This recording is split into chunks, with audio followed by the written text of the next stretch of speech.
Ji.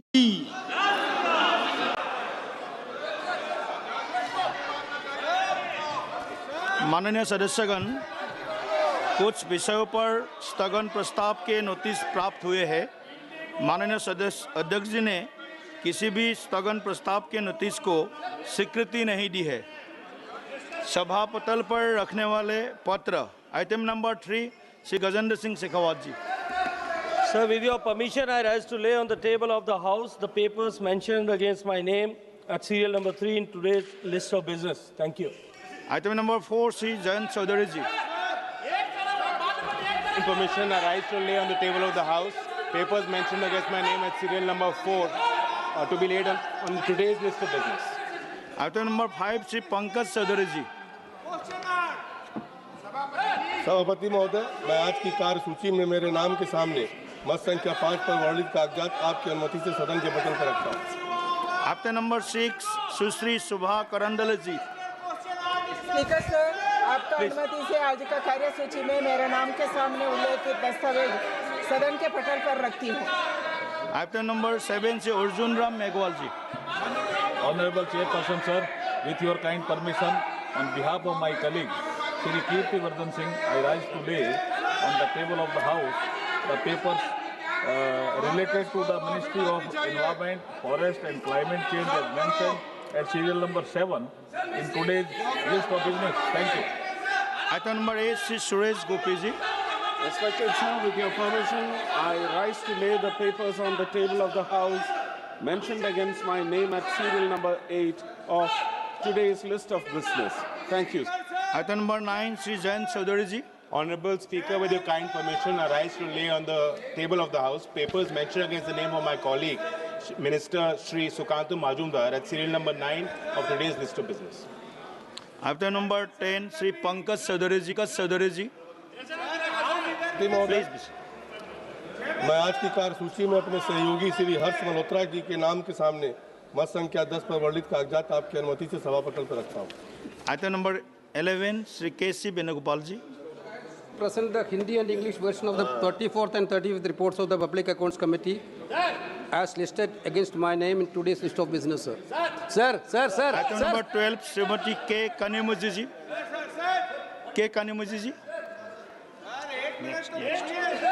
Item number 30 Shri Pankaj Shrimati Malvika Devi ji. Namaskar, Honorable Chairperson, sir. With your permission, I would like to put on the table a copy of the final action taken statement on the 10th action taken report, Hindi and English versions of the Standing Committee on Consumer Affairs, Food and Public Distribution as listed against my name in today's list of business. Thank you. Item number 13 Shri Pankaj Chaudhary ji. पति महोदय, मैं आज की कार्यसूची में मेरे नाम के सम्मुख अंकित मत संख्या 13 की हिंदी और अंग्रेजी की प्रति सदन के पटल पर प्रस्तुत करता हूँ। Item number 14 Shri Suresh Gopi ji. Respected sir, with your kind permission, I rise to make a statement mentioned against my name at serial number 14 in today's list of business regarding the status of implementation of the recommendations contained in the 379th report of the Standing Committee on Transport, Tourism and Culture on demands for grants 2025-26 pertaining to the Ministry of Tourism. Thank you, sir. धन्यवाद जी।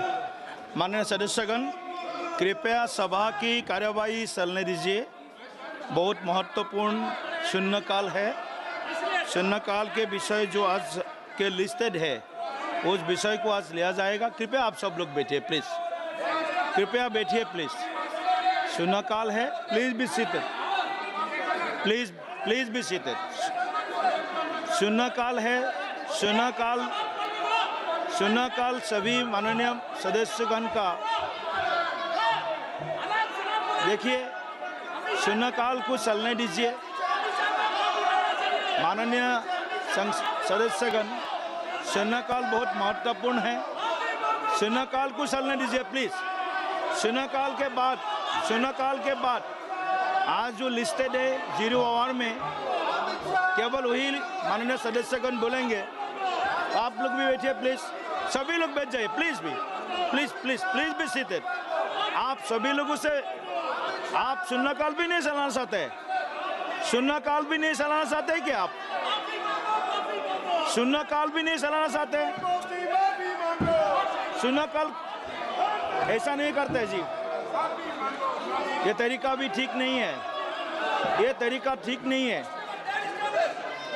Mister Venugopal ji please be seated and please आप लोग भी बैठिए, आप सब लोग बैठिए। जो विषय उठाया है आपको मौका बाद में मिलेगा, अभी कृपया ये शून्यकाल को चलने दीजिए। प्लीज बी सीटेड, प्लीज भी। आप सभी से विनम्र निवेदन है, आप सब लोग बैठिए। ये तरीका भी ठीक नहीं है, ये तरीका ठीक नहीं है। अपनी सीटों पर जाकर बैठिए please. Please be seated in your seat, please be seated. It's not good, it's not good, please be seated. No no no, please be seated. आप सभी लोगों से मेरा निवेदन है, सभी से मेरा निवेदन है, कृपया करके अपने अपने सीट पर बैठ जाइए प्लीज। आप बैठिए प्लीज, आप बैठिए please. I am not allowing to anybody, please be seated, please be seated. ये तरीका ठीक नहीं है, ये गलत है। सदन को चलाना पक्ष प्रतिपक्ष दोनों का महत्वपूर्ण जिम्मेदारी है, दोनों का जिम्मेदारी है। आप सदन चलने दीजिए, ऐसा नहीं होता है। प्लीज प्लीज प्लीज प्लीज, शून्यकाल बहुत महत्वपूर्ण होता है, शून्यकाल बहुत महत्वपूर्ण होता है। 0 hour is very important for each member, for the people of the country. Please help to run the house, please help to run the house. मैं शून्यकाल, माननीय Venugopal ji, just listen to me, just please. I will allow to speak after the listed 0 hour. I will allow you after the 0 hour. I will allow Venugopal ji, please. I will allow list के नामों के पुकारने के पश्चात मैं देखूंगा कि किस मान्य सदस्य ने मौका देना है। आपको भी मौका दिया जाएगा, आप प्लीज भी सीटेड। ऐसा नहीं चलता है जी, no, it's not good. Please भी seated. Venugopal ji, you are senior member of the house, you are senior member of the house. आप शून्यकाल भी नहीं चलन देते। नहीं, ये तरीका ठीक नहीं है। Opposition they will seat. आप लोग भी बैठिए प्लीज, आप लोग भी बैठिए प्लीज। नहीं, ये लोग भी बैठेगा। ये तरीका बहुत गलत है, ये तरीका ठीक नहीं। Venugopal ji, I am asking you that you will be allowed, जिन माननीय सदस्यों का यहाँ पर 0 hour बोलने का है, बोलने के बाद हम इसको विचार करेंगे, आप बोलेंगे उसमें। Please be seated. Ask all members to be seated in your respective seats, please. आप जी, मैं फिर से बोल रहा हूँ, ये ठीक नहीं है वेणुगोपाल जी। 0 hour चलने देना है। अगर 0 hour भी आप चलने नहीं देता है तो सभा की कार्यवाही 2 बजे तक के लिए मैं स्थगित करता हूँ।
पीएम विश्वकर्मा में भी हम लोग इसी तरह से ट्रेड को अवगत करते हैं और लोगों को लाभान्वित करते हैं। महोदय, टारगेट हम लोगों का है कि 30 लाख लोगों को 2028 तक हम लोग लाभान्वित करेंगे।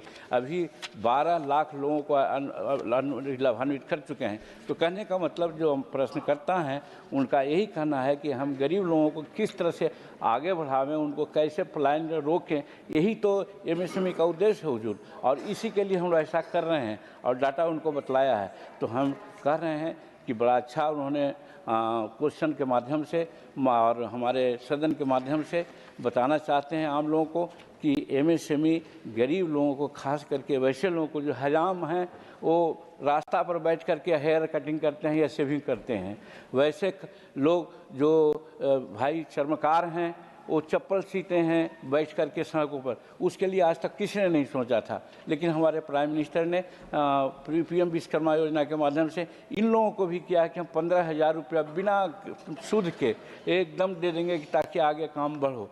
तो कहने का मतलब हमारे एमएसएमई में ऐसे ऐसे अनछुए लोगों को, जिसको आज तक कोई बढ़ाने का काम नहीं किया था, हमारे प्रधानमंत्री जी का कल्पना है और उसी के माध्यम से एमएसएमई में आगे हम लोग बढ़ा रहे हैं और इसका बहुत अच्छा रिजल्ट है, जिसकी चर्चा माननीय सदस्य ने किया। उनको धन्यवाद देते हैं और पुनः हम दोहराते हैं कि उनका ये सजेशन बहुत अच्छा है कि निकट भविष्य में इस संबंध में एक बैठक बुला करके विशेष करके कोंकण के संबंध में, महाराष्ट्र के संबंध में हम कोई ठोस निर्णय लेंगे। महोदय, थर्ड सप्लीमेंट्री श्रीमती रजनी पटेल जी।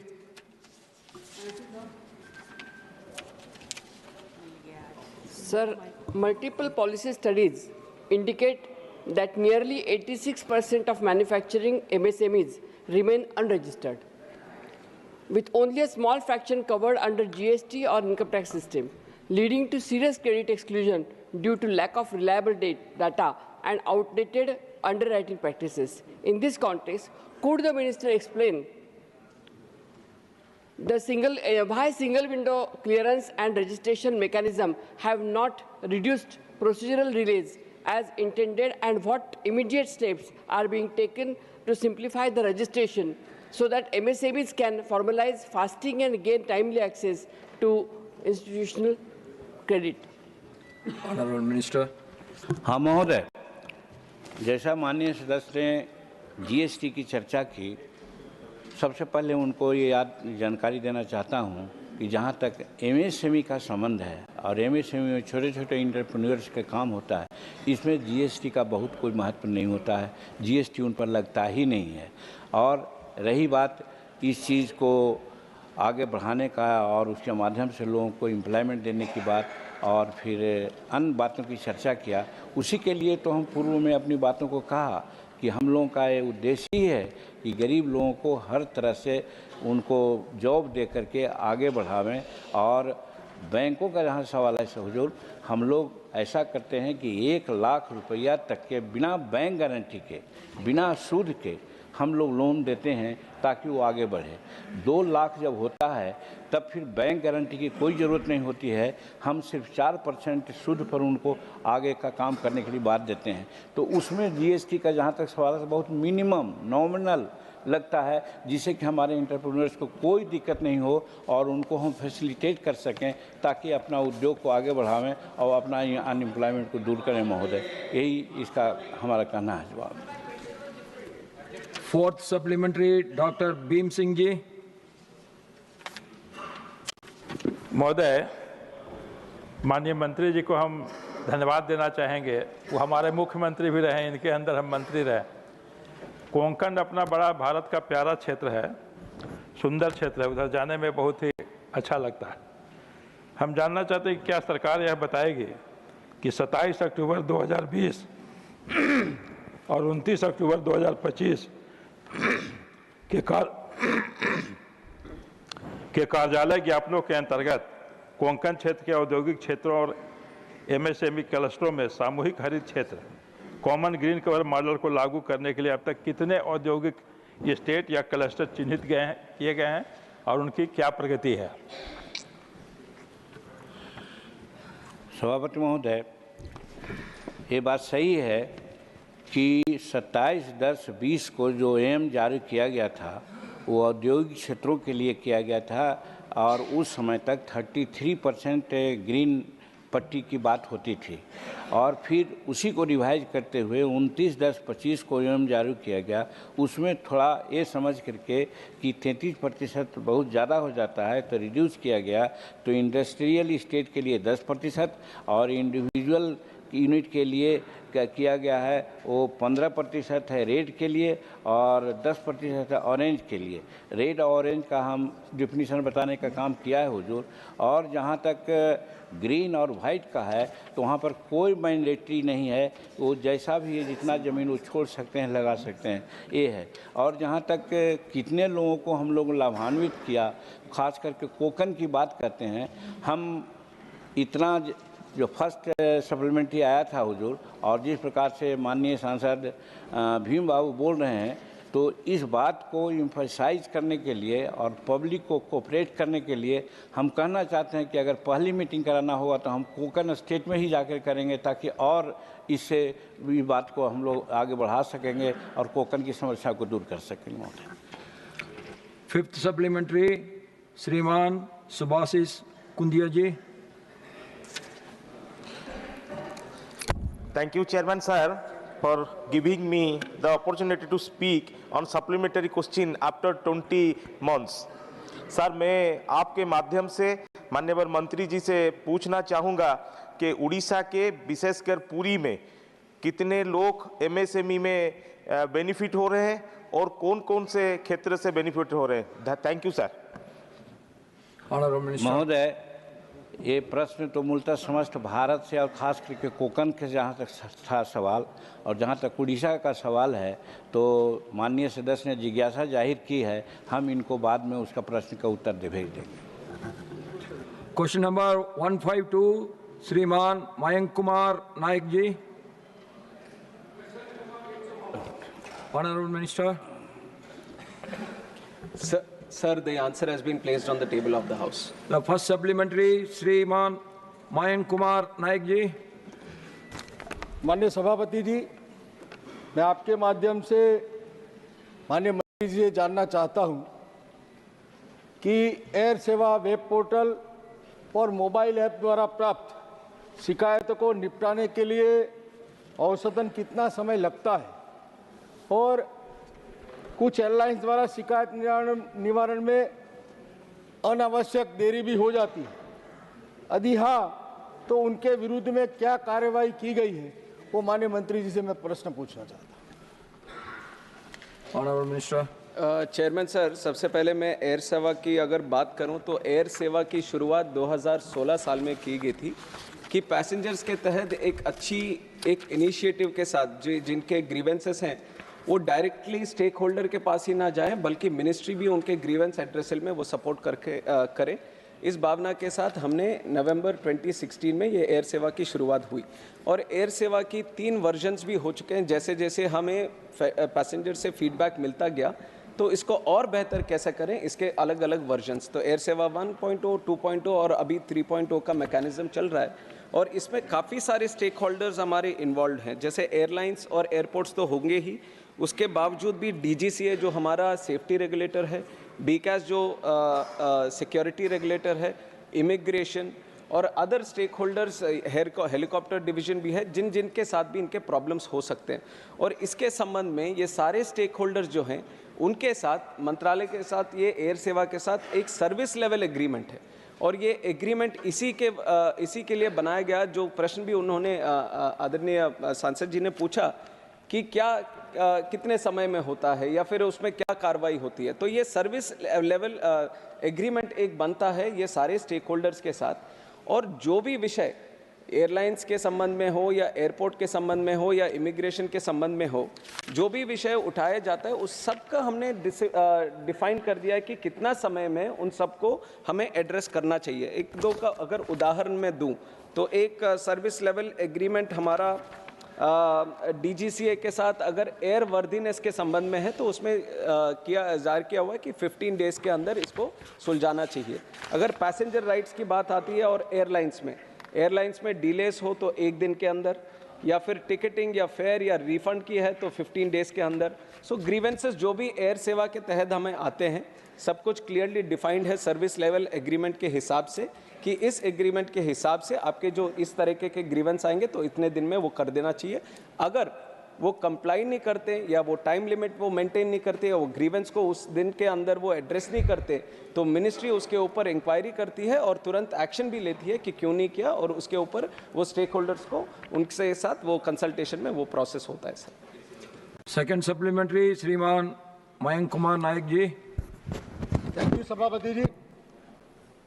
सर मैं उत्तरी गुजरात महसाना से आता हूं और पूरे उत्तर गुजरात और राजस्थान के सटे जिलों से मैंने पहले भी ये मांग की थी कि उड़ान योजना के अंतर्गत महसाना से बम्बई का कोई प्लेन सेवा शुरू की जाए, मगर क्योंकि उत्तरी गुजरात में व्यापारी मथक है, वहाँ से टूरिज्म भी डेवलपमेंट है और राजस्थान के सटे जिलों से लोग बम्बई में और बम्बई से आगे भी रहते हैं, तो पूरे उत्तरी गुजरात को कनेक्ट करने के लिए हमको अहमदाबाद जाना पड़ता है। मेरा माननीय मंत्री जी से ये पूछना है कि उड़ान योजना के अंतर्गत अगर महसाना से मुंबई का एयरवेज शुरू की जाए तो आने वाले दिनों में एक टूरिज्म क्षेत्र में, और माननीय प्रधानमंत्री चाहते हैं कि जो टूरिज्म से देश में आमदनी और रोजगारी पैदा होती है तो उसके लिए ये एक बड़ा माध्यम होगा, और एयर सेवा शुरू होने के कारण ये लोगों को रोजगार भी मिलेगा। तो माननीय मंत्री जी ये पूछना है कि एयर सेवा ये कब तक शुरू हो सकती है? माननीय मंत्री जी। Honourable chairman sir, Mehsana is available in the Udan की जो स्कीम है उसमें महसाना भी अवेलेबल है, पर जो उड़ान की जो स्कीम की जो मूल भावना है कि जहाँ पे भी एयर स्ट्रिप्स है, ये जो पट्टी है हवाई पट्टी है, उसको हम किस तरह से हवाई अड्डा बनाकर वो सर्विस वहाँ से हम फैसिलिटेट करें। तो हवाई स्ट्रिप को हवाई अड्डे के लिए बनाने के लिए थोड़ी सी ज़मीन की भी ज़रूरत है, जो हम राज्य सरकार से हम कंसल्ट करते हैं और अवेलेबिलिटी के हिसाब से, क्योंकि अगर एक तरह के एयरक्राफ्ट को चलना है तो मिनिमम उतना हमें एक रनवे की ज़रूरत है। अगर एयरबस चलना है तो करीब 2400 मीटर्स की, अगर ATR चलना है तो 1800 मीटर्स की मिनिमम हमारी एयर स्ट्रिप की रिक्वायरमेंट है। और एयर स्ट्रिप्स क्योंकि काफ़ी हद तक वो ब्रिटिश के समय वो सब बने हुए थे, कुछ 1 किलोमीटर तक ही हैं, 1000 मीटर तक ही हैं, तो उनको एक्सपैंड करने की बहुत ज़रूरत है। उड़ान डॉक्यूमेंट में ये लिस्ट किया गया है कि महसाना हम डेवलप करेंगे, बट इसका एक और प्रोसेस है कि हम एयरलाइंस को भी बिड करने के लिए देते हैं ये रूट के लिए। अगर महसाना मुंबई की अगर डिमांड हो या महसाना अहमदाबाद या महसाना दिल्ली, तो कोई भी अगर एयरलाइंस बोलता है कि हम लोग यहाँ से वहाँ तक हम शुरू करने के लिए तैयार हैं, तो हमें भी एक इनिशिएटिव मिल जाता है कि एयरलाइंस ऑलरेडी रेडी है तो हम उस हवाई पट्टे को भी डेवलप करें। तो एक एयरलाइंस को रेडी होना चाहिए, दूसरा राज्य सरकार को ज़मीन भी देना चाहिए कि उस हवाई पट्टे को हम हवाई अड्डा बनाने के लिए ज़मीन दें। Thank you sir. Third supplementary श्रीमान कार्तिकेय शर्मा जी। चेयरमैन सर, मैं माननीय मंत्री जी से पूछना चाहता हूं कि जो एयर सेवा पोर्टल है ये बहुत ही सराहनीय एक कदम है ताकि लोगों को जानकारी मिल सके, लेकिन क्योंकि सरकार की ऐसी नीतियां हैं कि बहुत सारे पहली बार एयर फ्लायर्स आए हैं जो पहली बार पैसेंजर्स यात्रा कर रहे हैं, तो उनके राइट्स को लेकर क्या कोई सरकार ने कदम उठाया है और प्रभुत्ता से वो राइट्स डिस्प्ले हो सकें, चाहे वो ऐप के माध्यम से या उनकी सीट के पीछे? क्योंकि एयर क्रूज को तो अपने राइट्स पता हैं, लेकिन बहुत सारे फर्स्ट टाइम फ्लायर्स हैं जिनको अपने राइट्स नहीं पता है और वो उनको भाषा का भी प्रॉब्लम रहती है। तो क्या उन लोगों के लिए कि उनके क्या अधिकार है, क्या वो पानी मांग सकते हैं, वॉशरूम जा सकते हैं, उनको क्या टिकट रिफंड मिलेगा कि नहीं, इसके बारे में क्या सरकार की क्या नीति? धन्यवाद। चेयरमैन सर, सबसे पहले में तो मैं आदरणीय सांसद जी का मैं धन्यवाद देना चाहूँगा कि बहुत ही अहम सवाल इन्होंने पूछा है, क्योंकि एयर सेवा एक ग्रीवेंस रिड्रेसल पोर्टल है कि अगर कभी किसी पैसेंजर को कोई असुविधा होती है या कोई ग्रीवेंस होता है तो उसके तहत वो कर सकते हैं। बट हमारे मंत्रालय से DGCA से हमने सिविल एविएशन रिक्वायरमेंट्स, जो कार से जाना जाता है तो कार्स ऑलरेडी बने हुए हैं जो पैसेंजर को अपने राइट्स बताते हैं, बट ये कार सारे बहुत ही टेक्निकल डॉक्यूमेंट्स हैं और बहुत सारे पैसेंजर्स ये इनकी जानकारी नहीं होती।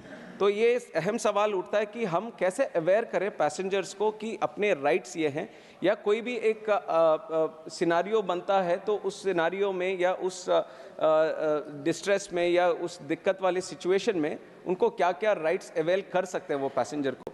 इसी के तहत डीजीसीए ने जो कार बनाए हैं पैसेंजर्स के हिसाब से कि अगर डिले होता है तो पैसेंजर के राइट क्या है, अगर कैंसिलेशन होता है तो किस तरह से एयरलाइंस उनको रिफंड करना चाहिए, अगर डिले ओवरनाइट होता है या कुछ लंबे समय तक होता है तो उनको होटल एकोमोडेशन किस तरह प्रोवाइड करना चाहिए, ये सब ऑलरेडी लिस्टेड आउट कार्स में है। But for this same initiation की इसको और पैसेंजर्स के पास हम पहुंचाएं, हमारे मंत्रालय से हमने पैसेंजर चार्टर एक डॉक्यूमेंट अलग से जो पब्लिकली अवेलेबल है इसको भी हमने बनाया है, पैसेंजर चार्टर डॉक्यूमेंट।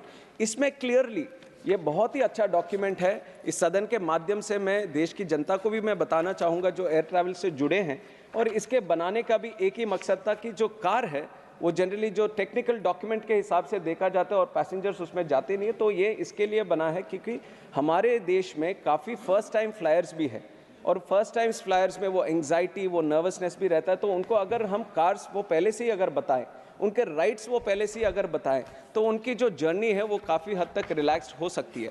तो इसी में एक जो जिस तरह से कंटेंट्स हमने बनाए कि flight delay, flight cancellation, boarding denied due to over booking या फ्लाइट डाइवर्शन भी हो, कैंसिलेशन चार्जेस, लॉस डिलेज और डैमेज बैगेज में कुछ ही टॉपिक्स में पढ़ रहा हूँ, ऐसे बहुत सारे चीज़ें और काफ़ी कॉमन मैन को किस तरह समझाना है। सिनारियोस इसमें बने हुए हैं कि एक सिनारियो है you have checked in on time but the airlines aspects a delay of 2 hours और मोर, 3 hours or more, 4 hours or more, then what is your right? Your right is you must be offered free of charge meals and refreshments in relation to the waiting time. तो ना केवल car को हमने दिखाया है, scenarios भी हमने बना के एक्सप्लेन किया कि किस सिनारियो में आपको किस तरह के राइट्स अवेल कर सकते हैं। और हमारा प्रयास यही रहता है कि जो ये पैसेंजर चार्टर डॉक्यूमेंट है, हर कस्टमर हर पैसेंजर ये एयर ट्रैवल करने से पहले इसको पढ़े, और हमारी तरफ से जो भी कार में अपडेट करते रहते हैं उस कार के अपडेट्स को भी इस पैसेंजर इसमें भी अपडेट करके ये अपडेट करें। तो इस माध्यम से मैं कहना चाहूँगा कि इसके संबंध में ऑलरेडी मिनिस्ट्री ने अच्छा डॉक्यूमेंट बनाए हैं,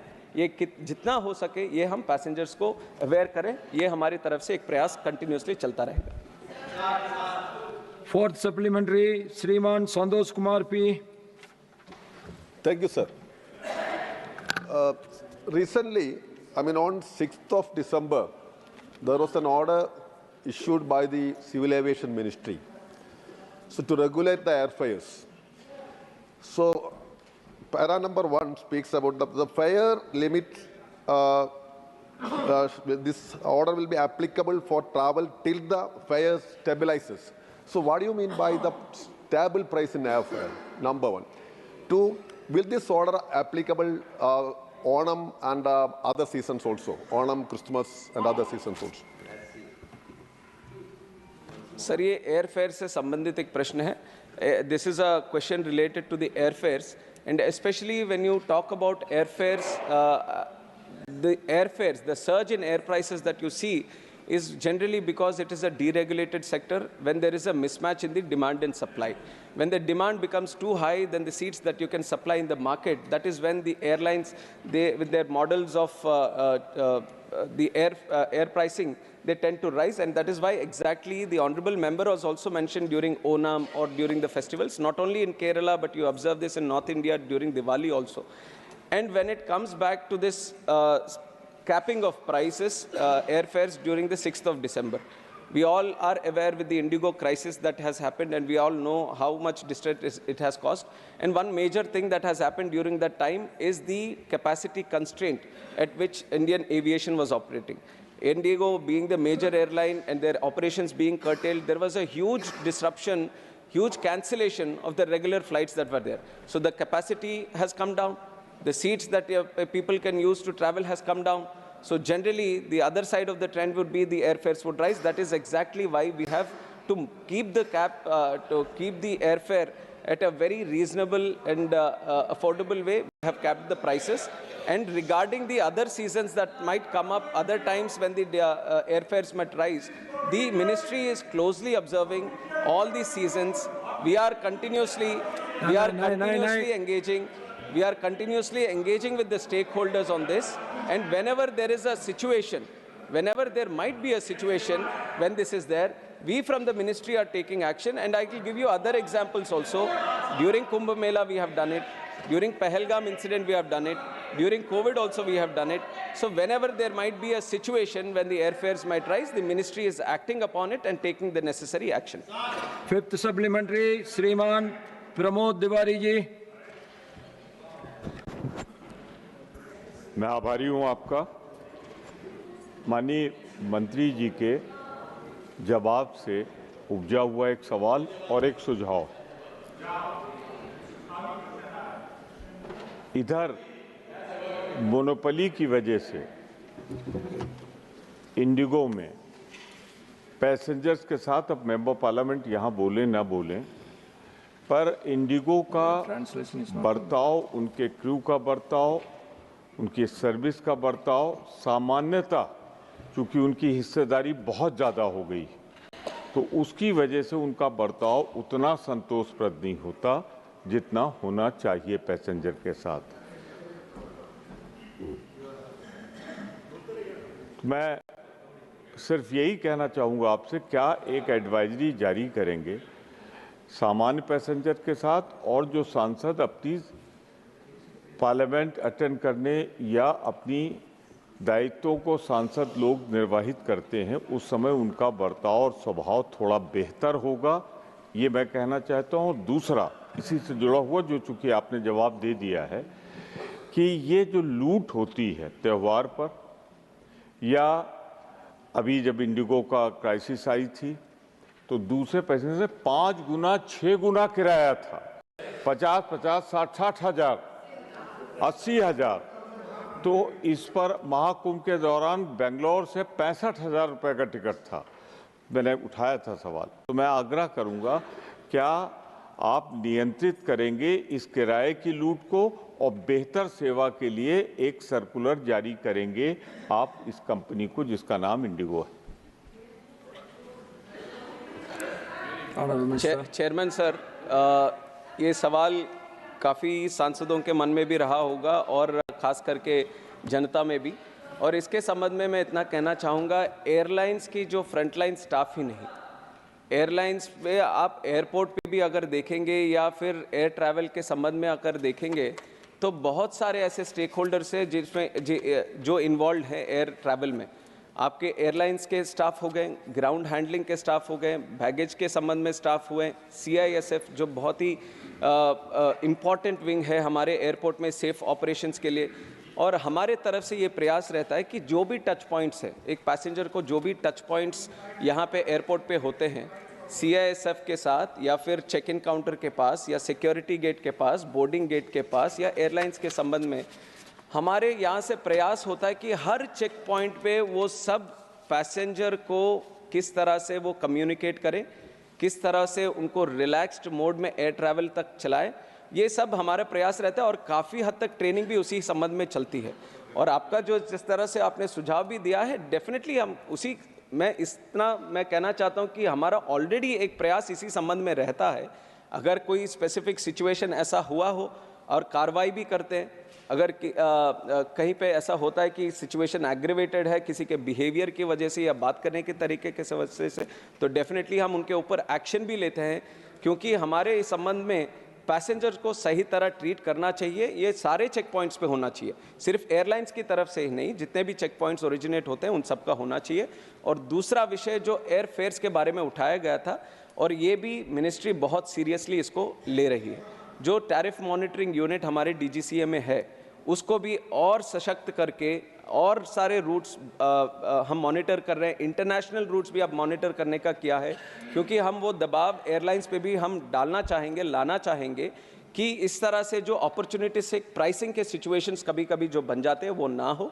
हमारी मिनिस्ट्री से पूरा इसके ऊपर ध्यान देते हुए हम एयर सेवा में भी एक स्पेसिफिकली हमने टैरिफ मॉनिटरिंग का भी एक सुविधा रखी है, ताकि अगर पैसेंजर किसी को लगता है कि ये प्राइस ये हद से ज़्यादा है, ये इस समय में होना नहीं चाहिए, तो उसका स्क्रीनशॉट भी हमें भेज सकता है, तो हम ज़रूर उस पर ऊपर कार्रवाई करके एयरलाइंस के ऊपर भी एक्शन उसके ऊपर लेंगे।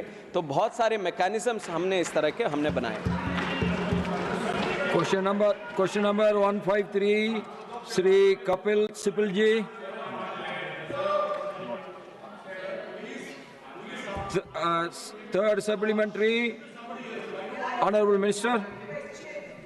का उत्तर पटल पे रख दिया गया है। Third supplementary, Shri Satpal Sharma ji. Satpal Sharma ji.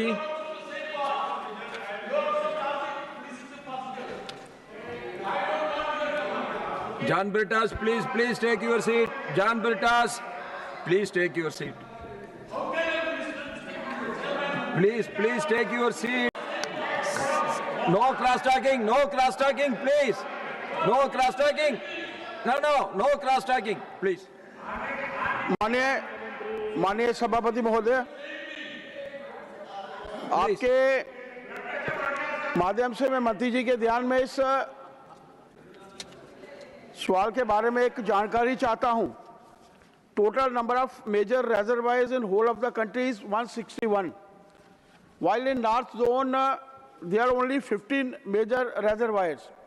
मैं मंत्री जी के ध्यान में ये लाना चाहता हूं आपके माध्यम से कि how you define major reservoirs, one thing, और जम्मू कश्मीर और लद्दाख जैसे क्षेत्र, यहाँ पर भी फसलों को लेकर पानी की शॉर्टेज रहती है, किल्लत रहती है, तो वो जो मेजर रेजरवायर्स हैं उनको डेफिनेशंस को लेकर और वो छोटे क्षेत्रों में वो उनकी अवेलेबिलिटी को लेकर माननीय मंत्री जी इसका जवाब दें। और PMKSY प्रधानमंत्री कृषि सिंचाई योजना के माध्यम से भी छोटे क्षेत्रों में मैंने देखा है कि बहुत कम डिस्ट्रीब्यूशन, जहाँ ना के बराबर डिस्ट्रीब्यूशन जो है वो AIBP के माध्यम से और CAWDM के माध्यम से हुई है। मेरी आपके माध्यम से मंत्री जी से प्रार्थना है कि इसके बारे में थोड़ी सी जानकारी अवश्य दें। महोदय, आपके माध्यम से सम्मानित सांसद जी को कहना चाहते हैं कि जो स्पेसिफाइड डैम्स है या मेजर डैम्स है उसको डिफाइन करने के लिए कहा जाता है कि जो 15 मीटर से टॉल है, ज़्यादा बड़ा है, या 10 से 15 मीटर हाइट है, विथ स्पेसिफिक चैलेंजिंग फीचर जैसे लॉन्ग क्रेस्ट है, लार्ज रिजर्वायर्स है, डिफ़िकल्ट फाउंडेशन है, हाई फ्लड डिस्चार्ज है, तो ऐसे डैम्स को हम स्पेसिफाइड डैम या मेजर डैम्स कहते हैं।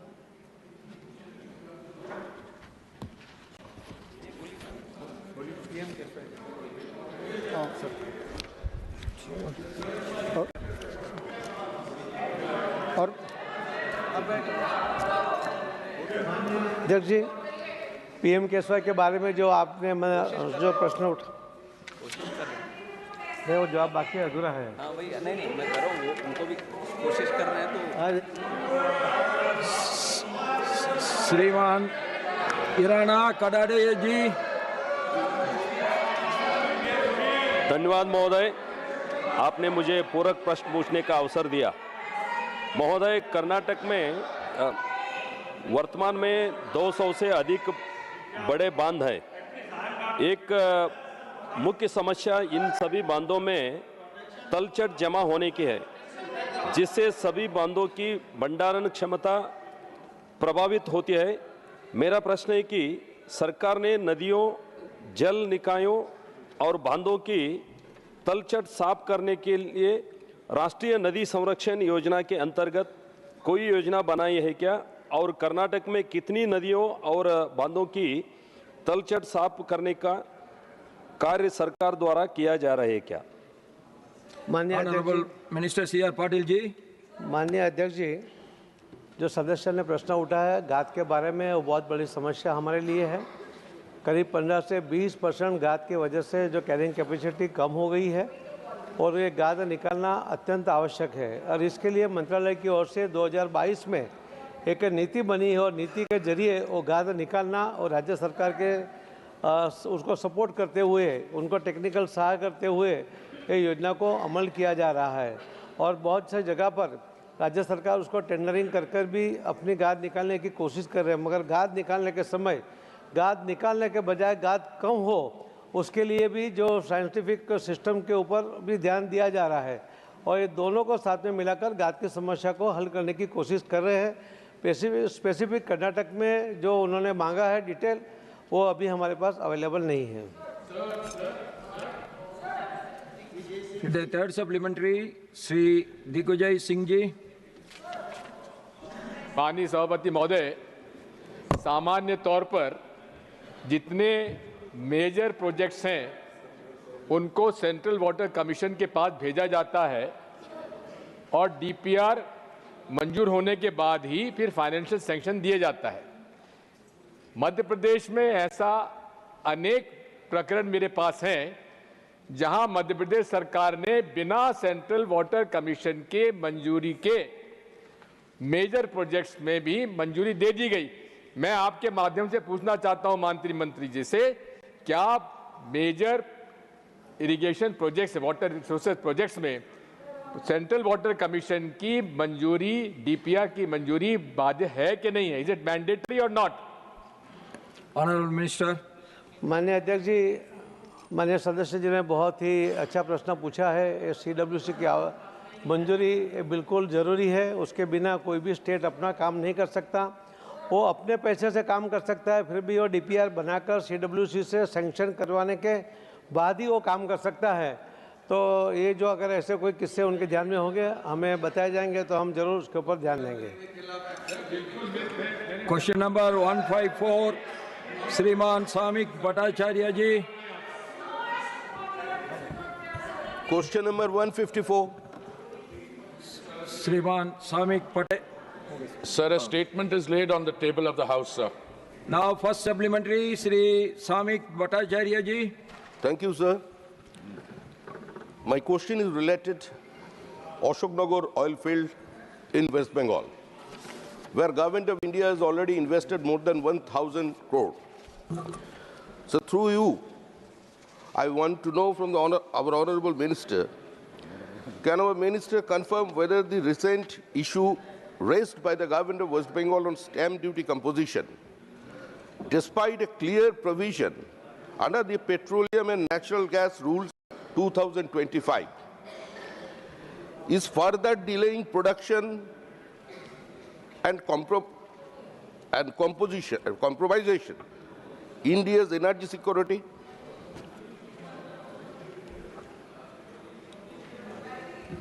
Sir, I would like to thank the honorable member not only for this specific question, which I'm happy to answer, but also for his persistence in this issue.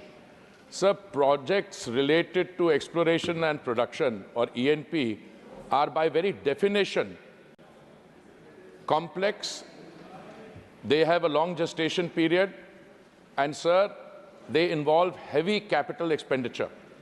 Insofar as the Ashoknagar project is concerned, sir, as this House, some of us at least have been very familiar with this, the production sharing contract was signed for exploration block WB ONN 2005-4 between ONGC and oil during the NELP round 7. This was done, sir, in 2008, and ONGC was the contractor for this block. This block is located in the North 24 Parganas district, and the discovery was made, sir, in 2018. As the honorable member has said, sir, it is true that ONGC has spent 1,000 crores already on it. It is our estimate, sir, that the Bengal Basin contains a total of 240 million barrels of oil equivalent in place, proven reserves. If you go by this figure, at 30% recovery, the cumulative production value can be around 45,000 crores, out of which the state of Bengal would get 4,500 crores. So the limited point I'm seeking to make here is that initially a lot of time is taken, long gestation, heavy capital expenditure, but once you begin to see the oil and gas being extracted, it's pure joy after that, because that expenditure is recovered. Now, the operator applied for a petroleum mining lease to the government of West Bengal in 2020. The provisional PML, petroleum mining lease, was received from the West Bengal government in February this year, February 2025. Sir, I've had the opportunity in June this year of convening an Urja Mantra, a meeting of all the states along with all the other stakeholders, and I'm very happy to say that there is a new enthusiasm, new spirit of cooperation, and everything is moving per head. I can understand the honourable member's anxiety. Are we going to get delayed further? Sir, the exchange of letters between ONGC and the West Bengal government has only taken place on December 10 and 12. I have copies of the letter with me. My reading, based on where we've reached so far, that in the light of the latest legislation which we have, the oil field development thing, which has come out after that date, I think it was notified only about 5-6 days ago, I don't see any problem. The situation is quite clear that stamp duty has to be paid on the duration of the entire lease. So if the lease in this case is 30 years, the stamp duty will be paid on the entire lease period. The issue is on royalty. Stamp duty will be paid on royalty as and when the royalty is received. I mean, the whole idea is to facilitate this both for the concerned state government and the operator. And I think the honourable member who's been pursuing this will also realize that there has been all-round movement on this. Personally, I'm not a soothsayer and I don't like to anticipate, but I think considering when we started, 50 years it's been going on. 2008, we had the production sharing agreement. 2018, we moved forward on the PML. Now we have everything in place, maybe another few weeks, and hopefully we can say that this is something that we have achieved and that production will go on. Sir, I'm very happy to tell you that states, when they cooperate with the exploration and production activity, they get revenues, sir. Sir, they get revenues from petroleum and diesel. I can just share with you the state of Andhra Pradesh is getting 16,000 crores, Gujarat 24,500 crores, Maharashtra 37,000 crores, Rajasthan 18,900 crores, Tamil Nadu 24,861 crores, Uttar Pradesh 31,200 crores, West Bengal 13,000. I'm sure once this is fructified and we have other discoveries, 1,000 crores has been invested and an area of 99 square kilometers is there. This is only one small area. When this began, I'm sure West Bengal's revenues will also go up as a result of this. So I'm reasonably confident, as I said, that based on the latest law, this business about stamp duty on lease rent and stamp duty on the royalty, which will be payable as and when the extraction takes place, and the royalty as a fixed amount accrues to the state government, this will be resolved. Thank you, sir. Second supplementary, Sriman Samik Bhattacharya ji. Sir, in view of the repeated delays by the state government, what remedial or security measures is the union government considering to ensure that the states do not hold national strategic energy projects hostage to procedural or revenue-related disputes? Honourable Minister. Sir, I think in a... My dear Minister is giving you the reply. Sir, I think, sir, in a normal seminar kind of discussion, this is a very valid question. But the thrust of my reply is that I think we've already reached the point where this deal is going to be finalized based on the exchange of letters on 10th and 12th December. However, I think the honourable member deserves to be commended for asking a question which is overall. If states do not cooperate, do they or do they not undermine the country's national, economic and energy security? That is a general point. Let me just say that I am particularly worried because I see a situation where we are producing, let's say, a total of 250,000 barrels a day from the KG basin, another 100,000 from Rajasthan. These are rough figures in my mind. 100,000 barrels from Assam, maybe 1.5, 2 lakh barrels from Gujarat. These are approximate figures.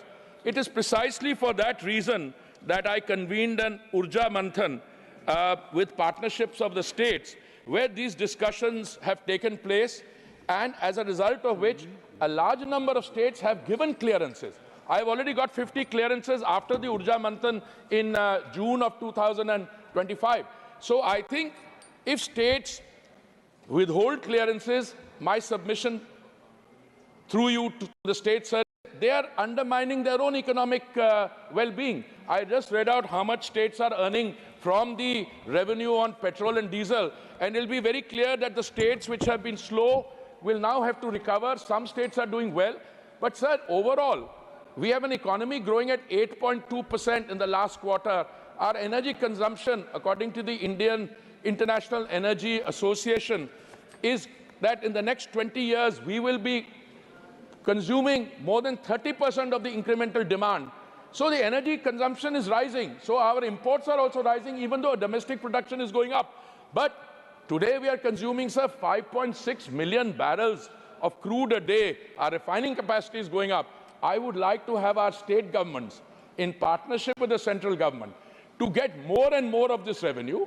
And I think what the honorable member has asked is valid, but let the message go through this House that the states actually serve their own economic well-being and the welfare of their citizens when they grant these licenses expeditiously. I am also confident, sir, that with ENP going up, we have the next 10th round of bids going to come up very shortly. Overall, with the new law in place, all the stakeholders will benefit from the far-reaching changes that the government under the Honorable Prime Minister has made in the last few years. The third supplementary, Dr. Fauziya Kanji. Sir, since the Lok Sabha reply dated 13th May 25 confirms that ONGC received the petroleum mining lease for the Ashok Nagar field on 24th February, and the minister also has just said that, and the FDP projections reported publicly indicate first oil within 10 months and gas within 17 months. So these timelines, sir, seem to be slipping. May I ask whether the mining ministry has assessed how this delay will affect the earlier realization of the 17,922 m³ of oil envisaged under the FDP, along with the associated revenue and local development benefits, and whether the ONGC has been directed, sir, to issue a revised time-bound production schedule. Honourable Minister. I want to thank the honourable member for referring to those timelines. And as she herself would have noted, that was a provisional petroleum mining lease. And, sir, the ministry concerned is not the mining ministry. Earlier, in 1948, we had a law which governed both mining, that is, extraction of ores, and petroleum mining. But this latest act that we brought, sir, this separates the two. Now a petroleum mining lease has to be negotiated by the concerned state government or other entities with the central government. And the timeline starts only when the lease deed is signed.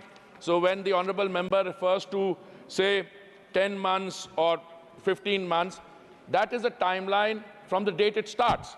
Because we are reasonably certain that the oil and gas are waiting to be extracted, but unless it is granted and signed, and I think the latest step in that direction, sir, I want to remind the honourable member that there has been an exchange of letters on 10th and 12th of December, just barely 3-4 days ago, and where the state government had referred to wanting, I think, stamp duty both on the lease period and the royalty. When we pointed out that the latest law clearly stipulates, without any degree of ambiguity, that the lease stamp duty, which is a very small amount, will be paid for the entire duration, but the stamp duty on the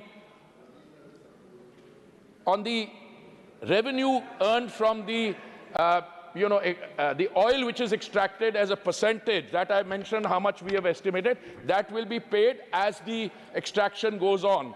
So I'm very clear that timelines haven't slipped. It's just that if the petroleum mining lease deed had been signed, say 2 months earlier, it would have started from there. But I'm reasonably confident that with these clarifications and the ongoing interaction between the ONGC and the state government of West Bengal, and I can tell you the same thing, sir, is happening with the other state government. The new law brings in a degree of clarity which leaves everyone clear and certain. It brings in predictability, and I think all these leases will now go forward. So the fourth supplementary, Sriman Sanilal Gracia.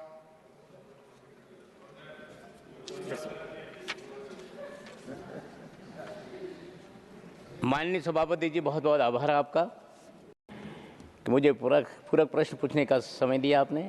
मैं माननीय मंत्री जी से जानना चाहूँगा कि राजस्थान में petroleum मंत्रालय के माध्यम से एक रिफाइनरी का लगाना सुनिश्चित किया है और लगाने के अलावा समय भी निकल गया है। मैं आपके माध्यम से जानना चाहूँगा कि यह रिफाइनरी आप सीमा निकलने के बाद भी अभी प्रारंभ नहीं हुई, कब तक प्रारंभ होगी? क्योंकि राजस्थान स्टेट का कि उसमें रेवेन्यू का अपना शेयर है, तो इसे मैं निवेदन करना चाहूँगा और जल्दी शुरू करने के लिए आप क्या अपनी तरफ से क्या स्टेप लेंगे कि जल्दी वह चालू हो? धन्यवाद।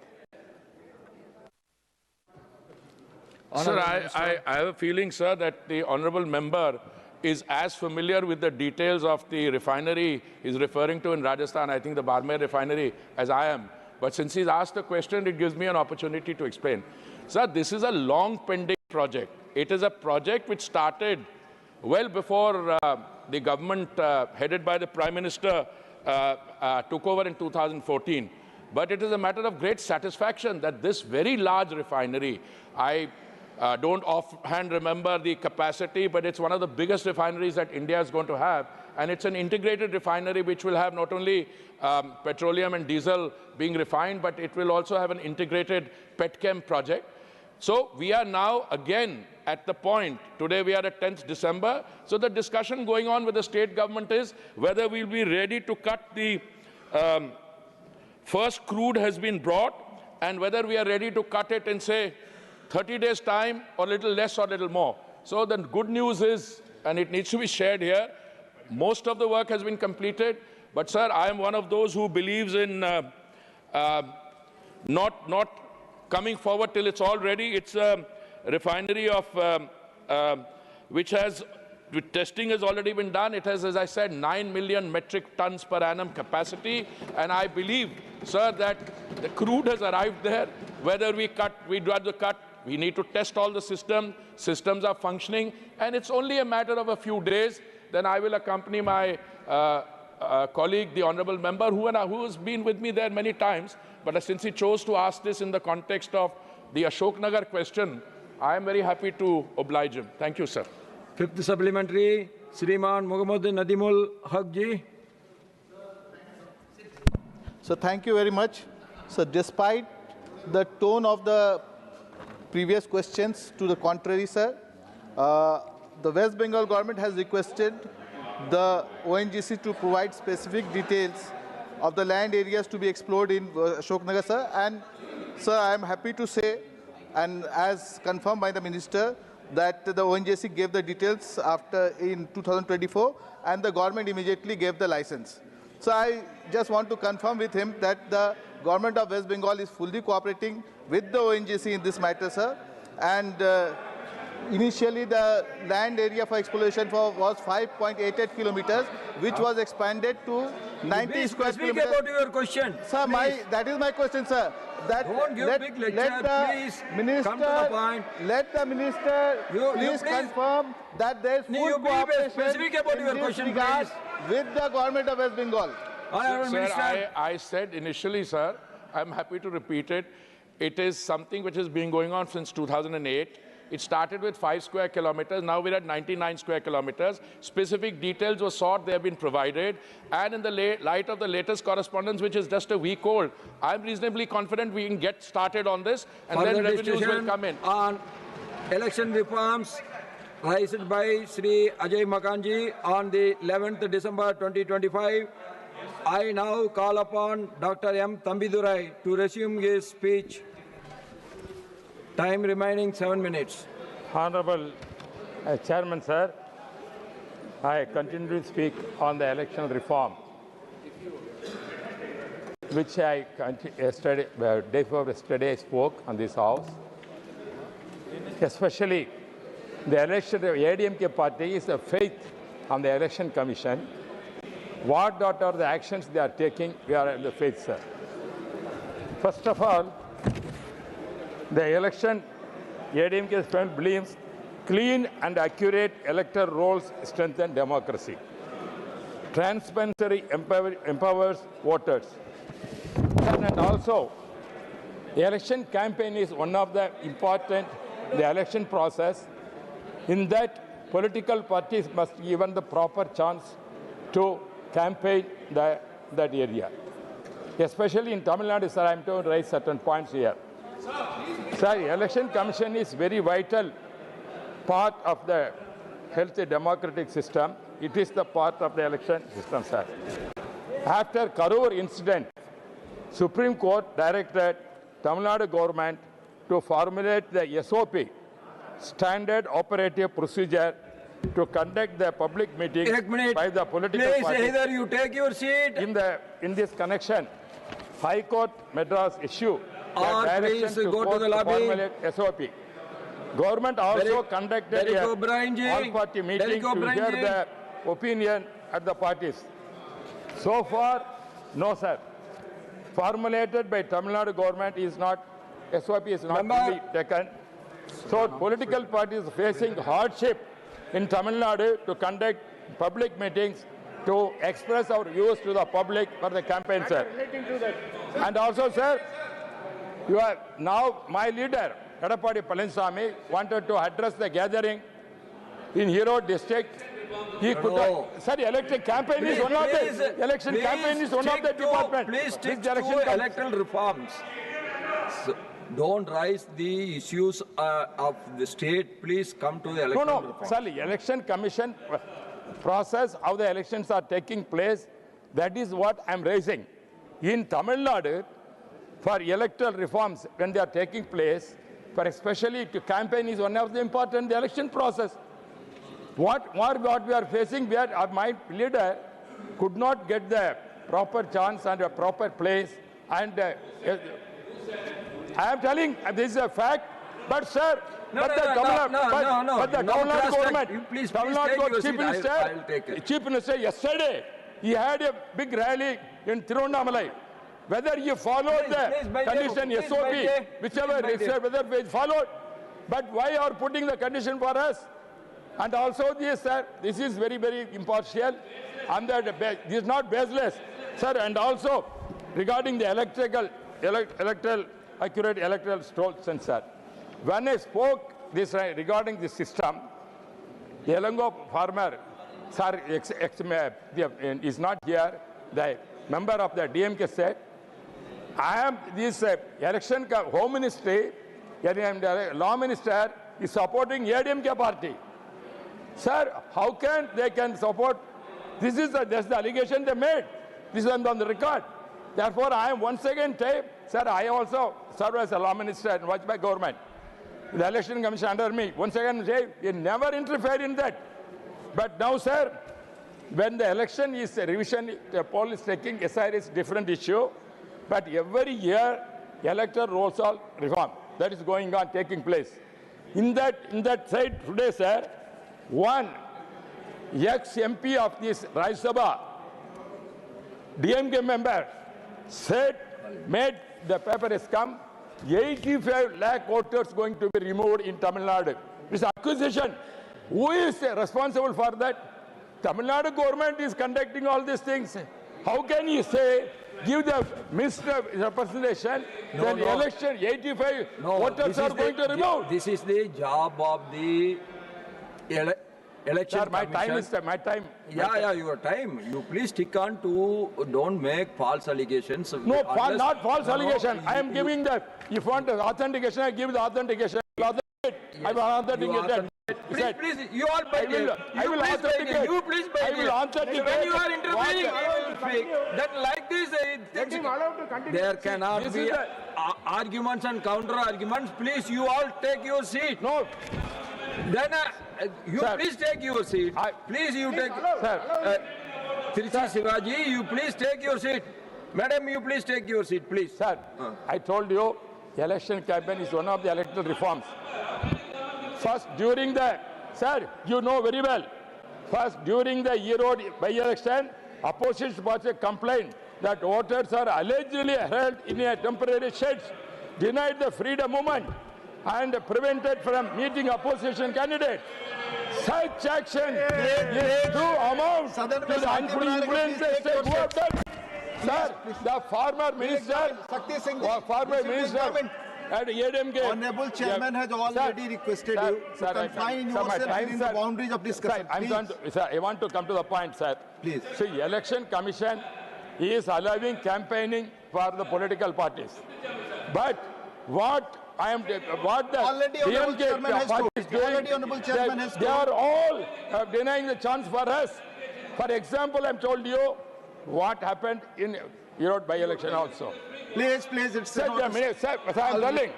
See, instead of we are discussing I am as a candidate, I have every right to go and campaign and meet the voters. But the DMK government is not doing allowing that. They are taking all the voters and kept in a camp. And they are not allowing.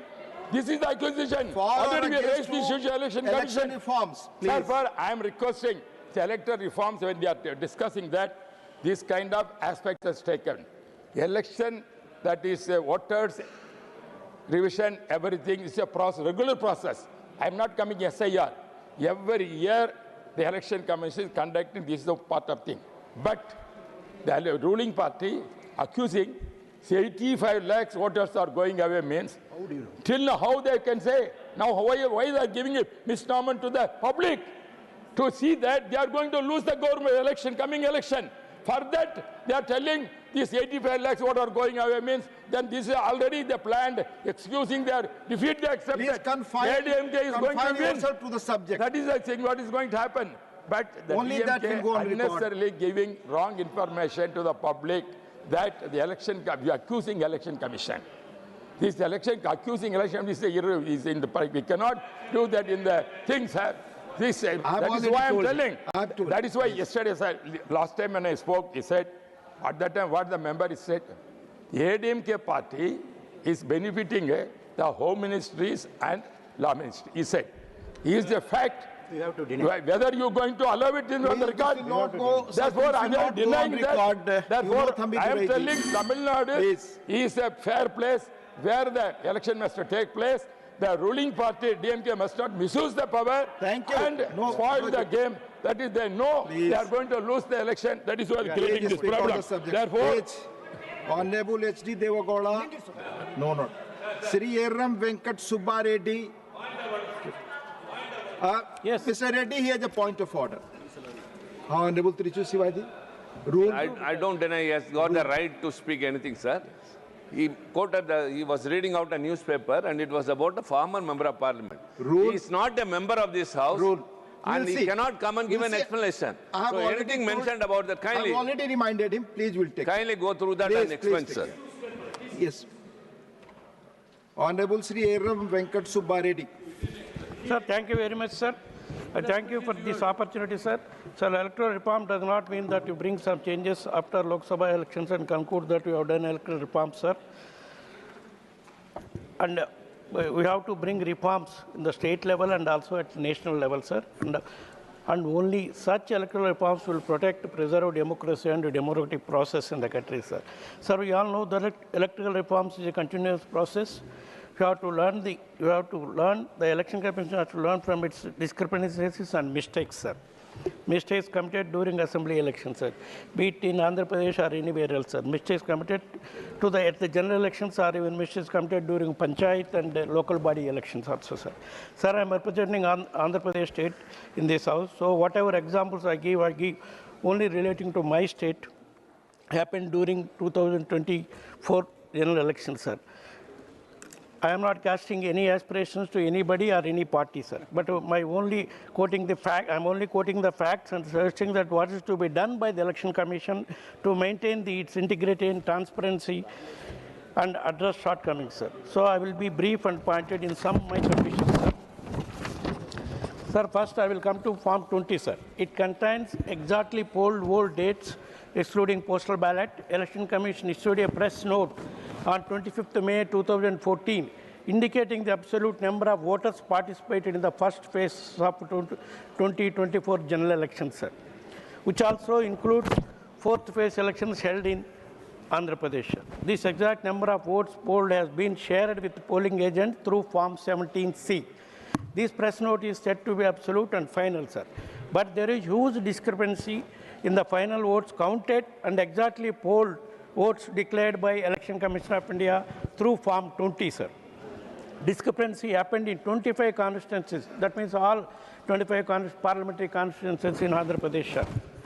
Sir, I suggest for consideration of the Election Commission, through you, sir, to look into why this discrepancy has happened.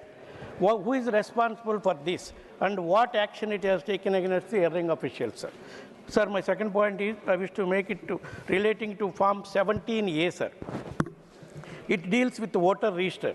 Sir, simultaneous elections, Lok Sabha and Assembly were held in some states, including Andhra Pradesh is one of them, sir. We have common voter list. We have some polling stations, and polling is simultaneous, sir. In such a scenario, register of votes in Form 17A, the accounts of the votes recorded in Form 17C, and votes entered in EVM should be same for both Lok Sabha and Assembly elections, sir. And in any discrepancy has to be recorded in Form 17A under Rule number 490, sir. So if there is any mismatch between Lok Sabha and Assembly votes, it raises procedural and legal concerns, sir. But such lapses observed in 2024 general elections in Andhra Pradesh, sir. This indicates that votes data was altered or manipulated or deviation in the electoral procedures, sir. There are many examples, many constituencies, Raptadu, Dharmavaram, Rayadurgam, Kadipatri, Yalagadda, Kadapa, Pulivendala, etc. Like this, so many constituencies were a lot of discriminations were there, sir. So I appeal to the Election Commission to conduct an inquiry so as to why it has happened and ensure that such things do not occur in future, sir. Sir, I want the YSR Congress Party wants and the people of Andhra Pradesh want is that there should be fairness in conduct of elections, clarity in outcomes and transparency in public disclosure, sir. So I appeal to Honorable Prime Minister and Government, and through you, sir, the Election Commission should, these are my suggestions, my party suggestions, sir. Mandatory public release of CCTV footage from Form 17, Form 17C, 17A and 17C, and presiding officers' diaries, sir. Number two, statutory enforcement of Supreme Court mandated EVMs verification, sir. The most important of them all is to replace EVMs, sir, with paper ballot is all future elections, sir, because electoral system that can't be audited cannot command trust, sir. EVMs may be efficient, but can't be trusted, sir. Paper ballot may not be efficient, but can be trusted, sir. You need trust in democracy. Live streaming of 100% webcasting at all polling stations, sir. Sir, with these submissions, I conclude by just saying that we have the YSR Congress Party has brought this to the notice of Election Commission, not once, twice, sir, multiple times. YSR Congress Party has got 40% vote share in last general elections held in 2024, sir. And the mismatch that we have mentioned above is questioned by political analysts and experts, sir. Last minute, sir. We are only highlighting these things to bring reforms in the electoral process to make our elections free, fair, and transparent, sir. Election Commission, as an independent body which is responsible for conducting elections in the country, should uphold the principles on transparency and accountability, sir. Thank you very much, sir. Thank you, Mr. Reddy. Mani Sanjay Yadav ji. Thank you सभापति महोदय। चुनाव सुधारों की इस महत्वपूर्ण चर्चा में अवसर देने के लिए मैं हमारी पार्टी के राष्ट्रीय अध्यक्ष आदरणीय श्री लालू प्रसाद जी, हमारे नेता श्री तेजस्वी यादव जी और आपका धन्यवाद देता हूं। सभापति महोदय, जैसा कि इस चर्चा में सभी वक्ताओं ने कहा कि भारत दुनिया का सबसे बड़ा लोकतंत्र है और यह वाक़ई हम सब भी गर्व से दोहराते हैं, लेकिन एक सच्चे और जीवंत लोकतंत्र की पहचान केवल मतदाताओं की संख्या से तय नहीं होती। यह उसकी चुनावी प्रक्रिया की निष्पक्षता, पारदर्शिता और संस्थागत ईमानदारी से तय होती है।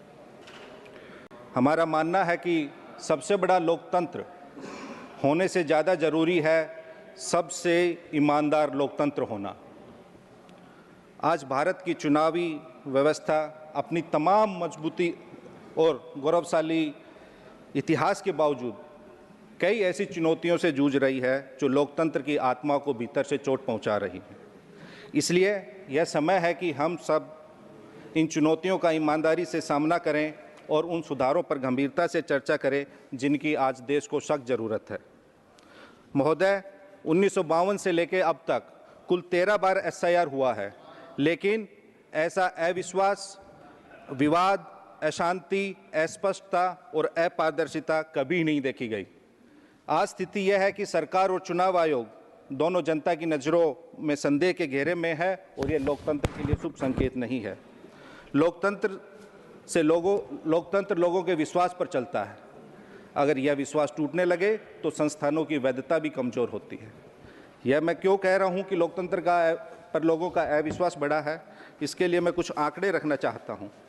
अभी विगत 5 राज्यों में विधानसभा चुनाव हुए, महाराष्ट्र, बिहार, दिल्ली, झारखंड और हरियाणा। महोदय, एक अप्रत्याशित हमें वोट इंक्रीमेंट देखने को मिला है। महाराष्ट्र में लोकसभा चुनाव के 5-6 महीने बाद ही विधानसभा चुनाव हुए।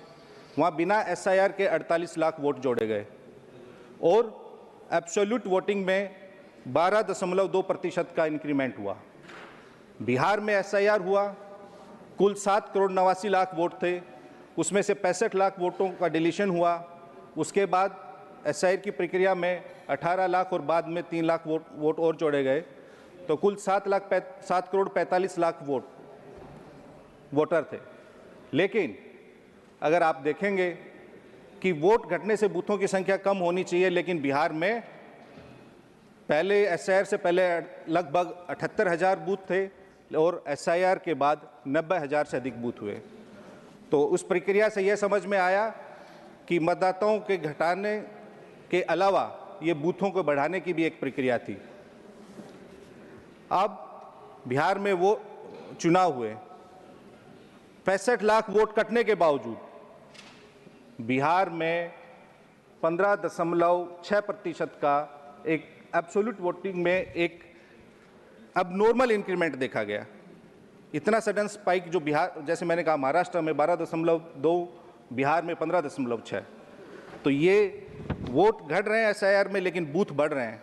और जो ये मैसिव बढ़ोतरी हो रही है वोट संख्या में, वो एक प्रयोग है या सहयोग, वो पूरा मैसिव स्विंग एक पार्टी विशेष के पक्ष में जा रहा है।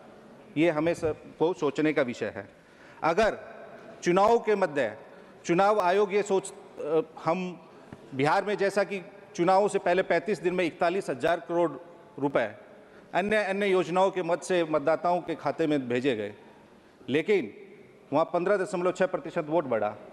झारखंड में भी चुनाव हुए, झारखंड में मात्र 3.5% वोट बढ़े, हरियाणा में 6.2% वोट बढ़े और दिल्ली में 6.1% वोट बढ़ा।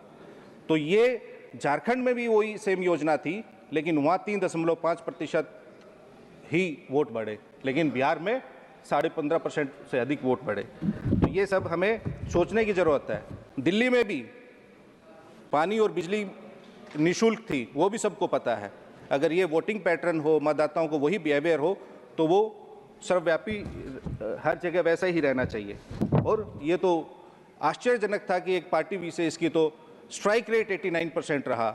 आज़ाद भारत में ऐसा कभी नहीं हुआ था। बिहार में SIR हुआ, मात्र 35 दिन का समय दिया गया।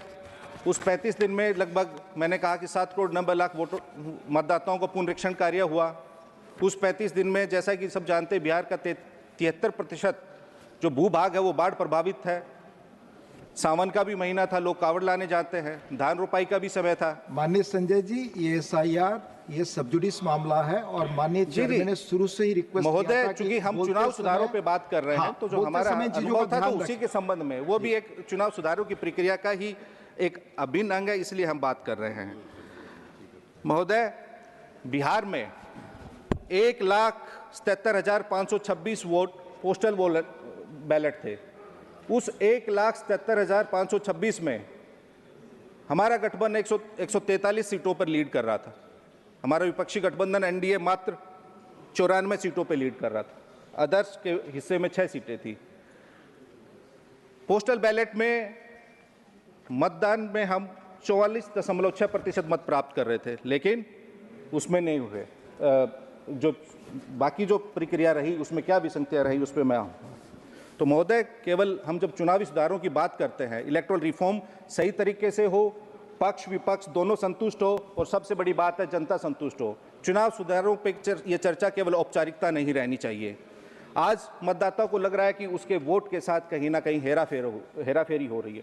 कुछ तो गड़बड़ है, कुछ तो ऐसी शक्ति है जो पिछले दरवाजे से उनके मतदान के साथ कहीं ना कहीं विसंगतियां हैं। रिफॉर्म होना चाहिए, लेकिन उससे देश का लोकतंत्र मजबूत होना चाहिए, ना कि कोई विशेष पार्टी। चुनाव आयोग का कर्तव्य है कि जनता की हर दुविधा, हर शंका, हर सवाल का निवारण करे और तुरंत करे, लेकिन इसमें कहीं ना कहीं हमें सही समय पे सही उत्तर नहीं मिल पाता। किसी ने कहा है कि किसी पेड़ के काटने का किस्सा नहीं होता अगर कुल्हाड़ी के पीछे लकड़ी का हिस्सा नहीं होता। तो इस पूरी प्रक्रिया में चुनाव सुधार की ही नहीं, चुनाव आयोग में भी सुधार की अत्यंत आवश्यकता है, क्योंकि अगर एम्पायर ही टीम का खिलाड़ी बन जाए तो खेल नहीं होता, साजिश होती है। चुनाव प्रक्रिया आज जनता के सवालों के कटघरे में है। हमें सोचना होगा कि आज़ादी के बाद ऐसा क्यों हो रहा है कि जनता में लोकतंत्र के प्रति अविश्वास बढ़ रहा है। जब आयोग सवालों से भागता है और साफ साफ जवाब देने में आनाकानी करता है तो शक अपने आप जन्म लेता है। देश की जिस संस्था पर सबसे कम सवाल उठने चाहिए, आज उसी पर सबसे ज़्यादा सवाल उठ रहे हैं। ये लोकतंत्र के लिए अति खतरनाक है, हानिकारक है। आज चुनाव आयोग किसी सरकार का और पार्टी का पर्सनल एक्सटेंशन काउंटर नहीं बनना चाहिए। ये हम नहीं, जनता, सर ये हम नहीं, जनता कह रही है। ध्यान रखें, जब चुनाव आयोग का हर फैसला वही चीजें रिकॉर्ड पे जाएंगी, सत्ता के टाइम टेबल और उनके प्लान से मेल खाए तो सवाल और शक उठना स्वाभाविक है महोदय। हम इलेक्शन रिफॉर्म पे बात करिए सर, उसी पे करें। हमें सर चुनाव सुधार चाहिए, निष्पक्ष चुनावी प्रक्रिया का सफाया नहीं चाहिए, हमें सिलेक्टिव इनकरेक्ट रिवीजन नहीं चाहिए, बल्कि हमें ट्रांसपेरेंट इंटेंसिव रिवीजन चाहिए। ऐसा लगता है कि ये SIR नहीं, SPR स्पेशल पार्टी रिवीजन हो रहा है सर। सब जुडिस मामले पर न बोले आप। SIR के जरिए गलतियां ठीक होनी चाहिए और जो ठीक हो उसे गलत करने की मंशा को रोका जाना चाहिए। अगर सुधार सच है तो डर किस बात का। लेकिन ये सरकार वोटर को जुटाकर नहीं बल्कि वोटर को हटाकर जीतना चाहती है। आप वोट सुधार नहीं, आप वोट मैनेज करना चाहते हैं। देश ने बिहार चुनाव में देखा कि कैसे 41,000 करोड़ रुपए मात्र मतदान की तिथि से 35 दिन पहले बांटा गया। क्या चुनाव आयोग को उसमें हस्तक्षेप करके उसको रोकना नहीं चाहिए? आपका एक राज्य के लिए अलग मापदंड होता है, दूसरे राज्य के लिए आपका अलग पैमाना होता है। आपको ऐसा नहीं होना चाहिए। अगर रेफरी ही विपक्षी टीम से मिलके नियम बदलने लग जाएगा तो सर खेल नहीं रहेगा, निष्पक्ष खेल नहीं होगा। सर मैंने स्वयं चुनाव आयोग को एक 4 पेज का लेटर लिखा कि कैसे कैसे धांधली हो रही है, लेकिन कभी कोई संज्ञान नहीं लिया गया। अब सर क्यों अविश्वास बढ़ रहा है, जनता क्यों सवाल उठा रही है? क्योंकि और मैं विगत कई चुनावों की, जो 6 चुनाव राज्यों के चुनाव का मैंने जिक्र किया, हम उसमें जनता इलेक्ट्रॉनिक मशीन पर सवाल उठा रही है। हम सिर्फ उनकी आवाज़ को, उनकी भावनाओं को, उनकी शंकाओं को आपके माध्यम से यहाँ सदन में रख रहे हैं। दुनिया की हर मशीन ऑडिट होती है महोदय, लेकिन EVM पर यह ऐतराज क्यों? दुनिया में कोई टेक्नोलॉजी या चूक नहीं है, कोई भी। हमने देखा है हमारे देश में ही हमारी मिनिस्ट्री ऑफ डिफेंस की वेबसाइट पे साइबर अटैक होता है, उसे हैक करने की कोशिश होती है और किया भी गया है 2018 में। हमारी मिनिस्ट्री ऑफ होम अफेयर्स की वेबसाइट पे भी साइबर अटैक्स हुए हैं। तो कोई भी तकनीक अचूक नहीं है महोदय। दुनिया की सबसे सुरक्षित माने जाने वाली प्रणालियां भी हैक हुई हैं, तो EVM को अवैध कहना तकनीकी रूप से सही नहीं लगता महोदय। EVM पर सवाल लोकतंत्र को कमजोर नहीं, मजबूत करता है। अगर वोटर कहे कि मुझे EVM पर भरोसा नहीं है तो क्या आप उसे अपराध मानेंगे? अगर वोटर कहेगा कि मेरे पास सब कागजात हैं और आप मेरा वोट डिलीट कर रहे हैं तो उसे क्या आप अपराध मानेंगे? नहीं महोदय। EVM को बचाने से ज़्यादा जरूरी है जनता के भरोसे को लोकतंत्र में बचाना, और जनता का भरोसा किसी मशीन में नहीं, निष्पक्ष प्रक्रिया और प्रणाली से ही संभव है। जब वोट कागज पे दिखता है तो गिनती में कागज क्यों नहीं? हम 5% मिलान भरोसा नहीं देता, 100% मिलान ही भरोसा देगा। लोग कह रहे हैं कि EVM पारदर्शिता नहीं दे रही, और लोकतंत्र पारदर्शिता के बिना जिंदा नहीं रह सकता। अगर हम चुप रहेंगे तो सर मशीन जीत जाएगी, और हम बोलेंगे तो लोकतंत्र जीतेगा। अगर कहीं कोई शक है तो हम सबको बिल्कुल बोलना चाहिए, निडर होकर बोलना चाहिए। जब वोट की प्रक्रिया ही संदेहों से घिरी हो तो लोकतंत्र की आवाज साफ कैसे सुनाई देगी? महोदय, मशीन जीत जाए और हमारा मतदाता यानी मानव हार जाए तो ये लोकतंत्र और मानवता दोनों के लिए खतरनाक है। महोदय, मानव ने मशीन बनाई है, मशीन ने मानव नहीं बनाया। मतदाता मशीन से बड़ा होता है और बिना मतदाता लोकतंत्र भी नहीं रहेगा। जनता को इलेक्शन चाहिए महोदय, सिलेक्शन नहीं चाहिए।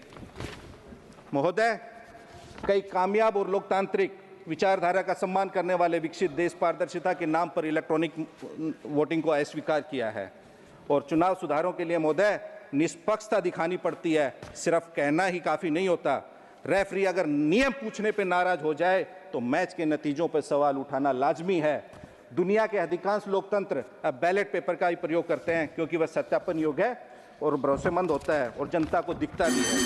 महोदय, बस मैं अपनी बात खत्म कर रहा हूं। चुनावी सुधार में कोई तकनीकी प्रक्रिया नहीं है। चुनाव सुधार यह उस लोकतांत्रिक संस्कृति का आधार है जो नागरिकों को विश्वास दिलाती है कि सत्ता उनकी इच्छा का प्रतिबिंब है, न कि धन, शक्ति और प्रभाव का परिणाम। भारत को चुनावी सुधारों की एक नई पीढ़ी की जरूरत है। ऐसे सुधार जो चुनाव आयोग को और मजबूत करे, राजनीतिक दलों को जवाबदेह बनाए, धन बल की अंधेरी सुरंगों को रोशन करे और मतदाता के विश्वास को पुनः केंद्र में स्थापित करे। लोकतंत्र की सबसे बड़ी शक्ति उसका विश्वास है और चुनाव सुधार वही रास्ता है जो इस विश्वास को भविष्य की पीढ़ियों के लिए सुरक्षित रख सकता है। आपका बहुत बहुत धन्यवाद महोदय। माननीय honourable Shri HD Deve Gowda ji.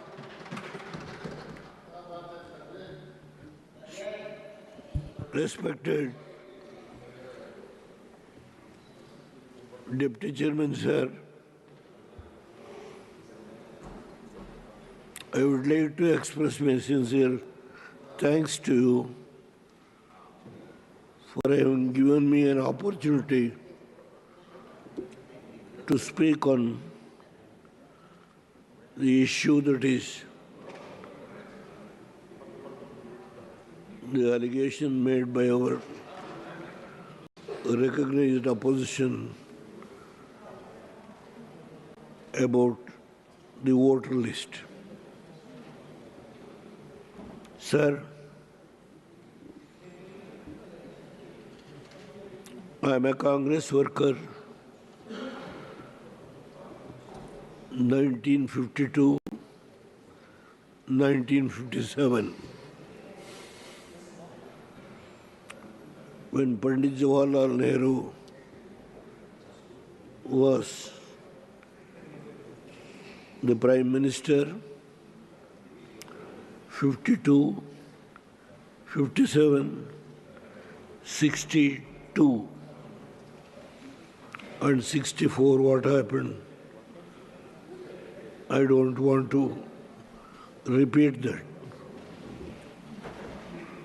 After the demise of Pandit Jawaharlal Nehru, the tallest leader,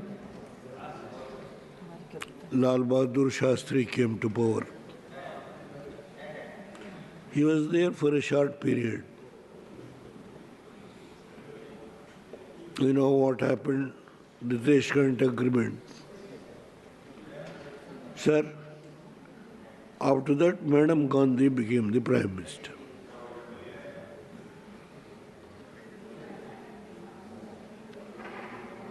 During her period,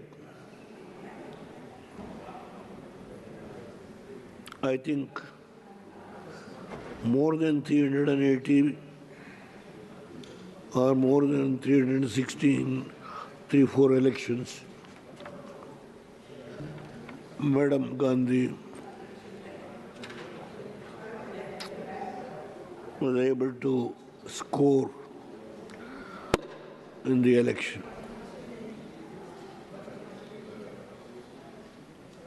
When once there is a decline, then she thought of bifurcating the parliament and the assembly separately to fight the election. Even that, I fought the election when it was separated. I have never raised any objection. I was in the opposition. Earlier Samstha Congress, then Janata Dal. I am the president of the Janata Dal when Janata Dal was formed during Morarji Desai. Sir, I never raised any objection. About the bifurcation of the parliament and the assembly separately, even then we bow our head and we fought the election.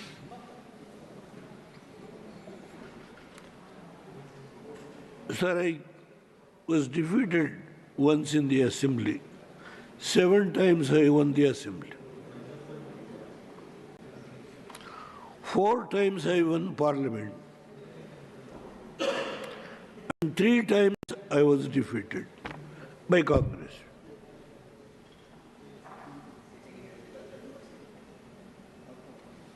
I never blamed the Congress has made me to defeat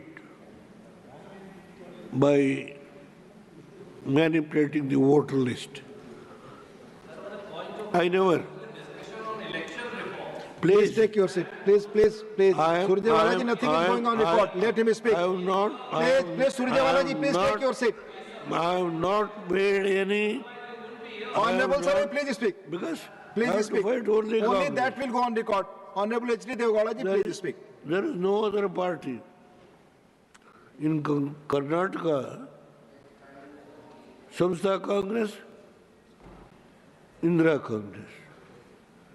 Janata Party, Congress. Please, if you know the history, from last 1952, then you would not have raised any objection. Please pardon me.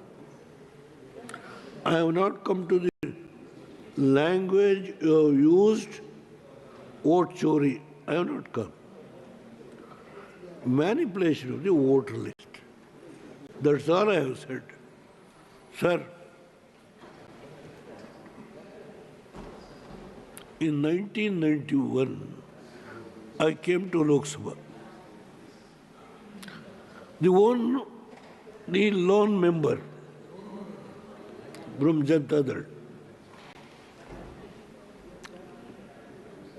In 1994, I went back to Karnataka and I became the chief minister. I have not completed 2 years.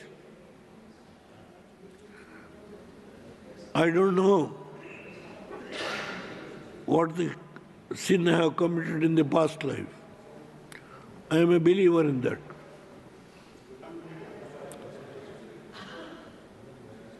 Congress lost the election. And Congress Working Committee, if my memory is correct, 12th May 1996,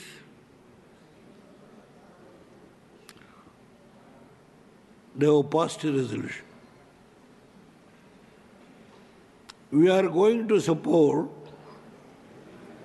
a non-BJP government if secular parties are going to come together. Then the 13-party coalition, the left parties in those days was very strong. And DMK, Mubnar Congress, was totally got 40 seats.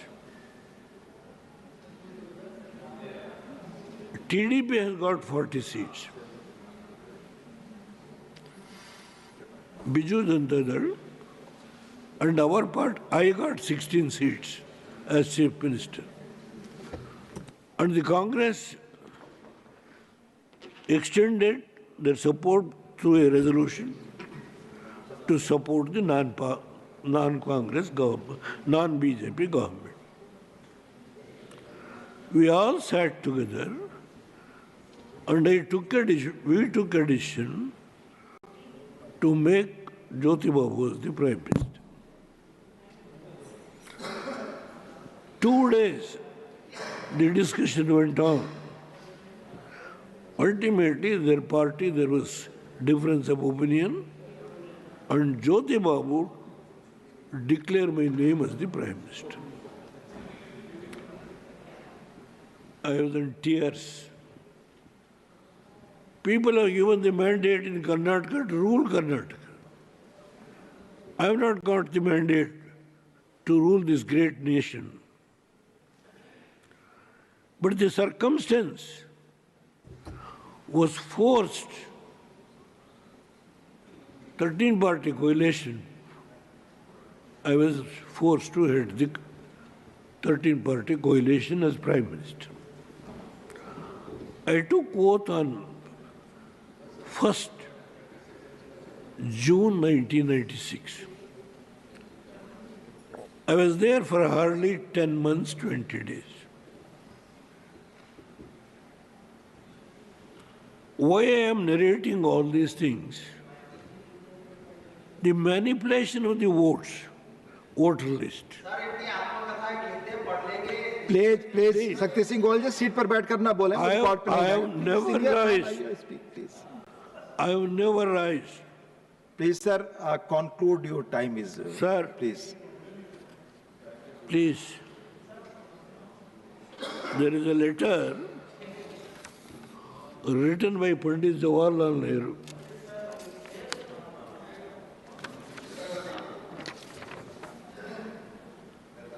The letter is about inclusion of 18,000 votes in Kerala when Namrudipad was the Chief Minister. The letter is here. He asked Govinda Vallabha Pant, then Home Minister, to verify the letter is here. Electoral reforms and not on the electoral history. Please, sir. Please conclude. Please. Randeep Surjewala ji, please. I request please our honorable colleagues.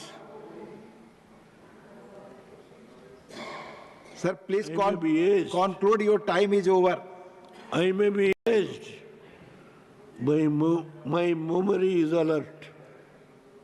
Sir, please conclude. I will never irresponsibly. Please conclude, sir. Conclude. Sir, conclude. This is a letter written to Govinda Vallabha Pant. 18,000 votes during Namrudipad's period in Kerala as included. See that it is verified. Sir, your time is over. Please conclude. Why I am telling this? Yes. During Nehru's period also, there are certain lapses in the electoral system. That is what I am telling.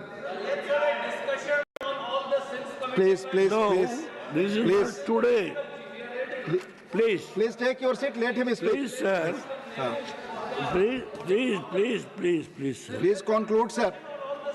He is also written a letter. Please.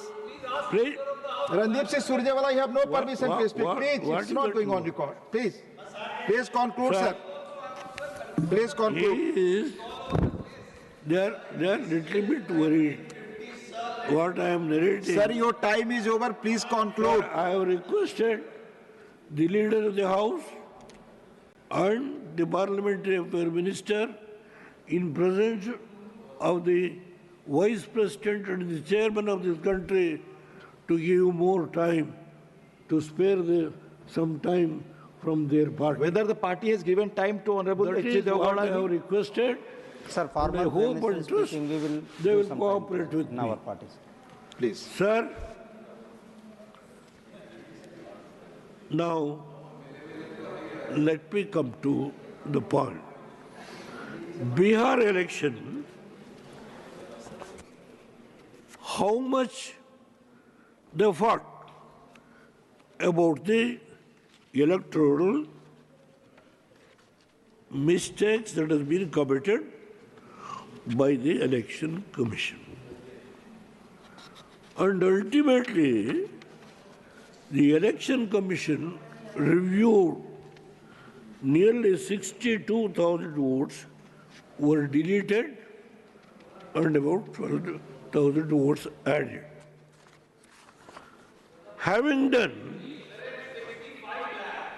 65 lakhs, 65 Surjewala जी, क्यों आप I will- please आप बैठे, आपको मौका आएगा, आप बोलिएगा please. Nothing is going on record. आपको मौका मिलेगा, आपको बोलना है, आप बोलिए. ये आपका जॉब नहीं है, प्लीज. आपको जब मौका मिलेगा बोलिए. Sir, Please, do not disturb. they are very much perturbed. What happened afterwards? Even after so much of review, set right the voter list, what is the end result?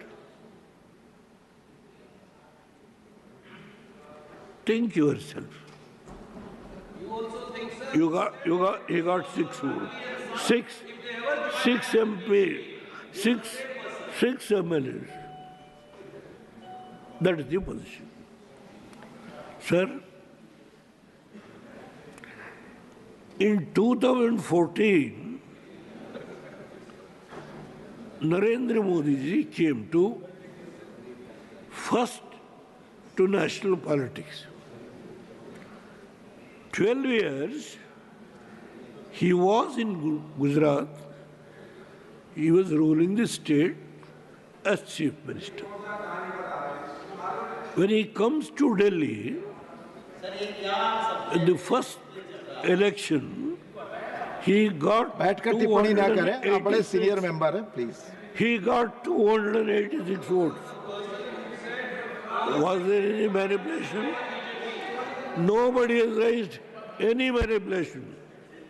I am in this house. In 2019, please आप please hear me, brother. Shakti Singh ji, आप बैठे. Please hear me, brother. Please, sir, conclude your time, please. Have patience. Please. In 2014, I came to Parliament. 2022, I came to Parliament. Lok Sabha. 2020, You address to the chair. Honorable Devgowda ji, you address to the chair. No, आपस में बात नहीं, please address to the chair. 2018, I won the election, Lok Sabha. 2020, I was defeated. 2022, I came to Lok Sabha. 2014, I came to Lok Sabha. Please hear me, sir. 2019, I came to this house. 2026, I came to this house. Sir, with this vast experience,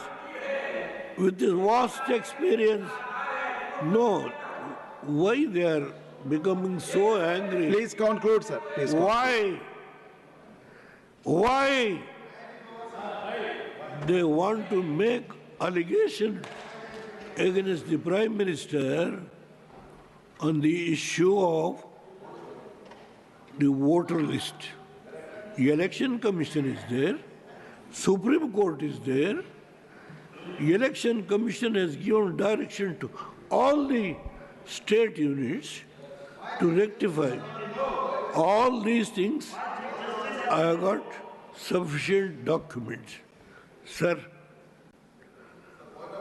Modi ji, with his personality, when he won 286 seats. He could have formed the government, but he thought over to get back those allies, those political parties who supported Vajpayee, and he took them to form an NDA, though he has got the majority. In 2010, 2010, again the elections were held under the leadership of Modi Sahab. He got 306 seats. He could have formed the government on its own. He took all the coalition so that to give an opportunity to all those friends who supported Vajpayee, continued the coalition and gave a stable government, a strong government to implement so many programs. Sir, in 2025 or 24, he got 248 or 250 seats. Again, all those people who were earlier, they've all come together. Yes, at the last leg of my life, about 2 years back, I gave my support to NDA. There is nothing to hide. Why? Please conclude, sir. Please. Why the Congress people who try to destroy Devagowda or the Janata Dal, Nothing is going on record. or the Deve Gowda जी का भाषण जा रहा है. Please. who has been in public life from last 7 decades, they want to destroy. My only Janata Dal is a regional party. Sir, I have never raised when I have been defeated by the so-called Congress leaders. Sir, I have never raised. Sir, any vote BJP की तरफ से समय आपको मिला है पर conclude. They have agreed in presence of the Vice President and the Chairman. Please, don't disturb me. Give me some more time. Sir, today in this country, if these friends wants to make a mockery about the Prime Minister in the streets and the public platform, they are making Prime Minister office to denigrate. Sir, we have never done it. In last 70 years in my public life, we have never done it. We have never used such a word, even when Indira Gandhi got 400 seats, when Rajiv Gandhi got 400 seats, when Indira Gandhi got 380 seats. I have defeated. Never. I have never. Please, the system, what has been now so strong, our constitutional forefathers, Dr. Ambedkar, under his chairmanship, has given a strong foundation for a democratic system. This cannot be eroded by anybody. They were talking in the public, RSS, Janata Party, Bharatiya Janata Party, combined, they are going to destroy the democratic system, and the democracy is in danger. this type of slogan, who bothers? Sir, please People conclude. have been, have got please any conclude. responsibility. Please They conclude could have now. Turned hostile against Narendra Modi's conclude, sir. government.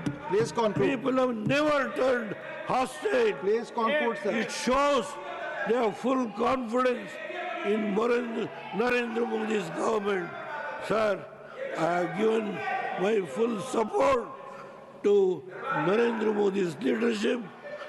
The country needs, this is a very big country, a large country. Congress may be in 3 states. Remember, my friends, please, by using the word vote chori, you are going to suffer in the coming days. You are not going to win the battle. I'm telling you, I know what is the country politics. I can speak, sir, please. Hours together. You are ringing the bell. There are so many Sir, things. there are number of speakers. My friend, DMK friend is here, who has supported me when I was the Prime Minister. Thank you, sir. What the stand they have taken, I know that, because to maintain their political strength as DMK in Tamil Nadu, they are fighting. I know. I am not blaming. But only thing is, blaming Narendra Modi's leadership and creating a suspicion in the mind of the voters in this country, which is a large country, that it is what is called vote chori, vote chori, vote chori. What has happened to their mind? Thank you, sir. Let them rectify their willful or a mind which has been corroborated. Don't do that. It is not going to help. Modi's government Please will conclude, sir. And fight the battle under his leadership. 2028, we will come back to power. This is thank you as an young oldest person in Lok Sabha and Rajya Sabha. I am speaking. I could have spoken more. Pandit Jawaharlal Nehru letter is also here. Thank you. If you want, I can place it on the table of the House. Yes, please place on. What he has written to Thank you. Namrudipal and Thank you. West Bengal Chief Minister Mr. Roy. Thank you. The letter is here. If anybody wants, I can place it on the table. Yes, please place on the record. With these words, thank you, sir. Even though I want to speak a little more, sir, it's already not mine. The time which has been given to you. At least you have given that much of time. Thank you very much. Honorable K.R. Suresh Reddy ji.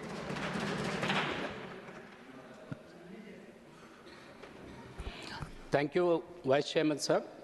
Deputy Chairman, sir, my apologies.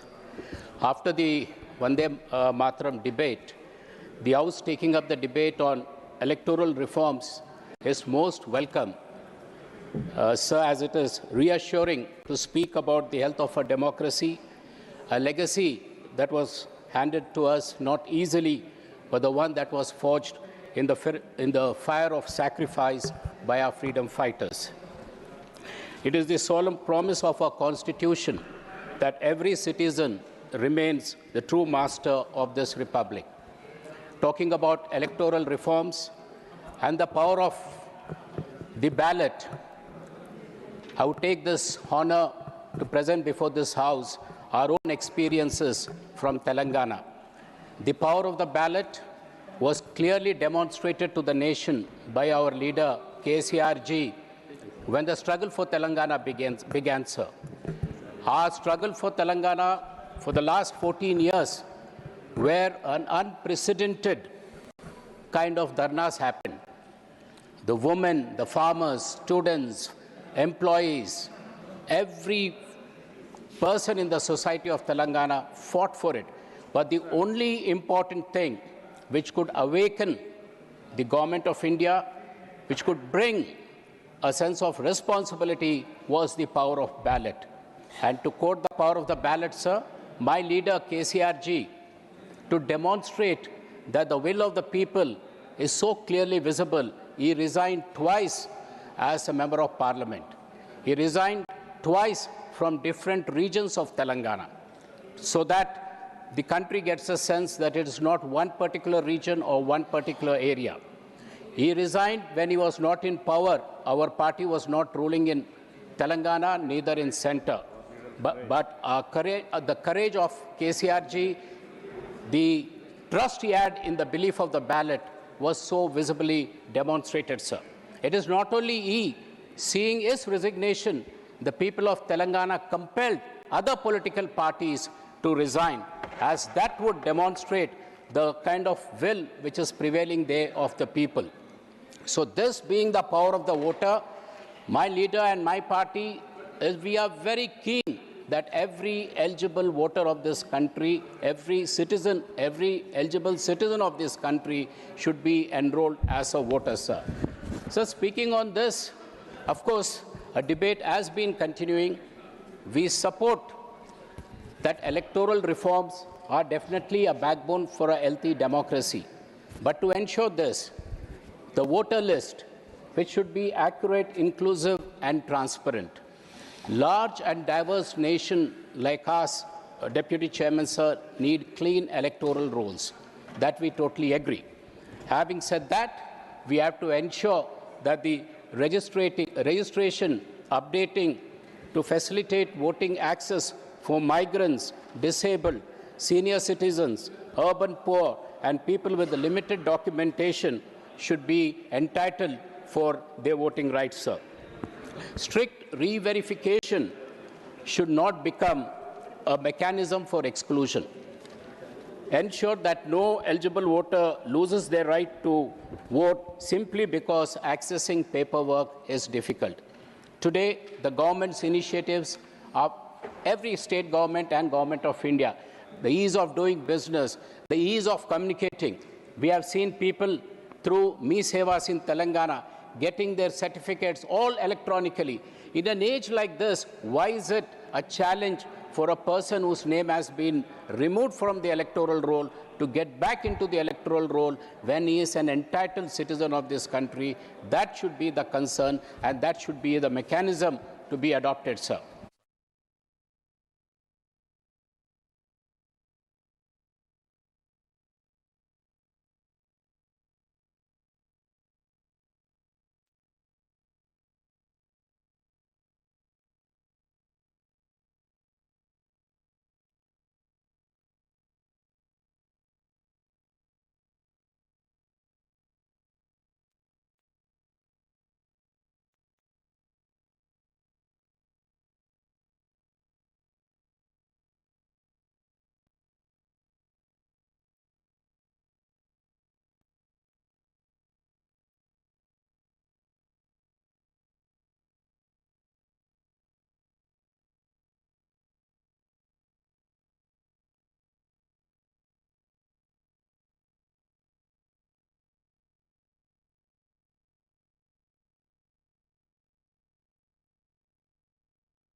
मंत्री जी श्री धर्मेंद्र प्रधान जी। Chairman sir, with your kind permission, I rise to move for the leave to introduce a bill to enable and empower the universities and other institutions to achieve excellence in teaching, learning, research and innovation through coordination and determination of standards in institutions for higher education, research and scientific and technical institutions, and for that purpose to constitute a Vikasit Bharat Shiksha Adhishtan to facilitate universities and other higher educational institutions to become independent, self-governing institutions and to promote excellence through a robust and transparent system of accreditation and autonomy, and for matters of connected therewith or incidental thereto.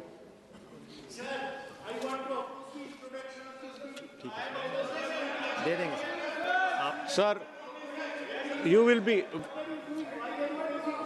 be given an opportunity to speak. I will give an opportunity. Kindly be seated. There are listed members to be given opportunity. Mananiya Srimati Jyoti Mani ji. Not present. Mananiya Srimati K. Kavya ji. Not present. Mananiya Shri Manish Tiwari ji. Mr. Chairperson, I rise to oppose the introduction of the Viksit Bharat Shiksha Adhishtan Bill 2025 under Rule 70(1) of the Rules of Procedure and Conduct of Business in the Lok Sabha. The grounds for the opposition of the bill are as follows. First, the bill results in excessive centralization of higher education and violates the constitutional distribution of legislative competence. While Parliament may legislate under entry 66 of List 1 on coordination and determination of standards, this power is limited and cannot be used to occupy the entire field of legislation. The bill goes far beyond standards and intrudes into administration, affiliation, establishment, and closure of university campuses, their institutional autonomy, matters falling within entry 25 of List 3 and entry 32 of List 2, which covers incorporation and regulation of state universities. Second, the bill suffers from excessive delegation of legislative power. Vast and substantial, ranging from accreditation frameworks, degree-granting powers, penalties, institutional autonomy, and even supersession are left to be determined by rules, regulations, and executive direction. This abdication of essential legislative functions violates settled constitutional principles governing delegated legislation. Third, the bill undermines the autonomy and independence of statutory regulatory bodies by making them bound by policy directions of the central government and subject to supersession at executive discretion. Such provisions erode institutional independence and offend the constitutional requirement of fairness, non-arbitrariness, and check on executive power under Article 14. Fourth, the bill also concerns Article 19(1)(g) of the Constitution of India by subjecting educational institutions to pervasive executive control, graded autonomy, intrusive compliance requirements, severe penalties and closure powers. It imposes disproportionate and unreasonable restrictions on the right to carry on education as an occupation. While regulation in the public interest is permissible under Article 19(6), the bill goes far beyond reasonable regulation and vests unguided overboard powers that fail the test of proportionality as laid down by this House and the Supreme Court. And last, Mr. Chairperson, sir, I oppose the bill given the overriding clause given by this bill over all other laws, coupled with the powers to supersede existing regulations, raising serious concerns of arbitrariness, legal uncertainty, impacting institutions established under state laws without any safeguards. And I do hope, Mr. Chairperson, sir, that the Minister would reply to each and every ground on which the introduction of this bill has been opposed. Mananiya Shri N.K. Premchandran ji. Sir, thank you very much for... I will give an opportunity to you, Sir, thank you very much. Please be seated. Yes, sir. Please continue. Sir, thank you very much for affording me this opportunity to object the introduction of the bill. It is very difficult as far as I am concerned to even pronounce. A member from the South India, it finds it very difficult so as to even pronounce the bill. Name of the nomenclature of the bill, the Vikasit Bharat Shiksha Adhistadhan. I can't understand what is meant by Adhistadhan as the bill 2025. So my first objection is the nomenclature of the bill by virtue of Article 348, Clause B. The authority, notwithstanding anything contained in foregoing provisions of this part, until Parliament by law otherwise provides, the authoritative text of a bill to be introduced or amendments there to be moved in either houses of the Parliament or in the House or either House of the Legislature of the state shall be in English language. So the bill, the nomenclature of the bill shall be, it is not made. This is Article 348, Clause B, the authoritative text of a bill shall be in English, but unfortunately the bill, the nomenclature of the bill, it is being, I don't know which language it's, whether it is Sanskrit or Hindi, I don't know, the Vikasit Bharat Shiksha Adhisthan Bill 2025, that is my first objection. And the second objection is regarding the issue that is the entry 66 in the schedule in the central list. I do agree with regarding the higher education, but unfortunately the education, even the higher education is also included in the concurrent list in the 7th schedule in the state list. Sir, 1972 by through 42nd amendment, this education is put in the concurrent list. What is the purpose of putting it in the concurrent list? Before that, it was absolutely within the domain of the state list. And what is the purpose of it? The main purpose is that the local resources and the requirements of the concerned state should be taken into consideration in framing the legislation in respect of the education. But as far as this bill is concerned, if you go through the contents of the bill, it is mandatorily the state governments and all the universities, even a university which is established under an act of the state government, they are bound to abide by the conditions of the commission. That means indirectly imposing the powers of the central government on which a right which is being vested upon on the state government means it is totally against the federal principles of the constitution, and it is centralization of the power with the center. It is against the basic principles of the federalism which is envisaged in the constitution. That is my second objection. And further the curriculum, the syllabus, and all these things are being determined by this university higher commission. The name is, it is little bit different in Hindi. I don't know it, but I think that it is a higher education commission. There also the political philosophy and the political ideology of the government at the center has to be imposed on the state. That is the main object and purpose of this bill, by which this bill is being brought in, by which the state's resources, the local requirements, and the state culture, tradition, language that will be taken away means that is also against the basic principles of the constitution, the federal principles of the constitution. And also I fully agree with the objections already raised by Mr. Manish Tiwari ji. Along with that objection, and also the bill is not being circulated in proper time and it is being bulldozing in the house without having proper agenda in the list of business. That also I do object with this objection. I very humbly request the Honorable Chairperson, please refer this matter for tomorrow so that we can have a detailed discussion regarding the introduction, and otherwise this may be withdrawn by the government. These are my objections. Thank you very much, sir. Professor Saugat Raji. Sir, already Mr. Manish Tiwari, honorable member, and honorable Mr. Premchandran has opposed the introduction of the bill. But I first point out to the ineptness of the Ministry of Parliamentary Affairs. We got a copy of the bill late last night. Today in the list of business, the introduction of the bill was not mentioned. The supplementary list of business was circulated at 1 o'clock this afternoon. Now, is this the way the Parliamentary Affairs Ministry functions, where they do not even give us a chance to prepare for opposing the introduction?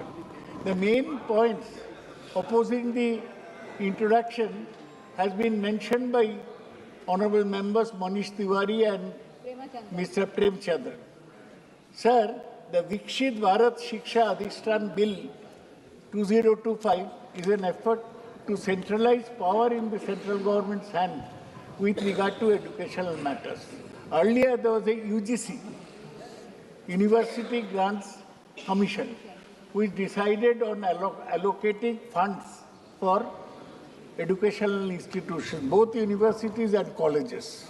Now, that is being taken over and subsumed into the Viksit Bharat Shiksha Adhishtan Bill. I do admit that under Article 66, the centre has the power to legislate on the educational matters, though it is in the concurrent list. Entry subject 25 is subject to entries 63, 66 of list 1. So Parliament cannot assume comprehensive control over state universities. We have so many state universities in West Bengal. The Parliament will have total power over this. They will appoint vice chancellors and all that. As it is the governors in Kerala, West Bengal, and Tamil Nadu, they are interfering with the functioning of the universities. Now this gives legitimate power to the centre to control the functioning of the universities in higher education. This is essentially undermines autonomy and independence of statutory regulating body and checks on executive power under Article 25. This bill, hence, should not be brought. We oppose the introduction. We oppose the ineptness, the failure of the Parliamentary Affairs Ministry. They do not even give us an opportunity to study a bill. Thank you, sir. Mananiya Shri Selvan This Ganpati is ji. not done. Sir, you are a learned man. Teneti, sir, you give a ruling on this. Let it be a historic ruling that this is not the way the Parliament should function. Thank you, sir. Sir, I raised to oppose the introduction of the bill titled the Viksit Bharat Shiksha Adhishtan Bill 2020 under Rule 72 of the Rule of Procedure. Sir, the very name, the nomenclature itself is, we deem it to be an imposition of Hindi on those states which do not know Hindi at all. The reason, sir, all these years this government, any law they bring up, any scheme that they bring up, that they title it only in Hindi language and not as required by the Constitution of India. The Constitution is clear. The bill has to be, the name has to be, the nomenclature has to be in the language in English, so that every citizen, every part of the country knows what is the veracity of the bill. Sir, second, this against the federal principle of the Constitution. Sir, the concurrent list, the regulatory council under the commission proposed in the bill is against the spirit of the Constitution, particularly contravening the provisions under entry 32 of list 2. The power which entry 44 of the list 1 says the union government does not have power to regulate universities and is being vested with the union by this bill is arbitrary. Sir, in the name of the coordination and determination of the standards, the entire regulation of higher education institutions comes under the Government of India, the union government. This is totally a colorable legislation that gives arbitrary decision-making powers to the union government. Sir, this bill is nothing but an abuse of process of law. As per various provisions of this bill, practically the union government will be the sole decision-making authority, which is against the spirit of the Constitution. The union government will have the final say as if the bill is passed, which is totally contrary to the Constitution. In the name of Bharatiya knowledge system, whatever is asked to be followed by the Commission and its 3 vertical pillars has to be implemented by the higher education institution, failing which the institute will be deemed to have violated the Act and its accreditation may be withdrawn. So they have an enormous power. Whichever university they want to completely deemed to be violation, they can reject the accreditation. Without accreditation, no institute can function, and the accreditation power lies with the accreditation council. Sir, we therefore oppose. Thank you, Thank you, Chairman, sir. On 3 grounds, I would like to oppose this bill. The bill's aggressive, unnecessary Sanskritized nomenclature directly violates Article 348(1)(b), which mandates that authoritative text of all bills shall be in the English language. There is no technical reason to use in Hindi names. 53 times Hindi names are used in this text of the bill. This Vinayam Parishat, இதெல்லாம் எனக்கு ஒண்ணுமே புரியல. We don't எதுமே எங்களுக்கு புரிய மாட்டேங்குது. எங்களுக்கு நாங்க பேசுறது எப்படி உங்களுக்கு புரியலையோ அதே மாதிரி நீங்க இப்படி இந்த மாதிரி இந்தியை கொண்டு வந்து எங்க மேல திணிச்சா எங்களுக்கும் ஒண்ணும் புரிய மாட்டேங்குது. So அதனால வந்து it should be in English so that whichever the state wanted to understand the language, that language has to be allowed in this bill. This sees I see this as a kind of Hindi imposition. Already Tamil Nadu been actually deprived of Samashkrit SSA funds just because of we are not agreeing to the 3-language policy in the new education policy. This is another way of imposing Hindi on state like Tamil Nadu, which is very successful in 12-language system. Second thing, this is an attack on the federal structure. This bill moves forward despite the parliamentary standing committees on education explicit finding that the bill maintains a union government heavy composition and insufficient state representation. Sir, actually, given that state public universities and their affiliated colleges educate over 81% of India's total students enrollment and govern a network of over 46,000 affiliated institutions nationwide. This policy-making body's composition must reflect the immense scale and responsibility held by the state education sector. Then executive overreach and undermining autonomy. The proposal moves decisively away from the independent regulation. Provisions granting the union government overriding power over the commission represent a clear attempt at executive outreach, fundamentally violating the doctrine of separation of powers by subordinating a key regulatory body of the executive. Clause 11(4) clearly states that regulatory council needs the prior approval of central government to provide or revoke authorization of higher educational institution, the authority to grant degrees. On this ground, I oppose the introduction of the bill. Thank you, sir. Thank you, ma'am. प्रश्न ये है कि विधेयक को पुनः स्थापित करने का अनुमति प्रदान की जाए। जो सदस्य इसके पक्ष में हाँ है, हाँ, जो सदस्य इसके विरोध में है वो ना कहें। मेरे विचार में निर्णय हाँ वालों के पक्ष में हुआ, हाँ वालों के पक्ष में हुआ। माननीय मंत्री जी विधेयक को पुनः स्थापित करें। Sir, I introduce the bill and propose that this should go to. Sir, 1 second, sir. One second. I introduce the bill, sir. माननीय मंत्री जी किरण रिजिजू जी। During the meeting in the Business Advisory Committee, many honourable members have requested that this is an extensive bill and we need further deliberation on this bill. So government hereby proposed to send it to joint parliamentary committee and we authorize the Honourable Speaker to constitute the JPC in consultation with the other house and also with various political parties. Matter is placed. माननीय मंत्री जी item number 14C माननीय मंत्री doctor Jitendra Singh ji. Speaker sir, with your kind permission, I rise to move for leave to introduce the Sustainable Harnessing and Advancement of Nuclear Energy for Transforming India Bill 2025. Thank you, Speaker sir. Thank you, sir.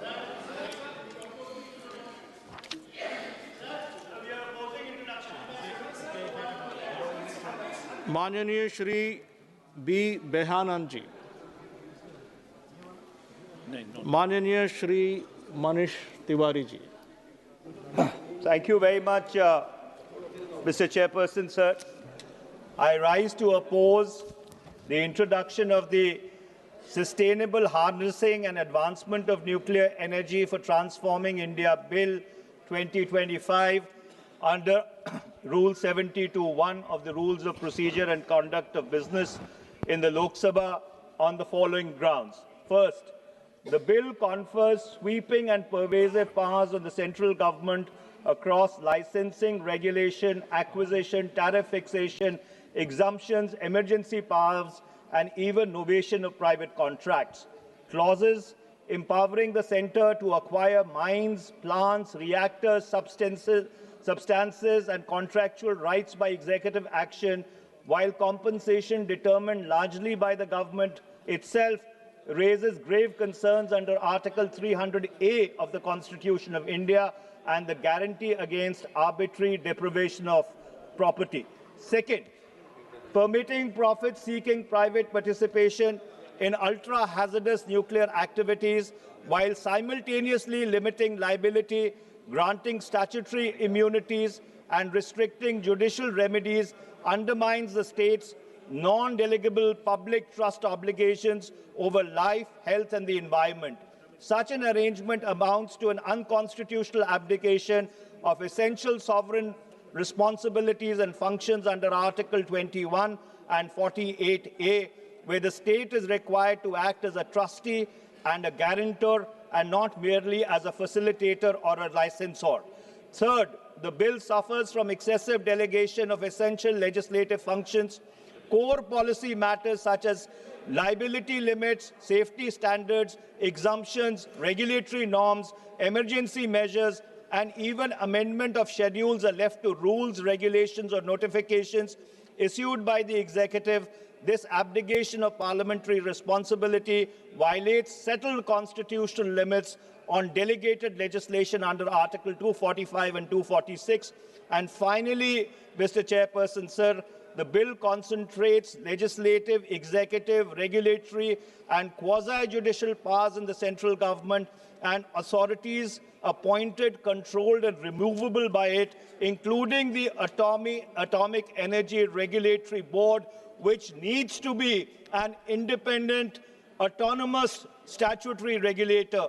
The absence of institutional independence, coupled with wide direction-issuing powers and insulation clauses, undermines the doctrine of separation of powers, which is a basic feature of the Constitution. On these grounds, I strongly oppose the introduction of this bill.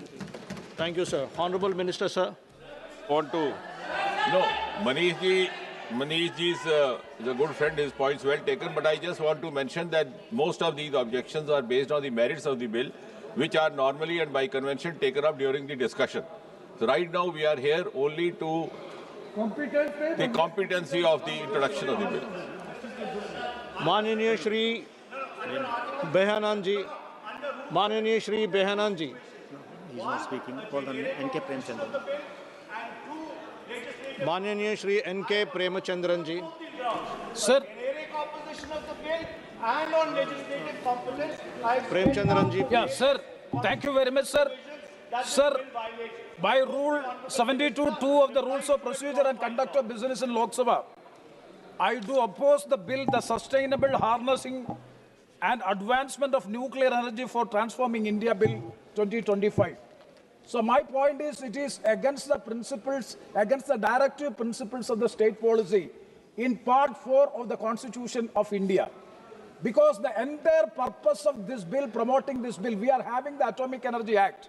And also we are having all these legal mechanisms are also there.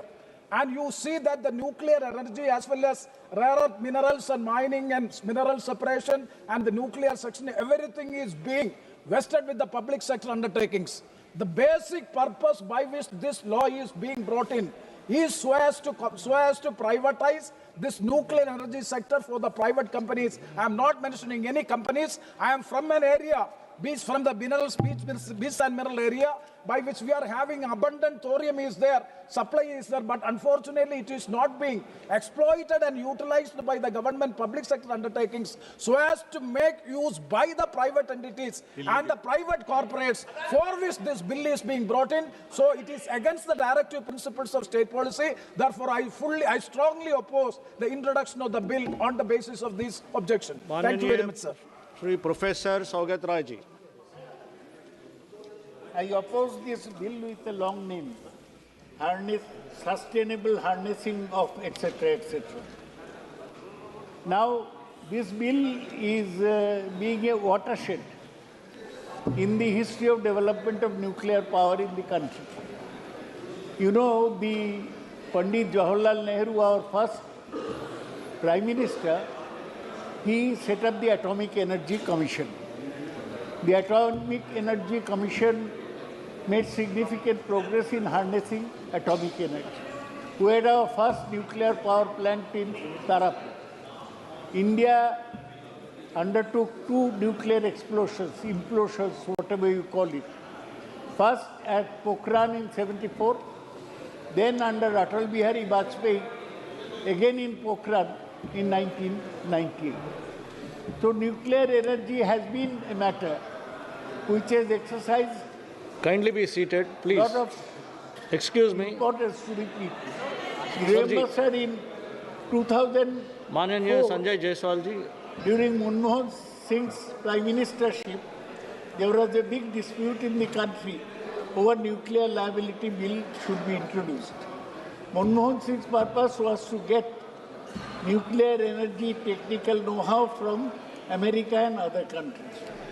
Now this is a new step where slowly the nuclear energy sector is sought to be given over to private sector.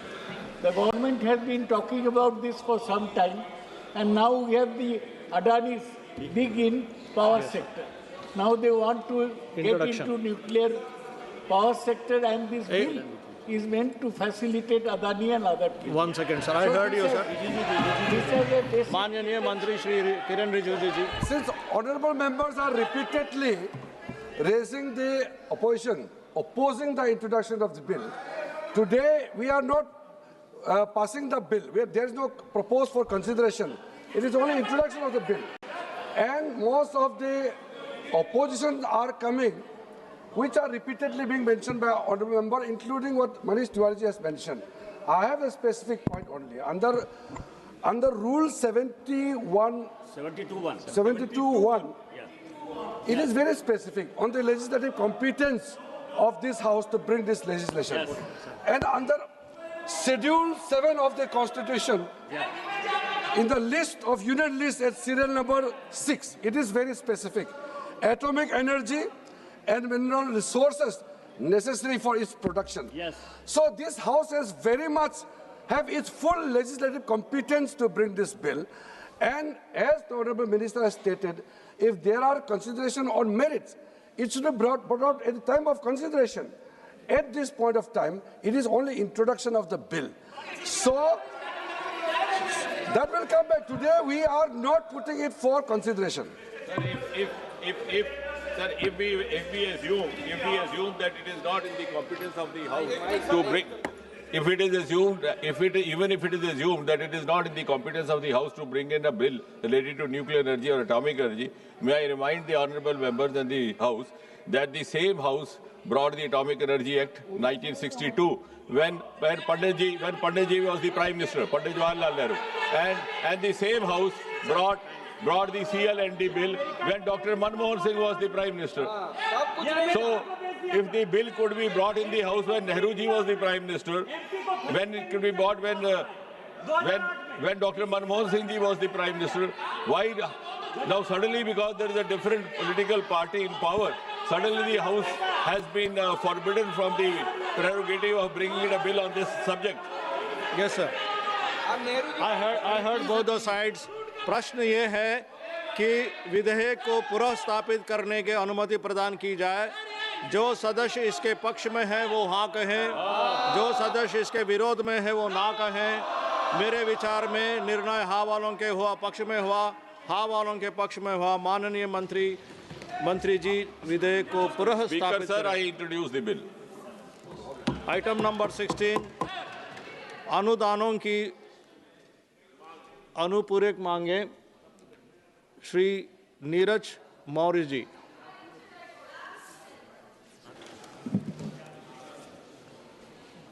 धन्यवाद सभापति जी। पूरक अनुदान मांगों के लिए 2025-26 72 अनुदान मांगे शामिल हैं। कुल राशि 1,32,268 करोड़ रुपए और अतिरिक्त अनुदान की मांग 41,455 करोड़ रुपए। इसमें 2/3 यानी कि 27,000 करोड़ से अधिक सब्सिडी पे खर्च करने की बात कही गई है। मान्यवर, ये आंकड़े कागज पर तो चमकदार लगते हैं, लेकिन हकीकत में एक ऐसी सरकार की कहानी बयान करते हैं जो प्राथमिकताओं से भटक गई है, क्योंकि ये ना केवल व्यर्थ का खर्च है, बल्कि आम आदमी की पीड़ा को नज़रअंदाज करने का प्रमाण भी है। मान्यवर, किसानों के लिए जो रसायन उर्वरक पे मांग रखी गई है, उसमें ज़्यादातर जो धन है वो सब्सिडी के लिए रखा गया है। मान्यवर, अभी आपने देखा उत्तर प्रदेश के अंदर किस तरह से किसानों का बुरा हाल रहा। लोगों को ना तो फास्फोरस पोटास मिला, ना यूरिया मिली, ना डीएपी मिली। मान्यवर, इस अनुपूरक मांग में 23,423 करोड़ रुपए सब्सिडी पे लगाने की बात कही गई है। महोदय, आज जहां हमारा किसान एमएसपी की मांग को लेके दर-दर भटक रहा है और उसको एमएसपी नहीं मिल रही है, किसान सड़कों पे खड़ा है, लेकिन सरकार सब्सिडी के नाम पे विदेशी कंपनियों को फ़ायदा पहुंचा रही है। आयातित यूरिया पर इतना खर्च क्यों? सरकार अपनी क्षमता बढ़ाने में नाकाम रही है, लेकिन किसान को कुछ नहीं मिला। किसान को केवल महंगाई, कर्ज और आत्महत्या करने पे किसान मजबूर है। हम मांग करते हैं कि सब्सिडी को पारदर्शी बनाया जाए, आयात पर निर्भरता कम करें और किसान कल्याण को प्राथमिकता दी जाए, तभी मान्यवर अनुपूरक का कोई महत्व होगा। मान्यवर, बहुत सारे विभागों की बात इसमें चर्चा की गई है। हम प्रमुख रूप से शिक्षा विभाग पे बात करना चाहेंगे कि शिक्षा विभाग का जो हाल है, जिस तरह से शिक्षा विभाग कार्य कर रहा है, मुझे लग रहा है कि ये जो अनुपूरक मांगा गया है उच्चतर शिक्षा विभाग के लिए 1,303.72 करोड़, इसमें 2,023.25 करोड़ की एक नई योजना लाई गई है, प्रधानमंत्री वन नेशन वन सब्सक्रिप्शन पर, जो वर्ल्ड क्लास इंस्टीट्यूशंस के लिए 65.45 करोड़। सभापति महोदय, ये क्या मजाक है जब भारत के जो ग्रामीण अंचल के बच्चे हैं आज वो स्कूल नहीं पहुंच पा रहे हैं, गांव के स्कूल बंद किए जा रहे हैं। ऐसे में वन नेशन वन सब्सक्रिप्शन का क्या मतलब है?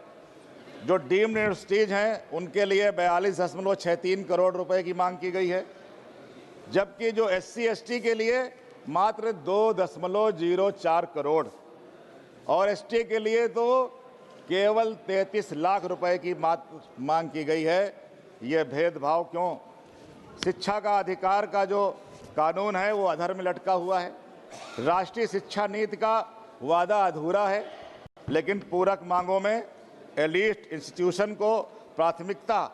हमारी मांग है बुनियादी शिक्षा पर फोकस किया जाए, RTE को मजबूत बनाएं, ना कि चमकदार योजनाओं के नाम पर फंड बर्बाद करके ये जो 90,812 करोड़ के ग्रास वे का हिस्सा है, जो सेविंग से मैच तो हो रहा है, लेकिन सेविंग कहाँ से आई? शिक्षा बजट में कटौती करके आई है। तो शिक्षा के बजट को काटा ना जाए, लेकिन शिक्षा की गुणवत्ता को भी महत्व दिया जाए। ये हम आपसे, सरकार से आपके माध्यम से मांग करते हैं। मान्यवर, अनुपूरक जो बजट आया है, इस बजट में अच्छा होता कि हमारे बरेली के अंदर एक synthetics and chemicals limited rubber factory के 1400 से अधिक स्थायी और हजारों अस्थायी श्रमिक जो बेरोजगार हो चुके हैं। फैक्ट्री बंद है और लगभग 1432 कर्मचारियों की देनदारियों का मामला भी लंबित है। मान्यवर, बेरोजगारी और आर्थिक बदहाली के कारण इन परिवारों पर जीवन यापन का गहरा संकट लगातार बना हुआ है। फैक्ट्री प्रबंधन ने बकाया वेतन और अन्य देयों का समुचित भुगतान नहीं किया। सरकार की उदासीनता के कारण ये परिवार भूखों मरने के पर मजबूर हैं। सरकार इन श्रमिकों के भुगतान की व्यवस्था भी अगर इस अनुपूरक में करती तो शायद उन परिवारों का भी कुछ भला हो जाता, लेकिन मान्यवर सरकार ने उनकी तरफ ध्यान ही नहीं दिया। मान्यवर अनुपूरक बजट आता है, मुख्य बजट आता है और हम सब लोग यहाँ 543 लोग चुन के आते हैं। मान्यवर हम लोग अपने क्षेत्र में जब जाते हैं तो जनता हर तरफ विकास की बात करती है, क्योंकि एक यहाँ से नारा दिया जा रहा है विकसित भारत का नारा, और हम लोग खास करके जो मेरा आंवला क्षेत्र है, मैं ग्रामीण अंचल से आता हूँ। ग्रामीण क्षेत्रों में आज भी रास्ते अच्छे नहीं हैं, सड़कें अच्छी नहीं हैं, पीने की पानी की व्यवस्था अच्छी नहीं है, स्वास्थ्य सेवाएं अच्छी नहीं हैं। मान्यवर जब हम लोग जाते हैं तो लोगों की अपेक्षा रहती है कि वो हमसे कुछ विकास की बात करते हैं, कुछ उम्मीद करते हैं, लेकिन मान्यवर सरकार ने जब केंद्रीय सरकार को खर्च करने का बजट कम लगा तो सरकार ने अनुपूरक की मांग कर ली। लेकिन मान्यवर हम सांसदगण जिनको बहुत कम सांसद निधि दी जाती है 5 करोड़ की, आप कृपया कंक्लूड। जब हमारे पास विकास की कमी आए या हम लोग नहीं काम कर पाते तो हम किससे पैसा मांगे। इसलिए मान्यवर मैं आपके माध्यम से कहना चाहूँगा कि इस विकास में सरकार को हम सांसद लोगों की निधि को बढ़ाने पर भी विचार करना चाहिए। मान्यवर जहाँ तक मुझे जानकारी है कि सांसद निधि सन 2010 में 5 करोड़ की गई थी। 5 करोड़ तब की गई थी जब जीएसटी नहीं थी। आज पूरे देश की कई विधानसभाओं में जो विधानसभा के सदस्य हैं उनका क्षेत्र छोटा होता है, लेकिन उनकी निधि हम सांसदों से ज्यादा है।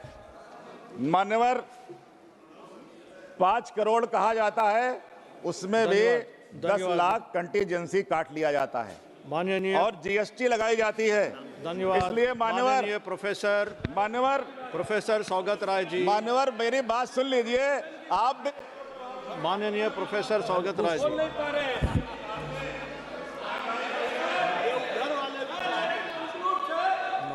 मान्यवर कंक्लूड कर रहा हूं बस थोड़ा।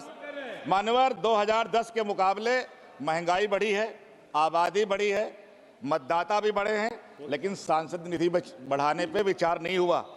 ऐसा लगता है कि भाजपा सरकार विकास नहीं कराना चाहती, और अगर विकास कराना चाहती है तो इस सांसद निधि को बढ़ाया जाए, जिससे कि लोगों के हम लोग छोटे छोटे काम कर सकें। मान्यवर सभापति महोदय, मैं अंत में professor Saugata Rai ji, yes.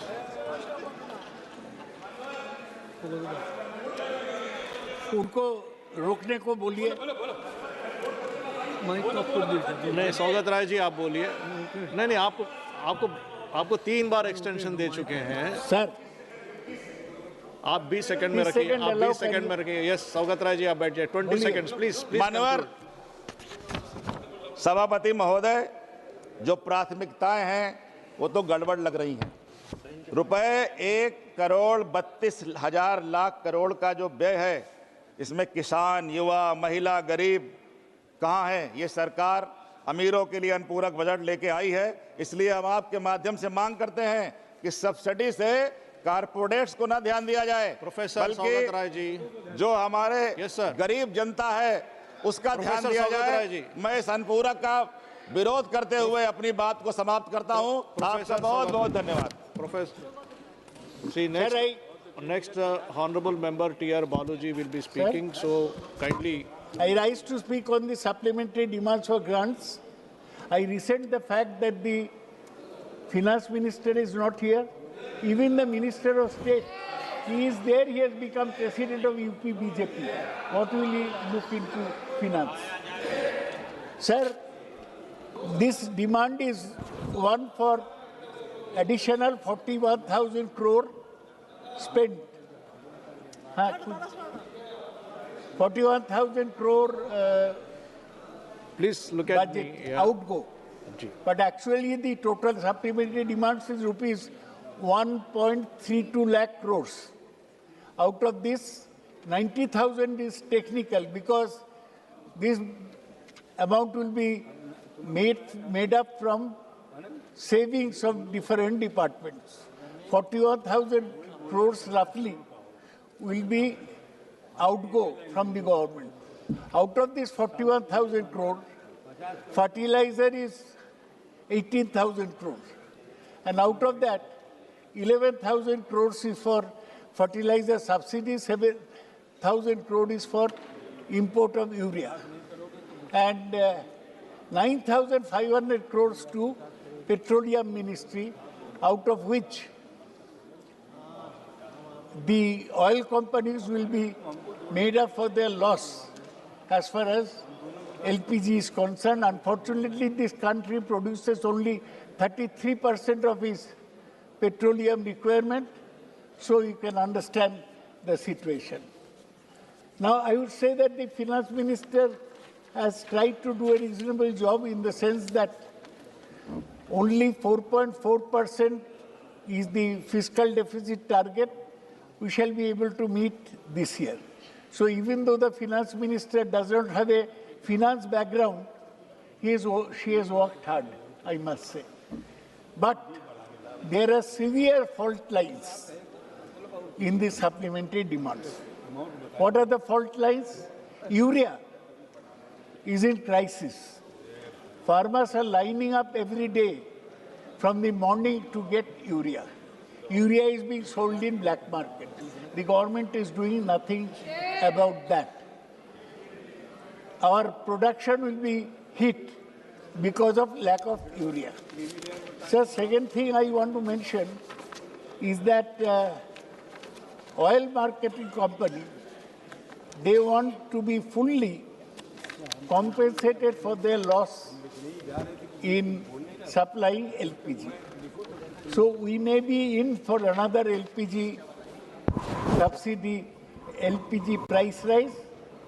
I would urge the government that let them give more money, but not increase the price of LPG.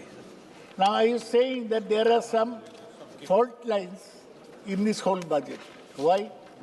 Because even though we are controlling this thing, another is Vodafone. Vodafone government is considering relief for the financially stretched telco. So I would like to know whether government will actually give the answer. Now, sir, you are a studious man. You must have noticed 5 months ago, Modi's friend Trump, he said that India is a decaying economy, finished economy. This is what Trump said. I want to know what the central government says. Sir, the IMF has said that India is in C category.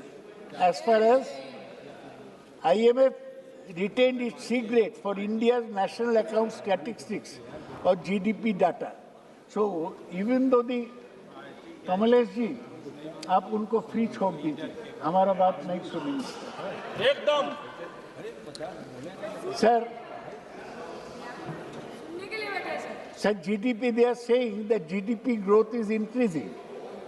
But IMF is saying that this is C grade in statistics. The government will have to reply what they are saying about. Sir, everybody will congratulate you for your election. But you listen to me. Sir, the other point I want to say is that where we are terrible is the rise in the fall of rupee. Rupee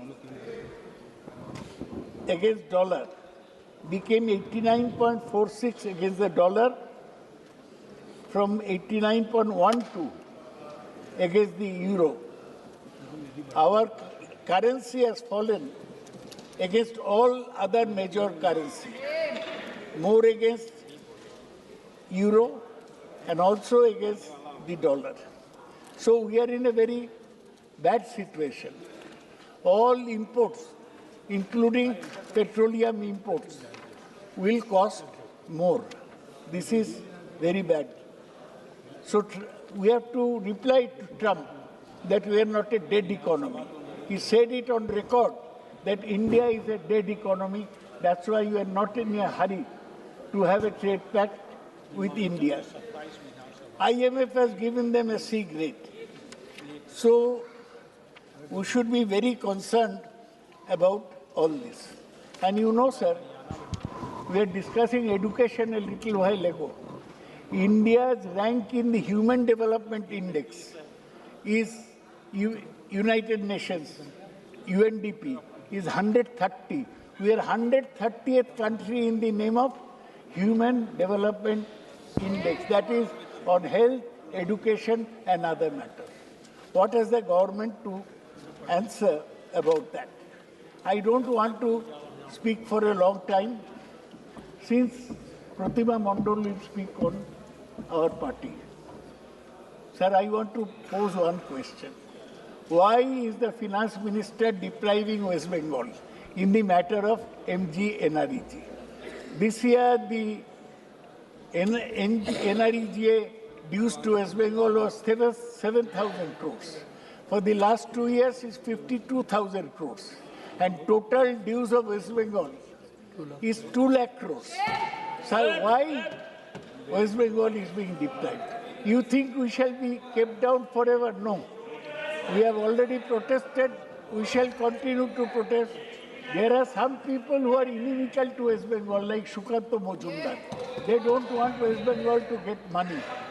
But in spite of everything, we shall give poor people their sustenance and we shall win the elections in 2026. That's why supplementary demands is an essential part of the budget making exercise. We know that if the government has shortfall, it has to be made up.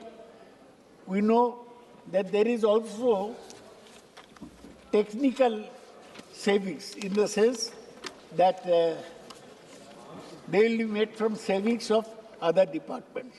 So in this way, another technical supplementary expenditure is rupees 8,337 crores is sought for transfer to monetization of National Highways Fund Infrastructure Investment Draft, INVIT, and rupees 35,950 crore is sought for investment under conversion of outstanding spectrum auction dues into equity in respect of Vodafone Idea Limited. So all is not well in the state of Denmark. Even though the government says our economy will be third economy in the world, it will be $1 trillion, $5 trillion economy. Economy has serious fault lines. I hope that the finance minister who insulted this house by not coming to the house in the time of debate will reply to all these questions whenever she comes here. Thank you, sir. Honorable Thiru T.R. Balu, sir. மாண்புமிகு பேரவைத் தலைவர் அவர்களே, இந்த மாமன்றத்தில் நடப்பு நிதியாண்டில் முதல் துணை மானிய கோரிக்கை 1,32,000 கோடிக்கான துணை மானிய கோரிக்கையில் பேசுவதிலே எனக்கு மிகுந்த ஈடுபாடு இருந்தாலும் இந்த 6 மாத காலத்திற்குள் இந்த 1,32,000 கோடிக்கு ஆன அதிகப்படியான செலவு எப்படி வருகிறது என்று ஆராய்ந்து பார்க்கின்ற நேரத்தில் 2 வகையாக பிரித்து சொல்கிறார்கள். ஒன்று 90,812 கோடி ரூபாய் அதிக வருவாய் வந்ததாகவும் சேமிப்பு வந்ததாகவும் ஒரு வகையிலே சொல்லப்படுகிறது. அடுத்த அதிக செலவுகளுக்காக 41,400 கோடி ரூபாய் அதிக செலவினங்களுக்காக அது தேவைப்படுகிறது சொல்கிறார்கள். முன்னாலே எதிர்பார்க்கப்படுகின்ற அந்த 90,812 கோடியில் அவர்கள் மிகவும் எதிர்பார்த்திருக்க வேண்டிய ஒன்று, எதிர்பார்க்காமல் வந்ததல்ல. சேமிப்பு என்றால் சேமிப்பு எப்படி வரும்? சேவிங்ஸ் பேங்க்ல போட்டு வச்சிருந்தாங்களா? இல்ல, அந்த பணம் அவருக்கு வழங்கிய பணம் அதிகப்படியாக அதிக தொகையை முன்னாலேயே ஜெனரல் பட்ஜெட்டில் முதலாக அளித்த நிதிநிலை அறிக்கையில் அதிகமாக கொடுத்திருக்கிறார். அது திரும்ப வருகிறது, திருப்பி அனுப்பப்படுகிறது. அதே போல அவர்கள் எதிர்பார்க்காத ஒன்று என்று சொல்வதற்கு எந்த நியாயமும் இல்லை. எப்படி என்று கேட்டால், பணம் அதிகமாக இருக்கின்ற காரணத்தால் திருப்பி அனுப்புகிறார்கள். அதற்கு பிறகு அதிக வருவாய் என்று சொல்கிறார்கள். எப்படி அதிக வருவாய் வரும்? அதிக வருவாய் என்றால் ஏதாவது அவருக்கு வணிகத்துறையில் ஈடுபடுகின்ற இலாக்காக்கள் வைத்திருந்து அந்த வணிகத்துறையின் மூலம் அதிக வருவாய் வந்திருக்கிறதா? இல்லை. ஆக இரண்டுமே குளறுபடிகளாக நம்ப முடியாத ஒன்றாக இருக்கிறது மட்டுமல்ல, 41,455 கோடி ரூபாய் அதிக செலவினங்கள் வருகிறது. ஆகவே எங்களுக்கு இந்த நிதி இந்த மானிய கோரிக்கை நான் சேர்த்திருக்கிறேன் என்று அமைச்சர் அவர்கள் சொல்லுகிறார்கள். 41,455 கோடியில் 18,525 கோடி ரூபாய் உர மானியமாக இருக்கிறது. 9,500 கோடி ரூபாய் கச்சா எண்ணெய் நிறுவனங்களுக்கு கொடுக்கின்ற மானியமாக இருக்கிறது. இது ரெண்டும் ஆண்டுதோறும் எதிர்பார்க்கக்கூடிய ஒன்றுதான். உரமானியம் என்பது ஆண்டுதோறும் கொடுக்கப்படுகின்ற ஒன்று.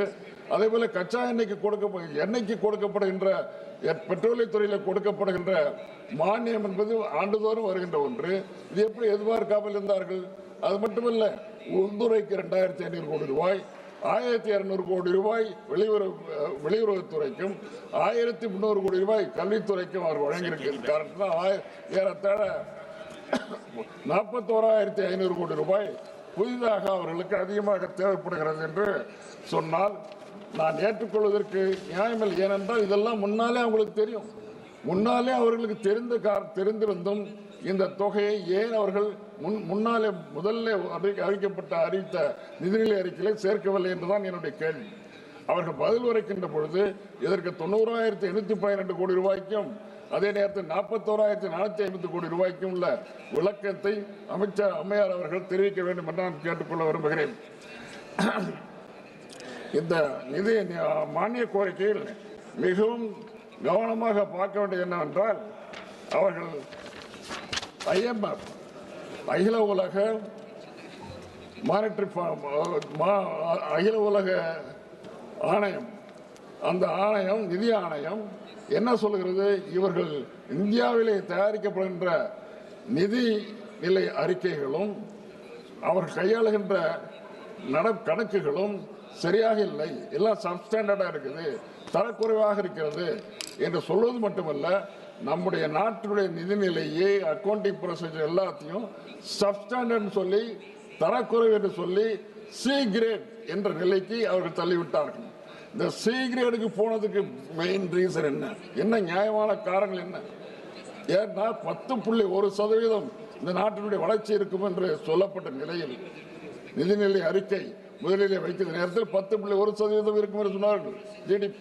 அதற்கு பிறகு இப்போது என்ன சொல்கிறார்கள்? 8.2% தான் ஜிடிபி என்று பிரதமரே ஒத்துக்கொண்டிருக்கிறார். ஆக 2% திடீரென்று குறைந்ததற்கு என்ன காரணம்?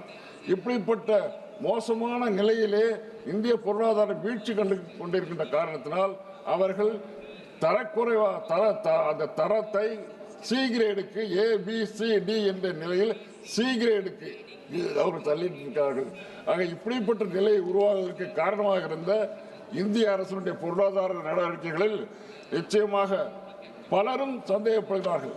டாக்டர் அரவிந்த் சுப்பிரமணியம், அதே போல டாக்டர் அருண்குமார், இவங்க 2 பேருமே இந்தியாவினுடைய மிகச்சிறந்த பொருளாதார நிபுணர்கள். அவர்களே இப்படி சொல்லியிருக்கிறார்கள். அவர்களே இதை நம்ப முடியாத நிலையில் இருக்கிறது என்று அவர்களே சொல்லியிருக்கிறார்கள். அது மட்டும் இல்லை, செஸ் வசூல் பண்றாங்க. செஸ் வரி, இந்த செஸ் வரி ஆண்டுதோறும் வசூல் பண்றாங்க. செஸ் வரி குறிப்பிட்ட காலத்திற்கு குறிப்பிட்ட துறையில் அதை வசூல் செய்வாங்க. அந்த நிலை சரியான பிறகு அதை திரும்ப பெற்றுக்கணும். அதே நேரத்தில் குறிப்பிட்ட இலாக்காவுக்கு அந்த பணம் போய் சேரணும், செஸ் வரி போய் சேரணும். அப்படி போகல. குறிப்பாக 1975 போடப்பட்ட பெட்ரோலிய செஸ் வரி இன்று வரை 50 ஆண்டுகளாக தொடர்ந்து கொண்டிருக்கிறது. கிட்டத்தட்ட 2.9 லட்சம் கிட்டத்தட்ட 3 லட்சம் கோடி வசூலாக இருக்கிறது. இந்த 3 லட்சம் கோடி 2.296,000 கோடி வசூலானதுல 902 கோடி மட்டும்தான் பெட்ரோலியத்துறைக்கு போகிறது. பெட்ரோலியத்துறையில் OIDB என்ற ஒரு நிறுவனம் இருக்கிறது, ஆயில் இண்டஸ்ட்ரி டெவலப்மெண்ட் போர்டு. இந்த ஆயில் இண்டஸ்ட்ரி டெவலப்மெண்ட் போர்டுக்கு 2.95,000 கோடி அங்கே போயிருக்கணும். ஆனால் போனதா இல்லை. அங்கே போயிருந்தா புதுசா திட்டங்கள் வந்திருக்கும். இந்த எண்ணெய் பற்றாக்குறை, கச்சா எண்ணெய் பற்றாக்குறை 20% மேல இருக்குது. 80% இம்போர்ட் ஆகுது, வெளிநாட்டிலிருந்து இம்போர்ட் ஆகுது. இந்த இம்போர்ட் வெளியுறவுத்துறையிலிருந்து இம்போர்ட் ஆகிற எல்லாம் போயிருக்கும். ஆகவே இப்படிப்பட்ட ஒழுங்கினங்களுக்காகத்தான் IMF துறை இன்றைக்கு C கிரேட் என்று நம்மை தாழ்த்திருக்கிறார்கள் என்பதை நான் கவலையோடு தெரிவித்துக் கொள்ள விரும்புகிறேன். இப்போது அது மட்டுமல்ல, அவருடைய துறை, இந்த இந்தியனுடைய நிதித்துறை அவருடைய இந்தியாவில் இருக்கின்ற மற்ற துறையை நம்ம சரியாக நடத்துவதில்லை. எப்படி நடத்துவதில்லை என்றால் இப்படித்தான், செஸ் வரி வாங்குறாங்க, வாங்கிட்டு இவங்களே எடுத்துக்கிறாங்க. 902 கோடி ரூபாய் மட்டும் பெட்ரோலியத்துறை கொடுத்துட்டு மீது 2,90,000 கோடிக்கு மேல அவங்களே வச்சுக்கிறாங்க. இது நியாயமா என்பதை கேட்க விரும்புகிறேன். ஒன்று, இதை போலத்தான் மாநில அரசுகளையும் ஏமாற்றுகிறார்கள். I need some 5 or 10 minutes, please. மாநில அரசுகளை ஏமாற்றுகிறார்கள். எப்படி ஏமாற்றுகிறார்கள்? மன்ரேகா திட்டம். இந்த மன்ரேகா திட்டத்தை காந்தி பேருக்கிறதுனால இன்னைக்கு மாத்திரத்தை முயற்சி பண்ணுறாங்க. மிக மோசமான நிலையில் இந்த அரசு போய் கொடுக்குறது. இதுவே ஒன்று எடுத்துக்காட்டு. இன்றைக்கு 100 நாள் வேலை திட்டம் குறைந்து போய் கொண்டே இருக்கிறது மட்டுமல்ல, 30 கோடி மனித நாட்கள் தமிழகத்திற்கு இருந்த நிலை மாறி இன்றைக்கு 12 கோடி மனித நாட்கள் மட்டும் நம்ம தமிழ்நாட்டுக்கு ஒதுக்கீடு செய்யப்பட்டிருக்கிறது என்றால் இதை விட கேவலம் என்னவாக இருக்க முடியும்? 1,290 கோடி ரூபாயை மாநில அரசுக்கு ஒன்றிய அரசு தரணும்.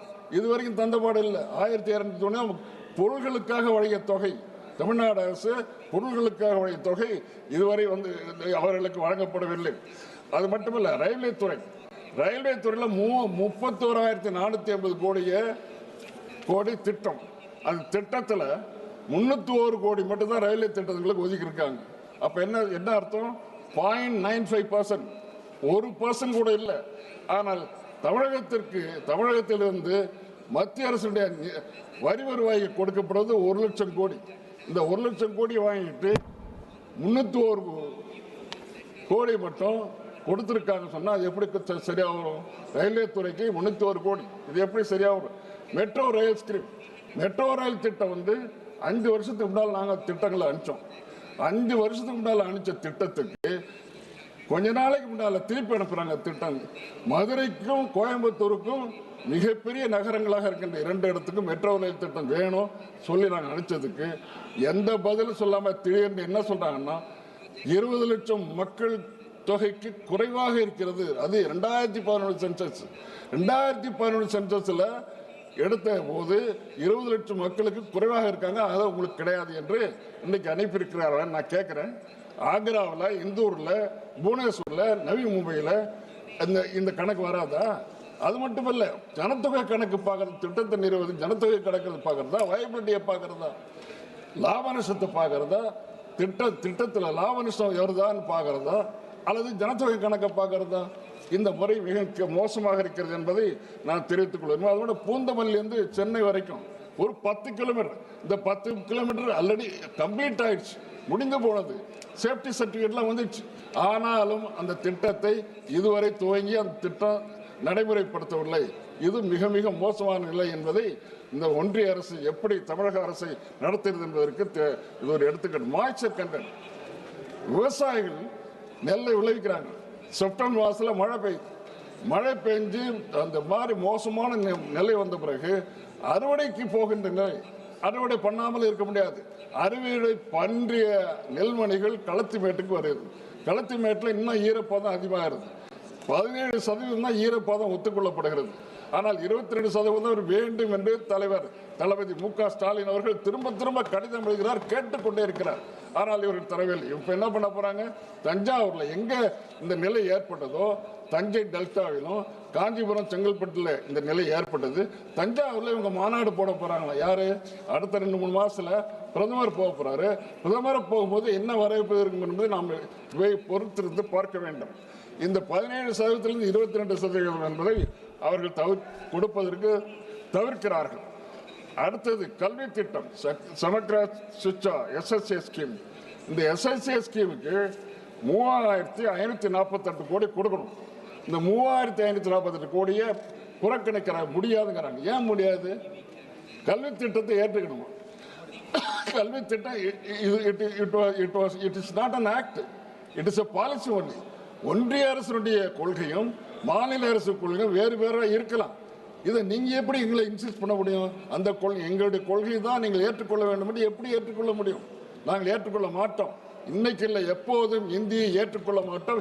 இந்தியை ஏற்றுக்கொள்ளாத தமிழ்நாடு தொடர்ந்து நீடிக்கும். இது அறிஞர் அண்ணா அவர்களுடைய கொள்கை, அண்ணன் கலைஞர் அவருடைய கொள்கை. இந்த திட்டத்திலிருந்து நாங்கள் மாறவே மாட்டோம். இந்தி என்றைக்கும் கிடையாது தமிழகத்தில் என்பதை தெரிவித்துக் கொள்ள விரும்புகிறேன். 2010 ஆசிரியர்கள் நியமிக்கப்படுகிறார்கள். 4 லட்சம் ஆசிரியர்கள் தமிழ்நாட்டில் நியமிக்கப்படுகின்ற ஆசிரியர்களுக்கு புது கொள்கை வகுக்கிறார்கள். நீங்க தகுதி தேர்வு பெற்றாதான் நீங்க ஆசிரியராக தொடர்ந்து போக முடியும் என்று சொல்கிறார்கள். 2010 அப்பாயின்மெண்ட் முடிஞ்சிச்சு. இன்றைக்கு 2024, 14 வருஷம் கழிச்சு 2 வருஷத்துக்குள்ள நீங்க தகுதி தேர்வு பெற்று நீங்க பாஸ் பண்ணாதான், தகுதி ஏற்பட்டாதான் நீ தொடர்ந்து ஆசிரியராக தொடர முடியாது. முடிவதற்கு சான்ஸே கிடையாது. மத்திய அரசு நேரடியாக கோர்ட்டுக்கு போயிட்டு நீதிமன்றத்தை அணுகி புதிதாக அவர்களுக்கு அனுமதி வாங்கி தர வேண்டும். இல்லை என்றால் 4 லட்சம் ஆசிரியர்களுடைய நிலை என்னவாகும் என்பதை அவர்கள் எண்ணி பார்க்க வேண்டும். ஆகவே என்னுடைய அன்புக்குரிய நண்பர்களே, we demand immediate release of pending MNREGA funds due on restoration of labor and materials allegation. Number 2, to approve the increased moisture content of paddy 22% from 17%. Immediate approval of metro projects Coimbatore and Madurai. Immediate release of rightful due of 3,548 from SSA scheme without any further delay. ஆசிரியர்களுக்காக 2010 வழங்கப்பட்ட அந்த பணி தொடர்ந்து நீடிப்பதற்காக அரசு, இந்த ஒன்றிய அரசு நீதிமன்றத்தை நாடி புதிய அரசு ஆணையை பெற்று அந்த ஆசிரியர்களுக்கு வாழ்வளிக்க வேண்டும் என்றும் கேட்டுக்கொள்கிறேன். வணக்கம், நன்றி. Thank you. Thank you, honorable member.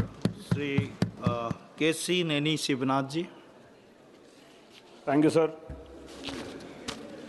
I raise to speak on first batch of supplementary demand of grants for year 25-26. This batch covers 72 grants, with government seeking Parliament's approval for additional grants of 1.32 lakh crores. Sir, some of honorable members from opposition have spoken about economic disorder, but the facts are different. Under the leadership of our Honorable Prime Minister Narendra Modi ji, FDI has crossed 81 billion USD.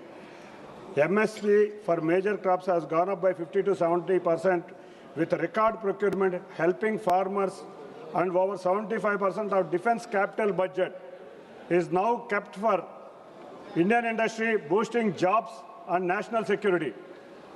Now speaking about supplementary demand for grants 25-26. Under these supplementary grants, Minister of Chemical and Fertilizers has been reappropriated 31,000 crores, a significant portion of which will strengthen urea subsidy scheme, sir. Sir, urea is not only a fertilizer, it is the backbone for crop growth. Any delay in supply threatens entire agricultural cycle. This year, Andhra Pradesh faced sudden surge in demand during peak Kharif season. At this critical moment, our Chief Minister Nara Chandrababu Naidu ji personally intervened. He took up the issue with Union government. The Minister J.P. Nadda ji, who swiftly responded, releasing fresh stocks and ensuring uninterrupted supply across the states. This timely assistance protected our farmers our crops and their livelihood. Sir, an amount of 18,800 crores has been reappropriated to the Ministry of Road Transport and Highways. The Union government has built 10,660 kilometers highways in financial year 25, exceeding its target of 10,400 kilometers. This indicates government commitment to ensure connectivity across the country. Another critical transport project to ensure connectivity is the metro rail. Sir, among all the southern states, Andhra Pradesh is the only state without metro rail system. In this background, Vijayawada and Vizag metro projects are not just transport systems, they are necessary for the growth of this region and achieving Prime Minister's goal of Viksit Bharat. Sir, 1,303 crores is being reappropriated to Ministry of Education. One of the key sectors in education is medical, for which building of new colleges are essential. Sir, when there is a crunch in financial resources, the central government from time to time comes up with innovative models to ensure development does not stop. But sir, YSRCP party today in AP is opposing the development of medical colleges. This is the sector they themselves neglected with inaction and false promises. They promised to build 17 new medical colleges, but the truth is that not even a single stone was laid to most of them. In 4 years of YCP government, instead of 85,000 crores, they have spent less than 1,000 crores. In this space, it will take 15 years for completion of these 17 medical colleges. Sir, after failing so badly, the same party now opposes nationally approved PPP model. The Department of Economic Affairs, Government of India has notified this model, and the apex body of medical education, the National Medical Commission, has recommended to build PPP medical colleges. Sir, and also the House Standing Committee on Health also recommended this colleges of this model. Yet YSRCP is against this model because they don't understand the difference between PPP and privatization. Sir, under PPP model, the government keeps full control while the private partners only support infrastructure, operation, and completing the construction within 2 years. Half the seats remains under government quota, all the reservations stay same, and the fees for these seats are capped to protect the students. In these hospitals, 70% of beds are reserved for Ayushman Bharat patients. This model ensures better infrastructure while safeguarding students and poor. Sir, if YSRCP is really committed for public, they would have not spent 500 crores government money to build a palace for their chief minister, a gross ugly waste of public wealth. They could have instead used 500 crores for operational of these medical colleges. Their opposition to medical colleges through PPP model exposes their hypocrisy.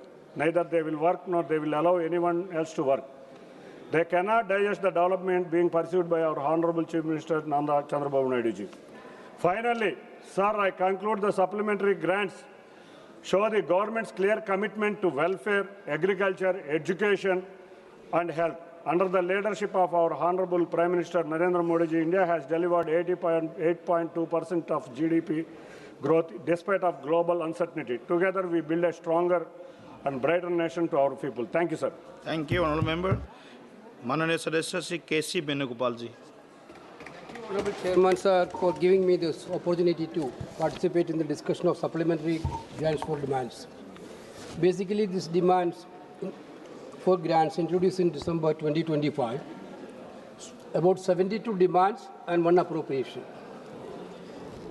Sir, today the truth, the Indian economy is staring in the rise. Indian economy is staring in the face, sir. The rupee is weak, sir. Prices are high. Job is lacking, and confidence is collapsing. This is not a bad luck, sir, bad governance of this government. The rupee has fallen to its lowest ever, closing 90 against the US dollar, and still sliding, sir. This is not a small technical issue. When Honorable Finance Minister is not there here, 1,32,000 rupees they are asking from the Parliament, but Honorable FME is not here. Supplementary demands, I think FM's presence is needed.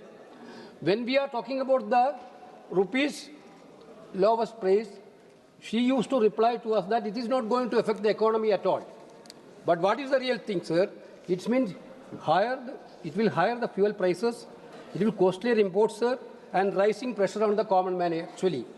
And our Honorable Prime Minister, when he was the Chief Minister of Gujarat, has told the rupees reaching, that point of time, rupees reaching 58 against US dollar.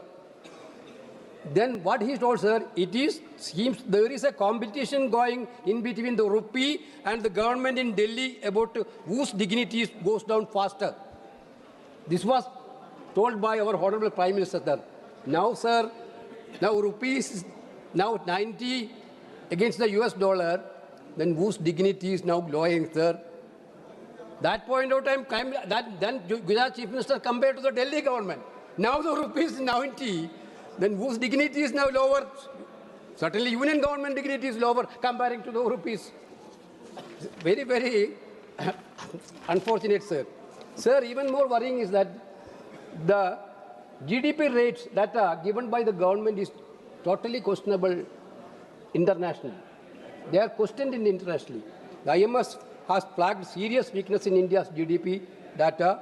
Still the government is telling our GDP is better, but IMF still is already contesting it.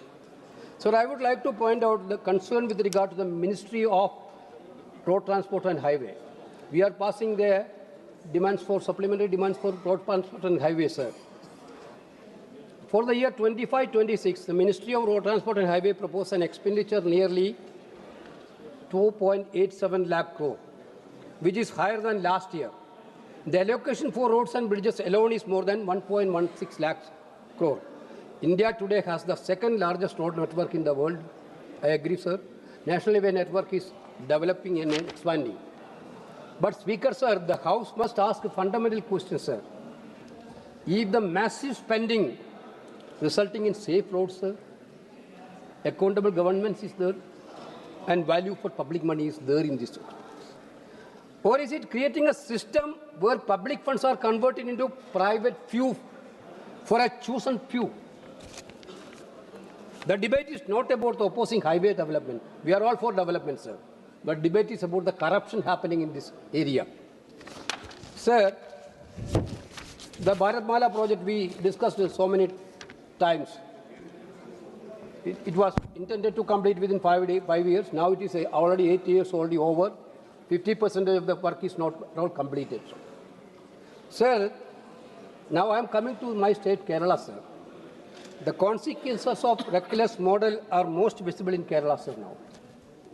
From Kasaragod in the north to Kollam in the south, national highway projects, two major stretches, NH66 and NH544, are collapsing before the eyes of the public. It's virtually collapsing, sir, roads. I think you are also aware of that. The roads are collapsing like anything in national highway. In Kerala stretch, sir. Elevated structures are sinking, retaining walls are collapsing, service roads are flooded, and fresh cracks are appearing on newly constructed roads. Sir, in May this year, the entire stretch of elevated highway in Koread was collapsed. The scene was catastrophic. The entire stretch is now beyond repair. Recently, NH wall in Kollam has been collapsed. Our Ramachandran raised this issue already. I can list out dozens of such incidents, sir. Sir, the problem, what is the problem? What is the problem? In my own constituency, one death was happened. 40 people died because of this construction site. There is no proper management. Sir, what is happening in Kerala is not act of nature, sir. It is the result of a system where speed and profit were prioritized over safety and scientific planning, sir. Sir, the House must understand that these failures are not accidental. They are the outcome of a development model designed to maximize corporate profit, not public safety. And this brings me to the core issue behind the supplementary demand, basically the highway scam, sir. Let us look at one project, Adiyur Vengalam stretch of NH66 in the North Kerala. A road of just 40 kilometers, This project was awarded to Adani Enterprises for 1,832 crore. Adani did not build, sir. What they have done, Adani did not build. He subcontracted the entire work to Wagad Infra Projects, an Ahmedabad-based firm, for just 971 crore. You see, sir, the total contract was 1,838. He has given the subcontract to 971 crores, almost half the amount.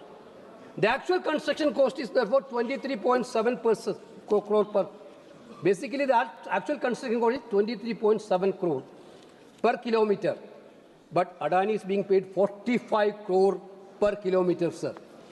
Sir, Adani will earn 2,043 crore from this one project alone, an excess profit of 1,310 crore funded entirely by public money, sir.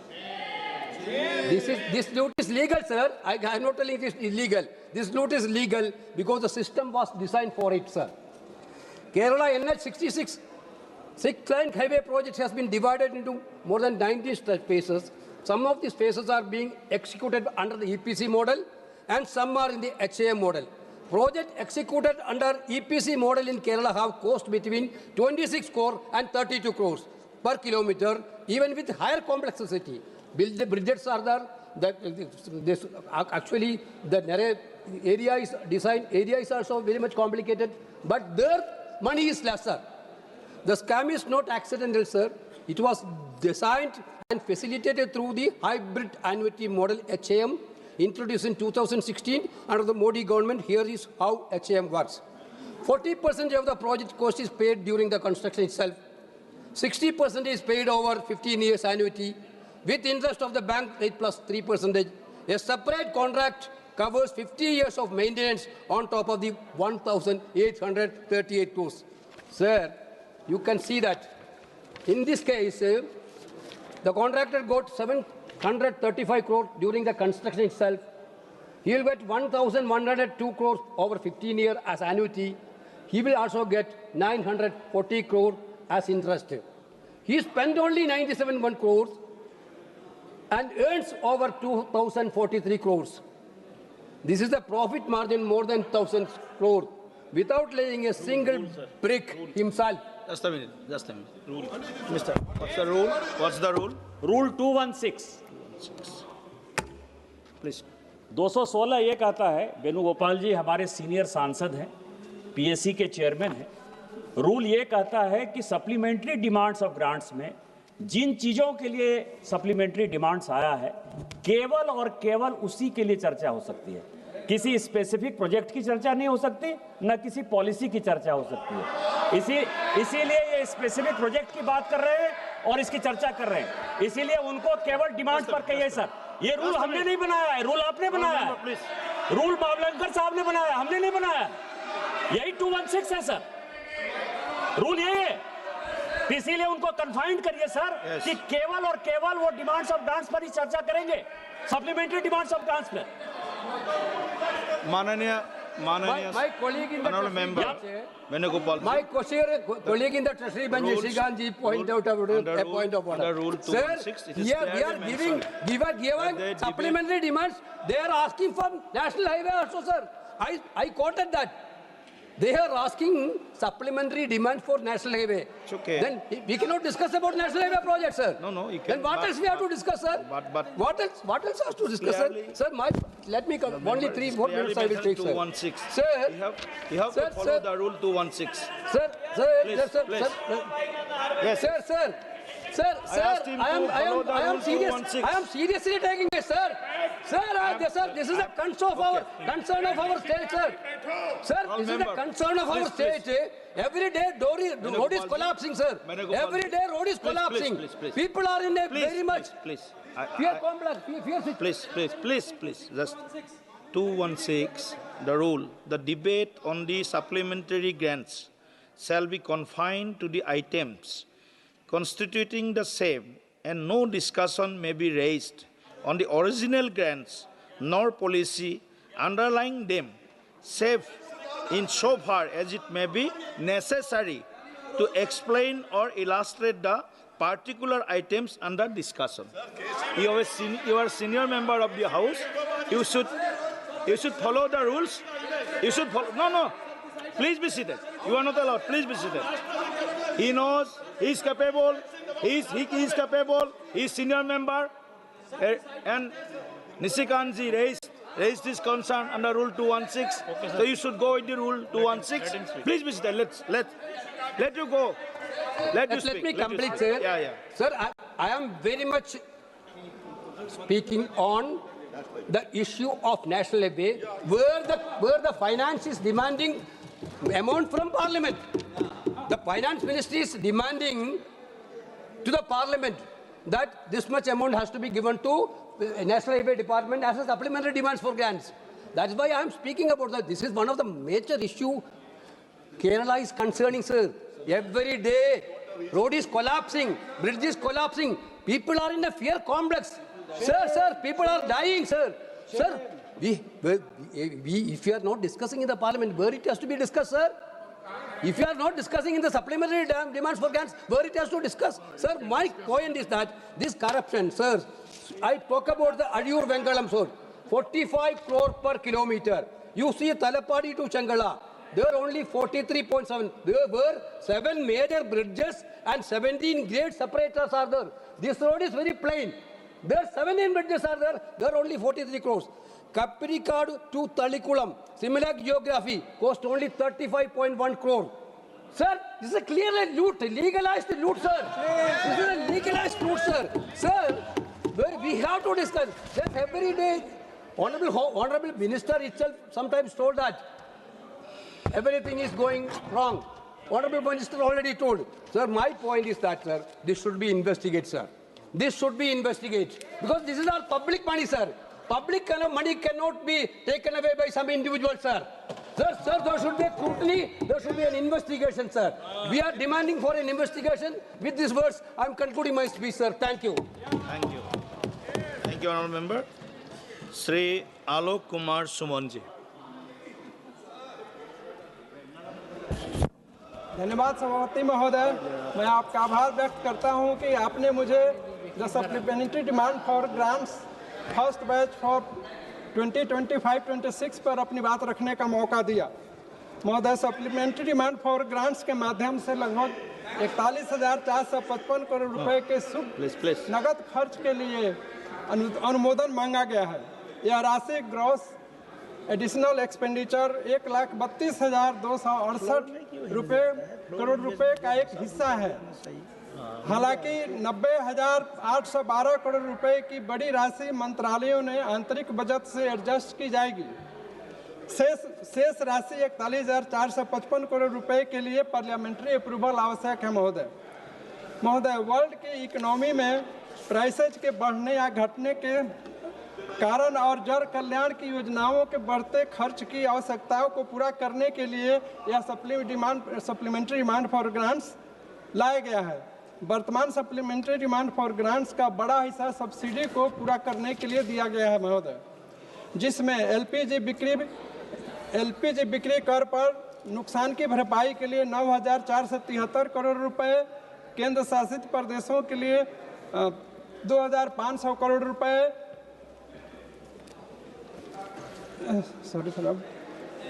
Home ministry के लिए 2,298 करोड़ एवं higher education के लिए 1,303 करोड़ रुपए दिए गए हैं महोदय। माननीय प्रधानमंत्री श्री नरेंद्र मोदी जी एवं माननीय मुख्यमंत्री श्री नीतीश कुमार जी के नेतृत्व में हमारा बिहार और देश मजबूती के साथ आगे बढ़ रहा है। यह कुशल नेतृत्व का परिणाम है कि वर्ष 2025-26 के सेकेंड क्वार्टर में इंडियन इकोनॉमी का 8.2% जीडीपी ग्रोथ हुआ है, जो इम्प्रेसिव है एवं देश के राज्यों एवं अन्य सबों के लिए यह इनकरेजिंग है। यह सरकार की ग्रोथ पॉलिसी और रिफॉर्म के कारण संभव हुआ महोदय। आप आज भारत दुनिया की फास्टेस्ट ग्रोइंग इकोनॉमी में है और हम जल्दी ही वर्ल्ड की तीसरी इकोनॉमी बनने वाले हैं। वर्ल्ड के विकास के लिए भारत का योगदान 20% होने जा रहा है। आज हमारा फिस्कल डिफिसिट 4.4% होने की उम्मीद है। महोदय, देश में कंपनियां कैपिटल मार्केट से रिकॉर्ड फंड जुटा रही है। हमारे बैंक्स मजबूती के साथ योगदान दे रहे हैं। देश में इन्फ्लेशन बहुत कम हुआ है, इंटरेस्ट रेट कम हुआ है, देश की करंट अकाउंट डिफिसिट कंट्रोल में है, फॉरेक्स रिजर्व भी बहुत मजबूत है। आज हमारे डोमेस्टिक इन्वेस्टर्स करोड़ों रुपए मार्केट में लगा रहे हैं। महोदय, सरकार के सुधार का ही परिणाम है कि फॉरेन एक्सचेंज रिजर्व अपने रिकॉर्ड हाई के करीब है। टेक्नोलॉजिकल विकास में भी देश काफ़ी आगे बढ़ा है। 5G स्टैक देश में ही विकसित हुआ और हमने मेड इन इंडिया 5G भी बनाया और आज हम मेड इन इंडिया 6G पर तेजी से काम कर रहे हैं। आज देश में पारदर्शी नीति के कारण सेमीकंडक्टर से जुड़ी फैक्ट्री भी लगनी शुरू हो चुकी है।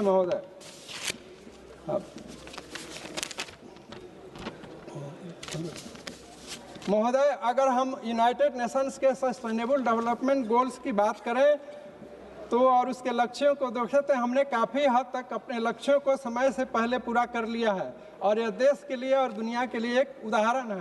महोदय, हमारे संसदीय क्षेत्र में हथुआ में सब्या एयरफील्ड है जो 471 एकड़ में फैला हुआ है। उसकी उड़ान योजना में 2020 में शामिल हो चुकी है और उसकी पिलरिंग एंड बाउंड्री हो चुकी है।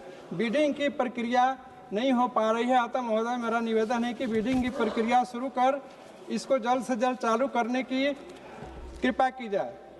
महोदय, मैं अपनी बात रखते हुए अनुरोध करूंगा कि राज्यों में वेतन एवं पेंशन पर हो रहे खर्च के लिए भी जरूरत पड़ने पर सहायता प्रदान किया जाए ताकि विकास संबंधी जरूरतों के लिए अधिक रकम खर्च हो सके। राज्यों के बीच बढ़ती राजकोषीय असमानता को भी कम किया जा सके। सबसे अधिक पूंजीगत व्यय करने वाले सड़क एवं रेलवे मंत्रालयों में वित्त वर्ष 2025-26 के अप्रैल से अगस्त के दौरान बजट आवंटन के अनुपात में अधिक व्यय हुए हैं। महोदय, पिछले साल की तुलना में पूंजीगत व्यय में वृद्धि एवं राजस्व में आई कमी के कारण राजकोषीय घाटे में बढ़ोतरी हुई है।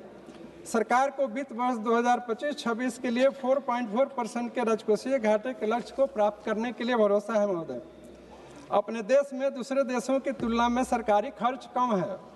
2022-23 के आंकड़े के अनुसार भारत में सरकारी खर्च का आंकड़ा देखें तो जीडीपी का 28.62% है, चीन का 33.4%, ब्राज़ील का 46.38%, अमेरिका का 36.2% और फ्रांस का 58.32% है।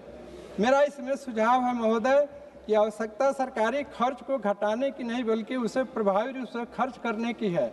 हमें यह सुनिश्चित करने की आवश्यकता है कि केंद्रीय और राज्य स्तर पर लोक निर्माण की सभी कार्य गुणवत्ता से परिपूर्ण हो। महोदय, सरकार ने विकास विरोधी बाधाओं को दूर करने के लिए और उसे सुसंगत बनाने के लिए हर संभव प्रयास किए हैं, जिससे कारोबारी लोगों की सुगमता बढ़ी है। बिजनेस रैंकिंग में भारत की ऊंची छलांग दिखती है। वैश्विक जटिलताओं के बावजूद सर्विस निर्यात बढ़ने से व्यापार में संतुलन बना हुआ है। महोदय, दुनिया भर में जहां 2.3 अरब लोग अभी भी खाद्य असुरक्षा के शिकार हैं, वहीं भारत में ऐसे लोगों की संख्या 33.5 करोड़ से अधिक है। दुनिया की आधी आबादी जरूरी स्वास्थ्य सेवाओं से वंचित है। इसमें भारत सरकार देश की ही नहीं बल्कि दुनिया को स्वास्थ्य के क्षेत्र में सहायता प्रदान कर रही है। महोदय, मैं इन्हीं शब्दों के साथ ये डिमांड फॉर ग्रांट्स का समर्थन करते हुए अपनी बात समाप्त करता हूँ। धन्यवाद जी। माननीय सदस्य श्री बजरंग सोनवाने जी। धन्यवाद स्पीकर सर, आपने मुझे सप्लीमेंट्री डिमांड्स फॉर ग्रांट्स पे बोलने के लिए मौका दिया। आज मी या सभागृहात जे बिल आलं त्या बिलावर बोलताना भारत देश हा कृषीप्रधान देश म्हणून ज्याची गणना केली जाते, या कृषीप्रधान देशामध्ये शेतकऱ्यांसाठी ज्या काही मागण्या आहेत त्या शेतकऱ्यांच्या मागण्यासाठी भारत सरकारने नवीन काहीतरी वाढ केली पाहिजे अशी माझी अपेक्षा होती। पण आता माग करताना भारत सरकारने त्याच्या बाबतीत काही मागणी केलेली नाही। शेतकऱ्यांसाठी जास्तीत जास्त ग्रँट या नवीन ग्रँटमध्ये द्यावेत ही एक माझी मागणी आहे। एवढंच नाही तर साहेब, माझ्या महाराष्ट्रामध्ये बीड जिल्ह्यामध्ये धाराशिव बीड संभाजीनगर या रेल्वे मार्गासाठी अतिरिक्त निधी दिला पाहिजे। बऱ्याच दिवसापासून मागच्या 2014ला मोदी सरकार आलं तेव्हापासून जुन्नर, चोंडी, आष्टी असा एक रेल्वे मार्ग आहे, त्याच्यासाठी सुद्धा नवीन पैसे दिले पाहिजेत, बजेटमध्ये तरतूद केली पाहिजे. बऱ्याच दिवसापासून मागील 14-15 वर्षापासून अहिल्यानगर, बीड, परळी रेल्वे हा पण एक मार्ग आहे. या मार्गासाठी बजेट देऊन सुद्धा काम वेळेत पूर्ण होत नाही. त्याला जर बजेट कमी पडत असेल तर ते जास्तीत जास्त दिलं पाहिजे. आणि अध्यक्ष महोदय, संबंध या सभागृहातील MP जे आहेत, मेंबर ऑफ पार्लमेंट, यांचा जो निधी आहे हा निधी अगदी कमी आहे साहेब. माझ्या महाराष्ट्रात जर बघितला तर MLAचा जो निधी आहे, जो फंड आहे, हा फंड 5 करोड रुपये आहे. म्हणजे 6 माझ्या खाली म्हणजे कमीत कमी 30 करोड. माझी एवढीच मागणी आहे की येणाऱ्या काळामध्ये 30 ते 35 करोड निधी वर्षाला तुम्ही MP लँडचा दिला पाहिजे, अशी माझी या सभागृहाच्या वतीनं आपल्याला मागणी आहे. साहेब, अध्यक्ष महोदय, आपल्या भारत देशामध्ये पोस्ट ऑफिस एक दळणवळणाचं खूप मोठं साधन होतं, पण पोस्ट ऑफिसेस बरेच काही बंद आहेत. त्याला नवीन पोस्ट ऑफिसेस काही माझ्या बीड जिल्ह्यामधील माझ्या कार्यक्षेत्रामध्ये झाले पाहिजेत, अशी माझी मागणी आहे. आपल्याकडे मोबाईलचं युग आलंय. मोबाईलच्या युगामध्ये आपण मोबाईलवर आता पूर्ण जग चाललंय. या सर्व गोष्टी करत असताना माझ्या निर्वाचन क्षेत्रामध्ये आणखी बऱ्याच भागामध्ये मोबाईल टावर्स नाहीत. महाराष्ट्रामधील बऱ्याच भागामध्ये हिल एरियामध्ये मोबाईल टावर नाहीत. त्याच्यामुळे मोबाईल टावरसाठी सुद्धा अतिरिक्त ग्रँट देऊन मोबाईल टावर झाले पाहिजे, ही माझी मागणी आपल्याला आपल्या माध्यमातून सरकारकडे आहे. त्याचबरोबर राष्ट्रीय महामार्ग आमचे नितीनजी गडकरी साहेबांनी खूप मोठा देशामध्ये जाळं निर्माण केलं, पण साहेब काही माझ्या मतदारसंघामध्ये आणखी 4 लेन करण्याचे बाकी रस्ते आहेत. 548D, 548C, त्याच्यासाठी 4 लेनिंग आणि 6 लेनिंगसाठीचे एक नदी द्यावा, अशी सुद्धा माझी मागणी आहे. साहेब, महाराष्ट्रामधील आरोग्य व्यवस्था पूर्ण ढासळलेली आहे. केंद्र सरकारनं आरोग्यासाठी सुद्धा इमारत असेल किंवा मेडिकलसाठी असेल, सिटी स्कॅनच्या मशीन असतील, अशा काही विविध योजना महाराष्ट्रासाठी दिल्या पाहिजेत, अशी माझी आपल्या माध्यमातून सरकारकडे मागणी आहे. एवढंच नाही तर मेडिकल कॉलेज, माझ्या इथं प्रत्येक जिल्ह्याला एक नवीन मेडिकल कॉलेज द्यायचं हे केंद्र शासनाचं धोरण आहे, पण माझ्या जिल्ह्याला मेडिकल कॉलेज नाही. हे मेडिकल कॉलेज द्यावा, ही एक आपल्या माध्यमातून सरकारकडे माझी विनंती आहे. साहेब, शिक्षणाच्या बाबतीत जर बोलायचं झालं तर नवोदय विद्यालय, केंद्रीय स्कूल, आर्मी स्कूल याच्यासाठी निधी कमी पडतो. याच्यासाठी सुद्धा अतिरिक्त निधी दिला पाहिजे. माझ्या गोरगरीब जनतेच्या लोकांचे मुलं तिथं शिकले पाहिजेत. माझ्या जिल्ह्याच्या बाबतीत, माझ्या एका निर्वाचन क्षेत्राच्या बाबतीत जर बोलायचं झालं तर माझा जिल्हा महाराष्ट्र संबंध देशाला ऊसतोड मजूर पुरविणारा जिल्हा म्हणून ज्याची ओळख आहे. या जिल्ह्यातील माझ्या ऊसतोड मजुरांचे जे मुलं आहेत, या मुलांसाठी एक शाळा प्रत्येक कारखान्यावर किंवा फिरती शाळा तयार करण्यासाठी केंद्र शासनाने हस्तक्षेप करावा आणि शाळा द्याव्यात, ही एक माझी कळकळीची विनंती आहे. साहेब, एवढंच नाही तर आपला हा भारत देश हा ग्रामीण भारत देश म्हणून ओळखला जातो. ग्रामीण एरियासाठी, रूरल एरियासाठी ग्रामपंचायत ही सर्वात महत्त्वाचं केंद्रबिंदू आहे. या ग्रामपंचायतसाठी इमारत नाही. ज्या ग्रामपंचायतमधून आपला जसा मुख्यमंत्री एका स्टेटचा असतो तसा त्या गावचा तो मुख्यमंत्री आहे, पण त्याला तिथं बसायसाठी जागा नाही, खुर्ची नाही, इमारत नाही. इमारतीसाठी सुद्धा केंद्र सरकारने अधिक निधी द्यावा, असं माझं प्रांजळ मत आहे. साहेब, पंतप्रधान घरकुल जी योजना आहे, पंतप्रधान आवास योजना, या योजनेसाठी आपल्याकडे तुटपुंजा निधी आहे. साहेब, आपण त्याचा निधी वाढवला पाहिजे. एका गरीबाचं घर जर व्हायचं असेल त्याला 5 लाख रुपये निधी अध्यक्ष महोदय दिला पाहिजे, ही माझी अत्यंत कळकळीची विनंती आहे आणि आपण सरकारला सांगून ती द्याल अशी अपेक्षा व्यक्त करतो. एवढंच नाही साहेब, घर घर जल पहुंचाने की केंद्र शासन की या मोदी सरकार का एक ये जल जल कहाँ पहुंचा घर. अभी जल जीवन मिशनचं 3, 13, 9, 12 वाजलेत, जल जीवन मिशन बंद पडले, त्याला पैसे नाही. साहेब, पैसे लवकर द्या. अध्यक्ष महोदय, आपण आपल्या माध्यमातून सरकारला सूचना कराल की त्याला जल जीवन मिशन या योजनेला पैसे द्याल. एवढंच नाही तर MREGS सारखी एक प्रचंड मोठी योजना आहे जी की गोरगरीब जनतेसाठी, महाराष्ट्रातल्या माझ्या देशातल्या गोरगरीब मजुरांना मजुरी मिळते. ह्या MRE योजनेसाठी आमच्या महाराष्ट्रामध्ये MREGS बंद केले. साहेब, त्याला केंद्राचा 100% पैसा असताना सुद्धा पैसा दुसरीकडे वळवला जातो आणि त्याच्यावर खर्च होत नाही. त्याच्यामुळे अध्यक्ष महोदय, माझी विनंती आहे आपल्याला की हा निधी जास्तीत जास्त त्याच्यावर खर्च झाला पाहिजे. माझ्या गोरगरीब जनतेच्या हाताला काम मिळालं पाहिजे. एवढंच नाही साहेब, आदिवासी ट्रबल आहेत, जे की दलित आहेत, यांच्या सर्वांसाठी वसतिगृह, केंद्र सरकारचे काहीतरी वसतिगृहासाठी निधी दिला पाहिजे आणि केंद्र सरकारच्या माध्यमातून वसतिगृह झाले पाहिजेत. आणि शेवटची अल्पसंख्याकांसाठी एक माझी डिमांड आहे की अल्पसंख्याक मुलं असतील, मुली असतील, मुस्लिम समाज असेल, त्यांच्या शाळा कमी आहेत, कॉलेजेस नाहीत, त्यांच्यासाठी हॉस्टेल नाहीत, तर ज्या ज्या बिग सिटी आहेत तिथं हॉस्टेलच सुद्धा दिले पाहिजेत अशी माझी मागणी आपल्या मार्फत सरकारला आहे आणि याच्यासाठी नवीन ग्रँट्स द्याल अशी अपेक्षा व्यक्त करतो. धन्यवाद, खूप खूप धन्यवाद. धन्यवाद जी. माननीय श्री सदस्य रविंद्र वाईकर जी. माननीय सभापति महोदय, आपने मुझे वित्तीय वर्ष 2025-26 की पूरक मांगदान सप्लीमेंट्री डिमांड फॉर ग्रांट के पहले बेंच पर अपने विचार रखने का अवसर दिया. इसके लिए मैं आपका सर्वहृदय से आभार व्यक्त करता हूं. मैं आदरणीय प्रधानमंत्री श्री नरेंद्र मोदी जी और माननीय वित्त मंत्री जी का अभिनंदन करता हूं, जिन्होंने भारतीय अर्थव्यवस्था की न केवल रक्षा की है बल्कि उसे नई ऊंचाई पर पहुंचा है. महोदय, अब मैं सदन के पटल के रखी हुई पूरक अनुदान मांगों पर आता हूं. महोदय, सरकार ने इस वित्तीय वर्ष में 41,455 करोड़ रुपए की अतिरिक्त यानी नेट एडिशनल स्पेंडिंग की मांग की है. मैं सदन का ध्यान 7 प्रमुख आवंटनों की ओर आकर्षित करना चाहता हूं.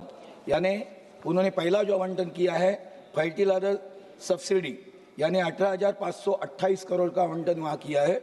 महोदय, कुल मांग का एक बहुत बड़ा हिस्सा यानी 18,528 करोड़ रुपए केवल उर्वरित विभाग के लिए आवंटित किया गया है. आज दुनिया में खाद की कीमतें आसमान छू रही है, युद्ध चल रहे हैं, सप्लाई चेन टूटी हुई है, लेकिन मोदी सरकार ने तय किया है कि अंतर्राष्ट्रीय कीमतों का बोझ हमारे किसानों के कंधों पर नहीं पड़ेगा, दिया जाएगा. ये राशि यूरिया पीएंड के उर्वरित सब्सिडी के लिए है ताकि हमारे अन्नदाता को खाद सस्ती दरों में मिल जाए. दूसरा आवंटन जो किया है पेट्रोलियम एलपीजी के ऊपर यानी करीबन 9,473 करोड़ का पेट्रोलियम मंत्रालय के लगभग 9,500 करोड़ रुपए दिए जा रहे हैं. उसका उद्देश्य तेल कंपनियों को हुए नुकसान की भरपाई करना है ताकि जनता को रसोई गैस और ईंधन उचित दामों पर मिलता रहे. साथ ही प्रधानमंत्री उज्ज्वल योजना के तहत गरीब परिवार को मुफ्त गैस कनेक्शन जारी करने के लिए ये आवंटन किया गया है. ये बजट का कुशल प्रबंधन है.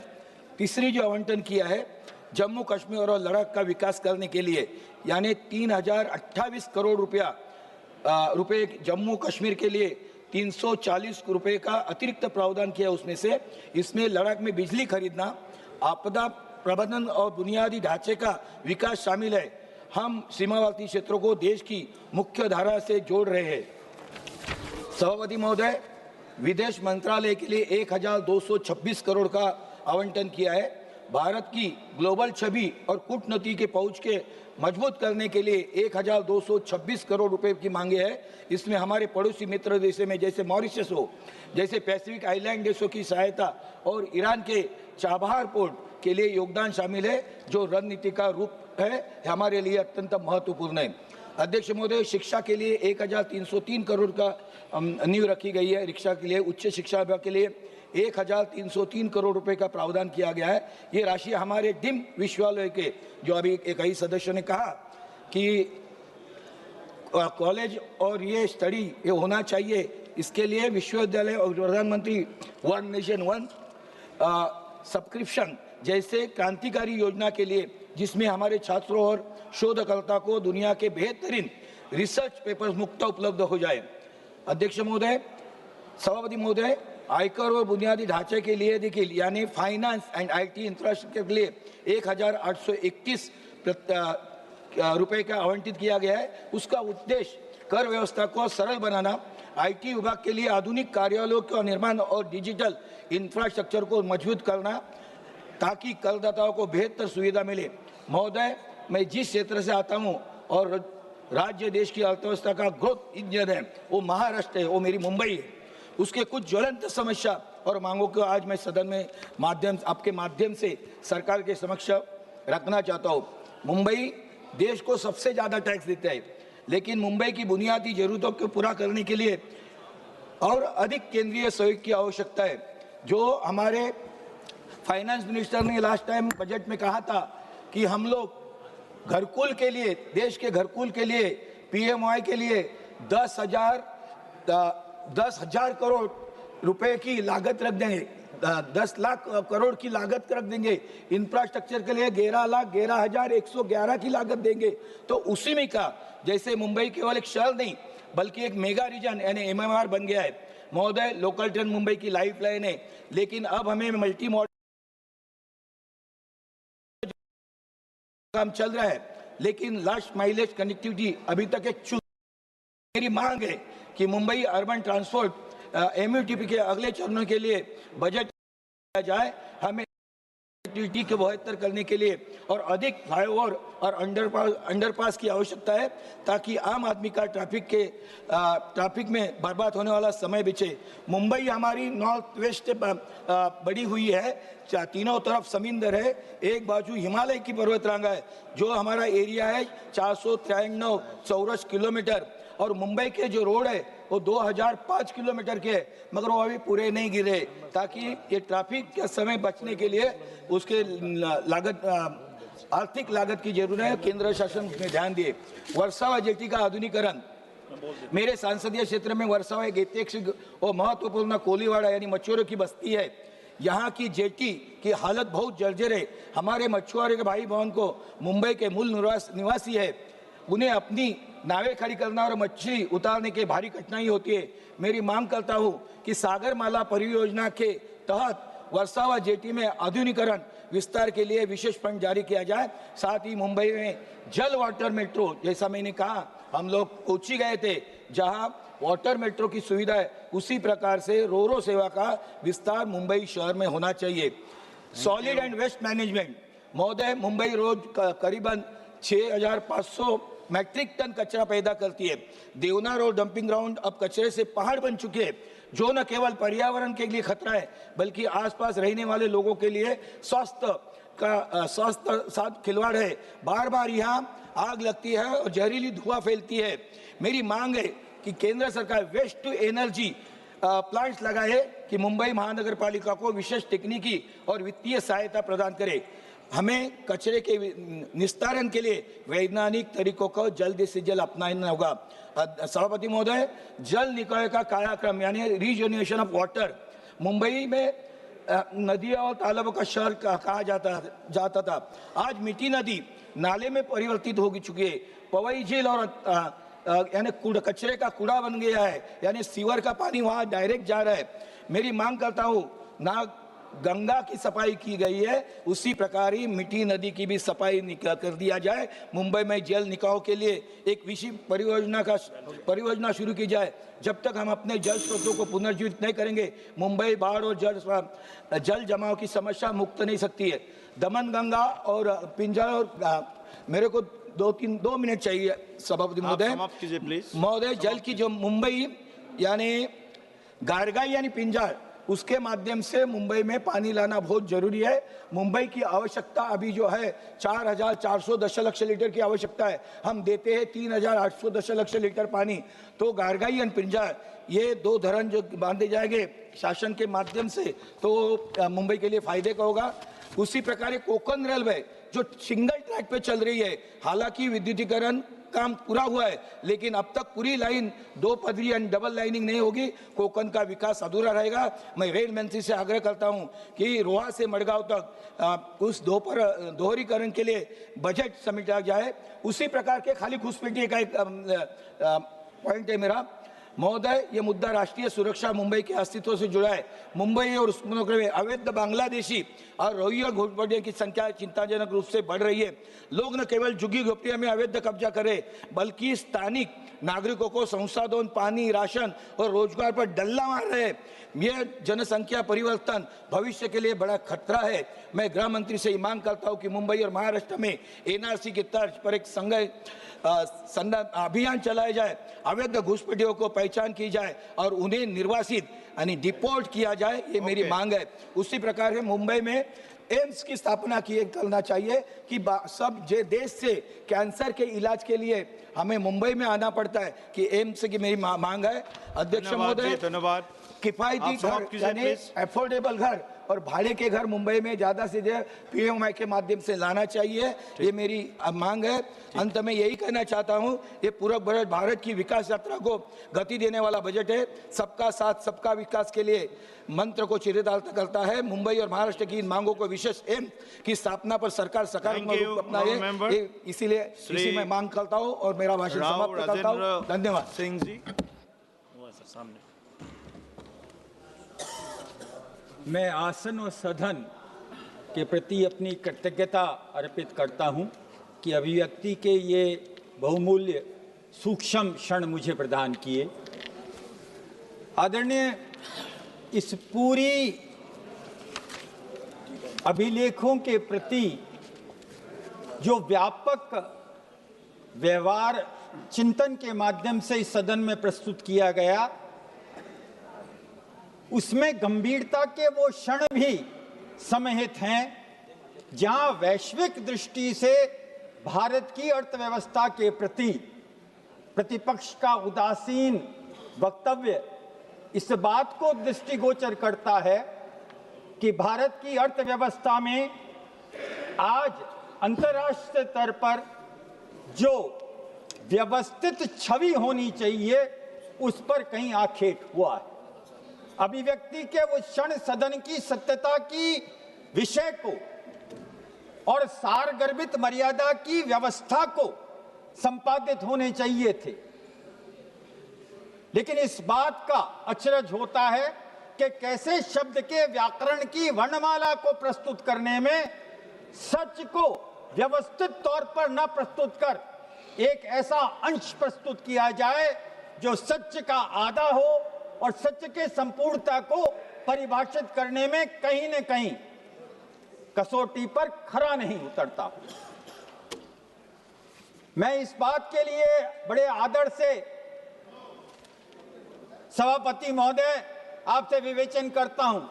सम्मान्य निशिकांत जी दुबे ने यह बात बिल्कुल सही कही कि 216 के माध्यम से जब आप अनुपूरक मांगों पर चर्चा कर रहे हो तो आपकी सीमा अनुपूरक मांगों तक होनी चाहिए, लेकिन क्योंकि व्यापक चर्चा भारत की संपूर्ण अर्थव्यवस्था को परिदर्श करते हुए विवेचन के रूप में प्रतिपक्ष ने प्रस्तुत कर दी, तो यहां मैं एक बात आपके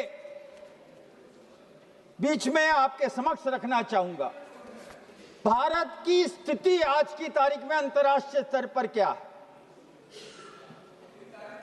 पूरे संसार की सबसे बड़ी प्रजातांत्रिक व्यवस्था, और इस प्रजातांत्रिक व्यवस्था के सामने भारत की वर्तमान सरकार और भारत के प्रधानमंत्री नरेंद्र मोदी जी द्वारा दिया हुआ आज आर्थिक विवेचन, सामाजिक, राजनीतिक और राष्ट्र की व्यवस्था को विमोचित करने का पारदर्शिक मार्ग प्रस्तुत करता है। उसके उपरांत भी प्रतिपक्ष इस बात के लिए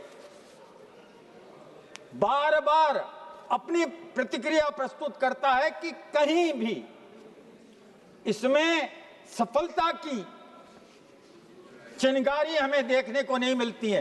तो आदरणीय, उसी अमेरिका जिसके डॉलर के संबंध में इतनी चिंता व्यक्त की गई है, मैं वहीं के एक प्रसिद्ध व्यक्ति के द्वारा वो विवेचन प्रस्तुत करने की आज्ञा चाहता हूं। उन्होंने कहा है कि भारत जैसा एक डेमोक्रेटिक, सबसे बड़ा डेमोक्रेटिक देश, what do you do when the world's largest democracy decide it no longer needs your permission? उन्होंने अमेरिका के लिए कहा है कि how does America have to behave?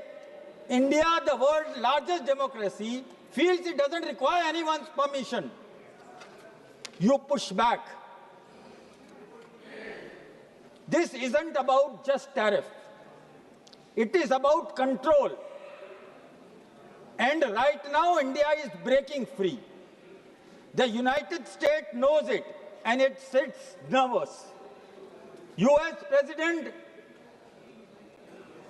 has threatened tariffs on Indian exports. The official reason, trade imbalance.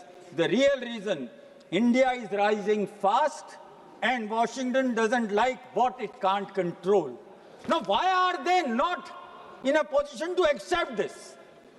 Instead of targeting the government of India, its proper deeds, why are they not accepting this fact? Somebody wants to control you with Mr. Narendra Modi. It is not possible. जहां इस बात की व्यवस्था को हमें अंजाम देना पड़ेगा। मैं, I'll just, please let me know when my time runs out. Bharat की स्थिति क्या है?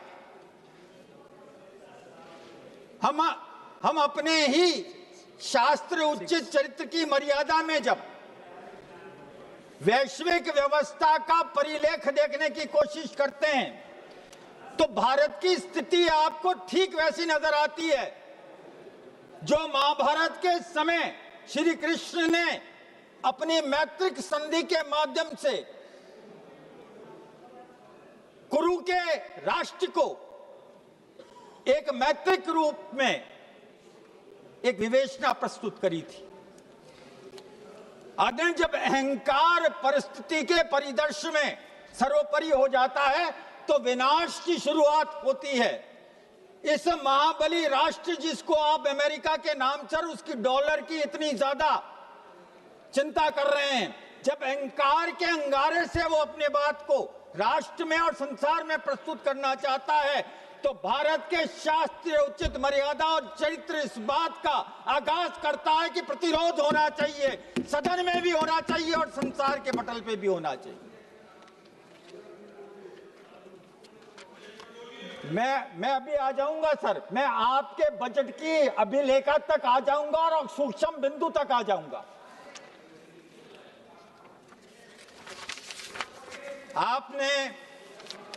आपने ये बात बड़े तर्क से कही, तो आर्थिक स्थिति के अंदर आंकड़े क्या कहते हैं वो भी मैं निवेदन कर देता हूं, और अगर आपको अनुचित ना लगे तो आप उसको लिख लेना और वापस देख लेना। While unprecedented geopolitical has surfaced, आज से पहले आपने इस स्थिति को नहीं देखा, इसकी परिकल्पना नहीं की जा सकती थी। The fundamentals of the Indian economy remain strong. The foreign direct investment in India rose by 18% from year to year, अगर आप बैक से देखें तो, to 35.18 billion during April-September of this fiscal year, while the inflow from US more than doubled to $6.62 billion during the period. According to the latest government data released on December 1, investment from overseas during April to September period of the previous fiscal year stood at 29.79 billion. During the preceding June-September quarter 25-26, the inflow increased by over 21%. I am not saying, sir, I have not conjectured this figure. Even if I wanted to, I couldn't have put it in this way. The question is, why aren't we in a position to accept the reality? आपने अनुपूरक मांगों के माध्यम से fertilisers के लिए 11,000 करोड़ तो आपने फॉस्फेट और उसके लिए मांगे,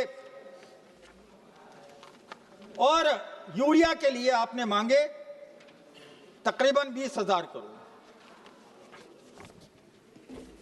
आपको और हमको इस बात का हर्ष होना चाहिए कि जिस प्रकार से मॉनसून हुआ, जिस प्रकार से बारिश हुई, जो संभावित रूप से बजट के समय जो हमने आकलन किया था कि कितनी भूमि पर एग्रो एक्टिविटी होगी, अच्छी बरसात के कारण ऐसी भूमि जो एरिड या बारानी थी आज वो भी कल्टीवेशन में आ गई। जब कल्टीवेशन में आ गई तो आपको यूरिया, फॉस्फोरस, एनपीके, डीएपी सबकी आवश्यकता पड़ी, और उसके अगर लिए आपने अनुपूरक मांगों के माध्यम से सप्लीमेंट्री ग्रांट मांगी तो इसमें कोई चिंता का विषय नहीं है। चिंता का विषय यह होना चाहिए कि जब बजट आया था 50.62 लाख करोड़ के बजट के बाद अगर आप अनुपूरक मांग लेके आ रहे हैं तो क्या फिस्कल डेफिसिट पे, क्या रेवेन्यू डेफिसिट पर इस पर असर पड़ेगा, और जो वो आपने किया था क्या आप उससे बाहर चले जाएंगे, वो टारगेट पूरा नहीं होगा। तो मैं आदरणीय आज आपसे निवेदन करता हूं 1.9 से 1.5% रेवेन्यू डेफिसिट का टारगेट हमारा है और हम इस टारगेट पे रहेंगे, और हमने फिस्कल डेफिसिट 4.8 से 4.4 करने का जो वादा किया है, मुझे पूरा विश्वास है इस वित्त वर्ष के अंत तक हम इस टारगेट के भीतर रहेंगे, अपने डिसिप्लिन को नहीं तोड़ेंगे। मैं आज वित्त मंत्री जी आपसे इतना सा निवेदन करना चाहता हूं, आपका तकरीबन 2 लाख करोड़ के ऊपर का जो व्यय है वो फर्टिलाइजर्स पे, प्रधानमंत्री जी भी इस बात को कह चुके हैं, कृषि मंत्री जी भी इस बात को स्वीकार, हमें अपने एग्रीकल्चरल पैटर्न को डाइवर्ट करना पड़ेगा। अगर आप नेचुरल खेती की तरफ जाते हैं, अगर आप ऑर्गेनिक खेती की तरफ जाते हैं, तो एक सबसे चीज जो अभी कहीं ना कहीं इस परिदृश्य में नहीं आ रही कि जिस काश्तकार को या जिस कृषक को या जिस अन्नदाता को अपने प्रोडक्शन में जो कमी आएगी उसकी पूर्ति आप कैसे करेंगे। साइंटिफिक तरीके से ये बात Indian council of agriculture research ने ये बात कही है कि अगर आप ऑर्गेनिक खेती की प्रति तरफ जाते हैं या परंपरागत खेती की तरफ जाते हैं या नेचुरल, तो आपका जो प्रोड्यूस आता है उसको सामान्य बाजार भाव से कुछ ज्यादा पैसे मिलते हैं। लेकिन यहां एक बात को और देखना है सर, हमारे भारत मूल की ऐसी कंपनियां हैं जो एग्रीकल्चरल एक्टिविटी को, कार्बन फुटप्रिंट को कम करने के लिए प्रोत्साहित कर रही है। एक कंपनी ने सिंगापुर से 6.32 मिलियन मैट्रिक टन का एग्रीमेंट किया है अफ्रीकन कॉन्टिनेंट की कृषकों के अपनी कृषि की व्यवस्था से और उस खेती के माध्यम से कार्बन उत्सर्जन को कम करके उसको ट्रेड करके उनको उसका लाभ पहुंचाए। इस प्रकार की अगर व्यवस्था NITI Aayog, agricultural department, finance department और इसके साथ एनवायरनमेंट डिपार्टमेंट है, आप अगर भारत के अन्नदाता को यह बात सुनिश्चित कर दें कि उसके पैदा के अलावा जो कुछ भी वो इस प्रकार की गतिविधियों में जहां प्रदूषण की कमी हो सकती हो, आपको वित्तीय व्यवस्था मिलेगी। मुझे 5 मिनट का आप समय दीजिएगा, मैं इसको कंक्लूड कर दूंगा। तो कम से कम ये बात होगी। और मैं राजस्थान के संबंध में एक निवेदन करने जाता हूं। हमारे पास में भूमिगत पानी नहीं है, हमारे पास में नदी से पानी आता है, जहां कैनाल है वहां कैनाल से आता है, कैनाल का पानी प्रदूषित हो रहा है। हम ये मानते हैं कि राजस्थान में जिस प्रकार से राम सेतु के माध्यम से आप नेशनल प्रोजेक्ट ला रहे हैं या आप यमुना वाला ला रहे हैं, ये अगर सारे आएंगे तो हमारी अर्थव्यवस्था को इसमें लाभ मिलेगा। मैं एक निवेदन और करना चाहता हूं आदरणीय, आपने पेट्रोलियम के लिए यहां पैसे मांगे, मैं अगर स्टैटिस्टिक्स में जाऊं तो बात दोहराऊंगा, लेकिन मैं एक निवेदन वित्त मंत्री जी आपसे करना चाहता हूं। Rajasthan, give me 2 minutes sir, I mean I am just running out of time, I know I haven't been able to cover everything। मैं सिर्फ इतना सा निवेदन करना चाहता हूं, राजस्थान जैसे और भी कई प्रदेश हैं, आसाम है, आपके बॉम्बे हाई पर है, जहां तेल निकलता है, ऑयल निकलता है। 2010 में पहली बार, आखिरी बार 2004 में आखिरी बार रॉयल्टी पर बात हुई थी। सर अगर आज डॉलर की कीमत बढ़ गई है तो डॉलर की कीमत बढ़ गई है, इन राज्यों को अपना जो रॉयल्टी मिलता है डॉलर की तुलना में मिलता है, लेकिन रॉयल्टी पिछले 15 बरस में दोबारा रिविजिट नहीं की गई है। अगर हम प्रोडक्शन से इतना पैसा आपको दे रहे हैं तो आपके फॉरेन एक्सचेंज में उतनी ही कमी आती है।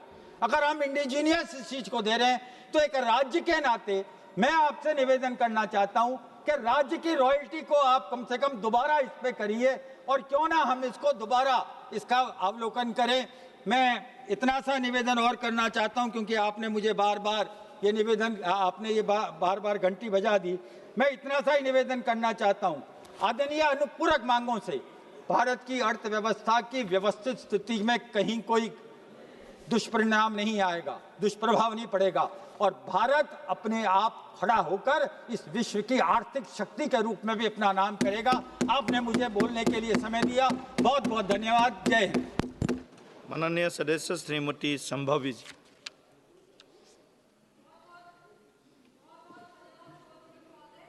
इतने महत्वपूर्ण चर्चे आपने मुझे मेरी पार्टी का पक्ष रखने की अनुमति दी।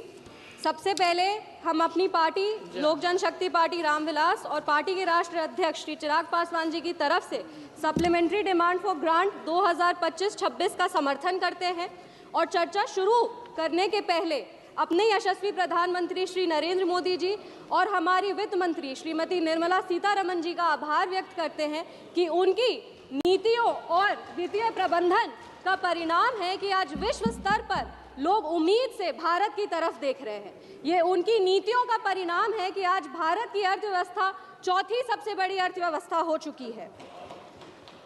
आज सर पिछले क्वार्टर में हमारा जीडीपी 8.2% का ग्रोथ रेट जो है वो रिकॉर्ड किया था, जो अपने में एक बहुत बड़ी उपलब्धि है, पर इसकी चर्चा विपक्ष वाले कभी नहीं करेंगे, ना ही इसकी सराहना करेंगे। अगर हम जीडीपी की बात करते हैं, वहीं अगर हम विदेशी मुद्रा भंडार या जीएसटी कलेक्शन जो प्रति महीने है, वो भी अभी अर्थव्यवस्था में नए कीर्तिमान को स्थापित कर रहा है। पर जितने भी हमारे विपक्ष के युवा नेता हैं जो खटाखट और फटाफट पैसा देने की बात कर रहे थे, वो अब देश से ज्यादा विदेश में देखे जाते हैं। अगर हम सप्लीमेंट्री डिमांड फॉर ग्रांट 2025-26 की बात करें तो इसमें लगभग जो पहला बैच रखा गया उसमें 1,32,268 करोड़ रुपए के अतिरिक्त व्यय की अनुमति मांगी गई है। विपक्ष के नेता जो हैं वो बार बार पूछ रहे थे कि सप्लीमेंट्री डिमांड फॉर ग्रांट की क्या आवश्यकता है, बजट तो पेश हुआ था। पर मुझे गर्व होता है ये बोलते हुए कि हमारा लोकतंत्र एक जीवंत लोकतंत्र है और हमारी सरकार एक गतिशील सरकार है जो ना कभी रुकती है और ना ही विकास कार्यों से कभी पीछे हटती है। मुझे गर्व होता है ये बताते हुए कि ये पैसा कहाँ जा रहा है। ये पैसा सारा, ये जितना भी सारा पैसा है वो गरीब, किसान, महिला, युवा, दलित, वंचित, शोषित वर्ग के लिए जा रहा है और उस विकास कार्य के लिए निकाला जा रहा है। ये जो आवंटित राशि है वो पेट्रोलियम और प्राकृतिक गैस मंत्रालय के तहत एलपीजी सब्सिडी की भरपाई के लिए जा रहा है, जिसके लिए लगभग 12,500 करोड़ की भारी राशि दी गई है। गरीबों के गैस कनेक्शन, एलपीजी कनेक्शन के लिए प्रोग्राम कंपोनेंट के तहत 3,178 करोड़ की राशि आवंटित की गई है। अनुसूचित जाति के लिए 302 करोड़ और जनजाति के लिए लगभग 156 करोड़ अलग से रखे गए हैं। अगर हम बात करें एलपीजी सब्सिडी के लिए तो एससी और एसटी वर्ग हेतु क्रमशः 83 करोड़ और 43 करोड़ रुपए का प्रावधान किया गया है।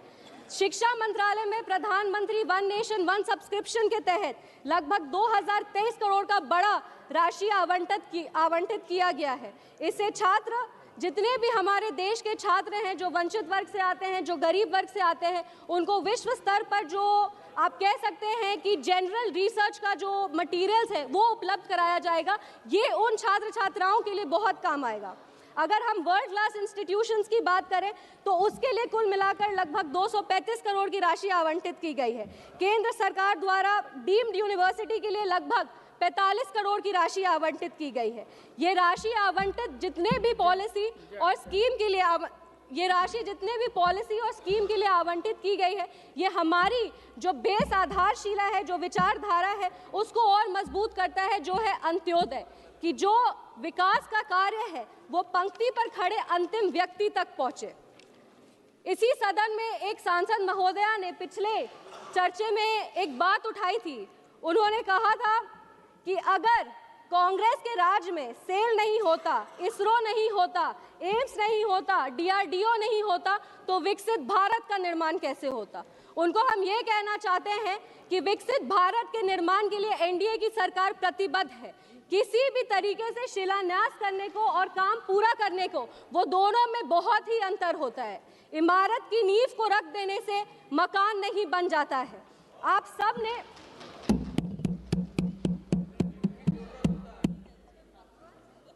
51 साल में आपने मात्र एक एम का निर्माण किया है। ये जब 2003 में श्रद्धेय अटल बिहारी वाजपेयी जी की सरकार आई, तब जाकर 5 नए एम्स की स्थापना हुई। हमने 23 एम्स बनाए हैं। आपने 60 साल में, आपने आईआईएम की बात की, आपने 60 साल में सिर्फ 13 आईआईएम बनाए हैं। हमने 10 साल में 9 नए आईआईएम्स बनाए हैं और इसीलिए बिहार में भी एक नया आईआईएम मिला है। सर, डीआरडीओ की बात हो रही थी, डिफेंस की बात हो रही थी, तो उसके भी कुछ आंकड़े मेरे पास है। India recorded its highest ever defense production of 1.54 lakh crore in financial year 24-25. Defense exports reached a record of 23,622 crores and 16,000 MSMEs आज रक्षा के क्षेत्र में काम कर रहे हैं। जब आपके डिफेंस डील्स की बात होती है, जब आपने डिफेंस में क्या कहा, तो हमको जरूरत नहीं लगता कि आपको बताने की जरूरत है कि डिफेंस डील में आप लोगों ने क्या करके यहाँ पे रखा था। इस मौके पर जब हम अर्थव्यवस्था की बात करते हैं अर्थव्यवस्था के आंकड़ों की बात करते हैं, तो ये हम लोग सिर्फ अर्थव्यवस्था में अपना रिकॉर्ड नहीं तोड़ रहे, हम लोग चुनाव परिणाम में भी अपना रिकॉर्ड तोड़ रहे। हम बिहार से आते हैं और बिहार की तमाम जनता को हम प्रणाम करते हैं कि उन्होंने एक ऐसे सरकार को चुना, एक ऐसी गठबंधन को चुना जो नफरत और झूठी राजनीति से ऊपर उठकर विकास की राजनीति करती है। बिहार में सर सबसे ज्यादा लंबे समय की डबल इंजन की सरकार को आप कह सकते हैं कि अगर आप साल दर साल देखेंगे तो सबसे ज्यादा अगर डबल इंजन की सरकार कहीं रही है तो वो बिहार में रही है। और 20 साल बाद भी माननीय मुख्यमंत्री श्री नीतीश कुमार जी के खिलाफ कोई एंटी इनकम्बेंसी देखने को नहीं मिला। ये एनडीए की ताकत है, ये हमारे यशस्वी प्रधानमंत्री श्री नरेंद्र मोदी जी की ताकत है। चुनाव के दौरान बहुत ड्रामा देखने को मिला, मछली पकड़े जा रहे थे तालाब में कूद कूद के, पर बिहार ने पूरे देश को बताया है कि राजनीति ड्रामा से नहीं, राजनीति नीतियों से चलती है, विकास से चलती है, नेता से चलती है और नेतृत्व से चलती है। इसी नेता और नेतृत्व ने आज भारत की अर्थव्यवस्था को चौथी सबसे बड़ी अर्थव्यवस्था बना दिया है। कांग्रेस पार्टी का तो बिहार में इतना बुरा हाल था कि इनका जो चुनाव चिन्ह है हाथ छाप, उसमें जितनी उंगलियां हैं उतने इनके विधायक ही बचे हैं अब बिहार में। बहुत ही जल्दी 2 मिनट में बस समाप्त करें, बहुत ही जल्दी बिहार में भी कांग्रेस का वही पॉलिटिकल एक्सटिंक्शन होने वाला है जैसे दिल्ली में हुआ, आंध्र प्रदेश में हुआ। हम बिहार की बात कर रहे हैं, बिहार में जिस तरीके से सरकार काम कर रही है हम उसकी बात कर रहे हैं, तो ये बात भी हाईलाइट करना जरूरी है कि इंडिया अलायंस, मैंने पिछले सत्र में कहा था कि Bihar elections will be the last nail in India alliance coffin, और आज ये देखने को मिलता है कि मकर द्वार में साथ में प्रोटेस्ट तो करते हैं पर इतनी शर्मनाक हार के बाद ये दोनों एक दूसरे से आंख तक नहीं मिला पाते ये अलायंस वाले। आज अगर हम बात करेंगे तो जिस तरीके से इंडिया अलायंस वालों ने हमारे प्रधानमंत्री के खिलाफ अपमानजनक शब्द का प्रयोग किया, लोक जनशक्ति पार्टी और हम इसकी कड़ी निंदा करते हैं। पहले विपक्ष वाले पहले दिशाहीन थे, लेकिन अब देखने को मिल रहा है कि ये संस्कारहीन भी हो चुके हैं। अगर हम बिहार की बात करें, बिहार ने एनडीए को बहुत बड़ी जीत दी है, बहुत मजबूती से सरकार को एक सशक्त सरकार चुना है। इसीलिए मेरी कुछ बिहार के लिए मांगे हैं जिसको हम सभा के पटल पर रखना चाहेंगे। हम समस्तीपुर लोकसभा से आते हैं और मेरी ये मांग है, एक विनम्र अनुरोध है कि समस्तीपुर लोकसभा में भी बड़े बड़े शिक्षा के संस्थान खोले, लॉ यूनिवर्सिटीज का निर्माण हो, कृषि संस्थान का निर्माण हो। एक सेकंड मैम, बस हम खत्म करें, 2 मिनट। पटना बिहार में बहुत युवाओं में पोटेंशियल है, एक आप कह सकते हैं टेक्निकल इंडस्ट्री को स्थापित करने का। पटना, समस्तीपुर, भागलपुर जैसे एरियाज को नोडल एरियाज बना करके यहाँ पे आईटी हब्स का निर्माण हो, आर्टिफिशियल इंटेलिजेंस के लिए यहाँ पे संस्थान बने, आर्टिफिशियल इंटेलिजेंस की यहाँ पे एक आप कह सकते हैं संस्थान जैसे ट्रेनिंग हो, ये सारे संस्थान का यहाँ पे निर्माण हो ताकि हमारा stop migration with through innovation का जो एक मुद्दा है उसको पूरा कर सके। बस 2 पंक्ति में हम श्री सुधाकर सिंह जी, ऑनरेबल मेंबर श्री सुधाकर सिंह, बात को खत्म करना चाहेंगे। नजर नहीं है नजारों की बात करते हैं, ये जमीन पे चांद सितारों की बात करते हैं, वो हाथ जोड़कर बस्ती लूटने वाले भरी सभा में सुधारों की बात करते हैं। बड़ा हसीन है उनके। माननीय सभापति महोदया, मैं विनियोग विधेयक सप्लीमेंट्री बजट 2025-26 के विरोध में खड़ा हुआ हूं। विनियोग विधेयक पूर्णतः दिशाहीन और लक्ष्यहीन है। यह आंकड़ों और अंकों के भ्रमजाल के सिवा कुछ नहीं है। मैं इस बात को इसलिए कहना चाहता हूं बिहार के संदर्भ में कि फर्टिलाइजर पे सब्सिडी की बात भारत सरकार के द्वारा मांग की जा रही है। बस कंक्लूड कर रहे हैं कि विपक्ष को आरोप और प्रति आरोप से बच करके अपने अंदर भी झांकना चाहिए। 4 लाइन आप लोक जनशक्ति पार्टी और एनडीए की तरफ से भी सुन लीजिए। नजर नहीं नजारों की बात करते हैं, जमीन पर चांद सितारों की बात करते हैं, हाथ जोड़कर बस्ती लूटने वाले बड़ी सभा में सुधारों की बात करते हैं। बड़ा हसीन है उनके जबान का जादू, लगा कर आग बहारों की बात करते हैं। मिली कमान तो अटकी नजर खजाने पे, नदी सुखाकर किनारों की बात करते हैं। बहुत बहुत धन्यवाद। जय हिंद, जय बिहार।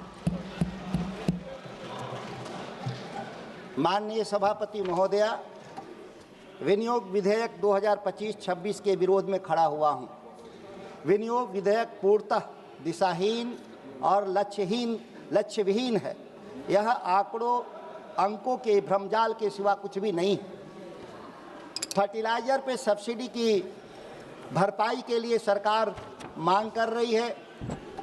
बिहार जैसे राज्य में जहां गेहूं की बुआई अपने चरम पर है, पूरे बाजार से यूरिया, डीएपी, फास्फेट, पोटास जैसे प्रोडक्ट बाजार से गायब हैं।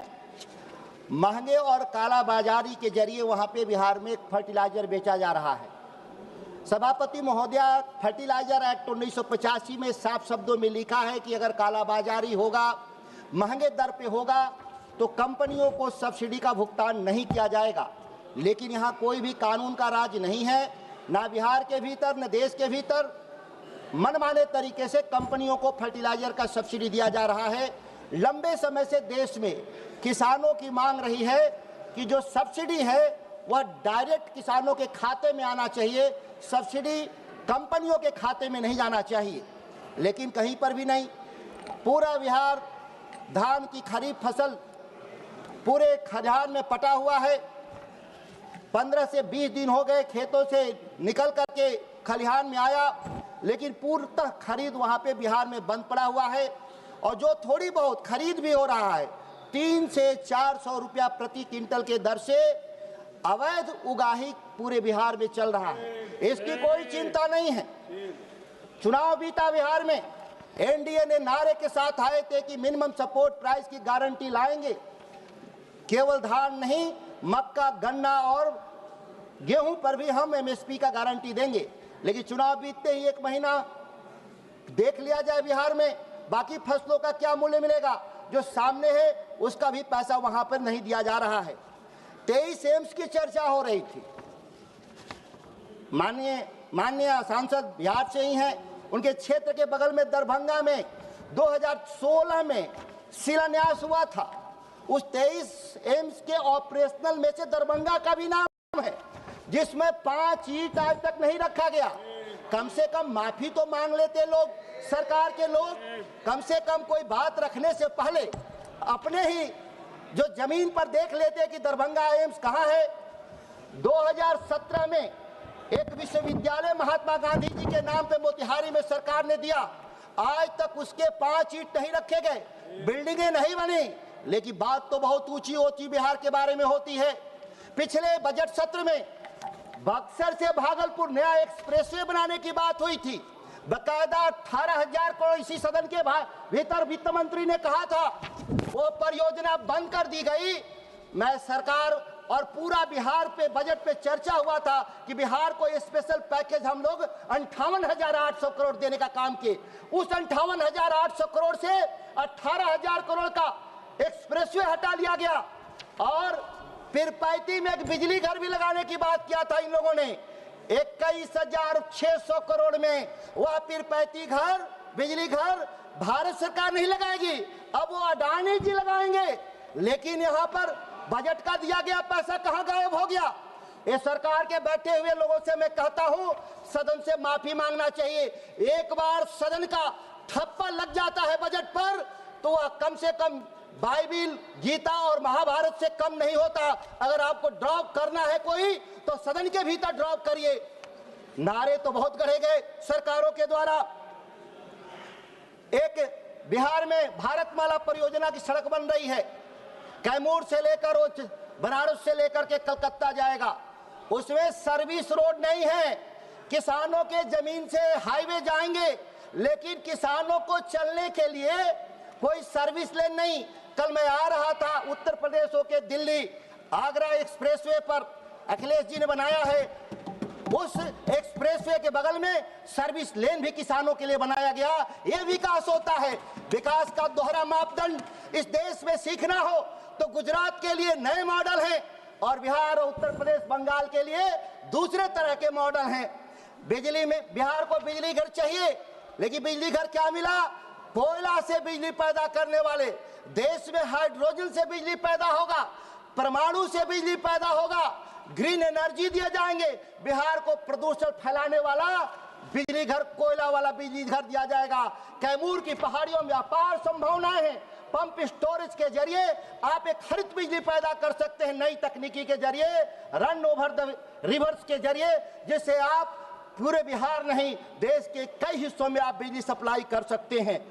रेलवे, इस रेलवे क्यों हमारे लोग आते हैं, बिहार के लोग दिल्ली बॉम्बे क्यों जाते हैं बिहार के लोग? रोजगार के तलाश में, स्वास्थ्य सुविधाओं के उपलब्धता के लिए दिल्ली एम्स आते हैं या पढ़ने के लिए उच्च संस्थानों में आते हैं। लेकिन बिहार जाने वाली रेलवे लाइन अब भी 2 लेन की लाइन है, जो दिल्ली से कलकत्ता जोड़ने वाली जो दोनों लाइनें हैं वह 2-2 लाइन की है। लेकिन रेलवे को पैसा चाहिए, लेकिन रेलवे का निवेश बिहार में 2 लेन से 4 लेन रेलवे का नहीं। आज तक मुगलसराय से पटना भाया 2 लेन का रेलवे ट्रैक इतना कंजेशन में रहता है जिसका अनुमान नहीं लगाया जा सकता। बिहार की ट्रेनें लगातार लेट से चलती हैं और नई ट्रेन नहीं चलाई जाती क्योंकि इस ट्रैक पर चलने के लिए जगह नहीं है।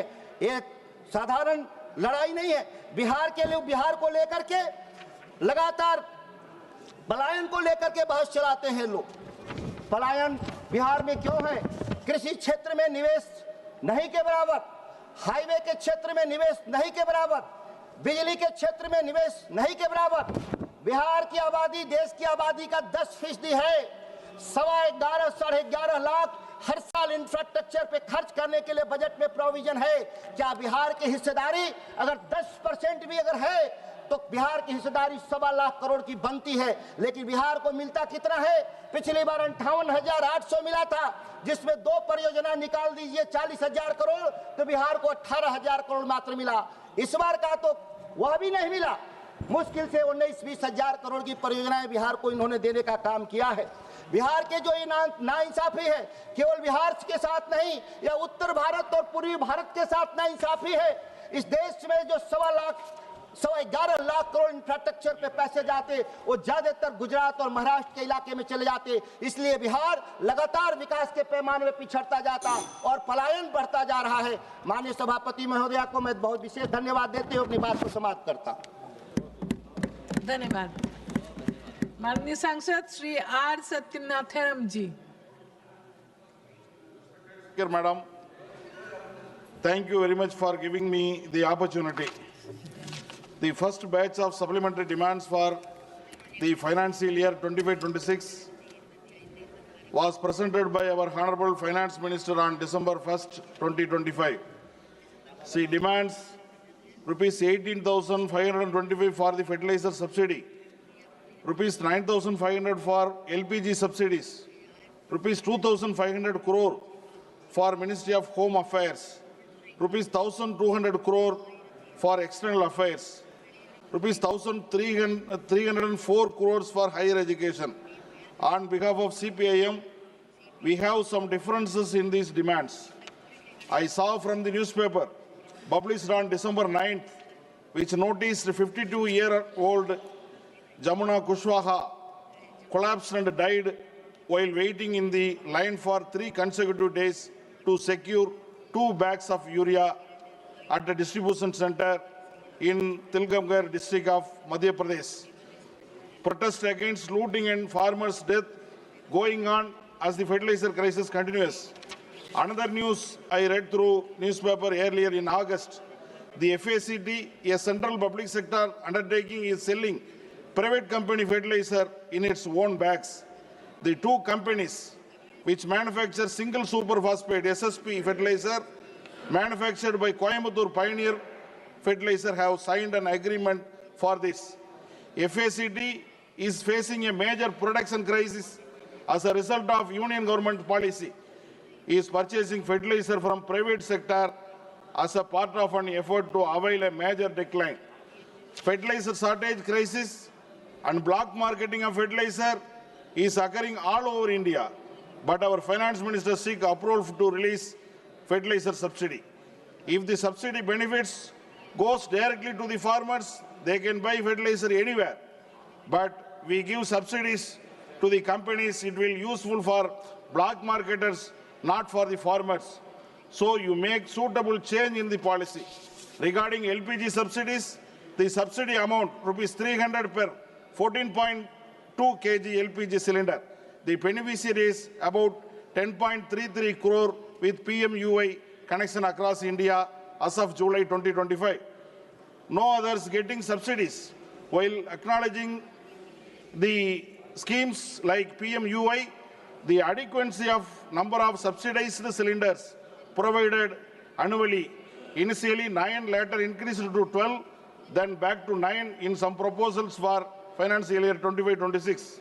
They have noted that high recurring cost of refills, even with a subsidy, can force poor households to revert to using traditional, less clean cooking fuels like firewood.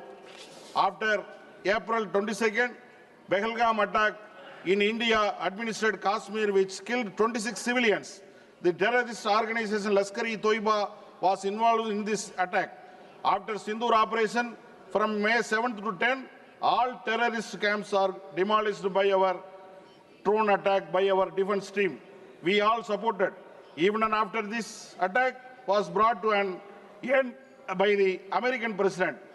Why is a car bomb explosion still occurring in the capital Delhi near the Red Fort?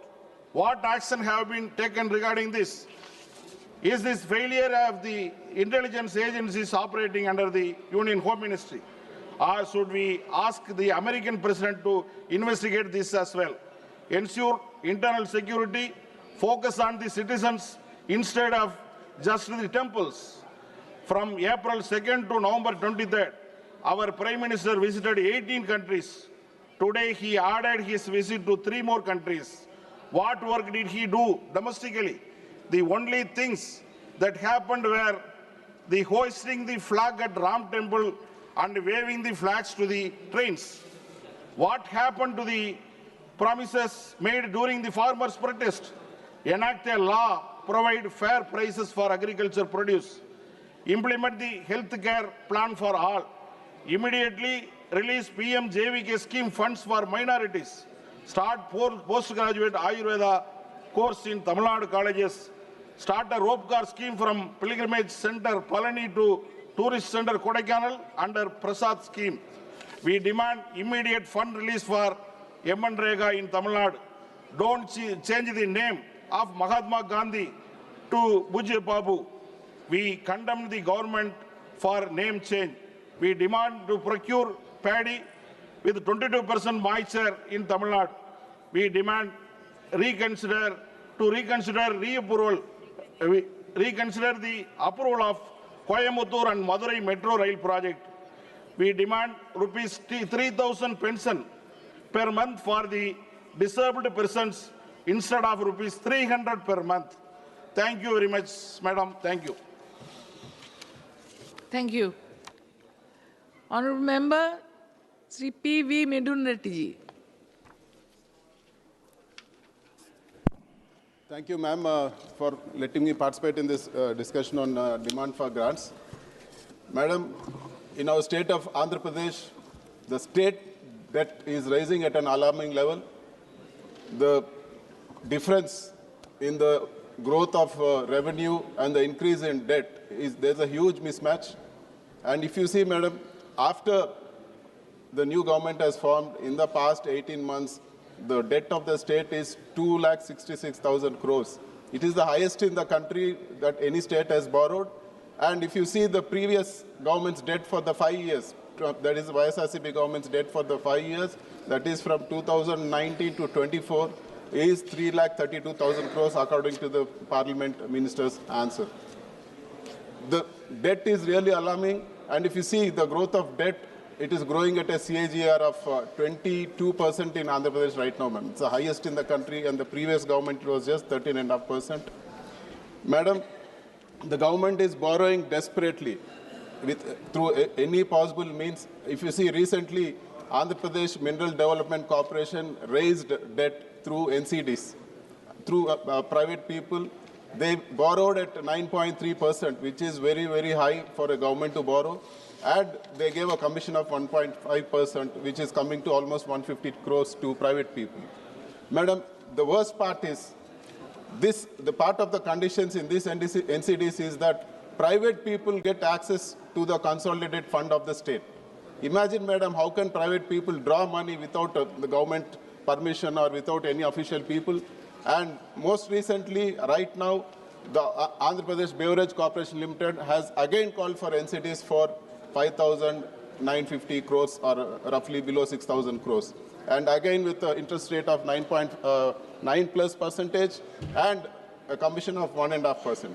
Madam, I would like to recall that in the previous 2019 and 24, the Finance Secretary wrote to all the states saying that any borrowing you do through government subsidiaries to the corporations, it will be a part of the Article 293 of 3 of the Constitution, which says that all the borrowings, indirectly if you do also, it will be in the part of net borrowing ceiling, part of the NBC.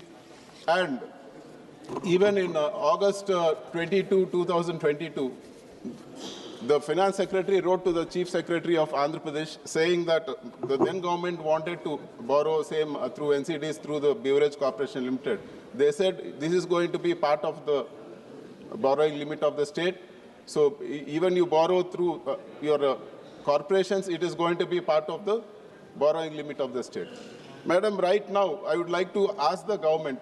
Right now, the current TDP government has borrowed through APMDC and now they are borrowing through Beverage Corporation Limited. My question to the Honorable Finance Minister through you is, has the rules changed then and now? When the previous government wanted to borrow, they said it is part of the borrowing limits. Is it part of the borrowing limits now or not is what we want a clarification from the government. Point 2 is that when the government banks are prepared to give at 6% interest rate, why do you want to borrow from private parties at 9.3%? Why do you want to waste public money, and why do you want to give commissions, 1.5% commission running into hundreds of crores? Is this not a scam, ma'am? This has to be taken up seriously.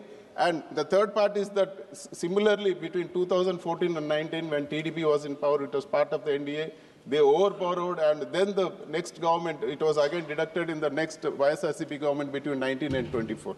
Madam,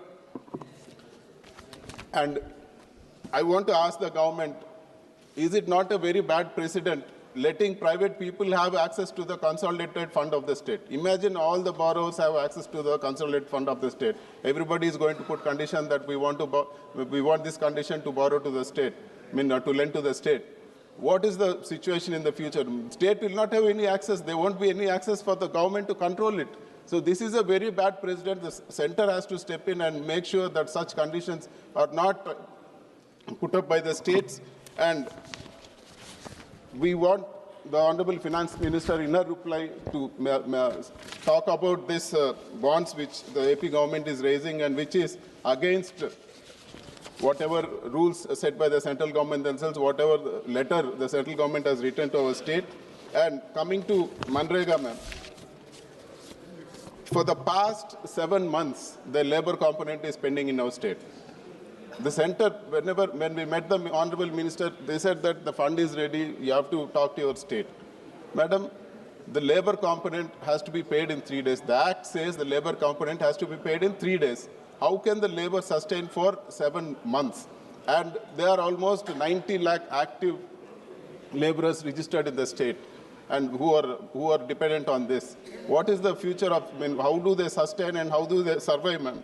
And the worst part is from the Telugudesam party, we have a minister who handles rural development from the center, ma'am. Mr. Chandrasekhar, I don't know if he's here or not. What is he doing? I don't know, ma'am. Even in his own constituency, the Manrega payments are pending for the past 7 months. This is a shame to our state, and it's really pathetic. Madam, we demand that Manrega payments be released soon, and the minister, at least somebody put some sense into the minister's head and make at least in his own state, the neighboring states of Telangana and Karnataka are much better off in Manrega compared to our state. And Madam, we oppose the privatization of Visakhapatnam steel plant. Systematically, step by step, it is being privatized.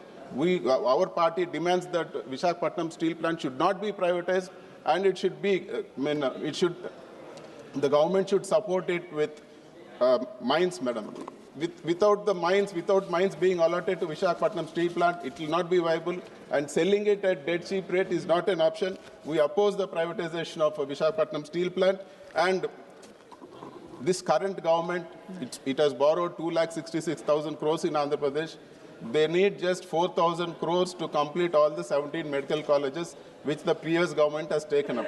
Now, this government is planning to sell all this all these medical colleges to private people in the name of PPP, which we are opposing, ma'am. We asked the central government to step in. Already the central government earlier had given funds for 3 colleges, and now the rest of the other colleges also, we demand that central government step in and stop this process. Anywhere we go in Andhra Pradesh, ma'am, anywhere, any private hospital and any private, government hospital, you see thousands of people around a government hospital, and we don't find people outside because they are all profit motivated. So healthcare should be in the hands of the government, and we demand that the privatization of medical colleges not be there. And one more, the last issue, ma'am, Kadapa-Bangalore railway line.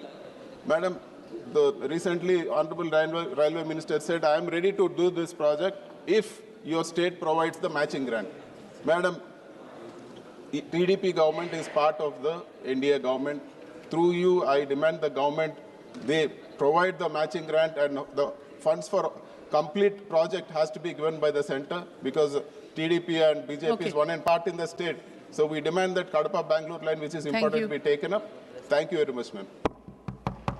माननीय सांसद धर्मेंद्र यादव जी। धन्यवाद सभापति जी कि आपने पूरक अनुदान की मांगों पर पार्टी की तरफ से मुझे बोलने का मौका दिया। मैं आज के इस मौके पर सभापति जी, मैं सुन रहा था जब बजट के बारे में सत्ता पक्ष से जगदम्बिका पाल जी ने बात शुरू की थी, और बात कुछ इस कदर शुरू कर दी थी कि लग रहा था कि मोदी जी के राज में 11 साल के कार्यकाल में पता नहीं देश में कितना बड़ा परिवर्तन हो गया है। समाजवादी, अरे सुनते चलिए, अभी सुनाएंगे। सभापति जी, समाजवादी पार्टी की ओर से माननीय अखिलेश यादव जी की ओर से इतना स्वामी राम जी को वहां बैठाए पीछे, भगवान राम जी का जो पात्र लेके जिनके नाम पे चुनाव जीते हो, कम से कम सीट तो उनको आगे दे दो, ही मैं अनुरोध करूंगा। सीट तो आगे दे दो, भगवान राम के सम्मान तो कर दीजिए। उन्हें आगे बैठाना चाहिए। सभापति जी, नहीं, आप आगे आइए। सभापति जी, ये अनुपूरक बजट की जब चर्चा शुरू हुई तो सबसे ज्यादा सब्सिडी, यूरिया सब्सिडी के नाम पर बिल बजट मांगा गया, और लगातार किसानों के लिए जाने कितनी बड़ी बड़ी बातें की गई। कुछ सच्चाइयों को मैं आपके माध्यम से सदन और सदन के साथ साथ देश के सामने रखना चाहता हूं।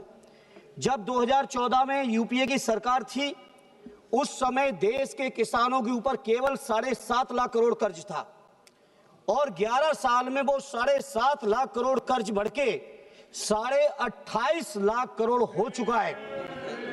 सभापति जी, उस समय प्रति किसान केवल 37,000 रुपए कर्ज था। आज की तारीख में वो 37,000 बढ़ के पर किसान 78,000 रुपए हो चुका है प्रति किसान। सभापति जी, ये जो सरकार है, ये चुनिंदा कॉर्पोरेट लोगों के लिए काम कर रही है। 16.5 लाख करोड़ से ज्यादा कर्ज कॉर्पोरेट का माफ किया गया, लेकिन पूरे कार्यकाल में किसानों के लिए एक भी कर्ज माफ नहीं हुआ। सभापति जी, लगातार प्रधानमंत्री जी से लेके पूरे भारतीय जनता पार्टी के लोग, सत्ता पक्ष के लोग ढिंढोरा पीट रहे हैं 2015 से लेके लगातार कि हम किसानों की आमदनी दूनी कर देंगे। हमारे पास डेटा है, पूरे के पूरे 11 साल में किसानों की आमदनी केवल प्रति किसान 1,000 रुपए बढ़ी है। स्वामीनाथन जी के बारे में 2014 में कहा, 17 में कहा, 19 में कहा, 22 में कहा, आज तक स्वामीनाथन जी की सिफारिश रिपोर्ट को लागू नहीं किया है। किसान नहीं है, इसलिए नहीं कर। ये सच्चाई है इनकी। सभापति जी, दूसरी बात इन्होंने की रोजगार की। रोजगार के मामले में जो लोग पहले से नौकरी कर रहे हैं, कहीं पेट्रोल पंप पे कोई अगर वो सेल्समैन बना हुआ है, पेट्रोल भर रहा है, कोई घुमचे वाला, तमाम तरीके के सर्वे करा के, फर्जी आंकड़े पेश करके, और अब तो विदेशी संस्थाएं भी यहां तक कहने लगी कि हिंदुस्तान की तरफ से फर्जी आंकड़े पेश किए जा रहे हैं। तो इसलिए सभापति जी, मैं आपके सामने बात करना चाहता हूं। सभापति जी, अगर देश की हालत जो बात करते हैं, तमाम सत्ता पक्ष वाले, जीडीपी मैंने इतनी बढ़ा दी, जीडीपी उतनी बढ़ा दी। आप सोचिए, ग्लोबल हंगर इंडेक्स में हमारा देश 2014 में 55वें नंबर पे था और आज हम 2025 में बात कर रहे हैं तो 102वें स्थान पे पहुंच गया है, केवल 123 देशों में से। प्रति व्यक्ति आय घटी है, किसानों का रेट बढ़ा है। लगातार प्रधानमंत्री जी उस समय 2014 से पहले जब बातें करते थे, उस समय के प्रधानमंत्री स्वर्गीय मनमोहन सिंह जी को अपमानित करते थे और उम्र की बातें करते थे, लेकिन जब तक उनका कार्यकाल चला तब तक डॉलर के मुकाबले रुपया केवल 60 था और आज आपके समय में 90 पार कर चुका है। आप सोचो, इस बात को हम किस तौर पे परिभाषित करें। आपने रोजगार की बहुत बातें की, नौजवानों की। सभापति जी, आज हम आपसे जब बात कर रहे हैं, अपनी बात रख रहे हैं, आज ही उत्तर प्रदेश के अंदर जिस आयोग को आपने माननीय अखिलेश यादव जी के कार्यकाल में बदनाम किया, आज उस कार्यकाल, उस आयोग का यह हाल हो गया है। माननीय सभापति जी, उत्तर प्रदेश के अंदर 53 से ज्यादा पेपर लीक होके परीक्षाएं रद्द हो चुकी हैं। पिछले 9 सालों में उत्तर प्रदेश के अंदर और 11 सालों में देश के अंदर कोई भी भर्ती पूर्ण नहीं हुई है। और आज जब हम आपसे बात कर रहे हैं माननीय सभापति जी, इस समय इलाहाबाद के लोक सेवा आयोग में उत्तर प्रदेश के हजारों नौजवान अपनी बात को रखने के लिए, वहां के निमित्ताओं को दूर करने के लिए जब इलाहाबाद के आयोग के सामने खड़े थे, तो आप विजुअल, आप महिला हैं, आप संवेदनशील हैं, आप देख के आश्चर्य करोगी कि किस तरह से वहां के नौजवानों को, युवकों को, युवतियों को लाठी चार्ज करके, बाल पकड़ के घसीटा जा रहा है। अमानवीय व्यवहार आज प्रयागराज और इलाहाबाद में हो रहा है। सभापति जी, बहुत बातें की बेरोजगारी को दूर करने की। अरे सुन लो, सुन लो, हर साल 2 करोड़ रोजगार देने की बात आपने की और 2 करोड़ रोजगार देने के बाद सभापति जी, साल दर साल मेरे पास डेटा है और आज की तारीख में आजादी से लेके अब तक अगर बेरोजगारी की दर कभी सबसे ज्यादा बढ़ी है तो आज हमारे देश में 8% से ज्यादा बेरोजगारी की दर आज बढ़ी हुई है। यह है भारतीय जनता पार्टी की सच्चाई। सभापति जी बात करते हैं ये लोग जनगणना के नाम पर पूरे देश में। मुझे याद है, मुझे भी सौभाग्य मिला था सदन में, श्रद्धेय नेताजी, श्रद्धेय शरद जी, आदरणीय लालू जी से लेके पासवान जी थे, सभी लोगों ने मांग रखी थी कि जातीय जनगणना होनी चाहिए 2010 में। ये गलती की कांग्रेस के साथियों ने उस समय नहीं की, लेकिन इस समय जब एनडीए की सरकार ने वादा किया है, मैं स्वीकार कर रहा हूं वादा किया है, लेकिन वादा तेरा वादा, कोई वादे पे भरोसा नहीं रहा। हालत ये हो गई है, एक भी वादा पूरा नहीं है, इसलिए जातीय जनगणना के भी वादे पर देश की जनता को अब आपके ऊपर भरोसा नहीं है। आपने बजट मांगा है, आप ले जाइए बजट, लेकिन ये इस बात का जवाब आना चाहिए कि आखिर जनगणना कब हो रही है और जो जनगणना हो रही है उस जनगणना में जाति जनगणना आप शामिल कर रहे हैं या नहीं कर रहे हैं, इसका जवाब आपको देना पड़ेगा।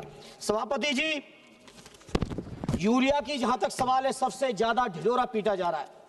यूरिया के लिए अनुपूरक मांगे की गई है, लेकिन यूरिया की हालत क्या है? बिहार के साथी चर्चा कर रहे थे, बिहार के बारे में आप जाने, लेकिन उत्तर प्रदेश के बारे में हम ये जानते हैं कि उत्तर प्रदेश में यूरिया के वितरण के लिए पूरी की पूरी कोतवाली, पूरी की पूरी तहसीलों में किलोमीटरों लाइन लग के, लाठी चार्ज खा के, गर्मी सर्दी बरसात में किसान अपना पूरा परिवार लाइन में लगाता है, तब जाके उसको कहीं 1 या 2 बोरी यूरिया मिलती है, क्योंकि उसमें से जो यूरिया की सब्सिडी आ रही है किसानों पे जाए अगर तो हमें स्वागत करेंगे, लेकिन माननीय सभापति जी, ये यूरिया की सब्सिडी किसानों के पास न जाके सत्ता पक्ष के दलालों की और अधिकारियों की जेब में जा रहा है। इसलिए सभापति जी, हम इस बात से नहीं सहमत है इस तरह से जो इन्होंने किया है।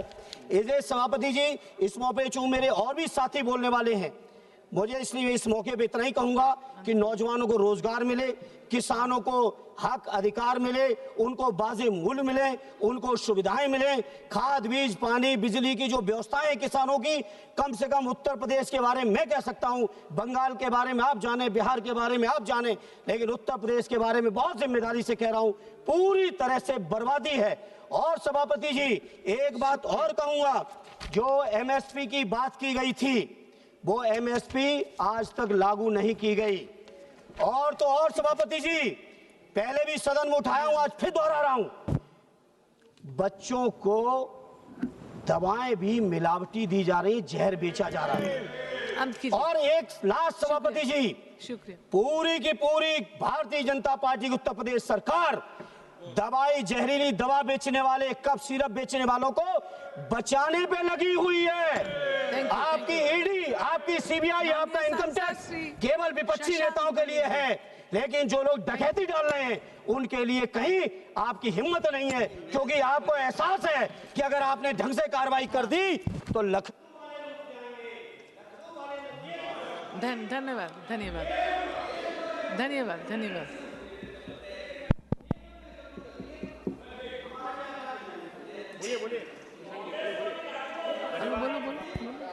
सभापति महोदय,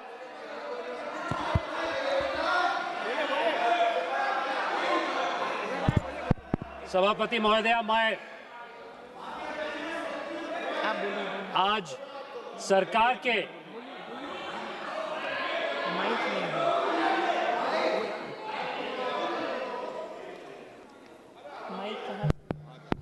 सभापति जी, लखनऊ वाले बचाने में लगे हैं, दिल्ली वाले कुछ कर नहीं रहे हैं, और दिल्ली वाले डर रहे हैं कि लखनऊ वाले कहीं रूठ न जाएं। कोई रूठे कोई मने, हमारी इस मौके पे मांग है कि जो बच्चों के ऊपर, जिन्होंने बच्चे मरे जहरीली दवाओं से, उन पर कठोरतम कार्रवाई करके उनको सजा मिलनी चाहिए। और अध्यक्ष जी, कम से कम नए नए अध्यक्ष बने, बधाई लेते हुए यही नेक काम करके दे दीजिए, यही नेक काम कर दीजिए, तो कम से कम उत्तर प्रदेश के वो बच्चे जो मरे, उनके परिवारों को, दिलों को कहीं ना कहीं सुकून इस बात का मिलेगा कि आपने कार्रवाई कर दी। बहुत बहुत धन्यवाद सभापति जी, आपने टाइम दिया, बहुत बहुत धन्यवाद। सभापति महोदया, मैं आज सरकार के 2025-26 के प्रथम पूरक अनुदान पे के समर्थन पे खड़ा हूं। अध्यक्ष महोदया, यह हमारे सरकार की लचीली अर्थव्यवस्था का एक तरह से अनुमोदन करता है और आदरणीय प्रधानमंत्री जी के विकसित भारत के नारे को बुलंद करता है, और आने वाले समय में सबके प्रयास से इस प्रकार की आर्थिक व्यवस्था अपने देश को आगे ले जाएगी। सभापति महोदया, इस बार सरकार ने 1.32 लाख करोड़ का अतिरिक्त अनुदान मांगा है, जिसमें महज 40,000 करोड़ ही अतिरिक्त है। अन्यथा हम लोगों ने रीएलोकेट करके उस बजट में अपनी अर्थव्यवस्था को आगे ले जाने के लिए पूरा सहयोग किया है। यह हमारी सरकार की अर्थव्यवस्था को आगे ले जाने में जो एक संतुलित व्यवस्था है उसको दर्शाता है। अध्यक्ष महोदया, किसी भी तंत्र को अगर आप उसका उन्मूलन करें तो 3 विषय होते हैं। एक, आर्थिक सकल घरेलू उत्पाद में बढ़त, दूसरा हमारी महंगाई पे कंट्रोल, और तीसरा वित्तीय अर्थव्यवस्था में कमी। इस हिसाब से अगर देखेंगे तो पिछले 1 साल में कई ऐसी चीजें हुई हैं जो बहुत चुनौतीपूर्ण हुई हैं। आप ये पूरा सदन जानता है कि पूरे विश्व में इस बार आर्थिक अर्थव्यवस्था हो रही है, और उसी के साथ साथ इसी वित्तीय वर्ष में अध्यक्ष महोदय, हम लोगों ने ऑपरेशन सिंदूर में भी टेररिज्म को ध्वस्त करने के लिए बहुत बड़ा एक प्रयोग किया है। इस परिस्थिति में भी आज की तारीख में हमारी अर्थव्यवस्था 8.2% से आगे बढ़ रही है। हमारी जो इन्फ्लेशन की दर है वो 2.7% है, जो कि इस पूरे विश्व के सबसे कम इन्फ्लेशन दर में है। और तीसरा, हमारा जो वित्तीय अनुपात है, जो वित्तीय घटत है, वो भी बहुत कम है, 4.5% तक मेरे हिसाब से थम जाएगी। आपको जान के खुशी होगी कि पूरे विश्व में आज की तारीख में अगर आप ब्राजील को देखें तो उनकी अर्थव्यवस्था हमसे करीब 1.3%, उनका जो वित्तीय अनुपात है वो ज़्यादा है। और उसी के साथ साथ यूनाइटेड स्टेट्स और ब्राजील और ऐसे देश भी हमसे मेरे हिसाब से अनुशासित रूप से नहीं चल रहे हैं। महोदया, इसमें कई ऐसे अनुदान दिए गए हैं जो आदरणीय प्रधानमंत्री जी के मोदी इकोनॉमिक्स को दर्शाते हैं, और उसमें 5 सिद्धांतों के माध्यम से इन पूरक मानदों को मैं आपके बीच में रखना चाहता हूं। पहला सिद्धांत है सबका प्रयास, दूसरा सिद्धांत है स्वावलंबन, तीसरा सिद्धांत है स्वदेशी, चौथा सिद्धांत है कि हमारे जो मूलभूत जो इंफ्रास्ट्रक्चर में उसमें दूरगामी प्रवेश, और चौथा और पांचवा सिद्धांत है हम लोग कैसे विकास की राजनीति को आगे बढ़ाएंगे। सर्वप्रथम अध्यक्ष महोदया, हम लोग जो सबके प्रयास से अपने क्षेत्र को आगे बढ़ाने के लिए परिश्रम कर रहे हैं, उसमें जीएसटी 2.0 का रिफॉर्म बहुत महत्वपूर्ण है। जीएसटी 2.0 के रिफॉर्म से हमारी सरकार ने हमारे नागरिकों में विश्वास किया है और उनके जेब में करीब 40,000 करोड़ रुपए से ज्यादा दिया है। यह पहली बार ऐसा हुआ है कि सरकार ने अपने समाज पे विश्वास किया है। इसके कारणवश आज की तारीख में इन्फ्लेशन का दर घटा है। इसके कारणवश कई जगह बहुत बढ़त हुई है। उदाहरण के तौर पे अगर आप देखेंगी कि आज की तारीख में 4 पहियों की गाड़ी में लगभग 40 लाख गाड़ियां आजकल बिकी हैं। उसी के साथ साथ 2 करोड़ 2 पहिए बिके हैं। इस प्रकार की प्रगति तभी हो पाती है जब सरकार अपने नागरिकों में विश्वास करके इस प्रकार की जीएसटी की बढ़त होती है। उसी के साथ साथ इस अनुदान में आप देखेंगी अटल पेंशन योजना में और प्रधानमंत्री वन विजन योजना में 230 करोड़ का अनुदान माना गया है। उसी के साथ साथ नाबार्ड में हम लोगों ने 270 करोड़ का समावेशित इंक्लूसिव फंड में अनुदान मांगा गया है। इससे सामान्य नागरिकों को बढ़त मिलेगी और इंक्लूजन में फायदा होगा। उसी के साथ साथ पशुपालन में, दुग्ध विकास में और राष्ट्रीय गोकुल विकास मिशन में भी 30 करोड़ है। ये छोटा है लेकिन मेरे हिसाब से पूरे देश के किसानों के लिए बहुत महत्वपूर्ण है। मैं समझता हूं देवरिया जैसे क्षेत्र में भी इसका बहुत प्रयोग होगा और आने वाले समय में आप देखेंगे कि हम लोग सबके प्रयास से अपनी अर्थचाश को आगे बढ़ाएंगे, बहुत महत्वपूर्ण है। स्वावलंबन दूसरा विषय। आज की तारीख में हमारे प्रधानमंत्री जी, जिनके इकोनॉमिक्स को मैं मोदी इकोनॉमिक्स कहता हूं, उनके सौजन्य से हमारी अर्थव्यवस्था में निवेश आ रहा है, हमारी अर्थव्यवस्था प्रौद्योगिकी आ रही है, टेक्नोलॉजी आ रही है और आने वाले समय में मूलभूत सुधार आ रहे हैं। हमारी जो अर्थव्यवस्था में बैंकिंग सेक्टर में बहुत रिफॉर्म आया है। कई अन्य चीज़ों में हम लोगों ने ईज ऑफ बिजनेस किया है। आपने देखा होगा कि आए दिन हम लोगों ने लेबर रिफॉर्म किए हैं। हम लोगों ने इस प्रकार की परियोजनाएं बनाई हैं जिसमें बहुत महत्वाकांक्षी परियोजना है जिसमें हम लोग प्रोसेस रिफॉर्म करा जाए। इन सब चीज़ों के कारणवश स्वावलंबी भारत अभियान आगे बढ़ रहा है। इस अनुदान में 2 महत्वपूर्ण अनुदान माने गए हैं। एक वन नेशन वन सब्सक्रिप्शन अनुदान जो 2000 करोड़ का है और उसी के साथ साथ इसमें आप देखेंगे कि ऐसे अनुसंधान जहां पर मूलभूत रक्षा में, इन सब चीज़ों में हम लोग अनुसंधान करें, इसके लिए बहुत महत्वपूर्ण ये विजन आया है। उसी के साथ साथ स्वावलंबन के लिए हम लोग रक्षा के क्षेत्र में भी कई ऐसे काम कर रहे हैं। तीसरा, स्वदेशी। आप जानते हैं कि वोकल फॉर लोकल के लिए आदरणीय प्रधानमंत्री बहुत दिनों से कह रहे हैं। उसी के साथ साथ आज की तारीख में, आज के परिवेश में लोकल फॉर वोकल के लिए स्वदेशी का बहुत बड़ा नारा लगा गया है और उसके लिए देवरिया में भी मैं अमृत प्रयास के माध्यम से बहुत प्रयास कर रहा हूं ताकि हम लोग स्थानीय रोजगार के लिए, स्थानीय विकास के लिए काम करें। और इसके लिए अध्यक्ष महोदया 2-3 प्रमुख इसमें अनुदान दिए गए हैं जिसका मैं उल्लेख करना चाहूंगा। यहाँ पर रक्षा पूंजीगत व्यय में नौसेना के लिए आधुनिकीकरण के लिए 17,000 करोड़ का अनुदान है और यहाँ पर बाहर से परियोजना में 540 करोड़ का योगदान है जिससे मैं समझता हूँ चाबहार पोर्ट में हम लोगों ने जो वैश्विक स्तर में आजकल प्रतिद्वंद चल रहा है उसके विरोध में हमारी नौसेना खड़ी रहेगी और हमारी एक्सटर्नल अफेयर्स मिनिस्ट्री भी इससे लाभान्वित होगी। चौथा और लगभग सबसे महत्वपूर्ण है कि बुनियादी ढांचों में हमने निवेश किस प्रकार से किया है।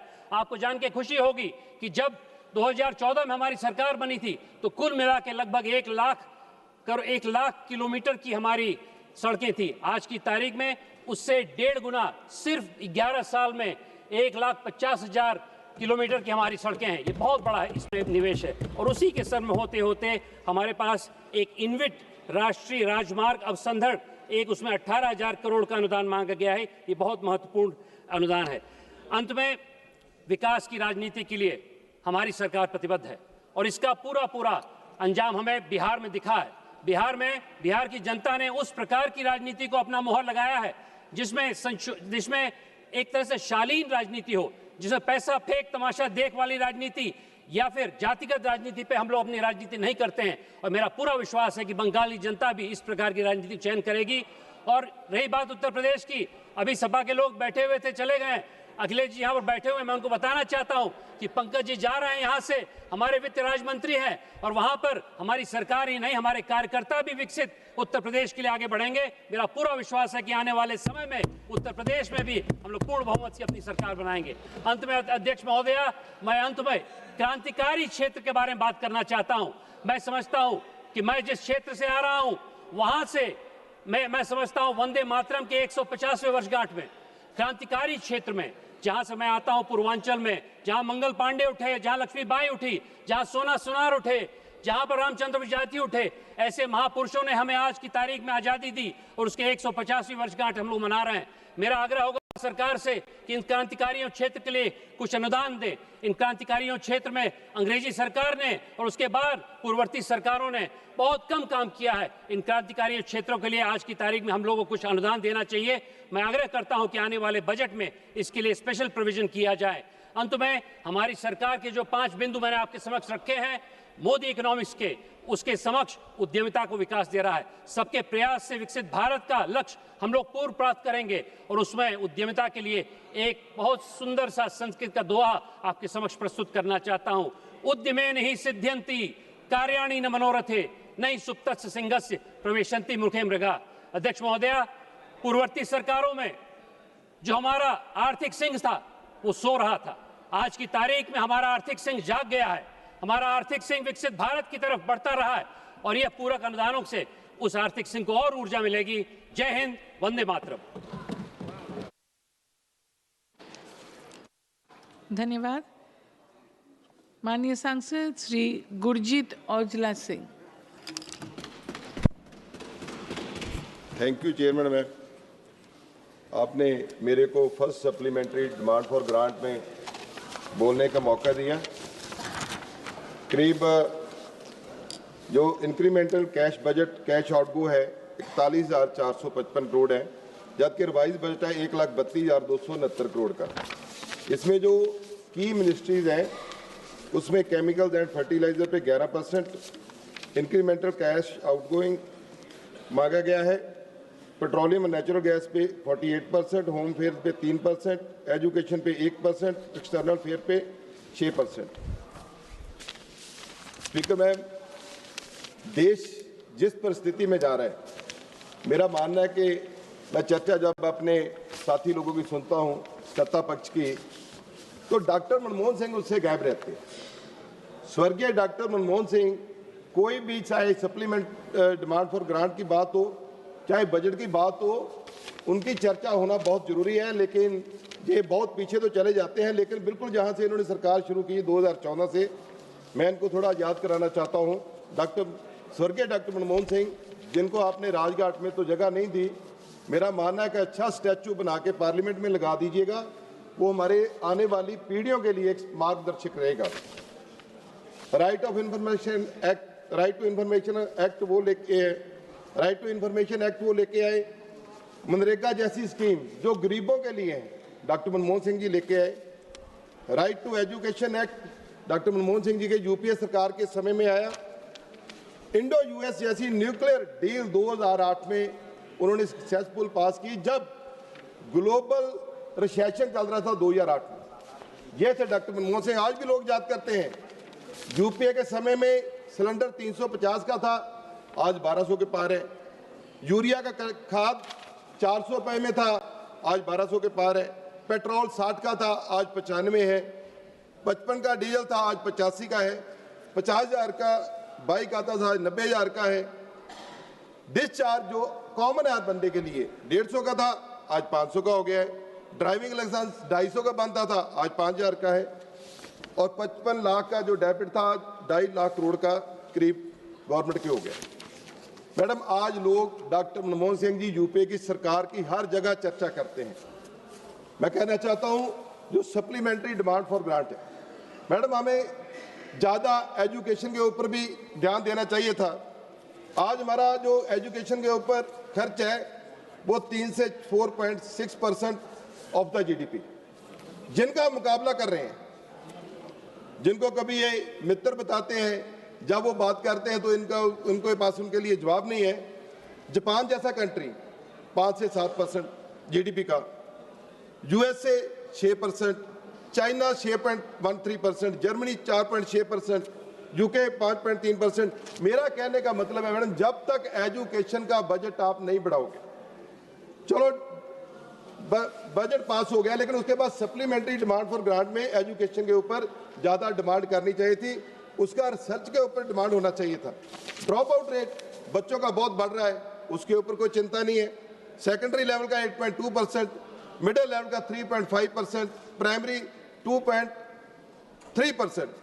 मैडम, ये जो ड्रॉप आउट हो रहा है, ये हमारी आगे आने वाली जनरेशन है। पिछले 5 साल में 65,70,000 बच्चे ड्रॉप आउट हुए हैं। मैडम, चिंता की विषय है 30,000 हमारी बच्चियां हैं, गर्ल्स, उसमें ड्रॉप आउट हुई। इस बजट में उसके लिए कोई भी प्रावधान की नहीं मांगा गया कि उसको कैसे सही होना चाहिए। उसके लिए इंफ्रास्ट्रक्चर अच्छा होना चाहिए, वो नहीं है। सैनिटेशन की प्रॉब्लम है, टीचर कम है, और सबसे बड़ी जरूरत, मैं संसद से कहना चाहता हूं कि हमें क्वालिटी एजुकेशन के लिए समय समय पे अच्छी पॉलिसी गवर्नमेंट स्कूल में लेके आनी होगी, तब जाकर ये हम ठीक हो सकता है। Madam, ministry of chemical fertilizer ने 5244 करोड़ मांगे। उन्होंने P&K फर्टिलाइजर फॉर DAPSC में पैसे मांगे हैं उनके लिए। मैडम, मैं कहना चाहता हूं, जब तक प्रोड्यूस, जब यूरिया का अपने देश में क्यों नहीं होता, यूरिया का प्रोडक्शन अपने देश में कम हो रहा है।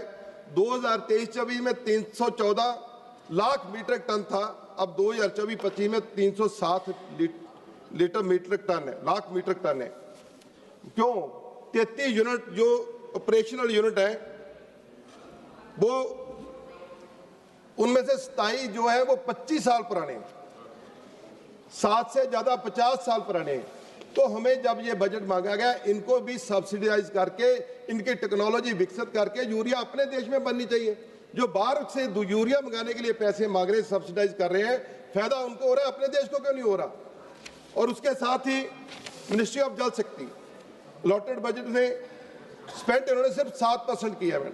मैं उसके ऊपर भी ध्यान देना चाहता हूँ। पंजाब में फ्लड्स आए, पंजाब में करीब बहुत बड़ी जो आपदा थी, फ्लड्स की वजह से घर खत्म हो गए, एग्रीकल्चर लैंड खत्म होगी। मैडम, ये इन्होंने बोला जाकर, पहले तो प्रधानमंत्री जी नाराज है पंजाब से वैसे ही, क्योंकि जब से कृषि कानून वापस लिए हैं, उसके बाद कोई ना कोई पंजाब के साथ छेड़छाड़ ऐसी होती है कि उधर के जो इनके पार्टी के लोग हैं उनको भी नहीं पता होता, तो फिर यू टर्न भी लेते हैं। इन्होंने बोला 1600 करोड़ हम देके जाएंगे। मैडम, जो स्कीम है केंद्र की, उनको उसमें डाल रहे हैं, जबकि 1600 करोड़ कैश चाहिए था। जैसे इन्होंने मणिपुर के लिए, लद्दाख के लिए अलग बजट रखा था, तो पंजाब के लिए क्यों नहीं जी? अब ये कहते हैं 12,000 करोड़ सरकार के पास पड़ा है, वो कहते हैं हमें खर्चने की इजाजत नहीं है। उसका जो नुकसान है वो वहां के लोग, किसान, मजदूर, जिनके घर गिर गए हैं। मैडम, आज सर्दी है, -2 डिग्री पे टेम्परेचर चला जाएगा, उनको कौन सहायता देगा? घर बन नहीं रहे।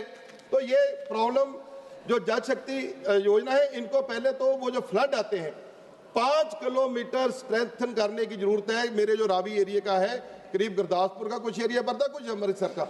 और मैं आपके ध्यान में लेना चाहता हूँ, ये जल शक्ति मिनिस्टर नोट करें कि जो भी बांध बने, पूरा कंक्रीट का अच्छा बांध बनना चाहिए। ये मिट्टी का बनाते हैं, वहां गोलमाल हो जाता है, हर बार फ्लड आते हैं, वो चला जाता है, कोई इंक्वायरी भी उसकी कोई नहीं होती। तो इसके लिए हमें जितने भी जो बांध बनने, जहां जहां फ्लड आए हैं, चाहे रावी में, सतलुज में, ब्यास में, उनकी दोनों साइड पे पक्के कंक्रीट के बांध बनने का सरकार प्रावधान करे, क्योंकि 7% बजट महज जल शक्ति मिनिस्टर ने यूज किया है, बाकी उसके ऊपर ध्यान दें। Ministry of agriculture and fertilizer, madam, farmer की इंक्रीज जो इनकम है, इन्होंने 6,000 रुपया देते हैं साल का फार्मर को। मैडम, 2019 में शुरू किया था, अब महंगाई भी बढ़ गई है, अब उसके ऊपर कोई भी चर्चा नहीं है कि उसको भी बढ़ाना चाहिए। जो बॉर्डर के किसान है, मैडम, ये सबका है, जो बॉर्डर के किसान है उसके ऊपर हमें ज्यादा चर्चा करने की जरूरत है, क्योंकि जब गोली चलती है वो आमने सामने होता है, उसको तो जॉब भी नहीं मिलती, हर समय लड़ाई के लिए वो तैयार रहता है, लेकिन उसके ऊपर कोई भी ध्यान नहीं है। मैं मिनिस्ट्री होम से कहता हूँ, ड्रग्स का बड़ा इशू है, हजारों क्विंटल ड्रग जो पंजाब में, कभी तो मुंद्रा पोर्ट से आ रहा है, उसके ऊपर कोई नहीं है, उसके ऊपर कोई, देखिए, किसी की कार में कोई नजायज एक दारू की बोतल पकड़ी जाए ना जी नजायज, तो उसकी कार के मालिक पे पर्चा हो जाता है। तो टनों के हिसाब से जो मुंद्रा पोर्ट पे, डानी की पोर्ट पे ड्रग पकड़ा जाता है, उसके ऊपर कोई कार्रवाई नहीं है। तो एंटी ड्रोन सिस्टम मैडम होना चाहिए था। ठीक है, ठीक है। जो हमारे नहीं, एक मिनट मैडम, अभी तो शुरू हुआ है जी, अभी ठीक है, अभी तो मैडम शुरू किया है। नहीं मैडम प्लीज, मैडम जो एंटी ड्रोन सिस्टम है, देखिए डरा को मैडम, ये मुद्दा है, बॉर्डर स्टेट का मुद्दा है, बॉर्डर से अकेला मैडम मैं बोल रहा हूँ, और किसी को मौका नहीं है। मैडम बॉर्डर का ड्रग्स क्या है, इसको टेररिज्म के तौर पे लिया जाए। 1000 किलो ड्रग पकड़ रहे हैं, वेपन पकड़ रहे हैं, पाकिस्तान भेज रहा है। मैडम 2 लाख लोग मारे गए पहले आतंकवाद में, अब ड्रग की भेड़ चढ़े हैं। इनके ऊपर जो नहीं सकती, इस सप्लीमेंट्री डिमांड में, ग्रांट में एक भी पैसा उसके लिए नहीं मांगा गया। कैसे प्रोटेक्ट करना है बॉर्डर? 50 किलोमीटर बीएस के पास है। और दूसरी, जब इतनी आपदा हम झेलते हैं, तो जब बॉर्डर है जो खुलने की बात हम करते हैं, ठीक है हमारे हालात ठीक नहीं है, लेकिन मैडम अफगानिस्तान आगे तक हम जा सकते हैं। हमें देखिए, एक मिनट मैडम, देखिए बार बार पंजाब देश के साथ खड़ा रहता है। मैडम प्लीज, एक ही मिनट। मैडम देखिए, जो मेट्रो सिटी से लोग आते हैं, ये अपनी तरक्की तो कर लेते हैं, बॉर्डर वाले की बात, बॉर्डर में तरक्की नहीं होती बॉर्डर डिस्ट्रिक्टों में। मैडम जो पंजाब को देखो, बीएमबी में आपने इन्होंने छेड़छाड़ की, यूनिवर्सिटी का मसला इन्होंने खड़ा कर दिया, चंडीगढ़ का मसला इन्होंने खड़ा कर लिया, 131 होते लेने आते हैं। क्यों बार बार पंजाब को छेड़ते हैं? राजधानी देनी, हरियाणा हमारा छोटा भाई है, उसको नई राजधानी बना दो। हमारा तो पेरेंट्स आके उसके ऊपर, उस राजधानी के ऊपर, लेकिन उसके लिए कोई चिंता नहीं है, सिर्फ राजनीति करने की चिंता है। मैडम मैं देखिए अमृतसर, देखिए मैडम मैं कंप्लीट करता हूँ।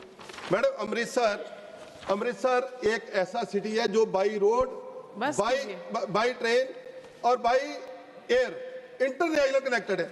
मैडम वहाँ मेडिसिटी बनानी चाहिए अच्छी, वहाँ आईटी हब होना चाहिए, वहाँ का यूथ है उसके लिए कोई एम्प्लॉयमेंट नहीं है। पहले 2%, अब इन्होंने हमारा कोटा फिक्स कर दिया यूथ जंग में।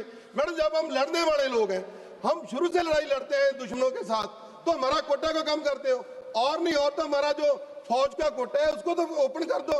हमारे ऊपर इतना टेररिज्म का, इतना ड्रग सिस्टम का मतलब दिक्कत रहती है। मैं सबके बाद ये पढ़ के बंद करने लगा।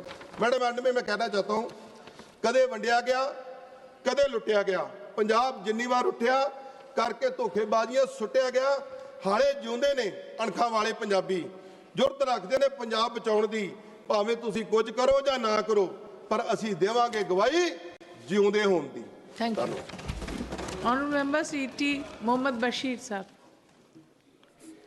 Thank you very much, Madam. The supplementary demand for 1,30,000 crores to different departments, ministries. Madam, I feel that an introspection is very much necessary, especially with the financial management of our country. It is high time to recast our financial management system. Considering the short time available to me, I'll just pinpoint certain suggestions about this financial management. Let us have a critical analysis. That is, causes of delay in budget work implementation. That's my first point.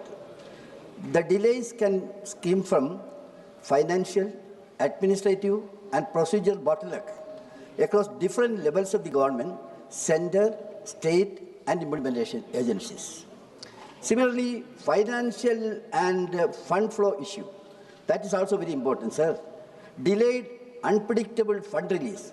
In order, exorbitant delays in the transfer of the central share of the fund to the state government or to program implementation agencies. That also is a delay kind of matter. Similarly, late release of state share also is there. We often delay the release of the matching share, which is mandatory for the scheme. Similarly, the cash management problem like that. Parking of fund by implementation agencies outside the government accounts, leading to the incorrect reporting of the financial position. Similarly, unrealistic estimates. That is another hurdle in making the delays. Planning and administrative deficiencies, inadequate project planning. That also is another issue.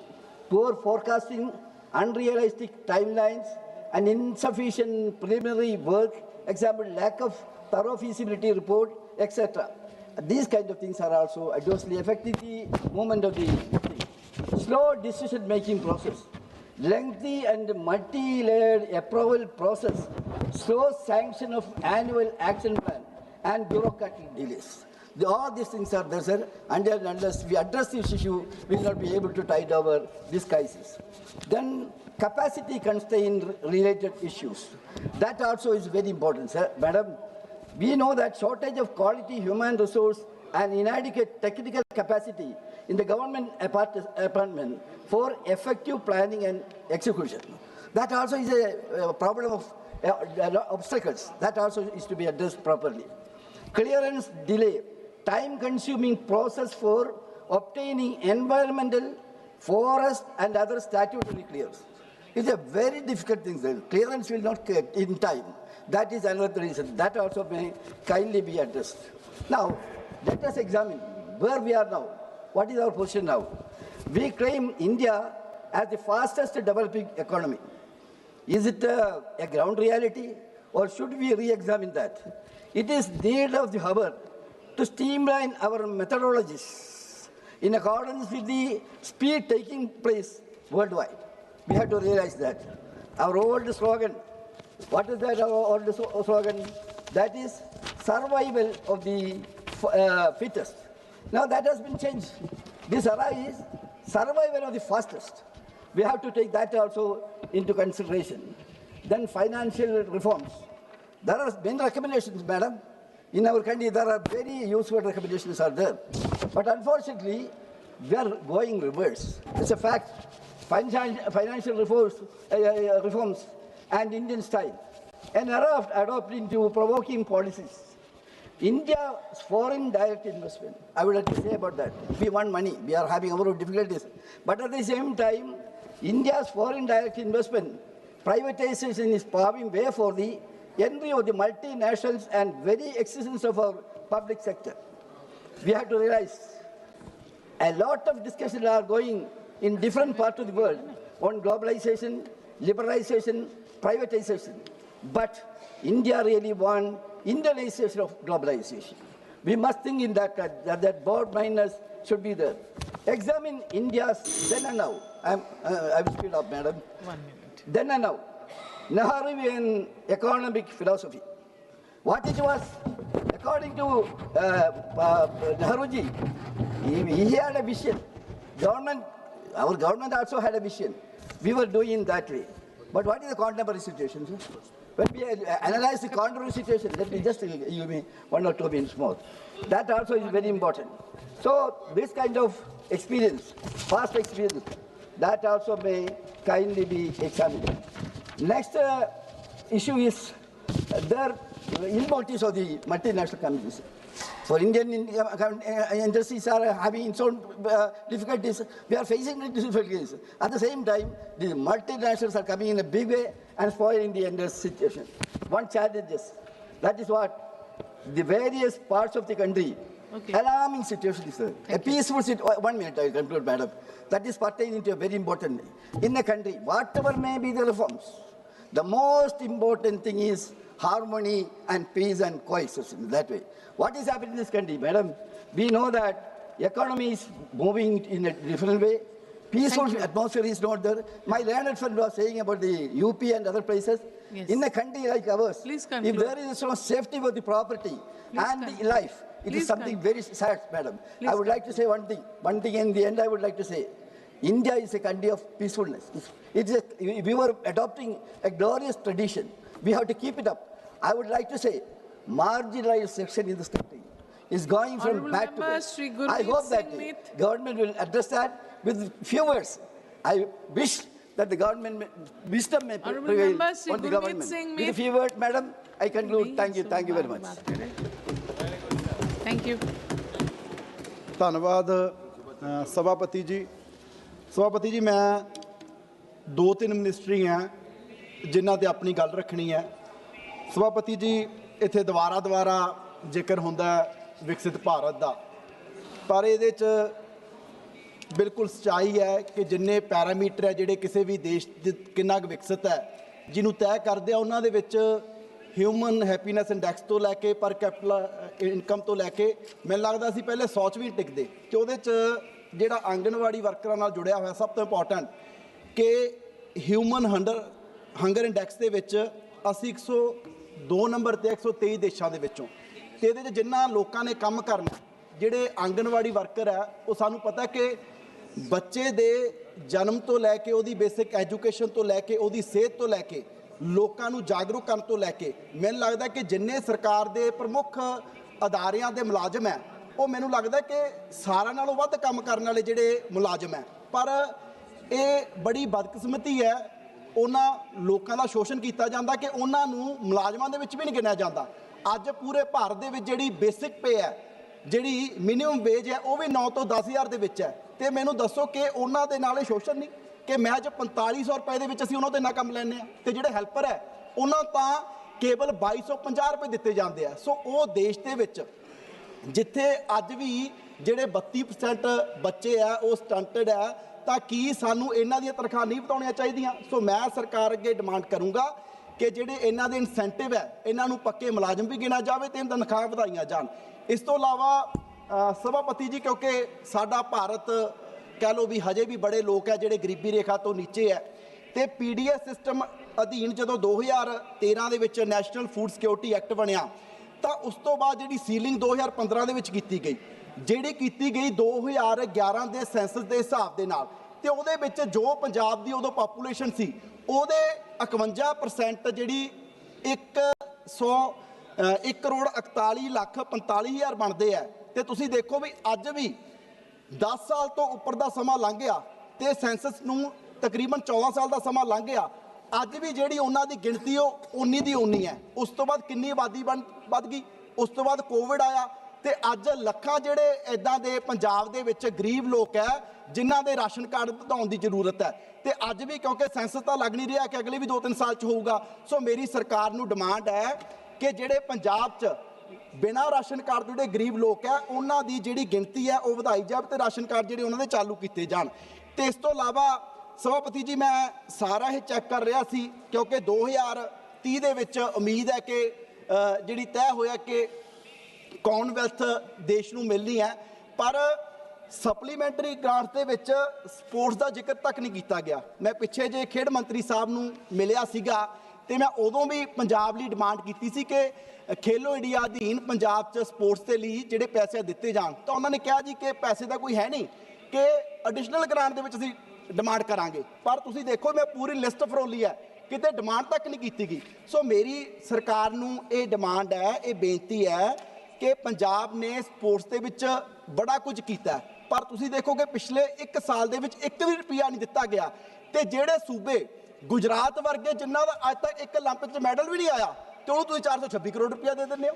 ਸੋ ਮੇਰੀ ਸਰਕਾਰ ਨੂੰ ਇਹ ਬੇਨਤੀ ਹੈ ਕਿ ਜਿਹੜੀ ratio ਹੈ grants allot ਕਰਨ ਦੀ, ਜਿਹੜੀ ਖਾਸ ਤੌਰ ਤੇ ਖੇਲੋ ਇੰਡੀਆ 'ਚ ਜਿਸ ਹਿਸਾਬ ਨਾਲ ਜਿਹੜੇ ਸੂਬੇ ਦੀ ਪਰਫਾਰਮੈਂਸ ਹੈ ਉਸ ਹਿਸਾਬ ਦੇ ਨਾਲ ਜਿਹੜੇ ਅਲਾਟ ਹੈ ਗ੍ਰਾਂਟ ਕੀਤੀ ਜਾਵੇ। ਮੈਡਲ ਆ ਰਿਹਾ ਪੰਜਾਬ ਦੇ, ਮੈਡਲ ਆ ਰਿਹਾ ਹਰਿਆਣਾ ਦੇ, ਤੇ ਪੈਸੇ ਜਾ ਰਹੇ ਸਾਰੇ ਗੁਜਰਾਤ 426। ਸੋ ਅਸੀਂ ਨਹੀਂ ਕਹਿੰਦੇ ਭਾਈ ਸਾਨੂੰ ਉਹਨੇ ਦੇ ਦਿਓ, ਪਰ ਜਿੰਨਾ ਸਾਡਾ ਹੱਕ ਬਣਦਾ ਉਸ ਹਿਸਾਬ ਨਾਲ ਦਿੱਤਾ ਜਾਵੇ। ਆ ਪਿੱਛੇ ਜਿਹੜੀਆਂ 올림픽 ਹੋਈਆਂ ਉਹਦੇ ਵਿੱਚ ਸਾਡੇ ਮੈਡਲ ਆਇਆ 8 ਤੇ ਹਰਿਆਣਾ ਦੇ ਆ 7 ਤੇ ਗੁਜਰਾਤ ਦਾ ਅੱਜ ਤੱਕ ਦੇਸ਼ ਦੇ ਇਤਿਹਾਸ 'ਚ ਇੱਕ ਵੀ 올림픽 ਦਾ ਮੈਡਲ ਨਹੀਂ। ਤੇ ਸਾਡੇ ਸਭਾਪਤੀ ਜੀ ਸੰਸਾਰਪੁਰ ਪਿੰਡ ਹੈ, ਇੱਕ ਪਿੰਡ ਦੇ 올림픽 ਦੇ 7 ਮੈਡਲ ਹੈ, ਤੇ ਹੁਣ ਤੁਸੀਂ 1 ਵੀ ਰੁਪਇਆ ਨਹੀਂ ਦੇ ਰਹੇ। ਸੋ ਮੇਰੀ ਸਰਕਾਰ ਅੱਗੇ ਬੇਨਤੀ ਹੈ ਕਿ ਜੇ ਤੁਸੀਂ ਵਾਕਈ ਦੇਸ਼ 'ਚ ਸਪੋਰਟਸ ਨੂੰ ਅੱਗੇ ਲੈ ਕੇ ਜਾਣਾ ਚਾਹੁੰਦੇ ਹੋ ਤਾਂ ਤੁਹਾਨੂੰ ਇਹ ਸੂਬੇ ਜਿੱਥੋਂ ਮੈਡਲ ਆਉਂਦੇ ਆ ਤੇ ਇਹਨਾਂ ਨੂੰ ਜਿਹੜਾ ਇਹਨਾਂ ਦਾ ਬਣਦਾ ਹੱਕ ਹੈ ਉਹ ਦਿੱਤਾ ਜਾਵੇ। ਤੇ ਇਸ ਤੋਂ ਇਲਾਵਾ ਔਜਲਾ ਸਾਹਿਬ ਨੇ ਵੀ ਰੇਜ਼ ਕੀਤਾ, ਪਿਛਲੇ ਦਿਨੀ ਕੰਗ ਸਾਹਿਬ ਨੇ ਵੀ ਇਹ ਮੁੱਦਾ ਰੇਜ਼ ਕੀਤਾ ਕਿ ਪੰਜਾਬ ਦੇ ਵਿੱਚ ਜੋ ਪਿਛਲੇ ਸਮੇਂ ਹੜ੍ਹ ਆਏ, ਸਭਾਪਤੀ ਜੀ ਉਹ ਕੁਦਰਤੀ ਐਡੀ ਵੱਡੀ ਆਫਤ ਸੀ ਕਿ ਰਾਵੀ ਜਿਹੜਾ ਦਰਿਆ ਹੈ ਉਹਦੇ ਵਿੱਚ 1988 ਜਦੋਂ ਬਹੁਤ ਜ਼ਿਆਦਾ ਪਾਣੀ ਆਇਆ ਉਦੋਂ ਵੀ 11 ਲੱਖ ਕਿਊਸਿਕ ਪਾਣੀ ਆਇਆ, ਤੇ ਅੱਜ ਕੀ 14 ਲੱਖ ਕਿਊਸਿਕ ਤੋਂ ਜ਼ਿਆਦਾ ਪਾਣੀ ਆਇਆ, ਜਿਹਦੇ ਕਰਕੇ ਪੰਜਾਬ ਦਾ ਹਜ਼ਾਰਾਂ ਕਰੋੜ ਰੁਪਏ ਦਾ ਨੁਕਸਾਨ ਹੋਇਆ। ਉਹ ਜਿਹੜੀ ਸਰਕਾਰੀ ਸਾਡਾ ਇਨਫਰਾ ਸੀ ਉਹ ਵੀ ਤਹਿਸ ਨਹਿਸ ਹੋਇਆ, ਸਕੂਲਾਂ ਤੋਂ ਲੈ ਕੇ ਕਾਲਜਾਂ ਤੋਂ ਲੈ ਕੇ 30 ਸਕਿੰਟ ਜੀ ਸੜਕਾਂ ਤੋਂ ਲੈ ਕੇ ਸਾਰਾ ਕੁਝ, ਘੱਟੋ ਘੱਟ 20,000 ਕਰੋੜ ਰੁਪਏ ਦਾ ਨੁਕਸਾਨ ਹੈ। ਆ ਪਿਛਲੇ ਦਿਨ ਜਦੋਂ ਨੁਕਸਾਨ ਹੋਇਆ ਬਸ 30 ਸਕਿੰਟ ਜੀ ਸਾਡੇ ਕੇਂਦਰ ਦੇ ਮੰਤਰੀ ਇੱਕ ਆਉਂਦਾ ਸੀ ਇੱਕ ਜਾਂਦਾ ਸੀ, ਇੱਕ ਆਉਂਦਾ ਸੀ ਇੱਕ ਜਾਂਦਾ ਸੀ, ਫਿਰ ਪ੍ਰਧਾਨ ਮੰਤਰੀ ਜੀ ਵੀ ਆਏ ਤੇ ਸਾਨੂੰ ਉਮੀਦ ਸੀ ਕਿ ਪੰਜਾਬ ਲਈ ਜਿਹਦੇ ਨਾਲ ਪਹਿਲਾਂ ਦਾ ਵਿਤਕਰਾ ਕੀਤਾ ਜਾਂਦੇ ਕੁਛ ਨਾ ਕੁਛ ਰਾਹਤ ਦਿਓਗੇ। 1600 ਕਰੋੜ ਰੁਪਏ ਦਾ ਪੈਕੇਜ ਅਨਾਉਂਸ ਕੀਤਾ ਤੇ ਉਹਦੇ ਚੋਂ ਵੀ ਪੰਜੀ ਪੰਜਾਬ ਲਈ ਨਹੀਂ ਆਏ। ਸੋ ਮੇਰੀ ਸਰਕਾਰ ਨੂੰ ਬੇਨਤੀ ਹੈ ਕਿ ਘੱਟੋ ਘੱਟ 20,000 ਕਰੋੜ ਰੁਪਏ ਦਾ ਜੋ ਪੰਜਾਬ ਦਾ ਨੁਕਸਾਨ ਹੋਇਆ ਉਹ ਪੰਜਾਬ ਦੀ ਭਰਪਾਈ ਜਿਹੜੀ ਆ ਉਹ ਕੀਤੀ ਜਾਵੇ। ਬਹੁਤ ਵਧੀਆ, शुक्रिया। ऑनरेबल मेंबर श्री के सुब्बड़ैन जी नहीं है क्या? अच्छा, மேடம் வணக்கம். 1,32,000 கோடி துணை மானிய கோரிக்கையின் மீது இந்திய கம்யூனிஸ்ட் கட்சியின் சார்பில் சில கருத்துக்களை முன்வைக்க விரும்புகிறேன். ஆட்சியாளர்களை பொறுத்தவரையிலும் இந்தியா உலகில் 3வது பெரிய பொருளாதாரம் என்று சொல்லுகிறார்கள். 4 டிரில்லியன் பொருளாதாரம் என்றும் பெருமை பேசுகிறார்கள். ஆனால் நடைமுறை என்ன என்பதை பார்த்தால்தான் அவர்கள் சொல்லுகிற சொல்லுக்கும் நடைமுறைக்கும் என்ன வேறுபாடு என்பதை புரிந்து கொள்ள முடியும். IMF என்ன சொல்லுகிறது? சி கிரேடு பொருளாதாரம் தான். நம்முடைய பிரதமர் மோடிக்கு மிக நெருக்கமானவர், நெருங்கிய நண்பர் ட்ரம்ப் என்ன சொல்லுகிறார்? இந்திய பொருளாதாரம் செத்த பொருளாதாரம் என்று சொல்லுகிறார். இந்திய நடைமுறை அனுபவம் என்ன சொல்லுகிறது என்றால் 80 கோடி மக்கள் அரசின் புள்ளி விவரப்படி இலவச கோதுமையில் தான் வாழ்ந்து கொண்டிருக்கிறார்கள். கோடிக்கணக்கான இந்தியர்கள் தங்கள் குடும்ப தேவைகளுக்கான பொருளை வாங்கிக் கொள்ளுகிற அளவுக்கு சக்தியற்ற நிலையில் வாழ்ந்து கொண்டிருக்கிறார்கள். வாங்கும் சக்தி மிக மிக குறைந்திருக்கிறது. சாதாரண விஷயமா 80 கோடி பேர் இலவச கோதுமையில் வாழ்வது என்பது இதையெல்லாம் மூடி மறைத்துக் கொண்டு தாங்கள் பெரும் பொருளாதாரம் வளர்ந்திருக்கிறோம், பணவீக்கம் குறைந்திருக்கிறோம் என்றெல்லாம் சொல்லுகிறார்கள். கோடிக்கணக்கான இந்தியர்களுக்கு குடியிருக்க வீடே இல்லை. அரசு அறிவிக்கிற திட்டங்கள் யானை பசிக்கு சோளப்பொறி போட்ட மாதிரி பயனற்றவை, முழுச்செலவை ஈடுகட்டுவதற்கு வழி இல்லை. எனவே இவருடைய பேசுவதுதான் அதிகமே தவிர செயலில் எதுவும் இல்லை என்பதை நடைமுறை அம்பலப்படுத்துகிறது. அதேபோல் தீவிரவாதத்தை இவர்கள் சந்திக்கிற முறை என்பது நல்லதல்ல. எந்த தீவிரவாதத்தையும் இந்திய கம்யூனிஸ்ட் கட்சி ஏற்றுக்கொள்ளவில்லை. அது வலதுசாரி தீவிரமானாலும் சரி, இன்ன பிற வகைப்பட்ட தீவிரமானாலும் அதை தீவிரவாதத்தை நாங்கள் எதிர்க்கிறோம். ஆனால் மாவோயிஸ்டுகள் வேட்டையாடுகிறோம், நக்சலைட்டுகள் வேட்டையாடுகிறோம் என்ற பெயரில் உள்துறை செய்து வருகிற செயல் என்பது பல விஷயங்கள் கடுமையான அத்துமீறல்களாகும். அவர்கள் பேச்சுவார்த்தைக்கு வருகிறோம் என்று சொன்னதற்கு பின்னரும் கூட பேசி ஒரு முடிவுக்கு கொண்டு வராமல் அவர்களை வேட்டையாடுவதிலேயே அரசு வெறிபிடித்து திரிவது நல்லதல்ல. ஒரு ஜனநாயக அரசியலமைப்பில் ஒரு பிரச்சனையை தீர்வு காண்பது என்பது பேச்சுவார்த்தைகளின் மூலம்தான் தீர்வு காண முடியும். அதற்கு அவர்கள் ஒத்துழைக்கிற போது கூட அவற்றை ஏற்கவில்லை. தண்டகாரண்யா காடுகள் முழுவதும் பழங்குடி மக்கள் வேட்டையாடப்படுகிறார்கள். மாவோயிஸ்டுகள் என்ற பெயரால், தீவிரவாதிகள் என்ற பெயரால் வேட்டையாடப்படுகிறார்கள். இது கடுமையான கண்டனத்திற்குரியதாகும். அங்கே இருக்கக்கூடிய இயற்கை வளங்களை எல்லாம் கொள்ளையடிப்பதற்கு வேதாந்தா கம்பெனியும் இன்ன பிற FDI கொள்ளையடிப்பதற்கு இந்த அரசு கைகழுவி விட்டுவிட்டது. இயற்கை வளம் கொள்ளையடிக்கப்படுகிறது. அந்த கொள்ளையை தடுக்க முயன்ற பழங்குடி மக்கள் வேட்டையாடப்படுகிறார்கள் மாவோயிஸ்டுகள் என்ற பெயரால். இதையெல்லாம் ஏற்க முடியாது. இது கண்டனத்திற்குரியதாகும். அதேபோல் இன்னொன்றை நான் இங்கே குறிப்பிட விரும்புகிறேன். ரிலேட்டடான விஷயங்களைத்தான் சொல்ல விரும்புகிறேன். NTC மில், இந்தியாவில் 23 மில்கள் இருக்கின்றன, தமிழ்நாட்டில் 7 மில்கள் இருக்கின்றன. இதில் ஆயிரக்கணக்கான தொழிலாளிகள் வேலை செய்யலாம். இந்த அரசு எவ்வளவு பொறுப்பற்ற அரசு என்பதற்கு நான் குறிப்பிட விரும்புகிறேன். அந்த NTC மில்லை செயல்படுத்தினால், இயங்க வைத்தால் பல்லாயிரக்கணக்கான தொழிலாளிகள் வேலை பெறுவார்கள், நூல் உற்பத்தி பெருகும். ஆனால் அவற்றையெல்லாம் செயலற்று நிறுத்தப்பட்டு விட்டது. இது சரியா? சரியில்லை. தமிழ்நாட்டில் 7 மில்கள் இருக்கின்றன. தொழிலாளிக்கு ஆஃப் வேஜஸ் கூட கிடையாது. இதெல்லாம் சட்டமீறல். எனவே NTC ஆலையை திரும்ப எடுத்து 23 ஆலைகளையும் நடத்த வேண்டும், நடத்தி வேலை வாய்ப்பு கொடுக்க வேண்டும். நீங்கள் 2 கோடி பேருக்கு வேலை வாய்ப்பு அளித்தோம் என்று வாயில் அளந்தீர்கள். ஆனால் இவர்கள் செய்தார்களா என்றால் செய்யவில்லை. நாங்கள் ஆலோசனை சொல்லுகிறோம். 23 மில்லை இயக்குங்கள், லாபம் கிடைக்கும், வேலைக்கு வேலை வாய்ப்பு அளிக்கப்படும். அவற்றை செய்ய வேண்டும் என்று நான் வற்புறுத்துகிறேன். அதேபோல் within 1 minute I will conclude, sir. அதாவது ஒரே ஒரு விஷயத்தை சொல்லி முடிக்கிறேன். நாங்கள் குறை சொன்னால் எதிர்க்கட்சிகள் குறை சொல்லுகிறார்கள் என்கிறார்கள்.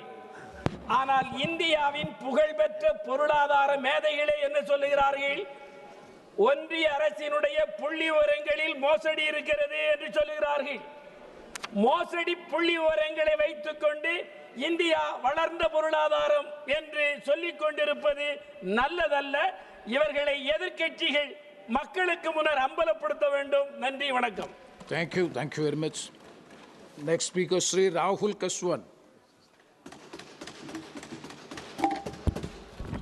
Thank you, sir. Thank you, sir, for allowing me to speak on supplementary demand for grants, first batch 25-26. Sir, 2-3 मंत्रालय की डिमांड ऑफ ग्रांट्स पर ही मैं अपनी बात रखना चाहूँगा, क्योंकि आपके समय मेरा लिमिटेड ही रहेगा. सर, जो मेजर इंपॉर्टेंट इशू जो है वो डिपार्टमेंट ऑफ फर्टिलाइजर्स की डिमांड है, जो 31,063 करोड़ रुपीज़ की एडिशनल डिमांड रखी गई है. सर फर्टिलाइज़र की जो रिक्वायरमेंट है इस कंट्री के अंदर दिन प्रतिदिन इतनी बढ़ती जा रही है कि राजस्थान का एक रिकॉर्ड के अनुसार पिछले साल के अंदर 18% इंक्रीज पर हेक्टेयर हो चुका है. सर एनपीके की जो रेशियो निर्धारित है ICR के थ्रू 4:2:1 का जो है वो बढ़ते हुए सर आज 23:6:1 तक पहुंच गया है. सर हालात ये हैं कि फर्टिलाइजर की डिमांड के ऊपर यूरिया DP जब भी सोइंग का एरिया टाइमिंग आएगा सर किसान लाइन में खड़ा हो जाता है. सर आज हालत हमारे राजस्थान के अंदर ये हो गई है कि लोगों ने अपने आधार कार्ड्स को लाइन में खड़ा करके छोड़ दिया है और एक आम आदमी उसको देखता रहता है कि कब नंबर आएगा. आलम राजस्थान सरकार का सर ये रहा कि किसान जब यूरिया की डिमांड के लिए लाइन में खड़ा होने गया और वहां पे इतनी भगदड़ मची, पुलिस ने लाठी चार्ज करने का काम किया राजस्थान की सरकार ने किसानों के ऊपर. फर्टिलाइजर्स की इतनी बड़ी किल्लत सर इसके ऊपर समझना ही पड़े. डिमांड हमारी बढ़ रही है पर सर वो डिमांड एक्चुअल डिमांड में शो नहीं हो रही. सेंट्रल गवर्नमेंट कहती है स्टेट ने डिमांड रखी हमने पूरी कर दी, स्टेट कहती है सेंट्रल गवर्नमेंट हमें हमारी डिमांड को पूरा नहीं कर पा रही. सर एक्चुअल सोइंग एरिया में जो requirement of fertilizer urea and DAP की है वो सही डेटा डिस्ट्रिक्ट से कभी जाता ही नहीं. और सर हर साल जब भी सोइंग की टाइम आती है हमेशा किसान लाइनों में खड़ा होकर यूरिया DAP के लिए ब्लैक मार्केटिंग होती है. सर अनेकों रिपोर्ट है जहां पे ब्लैक मार्केटिंग के कारण डाइवर्जन हुआ है. सर गुजरात, केरला, राजस्थान, हरियाणा, कर्नाटका के अंदर 70,000 सुपर बैग्स अकेले गुजरात में पकड़े गए जब आपकी ये जो यूरिया की सप्लाई ब्लैक मार्केटिंग के थ्रू इंडस्ट्रीज की तरफ सप्लाई की गई. सर मेरा सरकार से ये कहना है कि इस प्रॉब्लम को आपको रियलाइज करना पड़ेगा कि फर्टिलाइजर की एक्चुअल डिमांड कॉन्स्टिट्यूएंसी से आप राइट उठाइए. किसान को परेशानी करने का सबब सरकार बनाती जा रही है. हमारी डिमांड 314 लाख मेट्रिक टन की जो 23-24 में थी सर वो आज भी हम डेफिशिट है. सर हमें इंपोर्ट पर हम डिपेंडेंट है. दूसरी तरफ सरकार ने सर 3 अलग अलग बातें कही. Zero budget farming, natural farming, organic farming, parameter ही नहीं है सर कोई. आज कोई किसान अगर इन तीनों कॉन्सेप्ट को नेचुरल फार्मिंग के ऊपर चला भी गया अपने प्रोड्यूस को किसको बेचेगा सर? कौन खरीदने वाला है इस प्रोड्यूस को?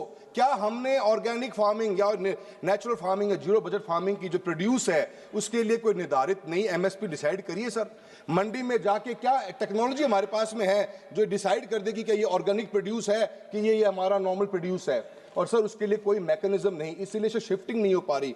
चूरू जिले से आता हूं सर, लोकसभा क्षेत्र मेरा चूरू राजस्थान से है. Sir 13.5 lakh 14 lakh hectare land है सर जो कल्टिवेबल है.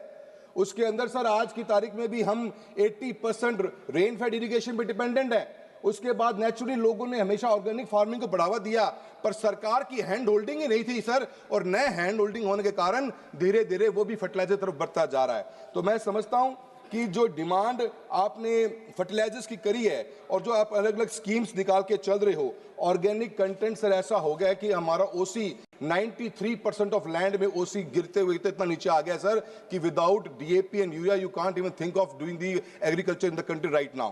तो मेरा सरकार से ये निवेदन रहेगा कि आप इन तीनों चीजों को कोऑर्डिनेट करिए। एक तरफ zero budget organic natural farming की बात है और एक तरफ यूरिया फर्टिलाइजर की डिमांड बढ़ती जा रही है। इसका मतलब कोऑर्डिनेशन दोनों विभाग में हो नहीं रहा। Sir, ministry of road transport के लिए 18,837 करोड़ रुपीस की रिक्वायरमेंट एडिशनल मांगी गई है। सर, आज की तारीख में भी इस कंट्री के अंदर सर 90,000 गवर्नमेंट ने क्लेम किया कि 14 से लेकर 24 के बीच में 90,000 किलोमीटर का जो राष्ट्रीय राजमार्ग इस देश के अंदर था वो आज बढ़कर 1,48,000 किलोमीटर हो गया है। सब बड़ी खुशी की बात है सर, इतना अच्छा काम हमारे आदरणीय मंत्री जी नितिन गडकरी साहब कर भी रहे हैं। पर सर क्या अभी पता है कि सर आज भी हिंदुस्तान का 1,48,000 किलोमीटर का नेशनल हाईवे, इसका 70% of national highway is less than sir 2 lane, less than 4 lane sir, 2 lane with pave shoulder रह गया सर। सर हालत ये है कि मैक्सिमम जो हाईवेज हमारे जो 30-40% हाईवेज 4 लेनिंग के हैं वो इस कंट्री के अंदर ओवर स्ट्रेस्ड है सर। आपने सर गाइडलाइंस दी है कि 10,000 पीसीयू पैसेंजर कार यूनिट के ऊपर कोई नेशनल हाईवे होगा तो उसको हम 4 लेनिंग करेंगे, 25,000 से ऊपर है तो उसको हम 6 लेनिंग करेंगे सर, और सर 50,000 से ऊपर है तो हम नया हाईवे बनाएंगे। सर राजस्थान के अंदर सर जयपुर से निकलने वाला हर राष्ट्रीय राजमार्ग डबल ऑक्यूपेंसी जरा जयपुर से किशनगढ़ का नेशनल हाईवे, सर मैं प्लीज 2 मिनट लूंगा सर, जयपुर से निकलने वाला किशनगढ़ हाईवे सर आज की तारीख में 50,000 पीसीयू के लिए डिजाइन हाईवे के ऊपर 1,18,000 पीसीयू का ट्रैफिक है सर। 100 लोगों ने एक साथ जान दी हाईवेज के ऊपर, कोई संभालने वाला नहीं है सर। इस मिनिस्ट्री के ऊपर जो पैसा खर्च होना चाहिए, हमारी आज भी लॉजिस्टिकल कॉस्ट 16% हमारी है जो हाईएस्ट इन द वर्ल्ड है सर राइट नाउ। मैं गवर्नमेंट से निवेदन करूंगा सर, इसके साथ में मैं आपसे सर 2 मिनट समझ चाहूंगा सर। इरिगेशन एक बहुत बड़ा मुद्दा है सर जिसके ऊपर सरकार ने कोई ध्यान बिल्कुल भी नहीं दिया, ना इस बजट में कहीं इसकी चर्चा भी है सर। सर राजस्थान का ऐसा हरिके बराज जिससे पानी, तीनों नदियां जो हमारी ईस्ट रिवर्स हमारी हैं जो इनका पानी हमें मिलता है, तीनों नदियों का पानी से हरिके बराज में इकट्ठा होता है सर। 75,000 हेक्टेयर लैंड के अंदर, एकड़ लैंड में वो स्टोरेज हमारा बराज है सर, उसकी डिसिल्टिंग पिछले कई सालों से नहीं हुई।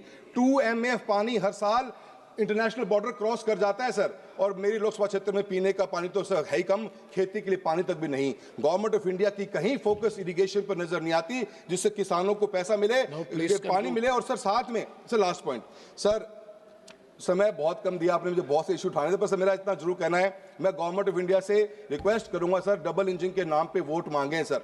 एक इंजन दिल्ली का, एक इंजन जयपुर का सर, दोनों इंजन ट्रेन के ऑपोजिट साइड पे जुड़ गए सर, और ट्रेन चल नहीं पा रही, ट्रेन वही खड़ी हो गई है। भागीरथ का नाम दिया गया सर, यमुना लिंक के पानी का नाम कहीं चर्चा में नहीं। उसके लिए कब फंडिंग अलाउ होगी ताकि चूरू जिले का 1 लाख हेक्टेयर खिंचे पानी जमीन सिंचाई हो सके। मैं सरकार से डिमांड करूंगा कि आप यमुना लिंक रिवर के पानी को जल्द से जल्द प्रोजेक्ट को मंजूरी देने का काम करें। धन्यवाद। Doctor CN Manjunath.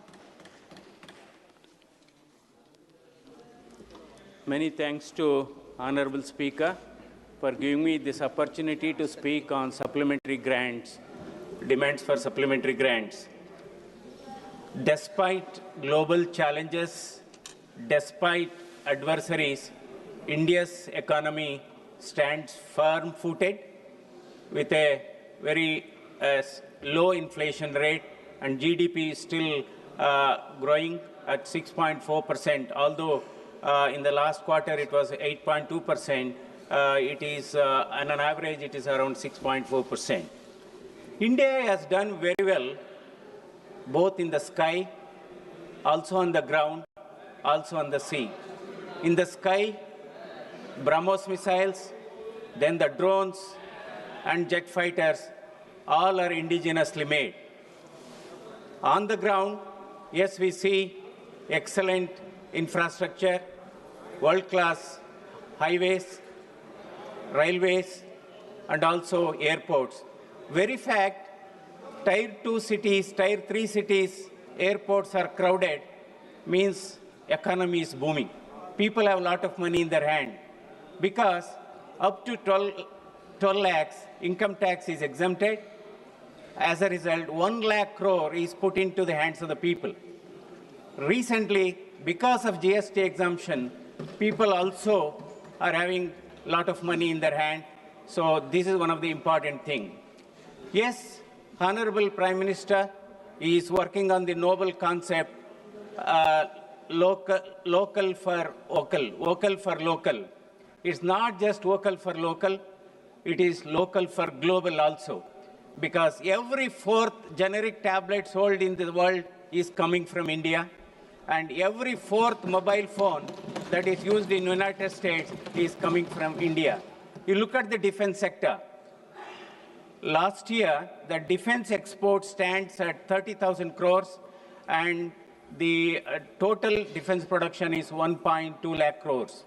We consider particularly semiconductors or digital pearls. India is spending more than 1 lakh crores on semiconductors and also giving a lot of subsidy on the fertilizers as well as on the EV electric vehicles. So coming back to, because the investment is quite, massive subsidy is extended to the semiconductor zone. See, coming back to the health, Ayushman Bharat is one of the most important, world's largest health assurance scheme. More than 50 crores have been enrolled, and about 9 crore procedures have been done. But we really appreciate the Honorable Prime Minister and the Finance Minister, because now more than 70 years, people above 70 years, irrespective of the financial finance or income, they are all included under Ayushman Bharat. And now the coverage is up to 5 lakhs. 5 lakhs for the entire family. Because now people above 70 years is included, and people above 70 usually will have multiple comorbidities, diabetes, hypertension, malignancies, prostate issues, joint issues. So I urge the government to extend this coverage from 5 lakhs to at least 7.5 lakhs for the family, so that it can be covered. And at the same, of course, there is more than doubling of the medical college. Today there are 820 medical colleges with the MBBS bed strength is around 1,23,000. So about 19 lakh allopathic doctors and about 5 lakh Ayush doctors are there. But still we see many doctors, we are not willing to go to the village hospital. Semi-urban areas, rural hospital, doctors are not going. So not that there is a shortage of doctors, but there's a maldistribution. More doctors are in cities, less doctors in the rural area. I think I strongly urge the government to enhance the salary of the doctors working in rural areas, semi-urban and rural hospitals. And the second one, we have to incentivize MBBS doctors working in rural hospital.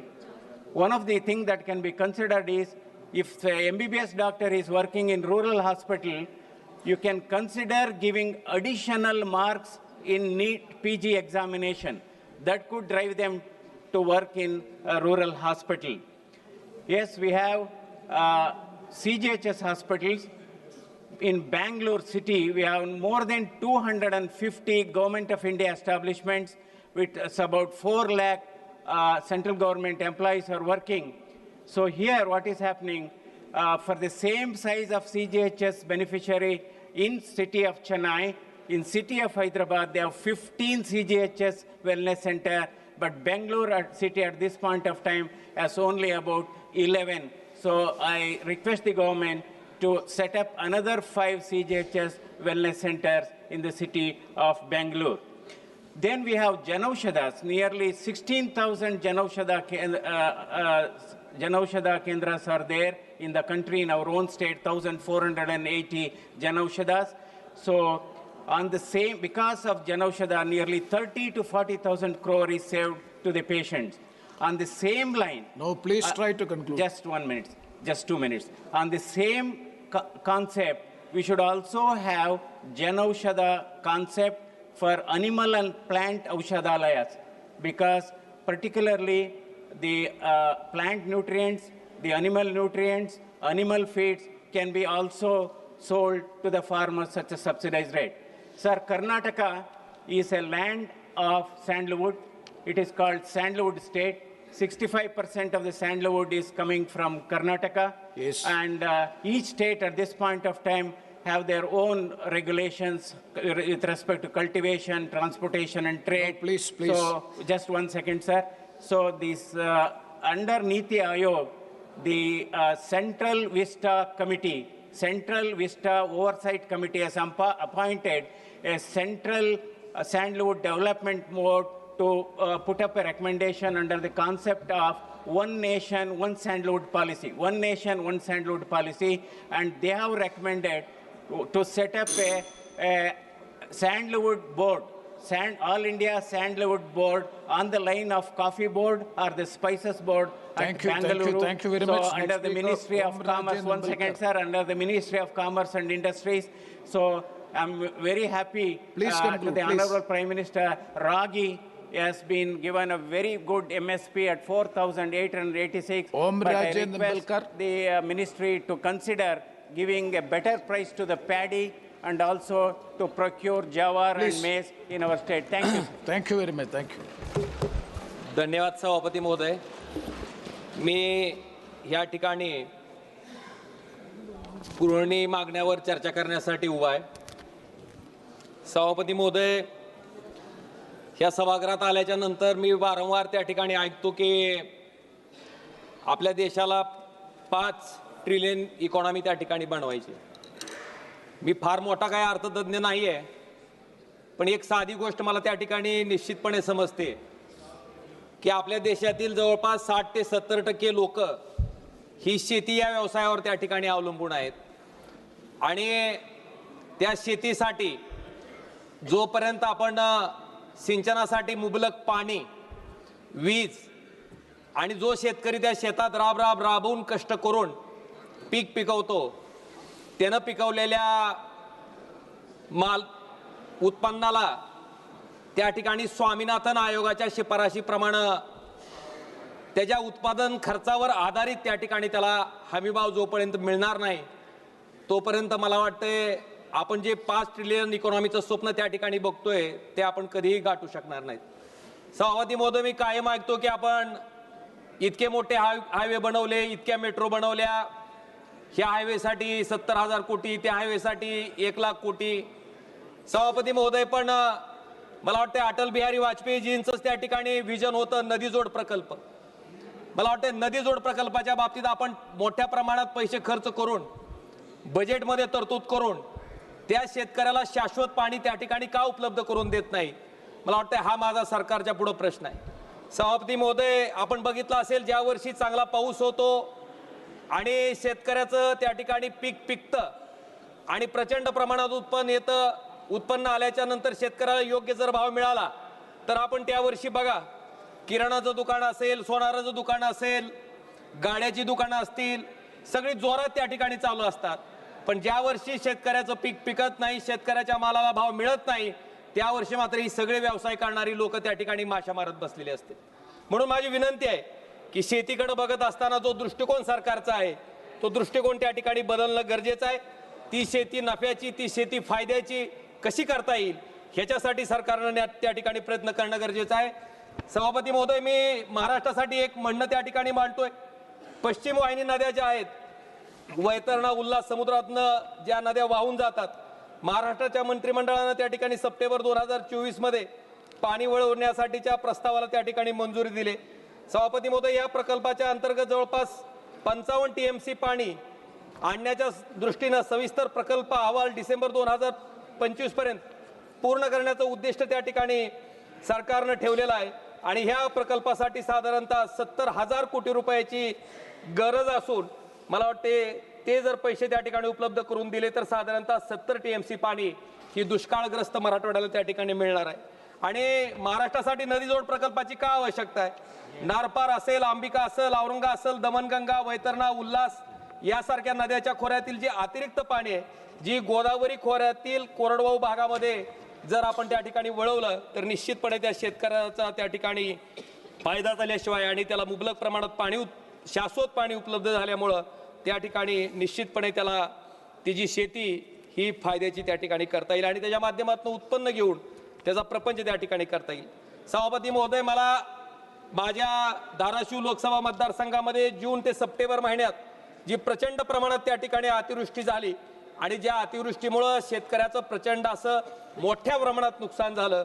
सभापती महोदय, त्या नुकसानीच्या बाबतीत जवळपास माझ्या लोकसभा क्षेत्रामध्ये 5,77,544 Hector इतक्या क्षेत्राचं त्या ठिकाणी नुकसान झालेलं आहे आणि महाराष्ट्र राज्य सरकारनं त्या ठिकाणी जवळपास 31,628 कोटीचं पॅकेज त्या ठिकाणी जाहीर केलं आहे. पण सभापती महोदय, दुर्दैवानं या ठिकाणी खंत व्यक्त करावी वाटते की केवळ 14,000 कोटी रुपये त्या ठिकाणी शेतकऱ्याच्या पदरात अद्यापर्यंत पडलेत. अजूनपर्यंत जवळपास 17,628 कोटी रुपये त्या ठिकाणी शेतकऱ्याला मिळणं बाकी आहे. सभापती महोदय, मी तारांकित प्रश्नाच्या माध्यमातून सरकारला प्रश्न विचारला होता की महाराष्ट्रात जी ही आपत्ती आली आहे, ह्या आपत्तीच्या बाबतीत केंद्र सरकारनं राज्य सरकारला काय मदत केली. पण सभापती महोदय, त्या ठिकाणी दुर्दैवानं राज्य सरकारचा प्रस्ताव आला नाही. अशा पद्धतीनं त्या ठिकाणी त्या मंत्री महोदयाच्या उत्तरात, जे गृहराज्यमंत्री आहेत त्यांच्या उत्तरात त्या ठिकाणी मला सांगितलं गेलंय. सभापती महोदय, मला अपेक्षा आहे की महाराष्ट्र सरकारनं तातडीनं ती मदतीचा प्रस्ताव पाठवावा केंद्र सरकारकडं आणि डबल इंजिनच्या सरकारच्या माध्यमातून जी शेतकऱ्याला भरीव स्वरूपाची मदत त्या ठिकाणी मिळणं गरजेचं आहे, ती मदत त्या ठिकाणी तातडीनं मिळवून द्यावी ही माझी आपल्या माध्यमातून केंद्र सरकारला विनंती आहे आणि राज्य सरकारला विनंती आहे. सभापती महोदय, माझी विनंती आहे, मी एकटाच आहे वक्ता बोलणारा, किमान मला 10-15 मिनिटं तरी बोलू द्या. सभापती महोदय, मला एक सगळ्यात महत्वाचा विषय मला आपल्या माध्यमातून सांगायचा आहे की मराठवाड्यामध्ये साधारणतः 1 जानेवारी ते 30 ऑक्टोबर 2025 पर्यंत किती आत्महत्या झाल्या. सभापती महोदय, 112 छत्रपती संभाजीनगरमध्ये, 32 जालन्यात, परभणीमध्ये 45, हिंगोलीमध्ये 33, नांदेडमध्ये 90, बीडमध्ये 108, लातूरमध्ये 47, धाराशिवमध्ये 70. मला वाटतं इतक्या प्रचंड प्रमाणात शेतकऱ्यांनी स्वतःचं जीवन त्या ठिकाणी संपवलंय. सभापती महोदय, माझी विनंती आहे की आपण बघितलं असेल, शेतकऱ्याच्या खताला जीएसटी आहे, शेतकरी जे कुठल्या औषधं त्या ठिकाणी वापरतोय त्याला जीएसटी आहे, पण जीएसटीचा परतावा शेतकऱ्यांना कुठून घ्यायचा. सभापती महोदय, शेतकरी हा शेवटचा उपभोक्ता आहे, त्याला जीएसटीचा परतावा त्या ठिकाणी घेता येत नाही. म्हणून माझी विनंती आहे केंद्र सरकारला की जीएसटी जो शेतकऱ्याच्या खतावर, बियाण्यावर, त्या ठिकाणी तणनाशकावर लावला जातो तो जीएसटी त्या ठिकाणी कमी करावा, रद्द करावा ही माझी कळकळीची विनंती सभापती महोदय आपल्या माध्यमातून केंद्र सरकारला त्या ठिकाणी आहे. सभापती महोदय, मला आपल्याला सांगायचंय की धाराशिवसाठी सगळ्यात महत्वाचा आई तुळजाभवानीचं जे तीर्थक्षेत्र आहे ते रेल्वे मार्गाने जोडण्यासाठी, सभापती महोदय मला थोडासा वेळ द्या. सभापती महोदय, रेल्वे मार्गाने जोडण्यासाठी सोलापूर, तुळजापूर, धाराशिव हा रेल्वे मार्गाची घोषणा सभापती महोदय 2014ला झाली होती. 2019च्या नंतर जवळपास 3200 कोटी रुपयाची त्या ठिकाणी आवश्यकता ह्या रेल्वे मार्गासाठी आहे.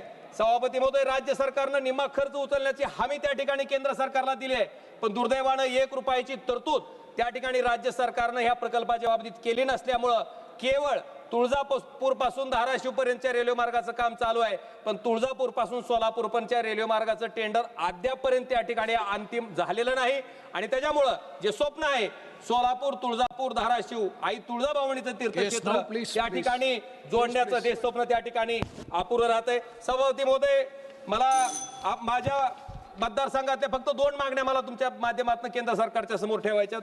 सभापती महोदय, आमच्याकडं कनेक्टिव्हिटी रोडची चांगले, धुळे सोलापूर त्या ठिकाणी हायवे आहे, सुरत चेन्नईचा महामार्ग सुद्धा त्या ठिकाणी भारतमाला प्रोजेक्टमधनं बाहेर आल्यामुळं त्याला वेळ लागतोय, पण माझी विनंती आहे की त्याला सुद्धा लवकरात लवकर मंजुरी द्यावी आणि मला वाटतं हे सगळे महामार्ग झाल्याच्या नंतर धाराशिव एमआयडीसी मध्ये एक लॉजिस्टिक पार्क त्या ठिकाणी केंद्र सरकारनं उभा करावं ही माझी त्या ठिकाणी आपल्या माध्यमातून केंद्र सरकारला त्या ठिकाणी सभापती महोदय कळकळीची विनंती आहे.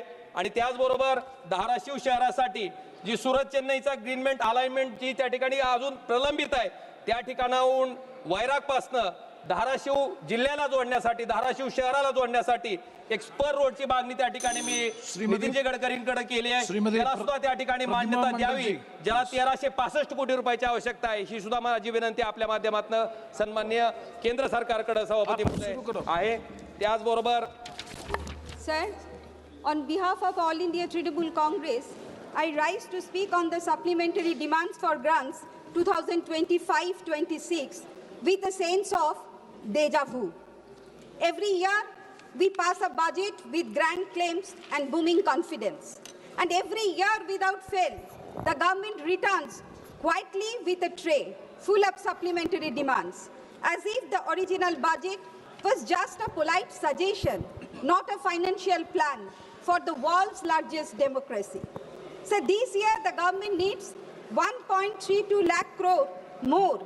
At this point, I feel the budget is just the trailer. The real movie is the supplementary demands for grants. This is not unforeseen volatility. This is systemic failure, masquerading as normalcy. Take fertilizer. Estimate 1.67 lakh crore. Revision 1.92 lakh crore. New demand 18,525 crore more. Fertilizer consumption grew 16%. Subsidy jumped 130%. Somewhere between these numbers lies a forecasting model that has completely given up. Sir, farmers plan their cropping cycles better than the government plans its subsidies. And that extra 18,525 crore could have directly supported nearly 10 crore farmers. But instead, we are told to pay for a system that leaks more than it delivers. Sir, LPG and petroleum subsidies, another 9,500 crore. When states ask for resources, they are told to tighten their belts. But when subsidies need topping up, suddenly that belt becomes elastic. Sir, now I want to speak with seriousness about something that cannot be brushed aside. The Election Commission gets 58 crore. It's fine, but we still have no clarity on support for the families of BLOs who died by suicide. In West Bengal alone, 39 people, including 8 BLOs, lost their lives due to unbearable pressure. Sir, these were ordinary citizens who served quietly, honestly. Their families deserve acknowledgement, dignity, and compensation, not silence. Strengthening democracy cannot mean uploading institutions while ignoring the people who carry the weight of those institutions. Sir, on youth, the concerns deepen. Only 4% joined the PM internship scheme. Only 1.4% scheduled caste, scheduled tribe youth are participating. And a full one-third of our young population is not in education, employment, or training. These are young Indians ready to work, ready to learn, ready to contribute. Yet they are left standing outside the gates of opportunity. The gap is not in talent, the gap is in implementation. The government promised a fiscal deficit of 4.5% of GDP when it presented the budget, but the commitment was always hollow. These repeated supplementary demands makes a mockery of fiscal target, which are quietly altered mid-year without public scrutiny. Where is the fiscal discipline? Where is the credibility? So now, aviation sector, another crisis waiting patiently for attention. One operator can sell more than 5,000 flights. DGCA has 50% vacancies, AI 37%, BCAS 38%. With so many vacancies, aviation is not flying, it is floating. And yet, in this entire supplementary demands, 0 rupees for civil aviation. Kolkata, despite being one of India's cultural and economic hubs, still has no direct flight to the United States or Europe. Other metros enjoy 456 flights a week. Kolkata gets none. Even tourists can see the bias while planning their itinerary. Why can't the union government? All of this ties directly into the collapse of cooperative federalism. States like Punjab, Haryana, Uttar Pradesh, West Bengal rely on stable subsidy flows. But the centre's unpredictable spending patterns throw state planning into chaos. States are expected to act as shock absorbers for decisions they did not make. This is not cooperative federalism, sir. This is federalism where the center drives the car and the states are told to pay for the fuel. Sir, and now Manipur. Suddenly an additional rupees 2,198 crores appears in the supplementary demands for Manipur's development. And I truly welcome development for Manipur, sir. Every part of India deserves growth, dignity, and peace. But sir, what timing? When Manipur was burning for months, the government couldn't find urgency. But now that elections are coming, now funds have magically appeared. When the state was pleading for help, we were told, quote, we are looking into it, unquote. Now suddenly the purse opens wide. Sir, I appreciate the government efficiency. If only this speed had been shown when people were running for their lives, not when people are running for votes. The message seems to be, in a crisis, wait. In an election, celebrate. That is not governance. That is selective attention, sir. Women's safety presents another distressing picture. The women's helpline budget was cut by 85%. Cybercrime protection for women and children received 0 last year and 0 again this year. Such slogans do not protect women, budgets do. Right now, the budget for women's safety is practically on a fast. So now coming into the climate sector, despite escalating climate risk, the supplementary demands are silent on environmental protections. There is no meaningful enhancement for climate adaptation, pollution control, biodiversity conservation, or disaster preparedness. Sir, the absence of phrase allocation signals that environmental concerns remain expendable, treated as peripheral rather than integral to growth, livelihoods, and public welfare. Now the broader issue, the silence around these demands, no explanation for failed estimates, no clarity on what changed mid-year, no accountability for the additional money requested. We are simply told, quote, please approve. Sir, Parliament is not a cashier counter, sir. And so the rupee has been weakening due to trade deficits, capital outflows, global interest rate pressures, and weak exports. Yet the supplementary demands offer no funds or policy support to address these issues. By ignoring the failing rupee, the government avoids acknowledging rising import costs, inflation, and the growing burden on ordinary citizens. I would like to request the Honorable Finance Minister to clarify why Donald Trump called Indian economy is a dead economy. And sir, Home Ministry has been allocated 10 crore for advertisement and publication and 5 crore for printing. Sir, I would like to know from the Honorable Finance Minister to explain why such huge amount allocated to the Home Ministry for only advertisement purpose. Sir, the affront goes deeper. These 72 supplementary demands will be bulldozed through this House via the guillotine procedure. The government has engineered a system where meaningful parliamentary scrutiny is rendered impossible. The Modi government has progressively weakened every institution designed to check executive access. The CAG, the RBI, the Election Commission, the judiciary, and now Parliament itself. Through supplementary demands made immune to scrutiny, it perfects a system where accountability evaporates. Sir, the Union Cabinet has approved a bill to rename the Mahatma Gandhi National Rural Employment Guarantee Act as Pujya Bapuji Gramin Rozgar Yojana. Changing the name of a nearly 20-year-old widely recognized welfare scheme is an unnecessary and costly process.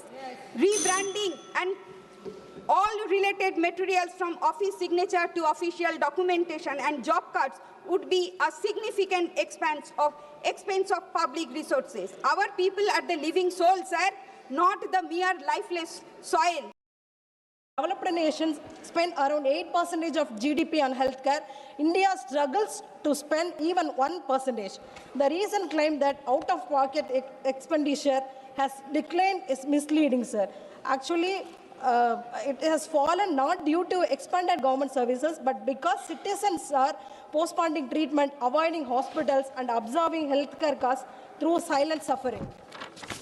Sir, பேரவை தலைவர் அவர்களே, மாண்புமிகு ஒன்றிய பிரதம அமைச்சர் அவர்கள் அமெரிக்காவுடன் எங்களுக்கு தனிப்பட்ட முறையில் நட்புறவு இருக்கிறது என்று எப்போதும் பெருமையுடன் கூறிக்கொள்வார்கள். ஆனால் அதனால ஒரு பயனும் கிடையாது. நம்மளுடைய இந்திய பொருட்கள் ஏற்றுமதி அமெரிக்காவுக்கு செய்யப்படுவதற்கு அதிக நிதியை வரியை விதித்துள்ளார்கள். மேலும் பெனால்டியும் போட்டுட்டு இருக்காங்க. பாரத பிரதமர் நட்பு ரீதியாக அமெரிக்காவுடன் உறவு கொண்டிருப்பதில் எந்தவித பயனும் இந்தியாவிற்கு ஏற்பட போவதில்லை. States are being financially strangled. GST dues are withheld. பேரவைத் தலைவர் அவர்களே, எங்களுடைய மாண்புமிகு முதலமைச்சர் அவர்களின் சீரிய முயற்சியால் இன்றைக்கு தமிழ்நாடு கல்வியில் சிறந்த தமிழ்நாடாக விளங்கி கொண்டிருக்கிறது. உயர்கல்வியில் இந்தியாவிலேயே அதிக உயர்கல்வி பயிரும் மாணவர்கள் தமிழ்நாட்டில் தான் இருந்து கொண்டிருக்கிறார்கள். புதிய கல்விக் கொள்கை என்ற பெயரில் நீங்கள் வைத்துள்ள இலக்கான 2034 52% உயர்கல்வி என்ற இலக்கை நாங்கள் தற்பொழுதே எட்டிவிட்டோம். எனில் எங்களுக்கு புதிய கல்விக் கொள்கை எதற்கு? மும்மொழி கொள்கை என்ற பெயரில் நீங்கள் இந்தி திணிக்கும் முயற்சியை நாங்கள் எதிர்ப்பதாலேயே எங்களுக்கு சமக்கர சிக்ஷா அபியான்கான நிதியான 2548 கோடியை கொடுக்க மறுப்பது எந்த விதத்தில் நியாயம்?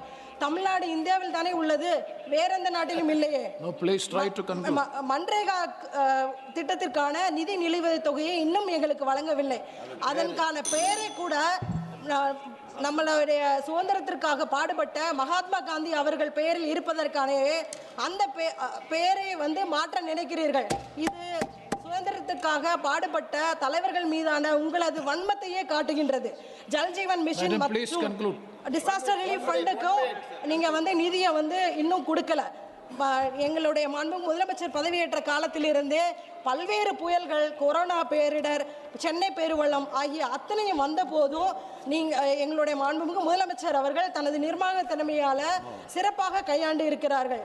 இத்தகைய முயற்சிகளை நீங்கள் ஆளும் மாநிலத்திலும் செயல்படுத்த வேண்டும் என்று கேட்டுக்கொள்கிறேன். எங்களுடைய முதலமைச்சர் அவர்கள் மருத்துவமும் கல்வியும் இரு கண்கள் என்று கூறுவார்கள். மேலும் பெண்களுக்கான முன்னேற்றத்திற்கும் மிகுந்த பாடுபட்டு வருகிறார்கள்.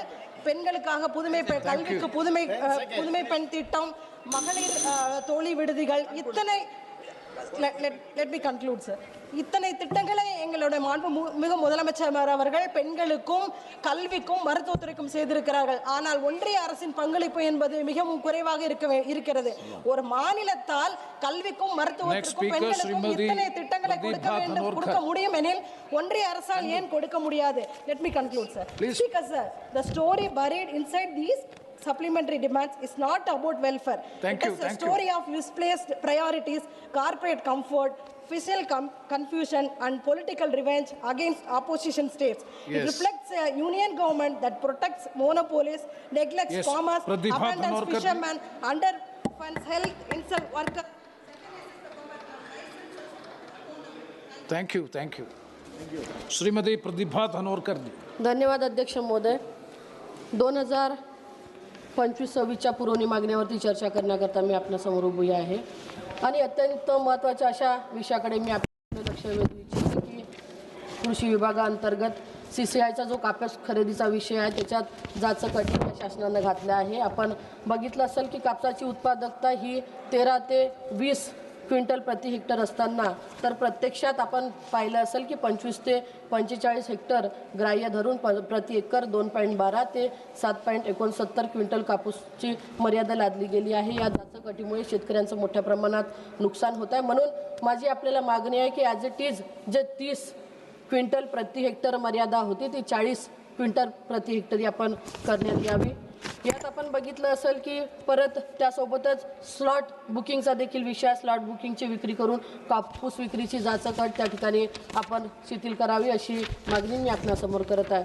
महोदय, महाराष्ट्रात मोठ्या प्रमाणात अतिवृष्टी झाली. या अतिवृष्टीमुळे 2024मध्ये मोठ्या प्रमाणात शेतकऱ्यांचं नुकसान झालं आणि आपण बघितलं असेल की साधारणतः या वर्षभराच्या काळात जेव्हा महाराष्ट्रात भाजपाचं सरकार यायचं होतं त्यांनी सांगितलं होतं की जसं सरकार येईल आम्ही शेतकऱ्यांची संपूर्ण कर्जमाफी या ठिकाणी करू. पण आज वर्षपूर्तीचा कार्यक्रम सगळे आमदार आपापल्या मतदारसंघात साजरे करत आहे, पण शेतकऱ्यांच्या कर्जमाफीची आठवण अजूनपर्यंत त्या ठिकाणी कुठल्याही आमदारांना झाली नाही किंवा सन्माननीय मुख्यमंत्री साहेबांना झाली नाही. माननीय महोदय, अलीकडेच सर्वोच्च न्यायालयानं बघितलं असेल की 2005 पूर्वी जे प्राथमिक शाळेत रुजू झालेल्या शिक्षकांना TETची परीक्षा पास करणे हे अनिवार्य केलं आहे. पण 2 वर्षात ही परीक्षा पास न केल्यास अनेक शिक्षक सेवेतून बाद होणार असा नियम त्यांनी या ठिकाणी काढला. माझी आपणास विनंती आहे की 2010 पूर्वी जे शिक्षक सेवेत दाखल झाले होते त्यांना त्यावेळची शैक्षणिक अर्हता प्राप्त केली होती.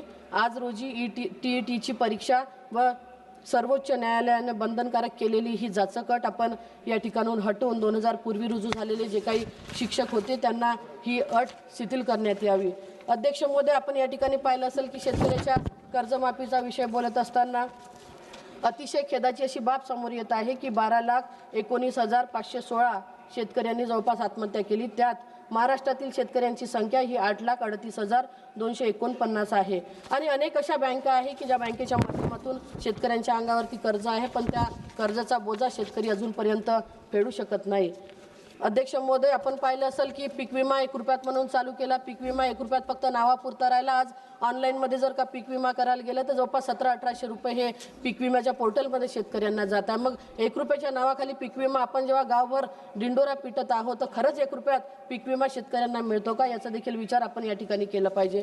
ग्रामविकास खात्यावरती बोलत असताना आपण पाहिलं की जलजीवन मिशनचा विषय सगळ्या देशभरात आपण पाहिलं की कामं पूर्ण झाले, पण अजूनपर्यंत केंद्राकडे जे देयक बाकी आहे ते कुठलेही देयक हे जलजीवन मिशनचे अजूनपर्यंत मिळाले नाही. साधारणतः माझ्या एकट्या जिल्ह्याचा विषय केला तर 40 कोटी देयक हे केंद्राकडे जलजीवन मिशनचे आहे. ग्रामविकासच्या रस्त्याची अतिशय वाईट अशी परिस्थिती आहे. PWDचे असतील किंवा 30-54, 50-54 रस्ते असतील, या रस्त्याची दुरुस्ती जर का करायची आहे तर ग्रामविकास खात्याअंतर्गत राज्याकडे अनेक दर्जोन्नतीचे प्रस्ताव 4 वर्षापासून प्रलंबित आहे, पण कुठल्या प्रस्तावावरती निर्णय अजून राज्य शासनाने त्या ठिकाणी घेतलं नाही. अध्यक्ष महोदय, माझा मतदारसंघ हा पूर्णपणे कोल बेल्ट म्हणून आहे. कोळशाच्या अनेक खाणी माझ्या मतदारसंघात आहे. पण हे सगळं करत असताना आपण जेव्हा प्लॅनमध्ये असणाऱ्या ज्या जमिनी घेतो त्याच्या आजूबाजूला असणाऱ्या कोणत्या शेतकऱ्यांच्या 10% जमिनी असेल, कोणत्या शेतकऱ्यांच्या 15% जमिनी या सुटल्या गेल्या आहे. माझी आपल्याला विनंती आहे की कोल बेरिंग ॲक्टमध्ये त्या नमूद करून ज्या सुटलेल्या शेतकऱ्यांच्या जमिनी आहेत त्या ठिकाणी संपादित केल्या पाहिजे. आणि या बाबतीत महाराष्ट्राचा जर का विचार केला तर कोल बेरिंग ॲक्टनुसार आपण पाहिलं असेल की आदरणीय पृथ्वीराज बाबा CM असताना फक्त पडीत जमिनीला 7 लाख रुपये, कोरडवाहू जमिनीला 8 लाख रुपये आणि सिंचित जमिनीला 10 लाख रुपये. मागील 20 वर्षात हा रेट अजूनही वाढला नाही. तर जमिनी ज्या संपादित करायच्या आहे किमान 18, 20 आणि 22 अशी या जमिनीचे रेट या ठिकाणी वाढले पाहिजे. अध्यक्ष महोदय, आयुध निर्माणीचा सगळ्यात मोठा प्रश्न माझ्याकडे आहे. माझे मिस्टर मागच्या वेळेस खासदार होते, त्यांनी हा प्रश्न उचलला आणि जवळपास 53 लोकांचं समायोजन त्या ठिकाणी झालं. पण आजही त्यातले 23 लोक असे शिल्लक आहे की ज्यांच्या सगळ्या प्रक्रिया पूर्ण झाल्या पण अजूनपर्यंत त्यांचं समायोजन त्या ठिकाणी झालं नाही. माझी आपल्या माध्यमातून विनंती आहे की ज्या 23 लोक शिल्लक राहिले त्यांचं देखील समायोजन या ठिकाणी आपण केलं पाहिजे. अध्यक्ष महोदय, जुन्या पेन्शनचा विषय मी आमदार होती तेव्हापासून सतत आम्ही या ठिकाणी घेत आहोत. 2005 पूर्वीचे जे शिक्षक होते अजूनही जुन्या पेन्शनचा विषय त्यांचा केंद्राकडचा अजूनही मार्गी लागला नाही. आपल्या माध्यमातून माझी विनंती आहे की जुन्या पेन्शनचा विषय देखील या ठिकाणी मार्गी लागला पाहिजे. ओबीसी आरक्षणाचा विषय तसाच आहे. जातनीय ओबीसीची जनगणना झाली पाहिजे, ओबीसींना आरक्षण मिळालं पाहिजे, ओबीसीचं स्वतंत्र मंत्रालय स्थापन झालं पाहिजे आणि 13 सप्टेंबर 2017 पासून क्रिमिनलची जी काही मर्यादा आहे ती वाढली नाही, ती मर्यादा कुठंतरी वाढली पाहिजे आणि आरक्षणाची मर्यादा ही 50% आपण हटवली पाहिजे. आणि या सगळ्या मागण्या करत असताना अध्यक्ष महोदय, आपण बघितलं असेल की ओबीसीचं आरक्षण हे आमच्यासाठी अत्यंत महत्त्वाचं. स्थानिक स्वराज्य संस्थेच्या ज्या निवडणुका आहे या निवडणुकीला समोर जात असताना आरक्षणाचा विषय जोपर्यंत मार्गी लागणार नाही तोपर्यंत या सगळ्या निवडणुकीला आम्ही समोर जाऊ शकत नाही. अध्यक्ष महोदय, केंद्र सरकारद्वारा सर्व शिक्षा अभियानाअंतर्गत 2007 मध्ये विषय तज्ज्ञ व इतर पदावर अनेक उमेदवारांची नियुक्ती करण्यात आली, परंतु आज तागायत त्या शिक्षकांना शासन सेवेत सामावून घेतले नाही. असे अनेक विषय प्रलंबित आहे की जे केंद्राच्या माध्यमातून आपल्या माध्यमातून मार्गी लागावे अशी विनंती मी आपल्याला करतो. आणि सगळ्यात महत्त्वाचा विषय की शेतकऱ्यांच्या कर्जमाफीचा विषय, जे शेतकरी अनेक वर्षापासून आहे त्यांना कुठंतरी आपण राज्य शासनाला सूचित करून त्यांची संपूर्ण सरसकट कर्जमाफी करावी अशी आपल्याला मी विनंती करत आहे. धन्यवाद अध्यक्ष. धन्यवाद. Next speaker Vinod Kumar binge.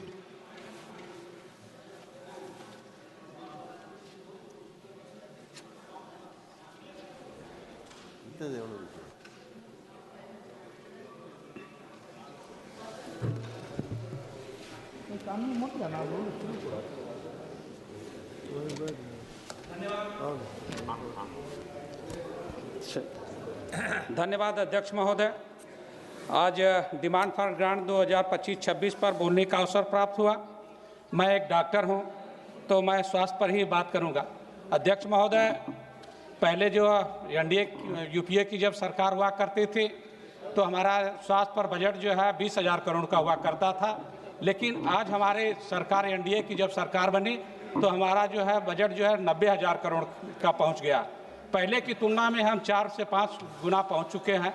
अध्यक्ष महोदय, जब सबसे ज़्यादा जो है इस देश पर जो है कांग्रेस ने राज किया, हम मेडिकल फील्ड से आते हैं तो हम जब 98 में जब हम एग्ज़ाम देने जाते थे तो पूरे देश में जो है कुल MBBS की सीटें 2014 का अगर मैं आंकड़ा पेश करूंगा तो पूरे देश में MBBS की सीटें 51,318 हुआ करती थी, लेकिन आज हमारी जो है जब से मोदी सरकार बनी है आज हमारे देश में जो है MBBS की सीटें जो है 1,32,000 के करीब पहुंच गए हैं।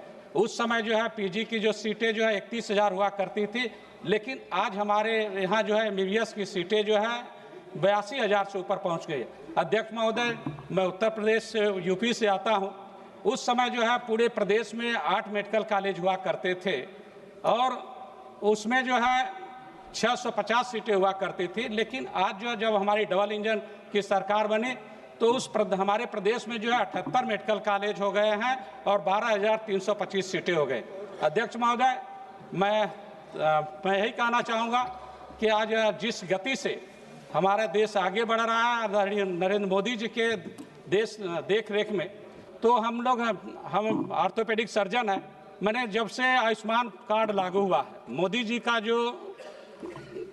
मोदी जी जब से जो है आयुष्मान कार्ड लागू किए हैं, तब से वो गरीबों का जो 10 साल 15 साल 20 साल से चलने में असमर्थ रहते थे, जिनका कुल्ला खराब हो जाता था, घुटना खराब हो जाता था, स्पाइन खराब हो जाती थी, नहीं चल पाते थे, वो गरीबी के कारण अपना इलाज नहीं करा पाते थे। लेकिन जब से आयुष्मान कार्ड लागू हुआ है, जब उनका हम लोग इलाज कर देते हैं, जिनका घुटना बदल जाता है, कुल्ला बदल जाता है, जब वो चलता है तो आकर हमसे बोलता है कि डॉक्टर साहब का बहुत बहुत धन्यवाद। तो मैं बोलता हूँ कि हमको धन्यवाद देने की जरूरत नहीं है, अपने देश के यशस्वी प्रधानमंत्री मोदी जी को धन्यवाद देने की जरूरत है, जिनके वजह से आप जो है चलने लायक बन गए। हम लोग तो केवल माध्यम है। अध्यक्ष महोदय, पहले जो है गरीब आदमी जो है बीमारी के कारण मर जाता था, लेकिन आज प्रधानमंत्री जी की जो सोच और दिशा के कारण जो है आज गरीबों के पास जो है जो 5 लाख का कार्ड जो उनके पास इलाज के लिए मिलता है, तो उसके लिए एक जो है संजीवनी बूटी की तरह काम करता है।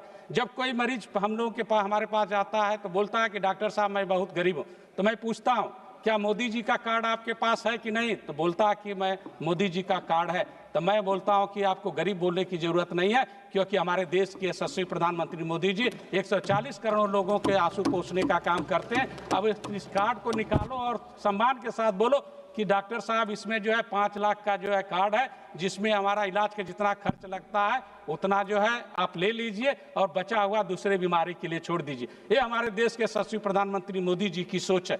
अध्यक्ष महोदय, पहले जो है डायलिसिस के लिए हम लोग अगर प्रदेश में बात करते थे तो जहाँ मेडिकल कॉलेज हुआ करते थे वहीं पर डायलिसिस हुआ करती थी, लेकिन आज उत्तर प्रदेश की स्थिति यह है कि आज 75 के 75 जिले में डायलिसिस होती है, तो गरीबों के लिए जो है एक जो है आधार बन गया। और मैं अध्यक्ष महोदय, मैं यही कहना चाहूँगा कि अगर जो तो मैं यही कहना चाहूँगा कि पहले जो नारे सब लगाते थे, लेकिन फर्क नियत और नीति में पड़ता है। अध्यक्ष महोदय, यूपीए सरकार और एनडीए सरकार के नियत और नीति में बहुत फर्क है। आज हमारे पास जो है गरीबों के लिए जो है चाहे राशन हो, चाहे उजाला योजना हो, चाहे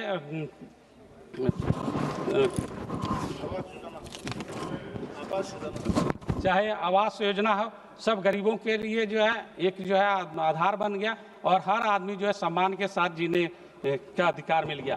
पहले जो है हमारे पास जो है अध्यक्ष महोदय जन औषधि केंद्र जब बने, इस समय बने, तो कम से कम जो है 33,000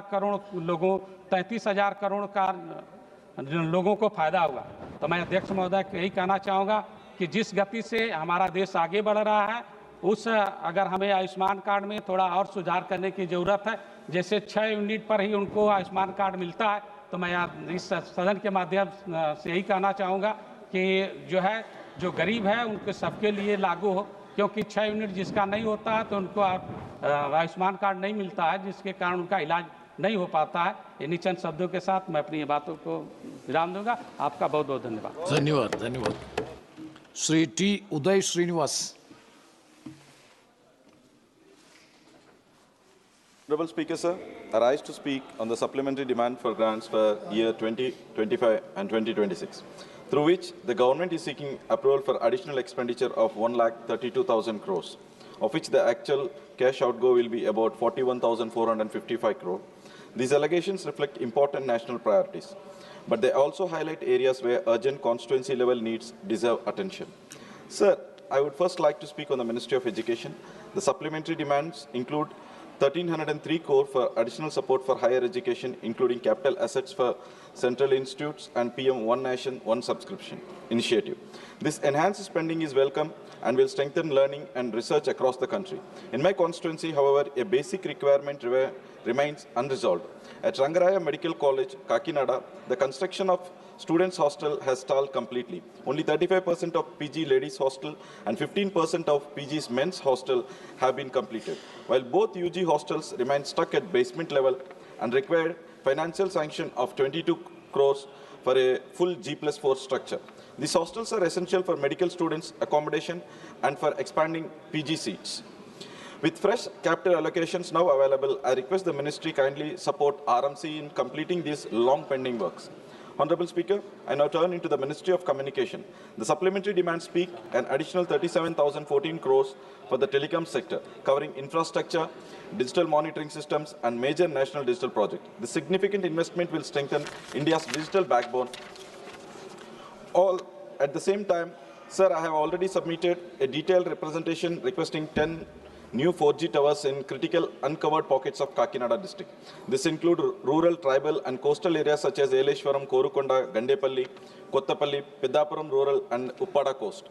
All of these continue to face serious connectivity gaps. With such a large capital outlay being sought, I urge the government to also address these constituency level issues so that the digital access reaches every household in this region. Honorable Speaker, sir, the supplementary demands strengthen national capacity, but then can also help resolve long-standing needs at the ground level. I humbly request the government to consider these two specific demands from my constituency. Thank you, sir. Jai Hind. Thank you. Thank you. Next speaker, Sri Raja Ram Singh.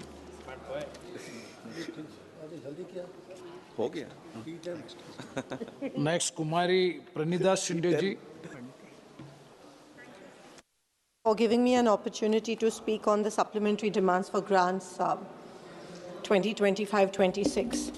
मैं शुरुआत करना चाहती हूँ ये कह के कि जो सत्ता पक्ष में है वो 24/7 इलेक्शन मोड में रहते हैं और इसका हर जाना देश को भुगतना पड़ रहा है। हर इलेक्शन के पहले लोगों को रिझाने के खातिर अनप्लान्ड पॉपुलिस्ट स्कीम्स के तहत पैसे बांटे जाते हैं और देश और राज्यों पर कर्जा बढ़ते जा रहा है। आज देश में पैदा होने वाला हर एक बच्चे के सर के ऊपर पैदा होते ही करीब 1.25 लाख रुपए का कर्ज हो जाता है।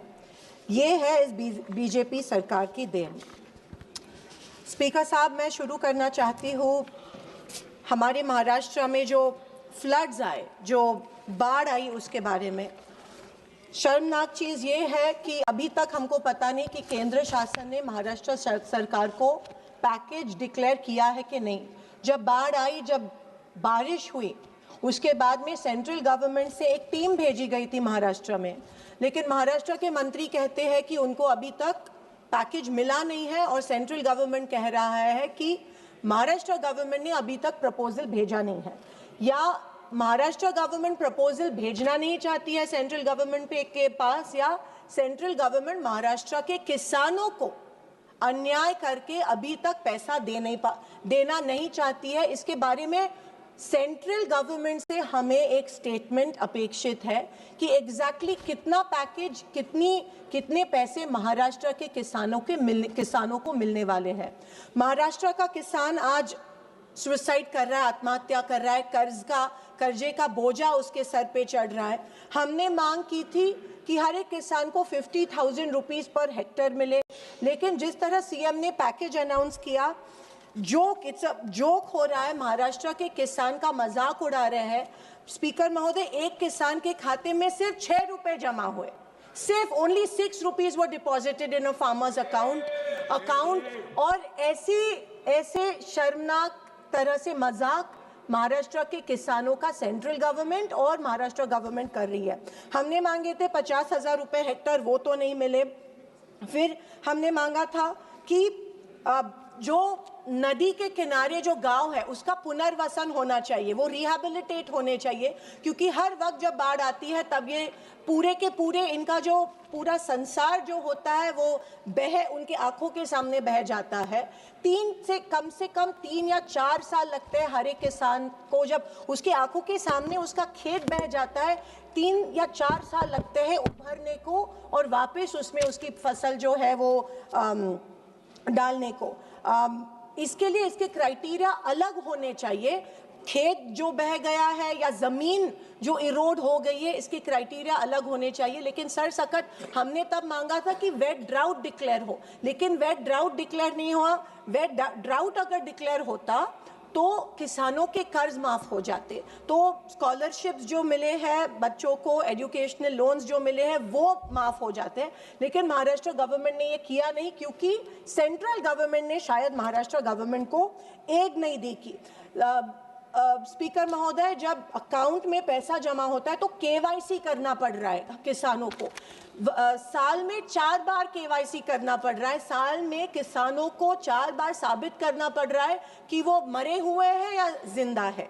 ये बहुत ही शर्मनाक चीज़ है। मैं ये मांग कर रही हूँ कि जो केवाईसी का जो क्राइटेरिया है, आधार लिंक का जो क्राइटेरिया है वो कट होना चाहिए, वो रद्द होना चाहिए और 4 बार साल में केवाईसी करने की ज़रूरत नहीं होनी चाहिए। स्पीकर सर, मुझे ये कहना चाहती हूँ कि जब सैटेलाइट जो होती है हर एक मंडल में, उसमें रेनफॉल रिकॉर्ड होता है और सैटेलाइट्स ऐसे जगह बिठाई है, पेड़ के नीचे सैटेलाइट बिठाए है। पूरे मंडल में 65 मिलीमीटर से ज़्यादा रेनफॉल होता है, लेकिन क्योंकि वो जो सैटेलाइट है वो पेड़ के नीचे बिठाई गई है, वो रिकॉर्ड ही नहीं करती और कहते हैं कि 0 रेनफॉल हुआ है और इसीलिए उस मंडल को वो जो पैकेज है उसमें बिठाया नहीं जाता है और उस मंडल के में जितने गांव आते हैं उन गांवों के सब किसान इससे वंचित हो जाते हैं। ये बहुत बड़ा प्रॉब्लम इस बार महाराष्ट्र में हुआ है किसानों। और सबसे शर्मनाक बात ये हुई है कि हाल ही में सीएम रिलीफ फंड जो होता है उसमें कोई अपना पेंशन देता है, अपनी सैलरीज देता है।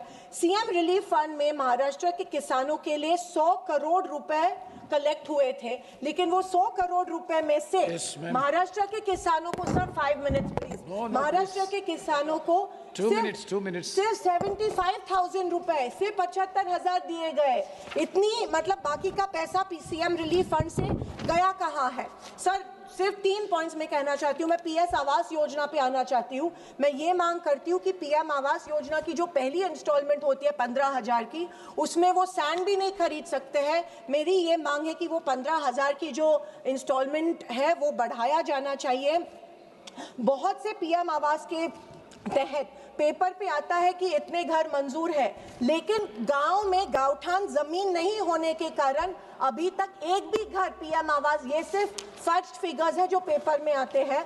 मैं ये चाहती हूँ कि दीन दयाल उपाध्याय में जो 1 लाख की जो क्वांटिटी है वो अमाउंट है वो बढ़ाया जाए, क्योंकि 1 लाख में वो जमीन खरीदी नहीं कर सकता। सर प्लीज, और मैं रेडी रेकनर के हिसाब से ये नहीं मिलना चाहिए। मैं ये कहती हूँ पीएम ग्राम सड़क योजना, सर जस्ट लास्ट, पीएम ग्राम सड़क योजना में पिछले 2 साल से महाराष्ट्र में एक भी रास्ता नहीं गया है, क्योंकि 2011 के सेंसस के तहत वो ले रहे हैं। 2011 के सेंसस के बाद अगर सेंसस नहीं कर, क्योंकि 2 विलेजेस कनेक्ट नहीं हो सकते सर। दिस टाइम फ्लड्स में सर बड़े बड़े हाईवे करने से अच्छा है कि 2 गांव को जो रास्ते कनेक्ट होते हैं वो सर लास्ट सर वो होने चाहिए। मैं ये मांग करती हूँ कि हमारे महाराष्ट्र में जितने भी रास्ते बह गए हैं उनके लिए यहाँ से एक ऑडिट होके उनके लिए फंड डिक्लेयर सर होना चाहिए। Sir Jal Jeevan mission under JJM, sir committee has been last 2 minutes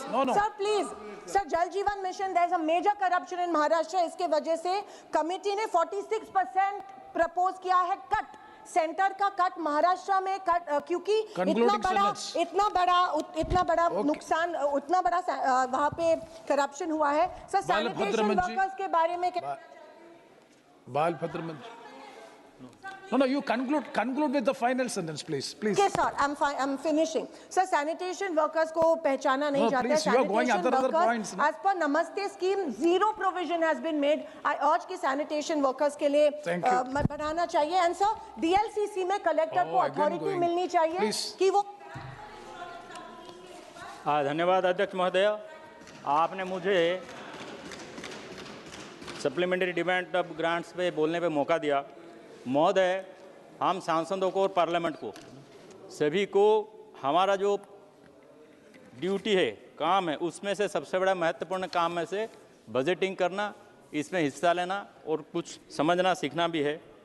महोदय, मुझे पहले बार बजट के ऊपर कुछ बोलने का मौका मिला है. धन्यवाद आपको. महोदय, हम अगर देखेंगे 2014 और पहले 2014 के पहले और बाद का, जब से मोदी जी आए, बजटिंग का सिस्टम को जो सिस्टमेटिक तरीके से इतना सुंदर तंदुरुस्त किए हैं कि इसमें रेवेन्यू बढ़ने के साथ साथ खर्चा भी बहुत पारदर्शी तरह से, ट्रांसपेरेंट तरीके से हो सक रहा है. महोदय, मुझे याद है, मैं तो 16th लोकसभा में था, शायद जब उस टाइम का पहला बजट 16 लाख करोड़ के आसपास था. आज वो बढ़ के बीते 11 साल में 50,65,000 करोड़ 345 करोड़ का बजट हुआ है हिस्सा. और बीते साल महोदय, जैसे बजट होने के बाद सप्लीमेंट्री बजट करने का जो व्यवस्था रहा है, बीते सरकार ने हर सेशन में एक सप्लीमेंट्री बजट ग्रांट्स का सप्लीमेंट्री डिमांड पर चर्चा करने का और उस पास करने का व्यवस्था था. उससे होता था क्या महोदय कि ना तो कोई क्लियर तरीका था कि क्या करना है, कैसे खर्चा किस विषय पे करना है, पर उसको मोदी जी ने हटा के साल में 2 सप्लीमेंट्री लाए हैं बजट पर ग्रांट डिस्कशन करने के लिए, पास करने के लिए, वो इंटर सेशन में और जो बजट सेशन में है. इससे हुआ क्या है, इसके साथ साथ और इतने सारे लाए हैं. पहले बजट देने का, पैसा एलोकेशन करने का जो तरीका था कि करीब 60,000 अकाउंट में पैसा जाता था और कौन से अकाउंट में कितना है कि स्टेट गवर्नमेंट का account, central government scheme, state government, इतना मिक्सअप था कि सेंटर को भी मॉनिटरिंग करने में बड़ा दिक्कत जाता था. आप ही जो सिस्टम किए हैं मोदी जी ने, जो PMFS-E कुबेर के इंटरफेस के माध्यम से जो 60,000 करोड़ अकाउंट के चलते बदले आज के दिन में सिर्फ लगभग 894 करोड़ अकाउंट में ही पैसा का ट्रांजैक्शन होता है, रियल टाइम में होता है. पहले का जो बजटिंग था, पैसा ट्रांजैक्शन का सिस्टम था कि उसमें जाकर पैसा जमा रहता था और पैसा वेस्ट जाता था. ये जो रियल टाइम बजटिंग के system, real time data fund transfer के चलते करीब 15,000 करोड़ का ये फायदा हुआ है ये गवर्नमेंट को. महोदय, मुझे याद है, मैं तो सांसद नहीं था जब मनमोहन जी का सरकार था, हमारे ओडिशा से कुछ सांसद आए थे ओडिशा के लिए विशेष कुछ मांग करने के लिए. उन्होंने ये जवाब दिया था कि पैसा क्या पेड़ में फलता है क्या.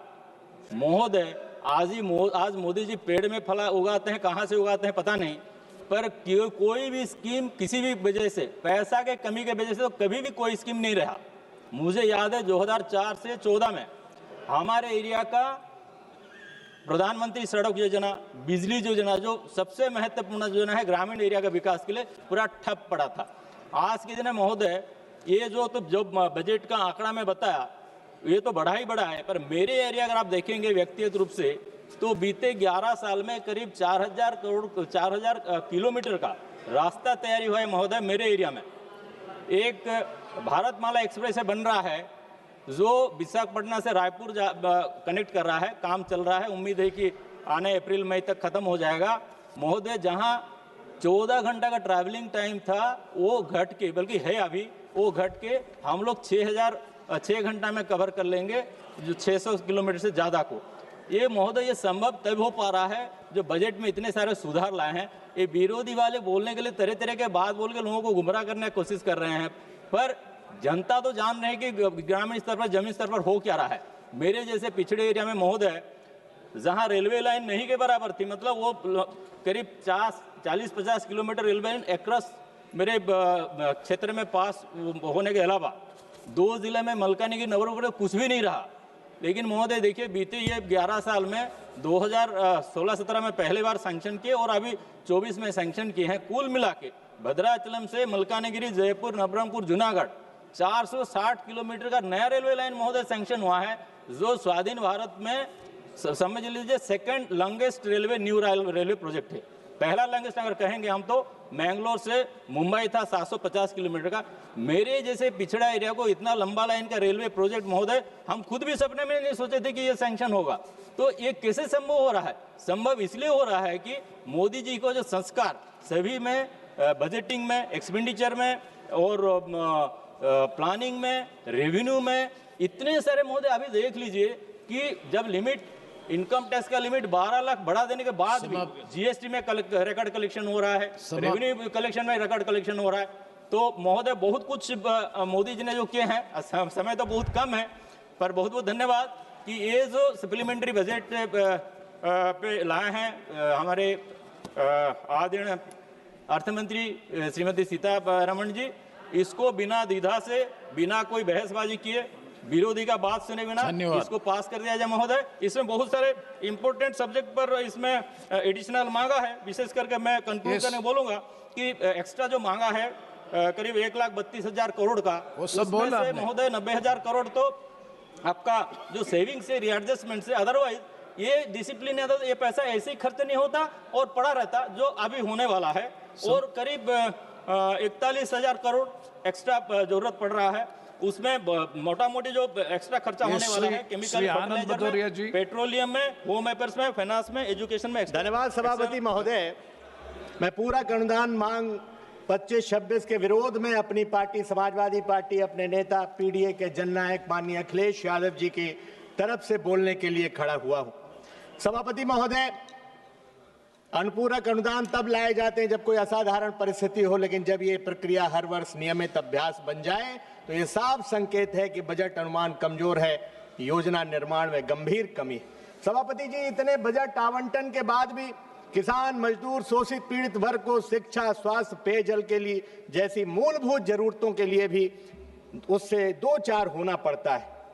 और अच्छी शिक्षा चाहिए तो प्राइवेट संस्थानों की तरफ जाना पड़ता है, इलाज चाहिए तो प्राइवेट अस्पतालों में जाना पड़ता है, शुद्ध पानी चाहिए तो जल जीवन मिशन से पानी नहीं मिलेगा, बोतल बंद पानी खरीदना पड़ेगा। सभापति महोदय, हमने इस सदन में भोर के 3 बजे तक भी चर्चा होती देखी है। आखिर वो दिन कब आएगा जब किसानों की समस्याओं पर, बेरोजगारों की समस्याओं पर, नौजवानों की समस्याओं पर भी भोर के 3 बजे तक ये सदन चले। आज सबसे ज्यादा कोई संकट में है तो इस देश का किसान, अन्नदाता संकट में है। अव्वल उसे उपज का वास्तविक मूल्य नहीं मिलता। इसी सदन में उर्वरक मंत्री ने हमारे सवाल के जवाब में कहा था कि यूरिया का कोई संकट नहीं होने दिया जाएगा, लेकिन सभापति जी, इसी उत्तर प्रदेश में पिछले सदन में उन्होंने आश्वस्त किया था, लेकिन इस सत्र में भी किसानों को यूरिया नहीं मिली है, उसे लाठियां खानी पड़ी हैं। सभापति जी, चाहे केला का किसान हो, इस बार हमारे क्षेत्र का धौरारा का किसान 100-200 रुपए में केला बेचने पे मजबूर हुआ है। और अजब बात तो यह है कि फसल बीमा योजना में भी केला नहीं आता है। चाहे इस बार धान के किसान हो, उनका धान नहीं लिया गया, एफआरके के नाम पर कि एफआरके चावल मिल मालिकों को उपलब्ध नहीं हुआ तो वो चावल के लिए धान नहीं खरीद रहे, इसलिए मंडियों में धान नहीं बिक पाया। सबसे बड़ी समस्या सभापति महोदय, किसान अगर पराली जला दे तो सैटेलाइट से देख करके उस पर मुकदमा लिख दिया जाता है, उसका इतना शोषण होता है, उसके ऊपर जुर्माना वसूला जाता है। सभापति जी, जब फसल चौपट होती है, आंधी तूफान बाढ़ आती है, तब सैटेलाइट सरकार की कहां चली जाती है? तब तो लेखपाल जाता है, एसडीएम जाते हैं और जो जितना सुविधा शुल्क दे देता है उस हिसाब से पता नहीं सैटेलाइट उस समय कहां चली जाती है। पराली नष्ट करने के लिए ना किसी यंत्र का प्राविधान किया गया। मैं मांग करता हूं सरकार से, जब तक पराली नष्ट करने का कोई इंतजाम सरकार न करे तब तक 2,000 रुपए प्रति एकड़ कम से कम किसानों को देने का काम किया जाए। सभापति महोदय, उत्तर प्रदेश के अंदर जब समाजवादी पार्टी की हुकूमत थी, हमारे नेता माननीय अखिलेश यादव जी ने किसान दुर्घटना बीमा 5 लाख रुपए की थी। आज उत्तर प्रदेश में किसी किसान की दुर्घटना में मौत हो जाए तो केवल किसान बीमा दुर्घटना योजना ही उसका सहारा है। गन्ना किसानों को उसकी कीमत नहीं मिल पा रही और पर्ची जब मानवर शुरू होती है तो चाहे अरली फसल हो, चाहे पेड़ी हो, सबकी अभी समय है सर, वो सब की एक साथ पर्ची नहीं आती, जिससे गेहूं बोने के लिए किसान परेशान रहता है, इसलिए पर्चियां एक साथ ली जाए। सभापति महोदय, आज करोड़ों नौजवानों के हाथ खाली हैं। जब तक रोजगार नहीं दे सकते तब तक कम से कम 10,000 रुपए बेरोजगारी भत्ता देने का काम किया जाए। नौजवान जब रोजगार मांगने जाता है तो उसे लाठी खानी पड़ती है, पेपर लीक हो जाता है। और मैं एक बात विकलांग दिव्यांग साथियों के बारे में भी कहना चाहता हूं, ये सरकार नाम बदलने में बहुत माहिर है। विकलांगों का नाम बदल करके इन्होंने दिव्यांग कर दिया, लेकिन उनकी सुविधा बढ़ाने के नाम पर क्या किया? मैं उनकी 3 गुना पेंशन की मांग करता हूं। और ये बजट बढ़ाइए दिव्यांग विभाग का। मंत्री जी भी परेशान हैं, 80% की वैधता हटाइए, सबको मोटराइज साइकिल दीजिए, तब दिव्यांग नाम रखने का आपका सफल होगा। और एक सभापति जी और बात, दुर्घटना में किसी की मौत हो जाती है तो पोस्टमार्टम हाउस जिले में केवल जिला मुख्यालय पर एक होता है। आप बजट दीजिए, मैं मांग करता हूं हर एक तहसील में पीएम हाउस बनाया जाए। पोस्टमार्टम हाउस नहीं बनाते, जिसके यहाँ दुर्घटना हो जाती रात रात वो पड़ा रहता है। और आखिरी बात कह करके सभापति महोदय, ये जो हम लोगों की सांसद निधि है, आप विकास चाहते ही नहीं हो विकास करना, आपने सांसद निधि नहीं बढ़ाई, बल्कि सांसद निधि आपने कम कर दी। कैसे कम कर दी? 2010 में 5 करोड़ थी, जीएसटी लगा दी, अब 1 करोड़ जीएसटी कंटिजेंसी काट के बची 4 करोड़। 2010 में 5 लाख में 100 मीटर सीसी बनती थी, अब 10 लाख में 100 मीटर बन रही है, यानी हमारे पास सांसद निधि घट करके 2 करोड़ रुपए रह गई। सभापति जी, पीएमजीएसवाई एक, आखिर हम सांसदों के पास विकास के लिए हम करें क्या? जनता विकास के लिए कह रही है, और एक पीएमजीएसवाई सहारा था, जरा पता लगा लेना। हम तो अपने जिलों का जानते हैं, सीतापुर, लखीमपुर, एक सड़क भी पीएमजीएसवाई के नए मानक, और मैं यह आरोप लगाता हूं कि सरकार ने जानबूझ करके पीएमजीएसवाई के ऐसे मानक बना दिए कि एक भी सड़क पीएमजीएसवाई में नहीं आ सकती। इसलिए सभापति महोदय, सांसद निधि को बढ़ा करके 25 करोड़ रुपए की जाए, साथ ही साथ पीएमजीएसवाई में कम से कम 100 किलोमीटर सड़क बनाने का अधिकार सांसदों के प्रस्ताव पर दिया जाए। आपने समय दिया, बहुत बहुत धन्यवाद। श्री अज़ादुद्दीन ओवैसी जी। Sir, thank you, sir. Sir, the Ministry of Chemicals and Fertilizers are the single largest driver of the supplementary demand for grants, sir, and they're seeking additional 31,066 crores, sir, a staggering 16.39 jump over the original allocation. In the last fiscal year also, sir, the Parliament approved 20,000 crore through 2 batches of supplementary grants. Sir, in the budget estimates of 25-26, fertilizer subsidy was budgeted at 1.67 lakh crore. Now they are seeking additional 31,000 crores in allocations through SDG, sir. In my opinion, this is not budgeting, it's firefighting, sir. Sir, despite all the rhetoric of Atmanirbhar Bharat, India still imports over 25 to 30% of urea, 50-60% for DAP and 100% of potash, sir. This is a dangerous over-reliance that leaves Indian farmers at the mercy of global suppliers, sir. And great example, sir, of the dependency came last year when China imposed restriction on fertilizer exports, severely impacting India's DAP and urea supply. Now, these restrictions by China led to a 75% drop in DAP imports from China in the first half of financial year 25, sir. Nearly 30% of India's urea imports in 2024 came from China, and making our country vulnerable to China's trade policies, sir. Sir, even raw materials like phosphoric acid, ammonia from China, which means that even domestic fertilizer production is affected by Chinese policy decision. My question to the government is, how did the government allow such a critical sector to be held hostage by China? Sir, the urea imports are regulated by government. In financial year 25, it stood at 43.16 lakh tons. Now, in 2023, sir, the Union Minister for Chemical and Fertilizer said it is our attempt to end import dependence on urea by 2025. Where is this promise? Is it also another classic BJP promise which will never be fulfilled? Sir, now I am quoting from the latest media report that public sector banks write off 6.15 lakh crore in 5.5 years, sir. The Finance Ministry insists that this isn't a waiver and that recovery mechanism like SARFAESI, DRT, civil courts, IBC will recoup the dues, sir. Now, actual figures, if you see, sir, tell a different story by public sector banks. They have recouped only 1.6 lakh crore of the write-off, sir. Barely a quarter of what has been written off. If the objective was to improve the health of our banking system, we must ask how effective have this recovery mechanism truly been, sir. Reducing NPAs on paper through write-offs cannot be counted as substantive recovery. Public deserves a clarity on real recoveries and accountability for loan origination and monetary failures. Sir, in financial year 2015 to 24, Indian commercial banks wrote off around about 12.3 lakh crore with 9.9 lakh crore in the past 5 years, sir. Now, what is happening over here? Thirdly, sir, if you see the fake notes rose by 37% in the 500 rupees note rose by 37% in financial year 2025. In financial year 2024, sir, 500 rupees counterfeit notes detected were 85,711. In financial year 2025, it has come to 117,722. 200 rupees counterfeit notes in 24, it was 28,672. In financial year 32,660. What is this government doing? And because of all these counterfeit notes, you have seen Pahalgam happening, you have seen Delhi happening. Is this your nationalism that you cannot control it? 500 rupees notes, 200 counterfeit notes have increased, sir. Yes. Sir, lastly, sir, on minorities, sir. In 23-24, sir, 3,000 crore was the B. This government ministry surrendered 2,000 crore, barely utilizing the funds. The same playbook is followed in 24-25, where allocation was 3,183 crore. It has been slashed to 1,681 crore. In 25-26, sir, the budget for minority ministry was 3,350 crore, which is 166 crore more than 3,1834 of last year. Again, what you have done is you have cut the budget.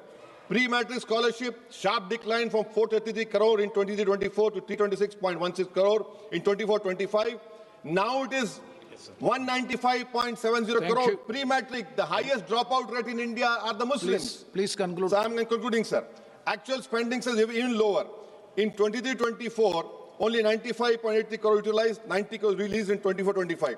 Merit cum means the same thing, sir. Sir, this PM-JVK scheme, I'm concluding, sir. PM-JVK scheme, it was specifically targeted for minorities. What this government has done, they have made a universal scheme. They have universalized it.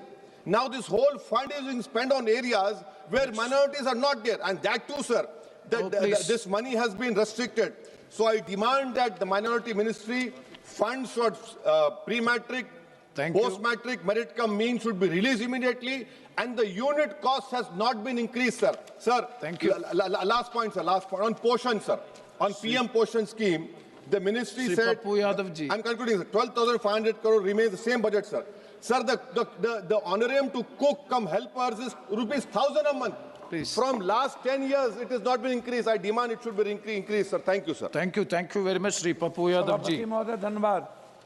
सरकार कहती है कि रुपया गिर नहीं रहा है, dollar मजबूत हो रहा है. मैं सरकार को बताना चाहूँगा कि अमेरिका इनके अच्छे दोस्त हैं. ट्रंप भी इनके बहुत अच्छे दोस्त रहे हैं. वैश्विक तौर पर ये 3 से 4 दिनों के अंदर 15-16 बिलियन डॉलर की गिरावट आई. 15-16 और फॉरेन रिजर्व जो घटा वो कंप्लीट रूप से घटा है. विदेशी मुद्रा 703 बिलियन से घटकर 687 बिलियन हो गया. आरबीआई को रुपया बचाने के लिए डॉलर बेचने पड़ रहे हैं इनके.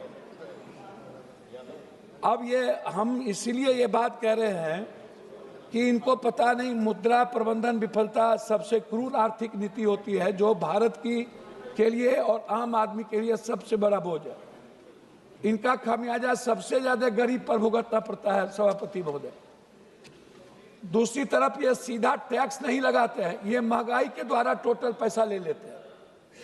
सीधा टैक्स की बात करते हैं कि मैं टैक्स नहीं लगा रहा हूं, लेकिन महंगाई के द्वारा टोटल पैसा भारत के लगभग 140 करोड़ लोगों में 120 करोड़ लोग जो मिडिल क्लास और गरीब है उसके पैसे वो ले लेते हैं.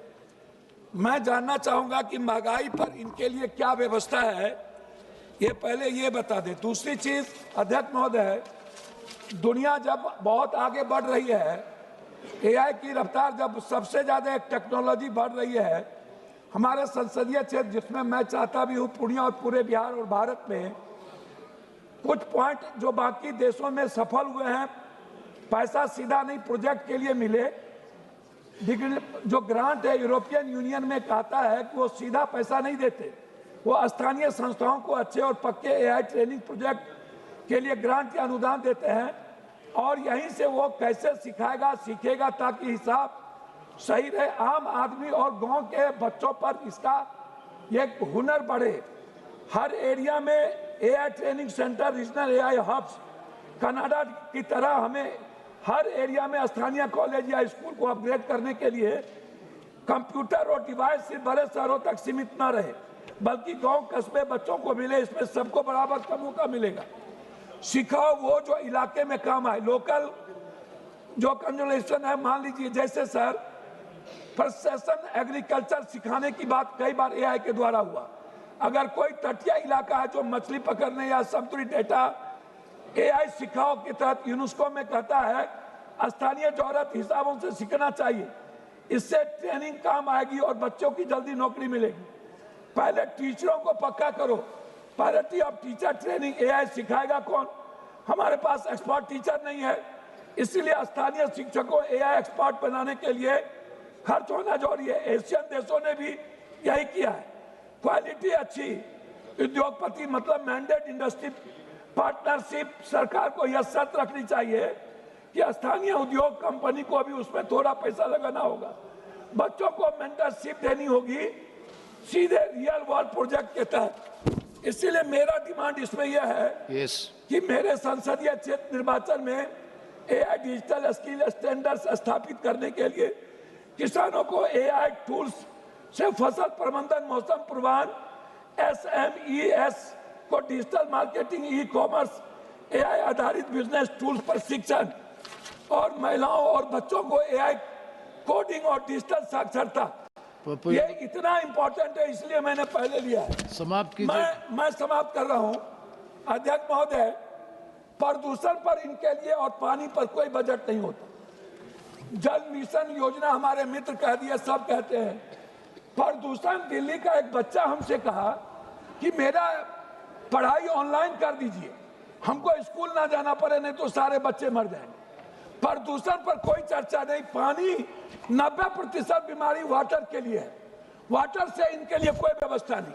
दूसरी चीज, गरीब के लिए लगातार सरकार मनरेगा जब पर बात हो रही थी ये मजाक बना रहे थे, अब नाम बदलने में ये माहिर हैं, लेकिन मनरेगा का बजट और बिहार में घटाते जा रहे हैं।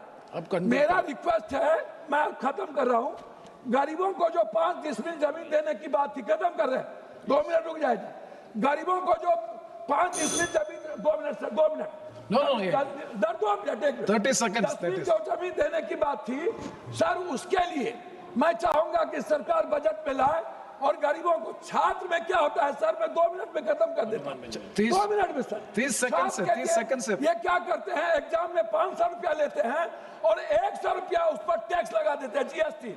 छात्र के फॉर्म भरने के लिए मात्र 100 रुपया लिया। अंत में कोसी, अंत में सर, कोसी सीमांचल के लिए मैं विशेष पैकेज, मक्का और मखान पर कम से कम 10-10 फैक्ट्री, हाई डैम और विद्युत परियोजना के लिए। धन्यवाद पप्पू यादव जी, हनुमान बेनीवाल जी, थैंक यू, बहुत बहुत धन्यवाद हनुमान बेनीवाल जी।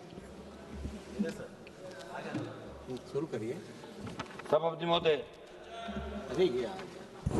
सबसे पहले तो मैं आपको धन्यवाद दूंगा कि आपने अनुदान की अनुपूरक मांगों पर बोलने का मुझे समय दिया। सभापति महोदय, मीडिया के माध्यम से सुनते हैं कि सरकार ने जो भी घोषणाएं, जहाँ चुनाव होते हैं जिन राज्यों के अंदर, वहाँ अतिरिक्त बजट की घोषणा भी होती है, लेकिन दुर्भाग्य से 2014-19-24 के अंदर राजस्थान ने आपकी सरकार बनने में महत्वपूर्ण भूमिका निभाई।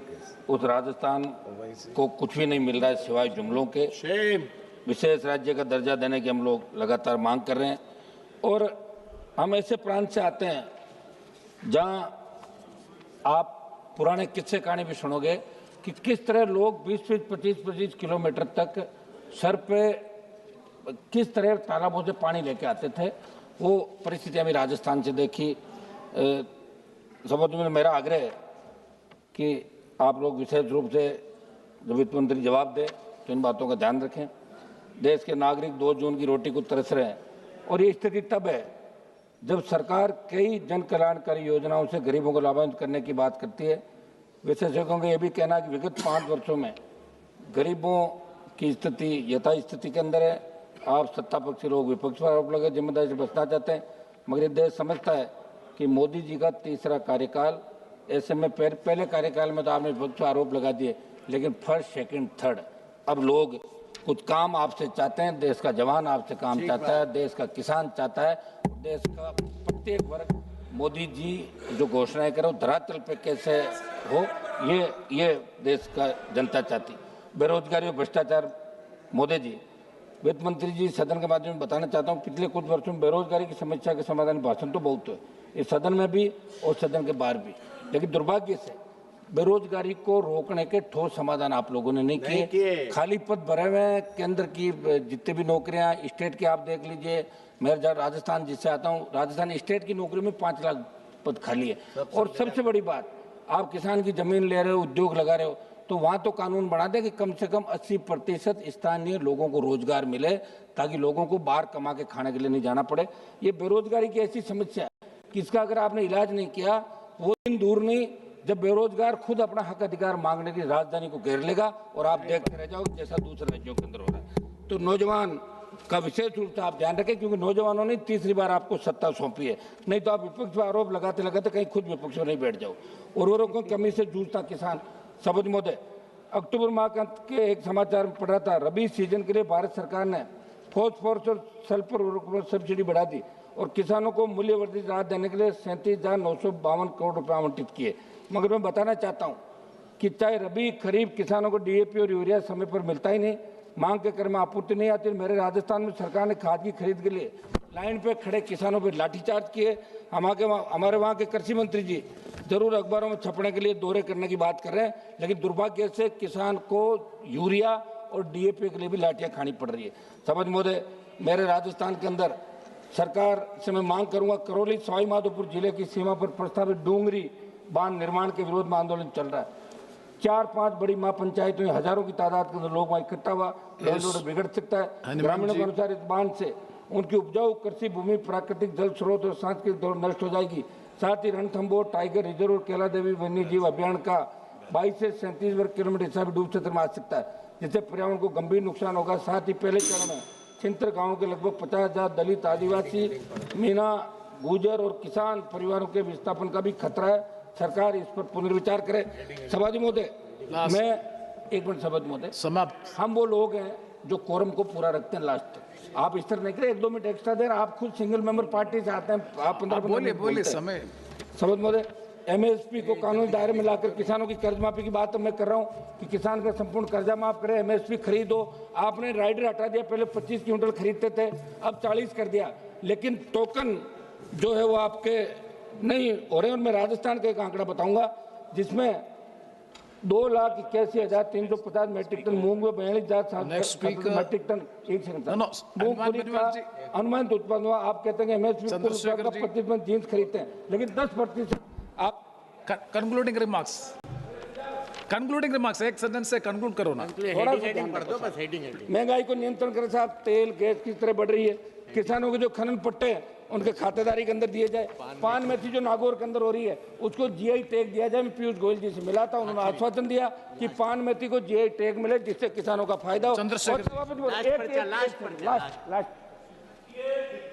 वापसी के जो मामले हो रहे हैं वित्त मंत्री जी, यहाँ स्टेट की जो डीएलसी वो बहुत कम है और बाजार मूल्य जमीन का है 25 लाख और आप दे रहे हो डीएलसी से 5 गुना। मेरे वहाँ 35,000 डीएलसी है, 20,000 डीएलसी से 1 लाख मिलेगा। धन्यवाद, धन्यवाद। समाप्त करो ना आप। एक सेकंड में ये बोल देता हूँ साहब, ये last. Chandrashekhar ji please, 1 second sir, समाप्त कर दो। मैं मांग करूंगा, नहीं समाप्त करेगा आप चंद्रशेखर जी। धन्यवाद सभापति जी। सदन के सभी सम्मानित सदस्यों को कंक्लूडिंग सेंटेंस आप कंक्लूड करो, विद 1 सेंटेंस से कंक्लूड करो। चंद्रशेखर जी 1 सेकंड। मेरी मांग है सर कि नागौर में मेड़ता से पुष्कर रेलवे लाइन की बात करूं या नागौर के निकट भदवासी, मकोड़ी, बाला से घंटा, पीरूनवासी गांव में RSM में मैंने भूमि आपत्ति के लिए गजट निकाला, किसानों की मंशा के खिलाफ ऐसे सैकड़ों उदाहरण मिल जाएंगे। लॉ एंड ऑर्डर बिगड़ सकता है, एथेनॉल फैक्ट्री के टाइम भी लाठीचार्ज हुआ। बोलिए चलिए आप, ये ठीक नहीं है, ये मेरी मांग है कि आप थोड़ा सा सुधार करें। चंद्रशेखर जी। धन्यवाद सभापति जी। सदन के सभी सम्मानित सदस्यों और भारत के 140 करोड़ से ज्यादा मेहनतकश भाइयों बहनों को मेरा जय भीम। जिनके खून पसीने की कमाई से सरकार चलती है, यह 25-26 के पूरक अनुदान मांग का पहला बैच सरकार की घोर नाकामी का जीता जागता सबूत। कुल सकल अतिरिक्त व्यय 1.32 लाख करोड़ रुपए का, लेकिन वास्तविक नगद खर्च सिर्फ 41,455 करोड़, बाकी 90,812 करोड़ की कथित बचत के नाम पर छिपाकर हिसाब चुकता करने का खेल। फरवरी को मुख्य बजट असत्य और खोखला साबित हो गया। बड़े बड़े वादे किए थे, अब इमरजेंसी में अतिरिक्त पैसे मांग रहे हैं। यह कोई मामूली गलती नहीं बल्कि सुनियोजित लूट और जनता के साथ विश्वासघात है। हम जोरदार मांग करते हैं कि शून्य आधारित बजटिंग तुरंत लागू करो, सीएजी से स्वतंत्र और सख्त जांच करवाओ। सरकार को अपने अंदर झांकना चाहिए और अपने इन कार्यों पर लज्जा आनी चाहिए। सभापति जी, SC, ST, OBC को वैसे तो नुकसान नहीं पहुंचा पाई सरकार, तो निजीकरण का एक बहुत बड़ा खेल किया। और इंडिगो ने क्या किया? आपके पास कोई व्यवस्था नहीं थी कि अपने जो जनता थी, पैसेंजर थे, उनको कोई आवश्यक सुविधा उपलब्ध करा पाते। तो निजीकरण के आड़ में SC, ST, OBC को नुकसान करने के चक्कर में बहुत नुकसान किया और SC, ST, OBC के बहुत सारे पद रिक्त पड़े सेंट्रल यूनिवर्सिटी में, प्रोफेसर, असिस्टेंट प्रोफेसर के। रक्षा के पर 41,000 करोड़ से ज्यादा की मांग। विमान, हथियार, मशीनरी के नाम पर मनचाहा धन उड़ा रहे हैं। HAL में देरी के बावजूद काल्पनिक बचत दिखाकर हिसाब बराबर कर रहे हो, यह पारदर्शिता है या धोखा? गृह मंत्रालय का खर्च फट पड़ा है जनगणना, ICT और क्षेत्रीय पैकेज के नाम पर, लेकिन मणिपुर में आज भी हजारों लोग बेघर सड़कों पर भटक रहे हैं। सुरक्षा बल तैनात है, लेकिन शांति और पुनर्वास कहां? यह दिखावा है या वास्तविक सुरक्षा? मानवीय संकटों को नजरअंदाज मत करो। दिव्यांगों को मजबूत करने के लिए कोई योजना नहीं बनाई। भ्रष्टाचार चरम पर। टेलीकॉम में बड़ी कंपनियों को जीवन रेखा देकर जब 1.2 करोड़ नौजवान बेरोजगार भटक रहे हैं, युवाओं के साथ छल क्यों कर रहे हो? युवाओं को किसके भरोसे छोड़ रखा है? युवाओं ने क्या बिगाड़ा आपको? यह जनता का खुला अपमान है। सफाई कर्मचारी आज भी सीवर में मर रहा है और हम चांद पे चले गए। विदेश मंत्रालय विदेशी प्रोजेक्ट में फिजूल खर्ची कर रहा है, जबकि घर के बच्चे स्कूल छोड़ रहे हैं। 65 लाख बच्चों ने स्कूल छोड़ दिया। सरकार का डेटा मंत्री ने जवाब दिया था। यूपी दूसरे नंबर पे, पहले पे गुजरात है। स्वास्थ्य सेवाएं लाचार है। विकलांगों को मामूली मदद, संस्कृति विरासत सड़ रही है। सभापति जी, क्षेत्रीय असमानता बढ़ा रहे हो। कुछ यूटीज को फोकस करके गांव कस्बों को बुला दे, जबकि भारत गांव में निवास करता है। माननीय सभापति जी, यह दस्तावेज देश की अर्थव्यवस्था गहरा आघात है। हम इसे पूरी ताकत से खारिज करते हैं। या तो तुरंत सुधार हो। शून्य आधारित बट्टी, CAG के गहन जांच और हर रुपए का परिणाम आधारित ऑडिट होना चाहिए। साथ साथ सभापति जी, उर्वर विभाग पर 18,525 करोड़ रुपए का भारी अतिरिक्त मांग। विदेश से आयातित उर्वरकों को प्राथमिकता देकर हमारे किसानों का खून निचोड़ रही है। आत्मनिर्भर भारत का ढोंग रखते हो, लेकिन आयात पर निर्भरता बढ़ाकर मिट्टी को बंजर बना रहे हो। हर साल हजारों किसान आत्महत्या कर रहे हैं। MSP की गुहार अनसुनी पड़ रही है। सब्सिडी किसानों के लिए, विदेशी कंपनियों के लिए यूरिया नहीं मिल रहा है, DAP नहीं मिल रहे। आयात माफियाओं के लिए तुरंत इस लूट को बंद करो, स्वदेशी उत्पादन को बढ़ावा दो। पेट्रोलियम मंत्रालय पर 9,500 करोड़ रुपए का बोझ। जी कंक्लूड करो। LPG सब्सिडी के नाम पर तेल कंपनियों को मुआवजा देकर आम आदमी की जेब काट रही है सरकार। जब ईंधन कीमतें आसमान छू रही तो महंगाई जनता को चले, तब ये करोनी कैपिटलिज्म का नंगा नाच क्यों? कॉर्पोरेट मुनाफे रिकॉर्ड तोड़ रहे हैं, फिर भी जनता के पैसे उन्हें बचाने के लिए क्यों? युवा आंदोलन कर रहा है, आज इलाहाबाद में आंदोलन चल रहा है। सभापति जी, पर 2-3 दिन पहले मैं एक विषय पर बोल रहा था, समय कम था तो अपनी बात नहीं पूरी रख पाया, लेकिन अपमान से हम लोग हारे नहीं। सभापति जी, आप तो सिंगल मेंबर हैं, खुद ही इस बात को समझते हैं। तो मैंने यहाँ जाके मेरे साथियों ने कहा कि आपको कम समय दिया। मैंने कहा भाई वहाँ संख्या आधारित है, हम लोग संख्या बढ़ाएंगे, हम लोग मेहनत करेंगे, संख्या बढ़ाएंगे। और मैं आपसे आग्रह करता हूँ, हमारी फाइनेंस मिनिस्टर बैठी है, MP लैड बढ़ाया जाए। 5 करोड़ में विकास नहीं हो रहा है सर क्षेत्रों में, मैं आपको सच बता रहा हूँ। सभापति जी खत्म कर रहा हूँ, विकास नहीं हो रहा है 5 करोड़ में। दिल्ली में 10 करोड़। और जब तक नगीना का विकास नहीं होगा तो देश कैसे विकसित हो जाएगा? नगीना के लोगों के बारे में सोचो, रोजगार की व्यवस्था नहीं है। धन्यवाद सभापति जी। जय भीम, जय भारत, जय संविधान, जय मंडल, जय जोहार। और किसानों की जय, जवानों की जय। धन्यवाद। Thank you Shri Chandrashekhar. Now Mohammad Anifa. Sir, आपने मुझे बोलने का मौका दिया। सबसे पहले मैं ऑनरेबल फाइनेंस मिनिस्टर और ऑनरेबल होम मिनिस्टर का शुक्रगुजार हूं कि उन्होंने लद्दाख के लिए रिवाइज बजट में 148 करोड़ रुपए अलॉट किए। इससे किसी हद तक दोनों हिल डेवलपमेंट काउंसिल के लिए जो 180 करोड़ रुपए की कटौती को पूरा करने में मदद हुई है, जिससे लोकल डेवलपमेंट की किसी हद तक राहत मिली है। लेकिन सर इस साल यूटी लद्दाख को बजट एस्टिमेट 2024-25 के मुकाबले में तकरीबन 834 करोड़ रुपए की कैपिटल एक्सपेंडिचर कट का सामना करना पड़ा था, लेकिन लद्दाख के ओवरऑल बजट में कोई काबिल कदर इजाफा नहीं हुआ। 834 करोड़ रुपये की बड़ी कटौती में से सिर्फ 168 करोड़ रुपया बहाल किए गए हैं, ये असली कंसर्न है।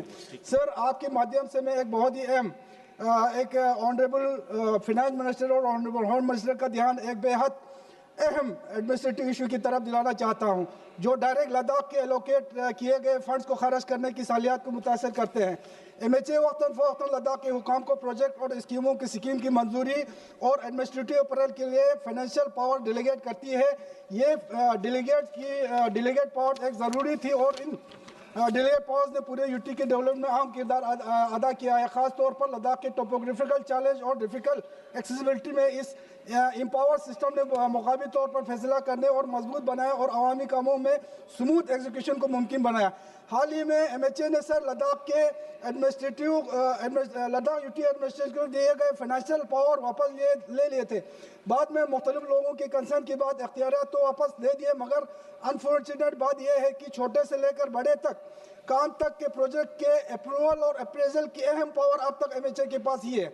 सर मैं ये बात खास तौर पर कहना चाहता हूँ कि लद्दाख एडमिनिस्ट्रेटिव और जोग्राफिकल सेटअप दूसरे बगैर असेंबली वाले जो यूनियन टेरिटरीज है इससे बिल्कुल मुख्तलिफ है। सर लद्दाख की जोग्राफिया हकीकत को देखें, सख्त सर्दियों की वजह से साल में 7-8 महीने काम करने का मौका मिलता है। दिसंबर से मई तक सड़कें अक्सर बंद रहती है, लिहाजा अगर सारे प्रोजेक्टों के अप्रूवल और अप्रेजल के लिए MHA भेजना जो ज़मीनी हालात से दूर है न सिर्फ मुश्किल होगा बल्कि बहुत वक्त भी लगेगी, जिससे लद्दाख में पूरा काम का सीजन ज़ाया हो जाएगा और कामों की मुद्दत पूरी नहीं होगी। छोटे मगर अहम डेवलपमेंटल जो मुकामी लोगों की ज़रूरी है अब देरी का शिकार होंगे, इसलिए मैं आपके ज़रिए ऑनरेबल होम मिनिस्टर और फाइनेंस मिनिस्टर से गुजारिश करता हूं कि डेवलपमेंटल प्रोजेक्ट की बेहतर मजबूत मनसूबाबंदी और वक्त पर इम्प्लीमेंटेशन के लिए ज़रूरी है कि प्रोजेक्ट की अप्रूवल और अप्रेजल के अख्तियार जिस तरह पहले लेफ्टिनेंट गवर्नर, कमिश्नर और डिप्टी कमिश्नर के पास थे, इनको दोबारा बहाल किया जाए। सर मैं आपके जरिए ऑनरेबल फाइनेंस मिनिस्टर की तवज्जो बजटरी फ्रेमवर्क से हटकर कुछ आम पेंडिंग लायबिलिटीज की तरफ करना चाहता हूं। यूटी एडमिनिस्ट्रेशन ने LDC ले और करगिल के तहत पूरे हो चुके कामों के खर्चे के तकरीबन 28 करोड़ रुपए के लिए सर प्लीज कंप्लीट होने तो 2-4 हमारा डिमांड है सर। 28 करोड़ रुपए के लिए जो दरख्वास्त की है ये मुकम्मल हो चुके कामों का खर्च है और इनकी अदायगी में देरी हाल ही में जारी कामों में बहुत ज्यादा खलल पैदा कर रही है, साथ ही मुकामी ठेकेदारों की यकीन को भी कमजोर कर रही है। इसके अलावा यूटी एडमिनिस्ट्रेशन ने ले और करगिल में तरक्की कामों के हासिल किए गए जमीन और प्लांटेशन के जो कंपनसेशन के लिए 130 करोड़ रुपए का भी दरख्वास्त की है, जो सालों से लायबिलिटीज बढ़ी है। सर ये जो इनको इस फंड्स को जल्द से जल्द जो है वो रिलीज किया जाए। दूसरा सर लद्दाख में इंजीनियरिंग कॉलेज जो है कई सालों से मंजूर हो चुका है और इसके लिए करगिल जिले में जमीन भी अलॉट हो चुकी है। सर इसके लिए जल्द से जल्द इसको फंड अलॉट करके इसको मंजूरी दिया जाए और साथ ही एक डिग्री कॉलेज जो संघ को जो करगिल डिग्री कॉलेज का एक क्लस्टर डिग्री कॉलेज की तय चल रहा है, इसको भी फंड्स की वजह से धन्यवाद। Suresh Patel. Thank you, sir. I rise to speak on supplementary demands for grants for 25-26. Every year, the government comes back in mid-year for more money. Corrections are normal, sir, but the size of these demands shows weak planning and frequent policy mismatches, sir. The government now seeks over 1.32 lakhs crores in the additional expenditure, but much of it is adjusted through savings and recoveries. If planning were strong, such large revisions would not be needed, sir. Let me highlight the few things, sir. First, the Department of Fertilizers. The ministry gave statements saying that India will stop importing urea by end of 2025. Now, additionally, demand for subsidy under imported urea scheme shows that self-reliance is a distant dream in India, sir. This can be substantiated with urea production has actually gone down from 314 LMT to 307 LMT, sir. Most of our fertilizer plants are old, but there is no new support for PS uses. Instead of moving towards a self-reliance, the government is asking for even more subsidy money, sir. The second, telecommunication department, sir. The government now wants nearly 37,000 crores to convert Vodafone Idea's dues into equity. Overnight, the government becomes the largest shareholder in a private company struggling for years. If the investments lost value, who takes the hit, sir? The government taxpayer. These are not just the corporate dues, it's the dues of the public. In petroleum, the government seeks 12,000 crores more LPG under recovery, despite already approving a 30,000 crores just a month ago, sir. Yet many poor households still find LPG unaffordable, with subsidies not reaching them effectively via DBT. Despite substantial spending, regular refills remain a struggle, needing a rethink to prioritize the direct benefits for a end user over company stabilization, sir. Sir, before I conclude, sir, I want to briefly highlight the issues of my region, Hassan, sir. The Upper Bhadra project is a lifeline of our district Arsikere and Kadur Taluk, sir. The central was promised for 5,300 crores. The state has requested again, sir. If the project receives the national status, sir, 60% of the funding is done by the union government, but the approval still it is pending. The people back home feel that center is not taking their water needs seriously, sir. The second is of Mother and Child Hospital, which we are requesting the second in the August House, sir, about for the Kadur and Arsikere Taluk, sir. These are the growing towns with the rising population, sir. There is no allocation, the support in the supplementary demand, sir. Please. And the last two demands, sir. Yeah, please. The last is the human and animal conflict, sir. There is a severe human and animal conflict day by day. It has been severe and it is more serious in my constituency, sir. Nearly from past 21 years, sir, nearly 75 people have been lost their lives, sir. The people not only struggling, the farmers are not only struggling for the lives of their itself, they are struggling for to safeguard the crops which we have then grown, sir. I request through you, sir, to the Honorable Madam, that at least in this supplementary budget it has not been allotted, sir. In upcoming budget, sir, last line, sir, only last line, sir. Upcoming budget kindly include the human animal conflict for the long last sentence, please. Long term, sir. The last, sir, it is our dream and is our dream of our Hassan, sir. That is IIT to Hassan, sir. Thank you, Sri Abdul Rashid. Yes, sir, one second, sir. Already the land has been allotted for the IIT purpose, sir. In this supplementary budget is not been allocated, sir. Kindly at least allot in the upcoming budget for IIT for Hassan, sir. It is a dream of our young Indians. Thank you, Sri Abdul Rashid. Thank you, sir. Since we are now a UT, तो हमारे बहुत से मामला direct centre deal करती है. Package दिए जाते हैं. मेरी पहली रिक्वेस्ट है कि पैकेज का क्राइटेरिया क्या है. Jammu and Kashmir needs a full fledged package because it has suffered too much. Madam बैठी हैं तो हम रिक्वेस्ट करेंगे on behalf of people of Jammu and Kashmir कि एक फुल फ्लेज्ड पैकेज दिया जाए. उसके अलावा जितनी भी सेंट्रल डिपार्टमेंट हमारे हैं 2% नौकरियां जम्मू कश्मीर के जवानों के लिए रिजर्व की जाएँ जिन्होंने बहुत मुश्किलात देखी हैं. और मैम इंडस वाटर ट्रीटी का अक्सर जिक्र किया जाता है, अभी आपने वो तोड़ भी ली, लेकिन जो लॉसेस जम्मू कश्मीर के लोगों को हुए हैं, how will you compensate that? Please we hope that you will come with some concrete thing. इसी तरह हमारी फ्रूट इंडस्ट्री बैकबोन हमारी इकानमी की है, वो बर्बाद हो चुकी है. आपने अमेरिकन फ्रूट पर जो टैक्सेस है वो कम कर दिए, लेकिन जम्मू कश्मीर का जो फ्रूट है वो इस वक्त तबाही के दहाने पर है. उसके रिवाइवल के लिए आपको कुछ करना पड़ेगा. फ्रूट मंडी सोपोर की यू नीड अपग्रेडेड. इसी तरह ma'am you need to create new tourist destinations. Gulmarg Pahalgam तो हैं ही, लेकिन उसके अलावा बहुत ही खूबसूरत जगह हैं जैसे मंगस, दूध पथरी, तूसा मैदान, टंगडार, मत्सल, मोनाबल, रंगवार. ये ऐसी जगह हैं जो गुलमर्ग पहलगाम से भी खूबसूरत हैं, सिर्फ उन्हें टूरिस्ट मैप पर लाने की ज़रूरत है. इसी तरह गुलमर्ग वाल में जो हमारे होटलियर्स हैं, there are certain issues whispers कि उन्हें तंग किया जा रहा है लीज बढ़ाने के नाम पर, बाकी चीज़ों के नाम पर. They should not be displaced and dislodged. Pattan में हमारा जो नेशनल हाईवे है, एक ट्रॉमा अस्पताल की बहुत ज़्यादा ज़रूरत है अलॉन्ग विद मतलब ब्लड बैंक. मेरी रिक्वेस्ट यह है मैम से और सरकार से भी कि since I have no redressal to my issues, क्योंकि मैं तो यहाँ से सीधा वापस बदकिस्मती से जेल जाऊँगा. I can't reach out to ministers, reach out to bureaucrats. So मेरी हम्बल गुजारिश है कि डायरेक्शन जाए कि कम से कम जो मेरे इश्यूज़ हैं वो कंसर्न क्वार्टर में जाएँ. इसी तरह हम डिमांड करते हैं नॉर्थ कश्मीर के लिए, पहाड़ी इलाका है, बॉर्डर इलाका है, एक एम्स बारामूला में कायम किया जाए, बांडीपोरा में एक मेडिकल कॉलेज की अशद ज़रूरत है, बॉर्डर एरिया है, सोपोर में एक IIM कायम किया जाए, since it's a UT revenue centre directly deal करता है। सोपोर और हंदवारा में मैम ऑलरेडी हमारे पुलिस डिस्ट्रिक्ट हैं, तो अगर उनको आप एडमिनिस्ट्रेटिव डिस्ट्रिक्ट भी बनाएं तो मेहरबानी होगी, और बीरवा को आप एक हिल डिस्ट्रिक्ट बनाएं। नर्सिंग कॉलेज एक ब्यूरो में ज़रूरत है, सचमुच की ज़रूरत है। 950 करोड़ MG नरेगा में लेबर कंपोनेंट में हमारा पैसा बाकी है, और यहाँ पर इसी तरह लोलाब सोपोर और लोलाब बांडीपोरा के दरमियान 2 बड़े मेगा रोड्स बनाने की ज़रूरत है, जिससे बॉर्डर टूरिज्म भी डेवलप हो, काफ़ी फ़ायदा मिलेगा उस चीज़ से।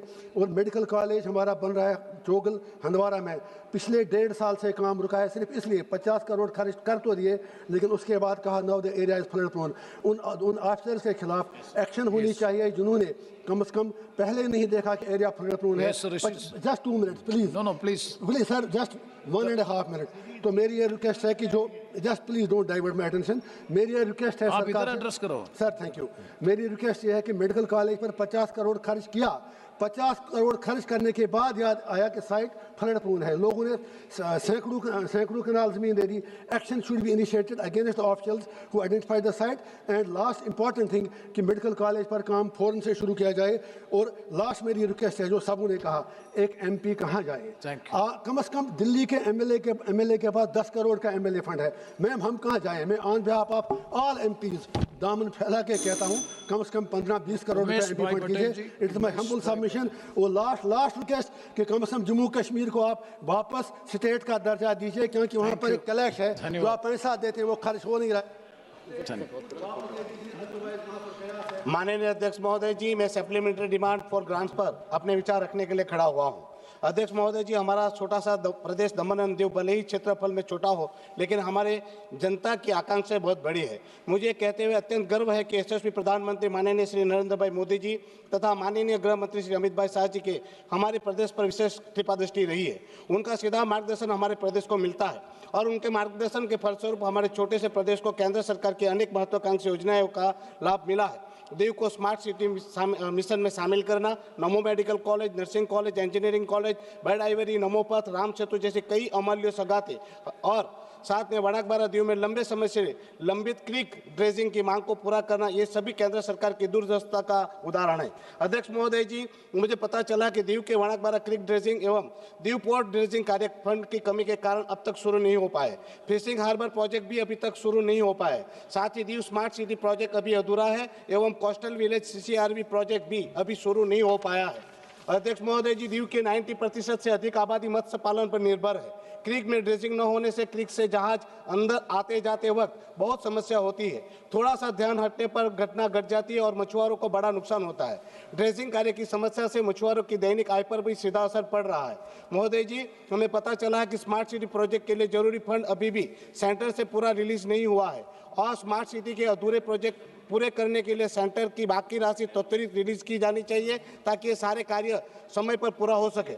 महोदय जी, अंत में इस पटल के माध्यम से सरकार से मांग करता हूं, वर्तमान सप्लीमेंट्री डिमांड फॉर ग्रांट्स में ही Diu fishing harbour project, Vanakbara creek एवं दीव पोर्ट की ड्रेजिंग तथा दीव स्मार्ट सिटी प्रोजेक्ट की शेष कार्य हेतु पर्याप्त अतिरिक्त राशि तत्काल जारी की जाए। कोस्टल विलेज CCRV डेवलपमेंट सहित सभी स्वीकृत परियोजना के लिए विशेष फंड का प्रावधान किया जाए। इन परियोजना की नियमित मॉनिटरिंग के लिए एक उच्च स्तरीय मॉनिटरिंग सेल गठित की जाए। भविष्य में छोटे केंद्र शासित प्रदेशों के लिए फास्ट ट्रैक इंफ्रास्ट्रक्चर फंड की स्थापना की जाए, ताकि तिमाही समीक्षा प्रधानमंत्री एवं गृह मंत्री कार्यालय स्तर पर हो, ताकि फंडिंग में देरी न हो। महोदय जी, हमारे यहाँ नागरिकों की सरकारी हॉस्पिटलों में मुफ्त इलाज नहीं मिल पा रहा है, तो हम सरकार से डिमांड करते हैं कि हमारे नागरिकों को सरकारी हॉस्पिटलों में मुफ्त इलाज मिले, उसके लिए विशेष फंड दिया जाए। साथ ही मेडिकल कॉलेज की जो सीटों में PG की सीटों का जो फीस रखा है वो बहुत ही ज़्यादा है, उस फीस को कहा तो घटा दिया जाए, या तो फिर स्कॉलरशिप जैसी कोई नीति बनाकर बच्चों से ये अतिरिक्त भार हटाया जाए। मानव महोदय जी, मैं MP लाट के बारे में एक बात कहना चाहता हूँ। मेरे प्रदेश में MP लाट प्रदेश, मैंने जितने भी काम प्रस्तावित किए थे वो 45 दिन में उस कार्य पर गाइडलाइन के हिसाब से कार्य होना था, मगर 1 साल तक वो कार्य पहले लंबित रखे गए। जब मैंने सुप्रीम कोर्ट में रोक किया, मैं पहला सांसद हूं जो एमपी लैंड के काम कराने के लिए मैं सुप्रीम कोर्ट में जा रहा हूं। तब जब मैं सुप्रीम कोर्ट गया तब वो कार्य सारे के सारे डिस्ट्रिक्ट कलेक्टर ने कैंसिल। महोदय 1 ही मिनट कंक्लूजन मैं कर रहा हूं। मेरी ये वेदना आप नहीं समझे तो कौन समझेगा सर? मैं एमपी लैंड का कार्य करने के लिए सर मैं रिक्वेस्ट कर रहा हूं और मैं ये कह रहा हूं, रिक्वेस्ट कर रहा हूं कि मार्च का हिसाब से 45 दिन में सांसद के कार्यनीति का इस्तेमाल ना करें। Demand is long on paper but short on purpose.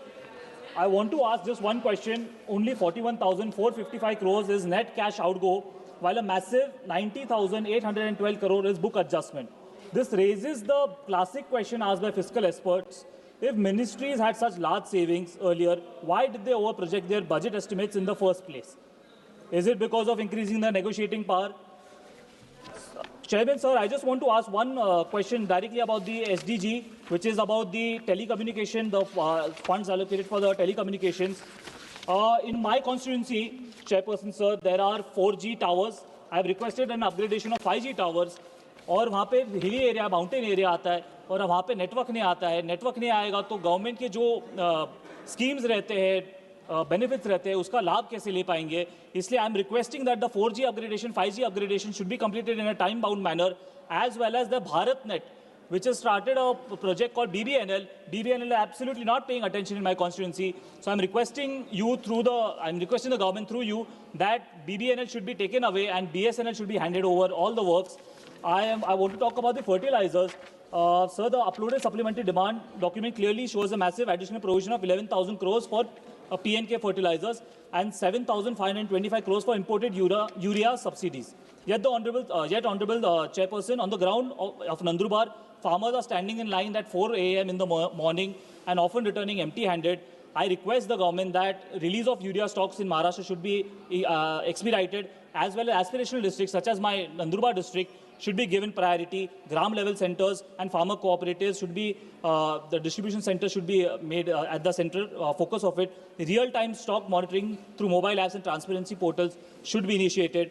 Regarding higher education in the supplementary demand for grants, it has been mentioned that a significant 2,023.25 crore allocation for PM-ONOS, that is One Nation, One Subscription under higher education, is recommended. I strongly urge this government inclusion of Nandurbar in the priority rollout of PM-ONS, as our tribal students have almost zero access to high-quality journals, and establishment of a national tribal university in Nandurbar to serve Maharashtra, Gujarat, as well as Madhya Pradesh state. There cannot be a Viksit Bharat without considering the Adivasi in the Bharat, so that should be considered. Regarding the Pradhan Mantri Awas Yojana, there are n number of villages. The n number of villages are converted into hamlets, which are called padas in Marathi. So therefore, Awas Yojana has not yet reached to them. That should be increased at the earliest. Yes. Regarding health and family welfare, it has been mentioned that there is a capital funding to complete all the new hospitals quickly. Regarding the hospitals, I want to just make a request that the hospital and the medical college is divided by a road. There should be a skywalk in the middle, and the funds should be allocated for that. Regarding the irrigation project, the Tapipura irrigation project, 800 crores have been allocated by the state government. I request the central government also to give certain more funds. Therefore, the project can be completed and the drought situation by Nandurbar can be resolved. Regarding roads and national highway, I'll just complete just 2-3 more points, Chairperson, sir.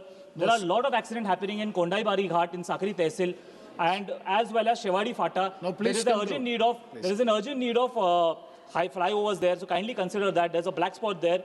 Also, I would request that there should be a new highway, 4-lane highway that should be constructed from Shada to Bhadgaon to Dediapada to Gujarat. Kindly consider the new national highway project. In the end, I just want to say that just one last line I want to say. One last line that ये पूरक अनुदान नहीं है, ये सरकार की नाकामी का पूरक प्रमाण है, और इसलिए मैं सरकार से रिक्वेस्ट करता हूं कि बजट में कुछ अलग प्रावधान दिए जाए और एस्पिरेशनल डिस्ट्रिक्ट, ट्राइबल डिस्ट्रिक्ट को ज्यादा से ज्यादा दिया जाए। Thank you. श्री राजकुमार। धन्यवाद सभापति महोदय। आज आपने अनुदान की पूरक मांगों पर 2025-26 की पूरक मांगों पर बोलने का अवसर प्रदान किया। मुख्य बजट में जो बजट का प्रावधान था, अधिकतर ये कह सकते हैं कि ये कागजों या वो पाइपलाइन के अंदर फंसा हुआ है, जो ग्राउंड पे नहीं जा पाया है, तो उस पर विशेष सरकार ध्यान दे। मैं विशेषकर कहना चाहूँगा कि अनुपूरक जो डिमांड आई है उसमें जो बजट घटाया बढ़ाया गया जो गया है, तो विशेषकर एग्रीकल्चर में अभी सबसे ज़्यादा हमने धरती को नशीली बना दिया है। यूरिया डीएपी जरूरी मानते हैं, लेकिन इतना आदि हो गया है जो भविष्य में हमारे सबके लिए घातक होगा। तो सरकार ऐसा प्रावधान करे, ऑर्गेनिक खेती पे फोकस करे, और जो ऑर्गेनिक खेती करने वाले जो किसान हैं, इन किसानों के लिए एक प्रावधान किया जाएगा। वो तैयार कर रहा है तो वो कहाँ बेचेगा, उनके लिए अलग, अगर फसल खराब हो जाती है तो अलग से सब्सिडी देने का प्रावधान करे। मैं विशेषकर कहना चाहूंगा कि अर्थव्यवस्था की बात होती है तो भारत देश पे आज वर्तमान में आंतरिक और बाहरी कर्ज 181 लाख करोड़ रुपया है, और उस हिसाब से देखा जाए तो प्रत्येक व्यक्ति पे, अगर राजस्थान की हमारी बात करें और पूरे देश की बात करें, प्रत्येक व्यक्ति पे 86,000 करोड़ रुपया आज कर्ज है। इस स्थिति में देखा जाए, आज हम कह रहे हैं, पहले सुनने में आता था डॉलर रुपये से गिर रहा है, तो आज डॉलर मतलब रुपये के मुकाबले डॉलर की वैल्यू बढ़ रही है। और ये सुनने में आ रहा था कि काला धन लाएंगे, ये काला धन कितना आया, देश की जनता को कहा गया था कि 15-15 लाख रुपए देंगे, वो 15-15 लाख रुपए आज 2014 से लगा के आज तक की बात वो कहाँ है, वो कोई समझ में नहीं आया।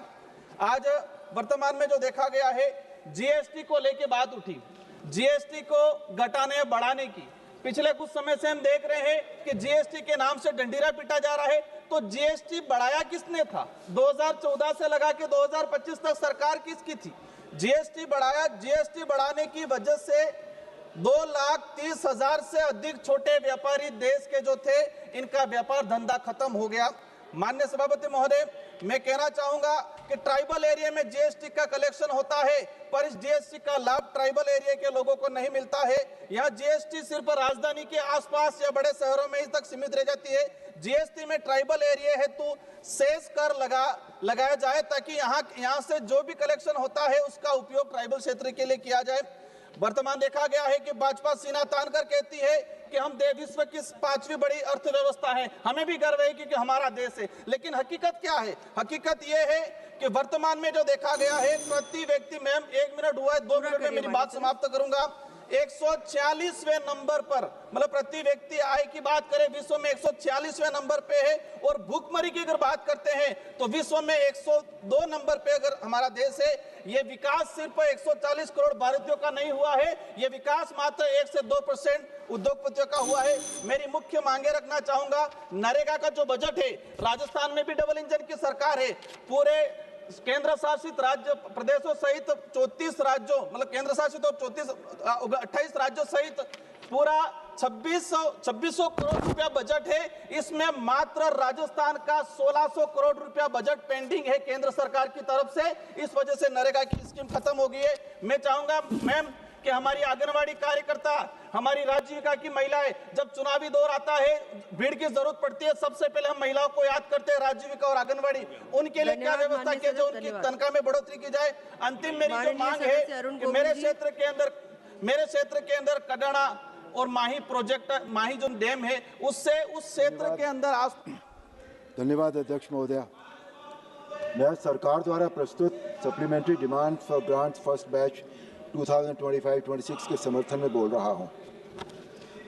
Although I'm known professionally as an actor, but I will not be playing for the gallery like most of the opposition members do. I'll not discuss the numbers also presented by them. I'll not talk about what they have spoken, because they speak on every subject, but not the subject in discussion. मैं अपनी बात सीधी आपके सामने रखना चाहता हूं कि ये अनुपूरक मांगे क्यों आती हैं और क्यों इनको अप्रूवल करना ज़रूरी है हमारे लिए। ये पूरक अनुदान हमारे देश के विकास, जनता की ज़रूरतों और चल रही योजनाओं को समय पर पूरा करने के लिए अत्यंत आवश्यक है। सरकार हर वर्ष बजट के माध्यम से पूरे साल का खर्च तय करती है, लेकिन वर्ष के दौरान कुछ ऐसे महत्वपूर्ण कार्य सामने आते हैं जिनके लिए पहले से तय राशि पर्याप्त नहीं होती। कई योजनाएं तेज़ गति से आगे बढ़ती हैं, कुछ डिपार्टमेंट्स को एक्स्ट्रा सपोर्ट की ज़रूरत होती है, कुछ नए नेशनल प्रायोरिटीज़ भी सामने आती हैं। इन परिस्थितियों में सप्लीमेंट्री ग्रांट्स एक ज़रूरी कदम होते हैं ताकि डेवलपमेंट वर्क में कोई रुकावट ना आए। माननीय अध्यक्ष महोदय, इस पहले बैच में सरकार ने 72 ग्रांट्स और 1 एप्रोप्रिएशन के लिए अतिरिक्त निधि की मांग की है। कुल मिलाकर 1.32 लाख करोड़ से अधिक के ग्रॉस एडिशनल एक्सपेंडिचर की मंजूरी मांगी गई है। इसमें से लगभग 41,455 करोड़ वास्तविक अतिरिक्त नकद खर्च यानी नेट कैश आउटगो है, जबकि बाकी राशि मंत्रालयों की सेविंग्स और एडिशनल रिसीप्ट से पूरी की जाएगी।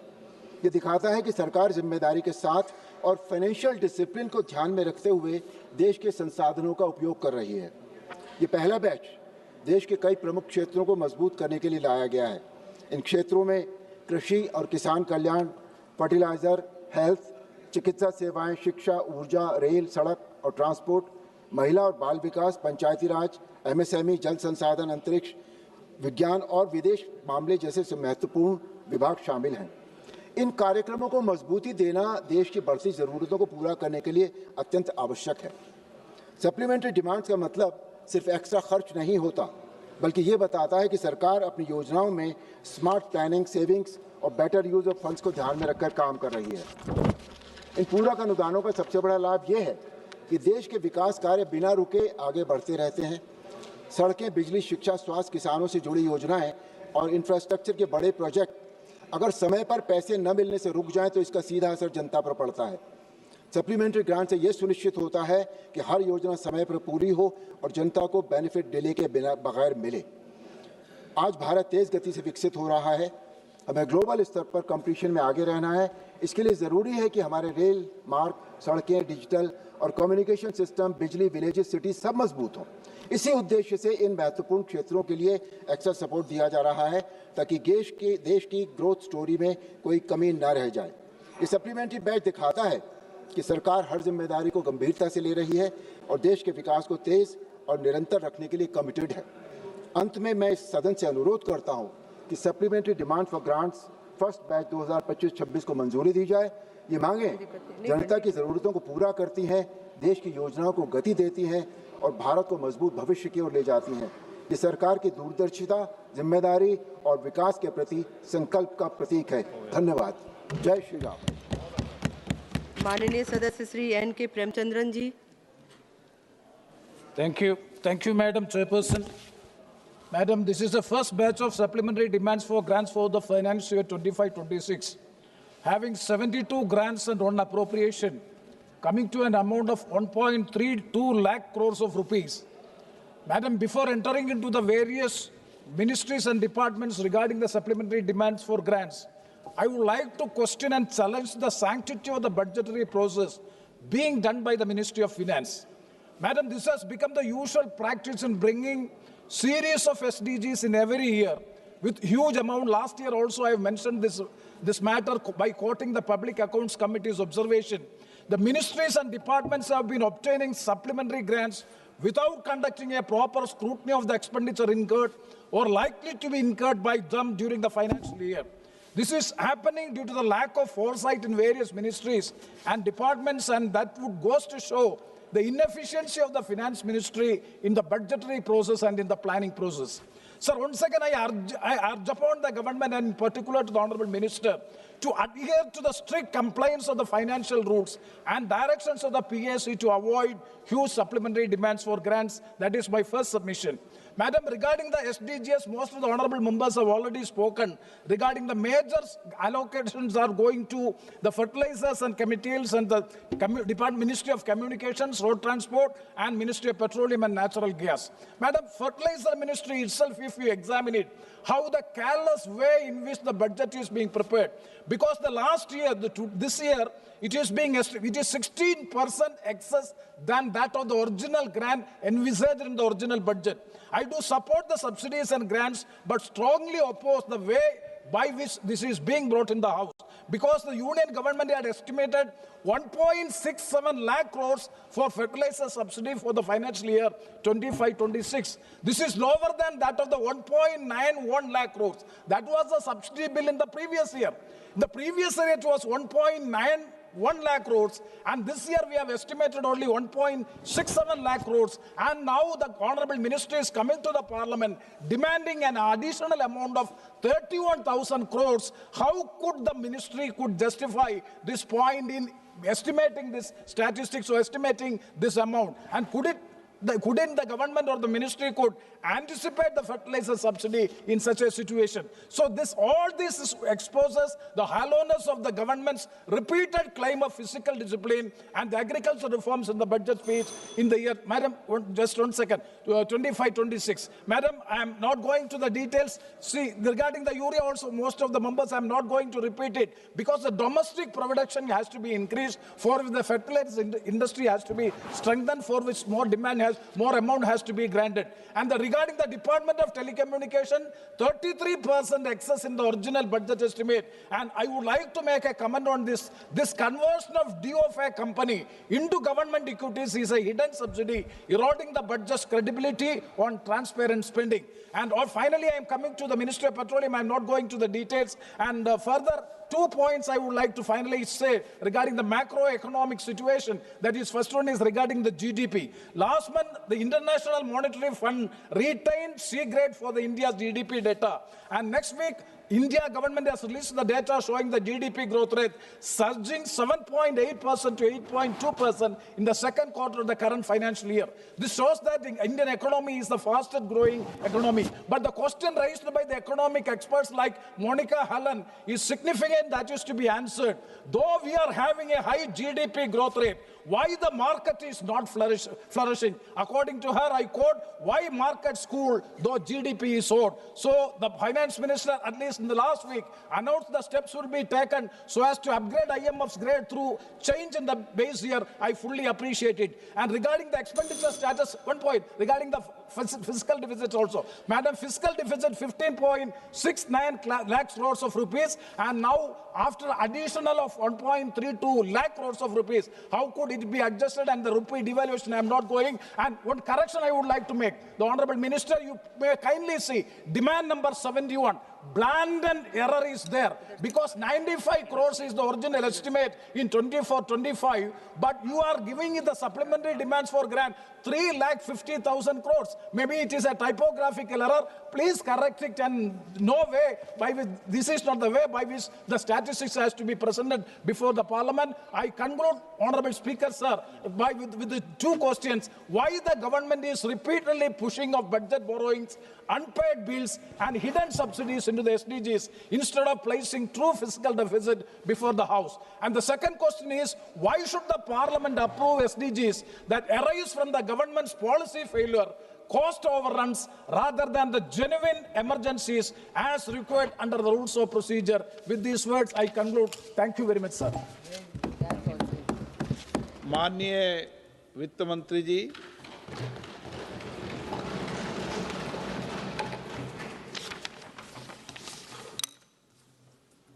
Thank you, Speaker, sir. I think there were 43 honorable members who spoke on the bill, if my number's right. So I'll talk less on the details of the supplementary demand, especially because I will be answering Shri N.K. Premachandran on specific questions that he raised, which is very valid. And as an honorable member, he's got every business to raise questions. I will certainly come to responding to him. But just to give a start, I'd like to say that this first batch of supplementary demand for grants includes 72 grants and 1 appropriation, that is for the Supreme Court of India. So the authorization is being sought for gross additional expenditure of 1,32,268.85 crores, sir, wherein the net cash outgo or the cash supplementary is about 41,455.39 crore, of which I'll give the breakdown a bit later. Technical supplementary, which doesn't have an additional cash outgo, is about 90,812.17 crores. So this batch of the supplementary demand for grants also provides for recoupment of contingency fund advance of 14,825.42 crores. So much before I go into the detail, I'm a bit disappointed that there are members who speak, oh, this shows lack of budgetary planning and so on. Supplementary demands are absolutely necessary for a responsive government. I can't respond to departments or states which ask for funds on certain very critical aspects, saying, no, what I've given you in BAE is the final word, please take off. I can't say that. I will have to be responsive. But yet, I agree. I can't. माननीय वित्त मंत्री जी थोड़ा बताते रहो, धीरे धीरे सीख जाएंगे. अभी कुछ ट्रेनिंग पार्ट में होते नए नए हैं. So, of course, I granted that I can't have too many supplementary demands. Actually, I like to put on record here, due to the very careful monitoring by the Honorable Prime Minister, I can stand up here and say I've reduced the number of supplementary demands. I don't allow it to be more than two at the extreme. If anything, I'll try to have it just as one supplementary. So I would want that perspective to be brought in here. So the revenue and capital breakup for the cash supplementary is 40,000 for 40,058.35 crores for revenue and 1,397.04 for cash supplementary. The technical supplementary, where there's no cash outgo, it is from one saving in that ministry towards another, so it just swaps within the ministry or the department. 22,387.38 crores for revenue, and capital is 68,424. And rightly, members have pointed out, there's a huge outgo for fertilizers, and I'll explain it, and I can quite understand the sense of outrage N.K. Premachandran has spoken, saying, no, why should there be so much increase? But hang on, if farmers want more fertilizers and urea, the government can't sit and lecture to them saying, no, what do you mean? You can't take more than this. Can I say that? No. Particularly because after a good monsoon, if there is a demand for additional urea utilization, it's a business of the government to get it. Despite the fact, sir, since COVID, there is an unpredictable fluctuation in the urea prices, in the DAP prices, in the materials that we are importing.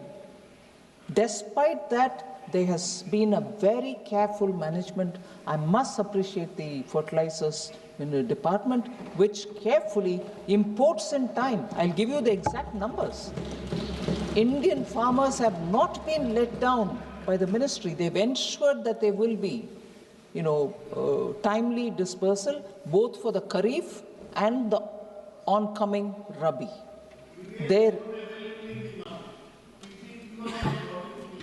You think so? So I will give you all the numbers, sir. So that's fine. So urea.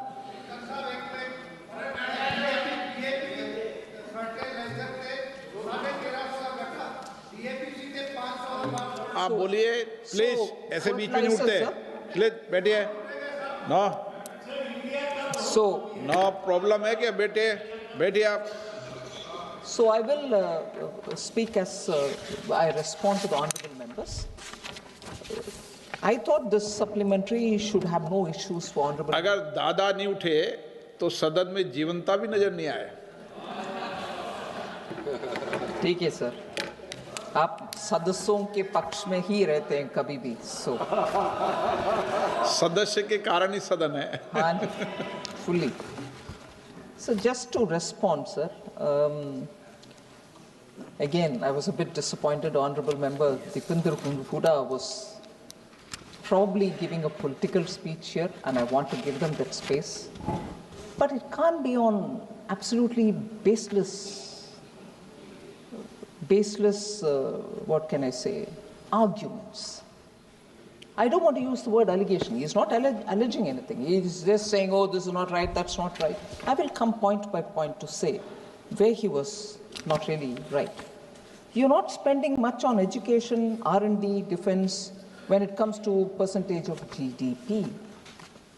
Sir, without spending money in education, would we have IITs? I'm reading it, 16 in 2014, which has become 23.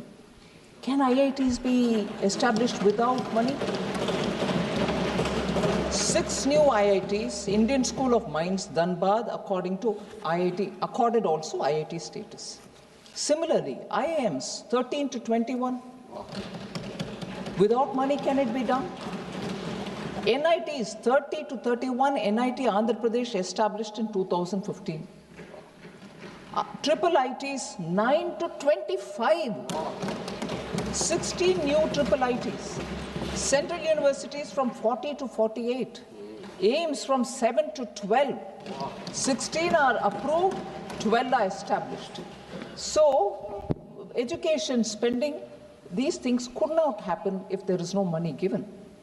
Similarly for R&D, sir, the 10 years India's gross expenditure on research and development has more than doubled from, in 2010 and 11, it was 60,200 crores. Whereas in 2021, just 10 years, it has touched 1.27 lakh crores without money being spent. Separately, 1 lakh crore has been given for research and development grant, which has been launched, which will boost private-led innovation. So, with that money, the anchor or the special body which is going to deal with it is going to raise more money from the market and provide for R&D. So, is that going to be without money? We are telling you in the budget we made this provision. So, sir, government contributes 64% of gross expenditure on research and development, and private sector contributes 36%. This is a published document. So if 64% is going for gross expenditure on research and development, Honorable Dipender Huda, please, no money being spent in education is not right.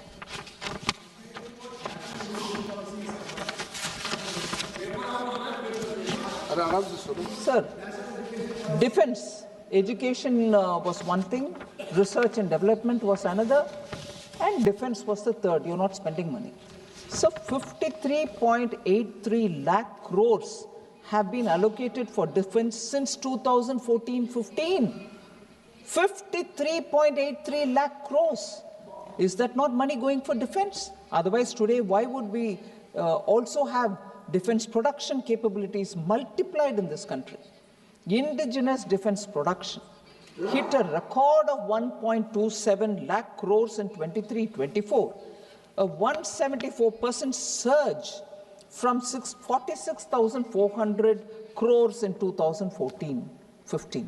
2014-15, 46,400. Now, where is it reached even by 23-24? 1.27 lakh crores. Is that possible without spending? 16,000 MSMEs are emerging as game changers, strengthening indigenous defense capabilities. Will they grow without support? MSMEs which are specializing in defense manufacturing. 788 industrial licenses have been issued for 462 companies for producing defense. And India's defense exports, which I'm sure the defense minister has said in so many different answers that he's given in the parliament questions. 2014, defense exports from India was 1,000 crores only. In 24-25, sir, it is 23,622 crores. Is that possible without a policy which helps? So that is one.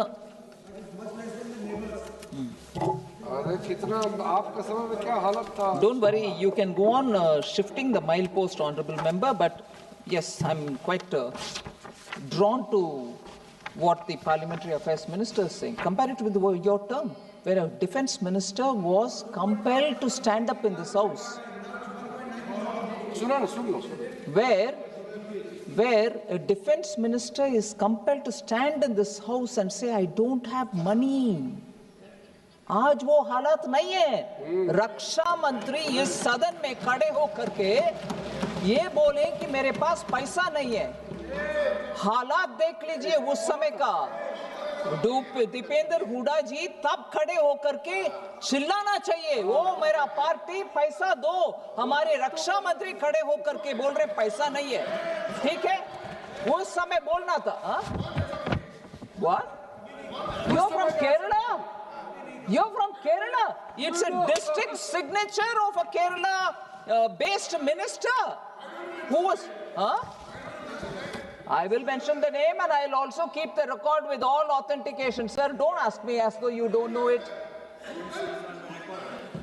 What is the satisfaction you're going to derive by my telling you? कुछ है? अरे आप ही का minister ji Kerala से, oh please Suresh don't make me feel ashamed.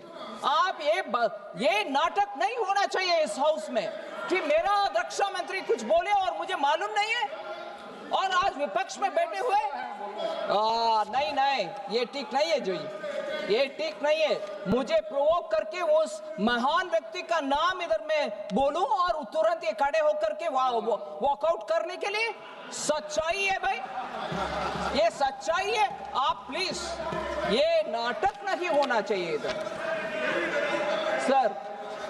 नहीं, this is unfair Suresh ji, unfair. आपको पूरे मालूम है और मुझे छेड़छाड़ कर रही हो इधर नाम बताने के लिए, बिल्कुल नहीं। आप ढूंढ लो, थोड़े रिसर्च करो, आप रिसर्च करो। It's not an allegation, it's a fact recorded in this house. आप जाके होमवर्क करो। माननीय सदस्य ऐसे नहीं करते। माननीय सदस्य राजकुमार जी, ये सदन है, तरीके समझो, बैठिए। तरीके से जवाब नहीं देते, उसको उल्टा। माननीय मंत्री जी,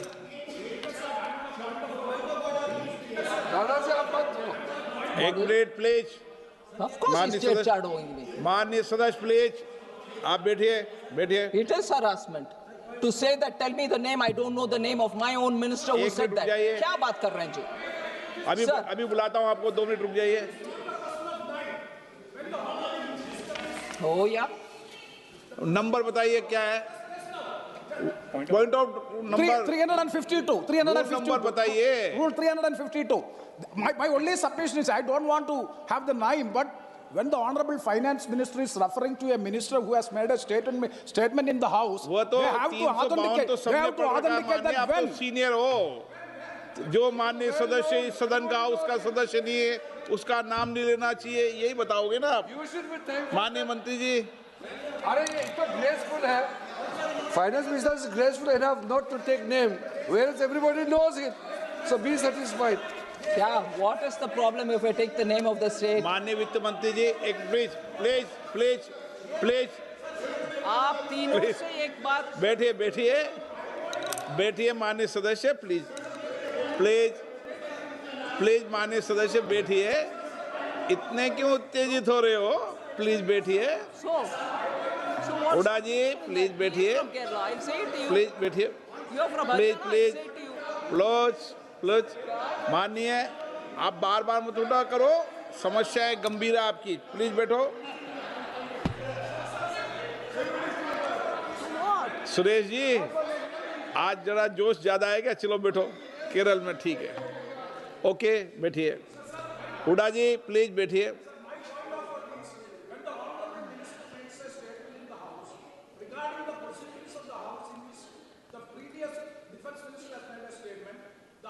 Like to know when, under what circumstances the Honorable Minister has made, that has to be authenticated by the Honorable Minister. That is the only point of order I would like to make.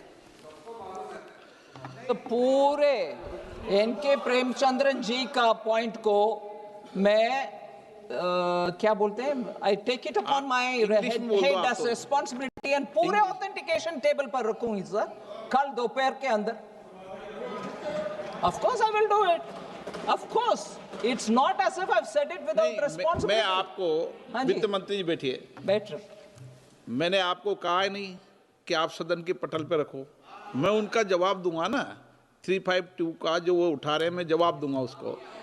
352 के अंदर कभी भी जब debate चल रही हो, debate के संदर्भ में इन सारे विषयों को बोला जा सकता है, ये भी है उसमें 352 में। ठीक है, ये है नहीं है वे प्रेमचंदन जी। No, no, I will obey the order of the chair, sir. चलिए माननीय वित्त मंत्री जी, चलिए। Sir,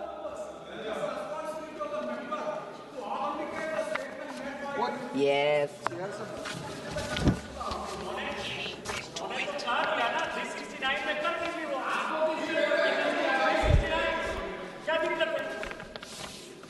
नहीं, क्यों कर दे हैं? मैंने डायरेक्शन दिए हैं क्या? क्यों कर दे हैं? जब मैंने व्यवस्था दे दी 352 की, पूरी व्यवस्था पढ़ दूं क्या? 352 की हर बार सदन में 352 की व्यवस्था पढ़ना जरूरी हो गया, तो आज पढ़ ही देते हैं इसको भी। बैठिए वित्त मंत्री जी। नहीं तो क्या है, सीनियर व्यक्ति भी 352 को उठाते रहते हैं, इसलिए मैं आपको 352 की व्यवस्था आज कंप्लीटली देता हूं। किसी भी ऐसे तथ्य विशेष को निर्देश नहीं करेंगे जिस पर न्यायिक निरीक्षण निलंबित हो। कितनी बार इन विषयों पर चर्चा हुई है सदन में? जब डिबेट होती है तो संदर्भ लेते नहीं लेते? डीएमके के माननीय सदस्यों ने विषय सदन में उठाया? Number 1।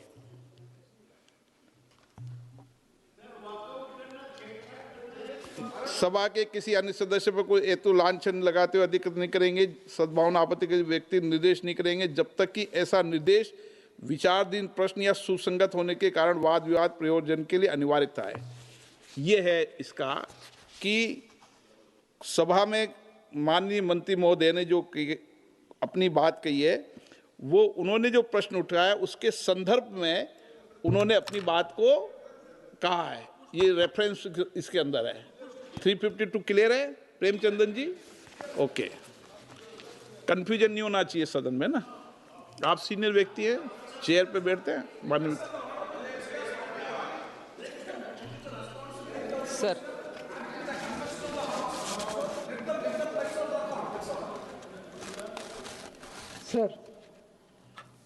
Sir, there is income inequality, I think, which has broken record of the 100 years. Was another observation from honourable member. So I just want to put the facts before the House. Actual household consumption, sir. Data shows that the bottom 40% of the population is acquiring wealth and assets at a significantly faster rate than the top 20%. This is a data which I will leave for everybody to see. The inequality in asset ownership has massively declined, particularly in urban areas, sir, where the disparity for key assets like motor vehicles and refrigerators has shrunk dramatically. The rural poor, sir, I give you the data here, have experienced a significant growth in purchasing power that defies the incorrect analysis given by the Honourable Member Shri Huda. 2011-12 and 2023-24, ownership of motor vehicles among the rural bottom 40% surged 7-fold, rising from a mere 6.2% in 2011-12 to 47.1% in 23-24. So motor vehicles now has become affordable for the bottom rung also. Similarly, refrigerator ownership in this group jumped nearly eightfold from 2.9% in 2011-12 to 22.5% in 23-24. Refrigerator ownership. Mobile phone ownership became near universal, leaping from 66.5% to 94.3%. Is this not asset being acquired by the bottom rung of the people? Whereas, sir, no, God. आप बैठे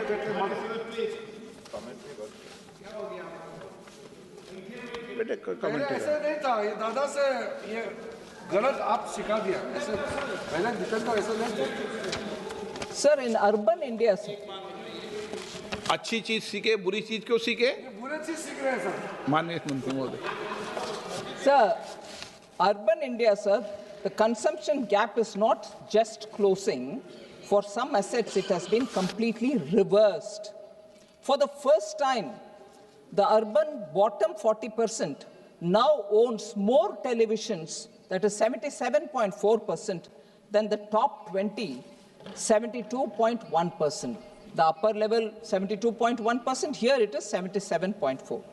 Ownership gap for aspirational goods like refrigerators in urban areas actually collapsed from 46%, 46.3% points in 2011-12 to just 12 percentage points in 23-24. So the asset poverty expression, sir, which is defined as households owning none of the key assets, so that is asset poverty. That number has actually been thrashed, falling from roughly 30% to just 5% among rural poor, which means rural poor now 5% or less are the ones without any asset at all, whereas the rest of them have some asset or the other. So we need to understand that in the last 1 decade, growth has actually become quite broad-based, and people from the bottom rung are the ones who are acquiring one or the asset.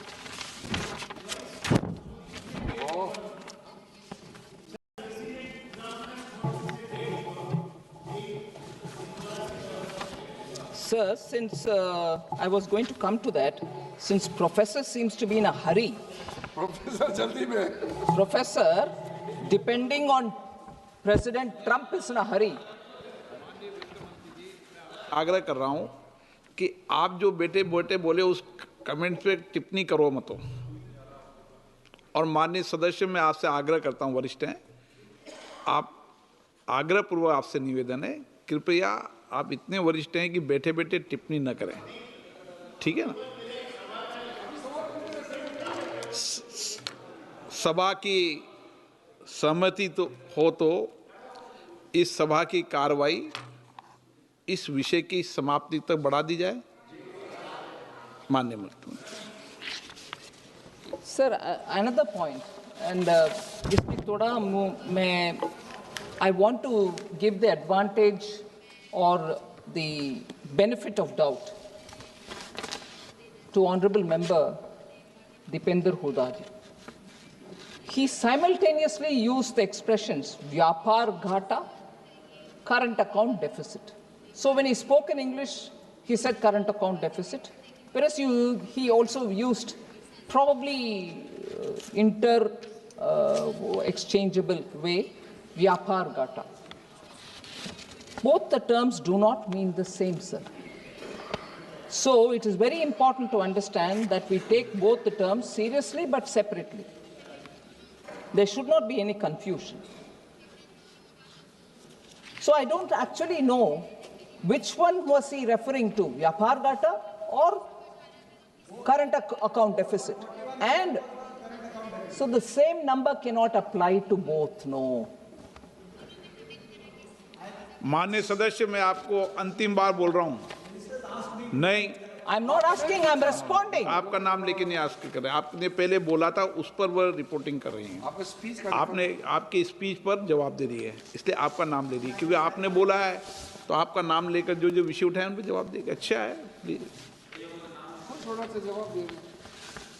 Sir, so the claim that the current account deficit is at its maximum is factually incorrect. So I want that to be clear, sir. So that record deficit claim that the honorable member has made is really wrong. At the end of June 2025, India's current account deficit stood at 0.2% of GDP. Where was it? The honorable member was saying some double-digit number, sir. Current account deficit, June 2025, stood at 0.2% of the GDP. For the fiscal year, March 2025, it was only 0.6%. So let's place that on the record. Contrast this, sir, with the taper tantrum time 2013. when the current account deficit in 2013 ballooned to a crisis level of 4.8% of the GDP. And in fact, that's the maximum which India saw since 1970. So honorable members should actually look at, since 1970, that being the maximum. Please, I hope this correction comes into play. 2013, sir, there were volatile capital flows constituting 96.1% of all our reserves, leaving the economy completely vulnerable to sudden outflows. Today, that ratio has fallen to 66.6%, proving we are far more stable now than the time of 2013. So, honorable member, be assured the economy today is actually moved from fragility to a level of fortitude. So that is the matter of fact number there. Sir, the import cover has also strengthened, rising from, in 2013, we had foreign exchange reserve only to cover 7 months of imports. Today, it has moved to being 11.4 months as of June 2025. So, when I say from fragility to fortitude, this is the kind of number I'm talking about. So, projecting the anxieties of 2013, sir, onto the stability of today, 2025, is a political fabrication. And that it ignores the hard reality. India has actually transitioned from external vulnerability to external resilience. So I would want to draw that to the honorable member's attention. Even worse was the comment on debt to GDP. Sir, central government's debt to GDP in 2013-14 was 52.2% of GDP. That was actually reduced by the time it was 2018-19 to 48.9% because of the strict monitoring which Honorable PM maintains on fiscal balance and strictly adhering to the policy of gradual fiscal consolidation. Whoever would have thought that we'll have COVID, as a result of which proactively government took measures to make sure lives are protected, livelihoods are taken care of, and our debt to GDP went up to 61.4%. It actually shot up. But after that, because we gave ourselves a steady path, which is a glide path, from there it has come down. Even by 2023-24, we brought it down to 57.1%. And it is estimated, I would think by this year end, it will reach 56.1%. Despite COVID, despite heavy borrowing, debt to GDP is actually coming down, and coming down if only the number of 2013-14 is kept in mind, you'll know we are getting closer there. That is even without looking at how it was managed during the global financial crisis, 2008. Sir, I do not want again to speak about debt to GSDP of several states. I'm not naming any state here, because it's a genuine concern. Debt to GDP will have to be brought down. It's also true that the debt to GSDP of many states are also shooting up. The honorable member should also, it's a legitimate concern, I've answered it, and I'm showing that we are bringing that debt to GDP down. We've given a commitment in the parliament, we are abiding by it every year without failure since 2020-21. Equally, there should be concern about debt to GSDP of many states. I'm not taking any state's name, but honorable member, and many of us should be equally concerned about debt to GSDP in states, which are also going really badly, and therefore collectively we have to work to bring the debt to GDP number, the debt to GSDP number down. So Make in India has now become Make for India. Again, sorry, sir, absolutely ignores outcomes on the ground. That's not a fair comment to place. India has emerged as a net exporter in sectors such as electronics, pharmaceutical, engineering goods, and defense. When I say net exporter, I'm sure the honorable members know that what we export and what we import are aligned, are reconciled. And when you are a net exporter, you mean that you're exporting more than what you're importing. Just give few numbers. In 2014-15, sir, production of electronic goods in this country was only 1.9 lakh crore. In 24-25, it is 11.3 lakh crores. So, exports of electronic goods, 14-15, 38,000 crore it was. Now it's 3.27 lakh crores. 8 times it has grown. Mobile manufacturing units were only 2 in 2014-15. 24-25, there are 300 of them. 150 times grown. Mobile phone production, 18,000 crores in 2014-15. Today, 2024-25, 5.45 lakh crores, 28 times growth. Mobile phone exports, 1,500 crores in 2014-15. Today it is 24-25, it is 2 lakh crores, 127 times more than what it was earlier. So, Make in India for the world is happening. We should just recognize it rather than seeing it as an achievement of the people. We should not ignore it or undermine it. Sir, several members spoke about how IMF has highlighted concerns about GDP data. Not even a week ago, I stood in this house and explained, what is that C grade? What is it for? Singularly, it is for the fact that we are still keeping 2011-12 as the base year. And Ministry of Statistics and Program Implementation has already announced that from late January 2026, the base year transition will happen, and as a result of which your grading for that one particular base year argument of our national statistics will change it. But many members said you were B, now you have come to C, is utterly wrong. It's absolutely wrong. India's grading has remained the same. At the median rating for this year is B. IMF did not downgrade India's rating. The same grade given to India's National Accounts Statistics in 2024 staff report as well. So it had added that the GDP series with 2011-12 as the base year should be rebased as soon as feasible. That's what they said. So for us to go on saying that there's been a downgrade by IMF is misleading this House, not right.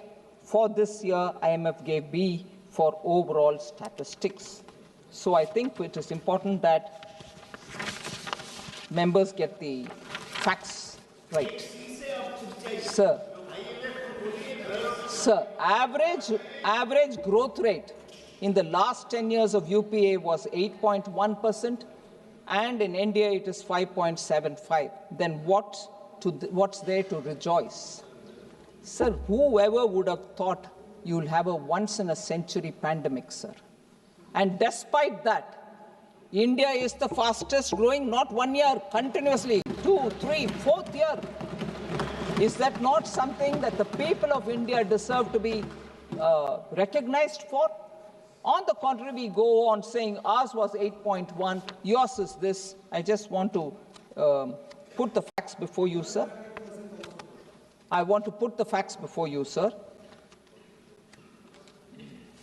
We had to actually deal with high twin deficits. Fiscal deficit in 2013 was 4.9%, and current account deficit was 4.8%, both in the year 2013. twin deficits. If that's the credit they want to take for themselves, they should. No time in India, both these deficits run simultaneously. That's the data point on which Honorable Member Huda should introspect. Food articles, WPI, food articles, which averaged at 12.2% annually in the 5 years ending 2013-14. Where is WPI today, sir? Where is CPI today, sir? And therefore, to go on repeating as though their record in inflation management was better. I don't know if I should take the name again. Recently, there's a lot of talk about how former Reserve Bank governor, former chief economic advisor, the same person, has been commenting on how India has successfully managed inflation. If you want the name, I'll say it also and get you the video of what he said. India under Prime Minister Modi has succeeded in keeping inflation under control, is an observation given by former governor of Reserve Bank. Sir, Trump said India is a dead economy. What is the central government saying? Sir, while the global growth is 3.2%, India is growing at 8.2% last quarter, becoming the fastest growing major economy. Every institution is raising our growth outlook for this year and for the forthcoming year. IMF Chief Kristalina Georgieva on 14th October 2025 said, I'm very big on India because of the boldness of their reforms. India has proven the naysayers wrong, unquote. So there are clear expressions recognizing India's growth, and no dead economy gets a credit rating upgrade by DBRS, S&P, and R&I. If your economy is dead, why will they upgrade, sir, your growth? Your credit rating, sir, why is it getting upgraded? So somebody said something somewhere, however important that somebody is. We should not depend on that, but rely on data available within the country and also data coming from elsewhere. Rely on data. Can a dead economy grow at 8.2%? Can a dead economy get credit rating upgrades? So constantly looking at someone and saying, oh, he said that, what is it, what do you want to say? Numbers are saying it, sir. So look at the indicators. Tractor sales in October 25 reached the highest level of for any month in the past 11 years. Retail commercial vehicle sales jumped by 17.7% in October 2025, reaching a 3-year high. Automobile registrations surged by 23.4%. Passenger vehicle sales grew by 15.5%. GST e-way bills grew by nearly 28% year on year. Services export achieved their highest ever monthly level of $38.5 billion in October. And UPI transactions grew by 60% in October 2025. So if that's the case, sir, now I move on to talking about fertilizer. Very important, sir. Between June and October 2025 Kharif crop season, the projected requirement of fertilizer was 185.39 LMT, lakh metric tons.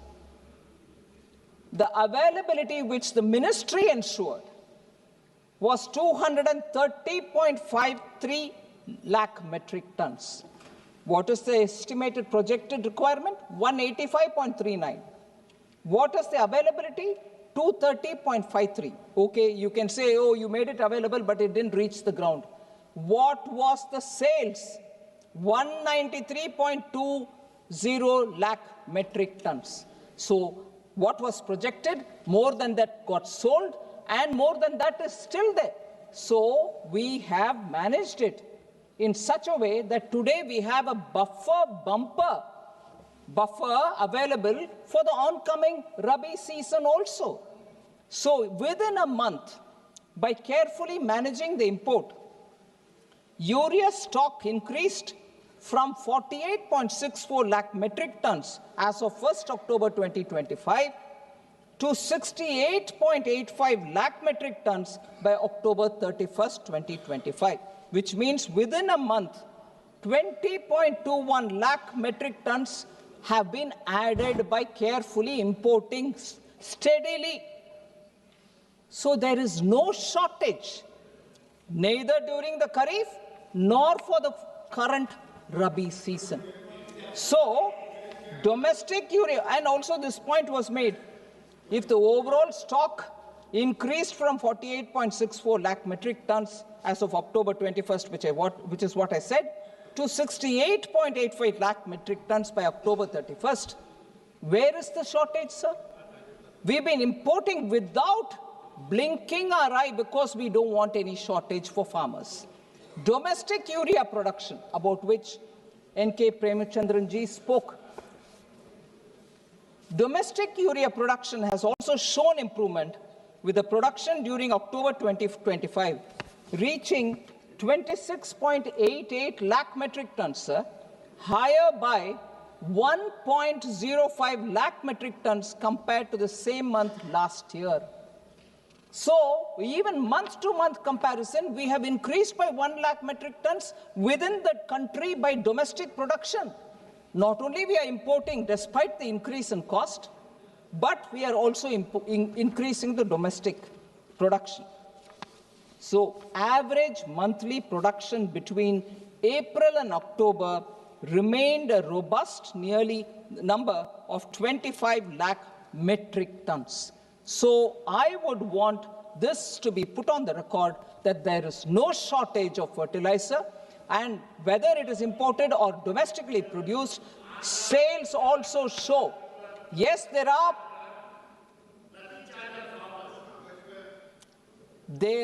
sir, demand from the farmers because, as I said, monsoon was very good. They see prospects for one more crop because of the rain and lovely moisture on the ground. So farmers want more urea, and to give them the additional urea that they may require, we have made sure that the import and the domestic production are going on. So I just want N.K. Premachandran ji, no carelessness in dealing with the amount supplementary demand for grant requires is because we are ensuring that there is enough stock of fertilizer. So to that extent, you need the additional appropriation. So that's why we've come to the House to say, please give us the right so that we'll get more for them. For imports, sir, further, the imports of approximately 17.5 lakh metric tons are already lined up for November and December. They will keep coming. The payments are done. 17.5 lakh metric tons are coming now, imported, just so that there shall not be any more doubts in the mind. The stock is there, we will distribute it. Center has supplied fertilizers to every state, and the supplies are monitored in real time through integrated fertilizer monitoring system. So that I want to put on record, sir. So there is no shortage. Sir, Honorable Member Neeraj Maurya, is he here? Said, we have brought in this new scheme in the education sector, one nation, one subscription. What comedy it is. Honestly, sir, education, we are spending. Please do not call it a comedy. Universities in top cities have subscription for very good journals and peer-reviewed articles which come in digital form as well. That university can afford to pay the money and get the subscription. But universities which are in smaller towns, state universities, which are in tier 2, tier 3 towns, cannot give that kind of money for subscription. So India actually collectively bargained And I appreciate the HRD. I was in a university, it was so expensive to have to get the subscription paid to get some magazines or journals which are important. India has taken a very good decision under Prime Minister Modi so that this country will subscribe and get the subscription, and it will be available for big towns, small towns, tier 2 towns, any town, anywhere. Actually democratizing availability of such research-based magazine for all students in India. ये comedy नहीं है, नीरज मौर्य जी, ये comedy नहीं है, ये सच में students के लिए ये वरदान है. It's a blessing. You may be in any town, you will get the best of magazines subscribed by the country for your research requirement. इससे बढ़िया सुविधा किसी और चीज में नहीं हो सकता है, especially for education. इसका प्रयोग और उपयोग बहुत सारे स्टूडेंट्स कर रहे हैं sir. It has actually become a gold mine of knowledge available for top quality scholarly journals. To nearly 1.8 crore students का इससे benefit हो रहा है. 1.8 crore.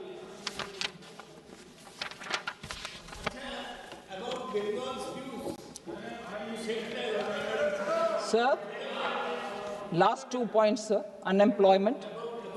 5.8% was the overall unemployment rate as per usual status, declined from 5.8% to 3.2% in 23-24, 5.8 in 2018-19.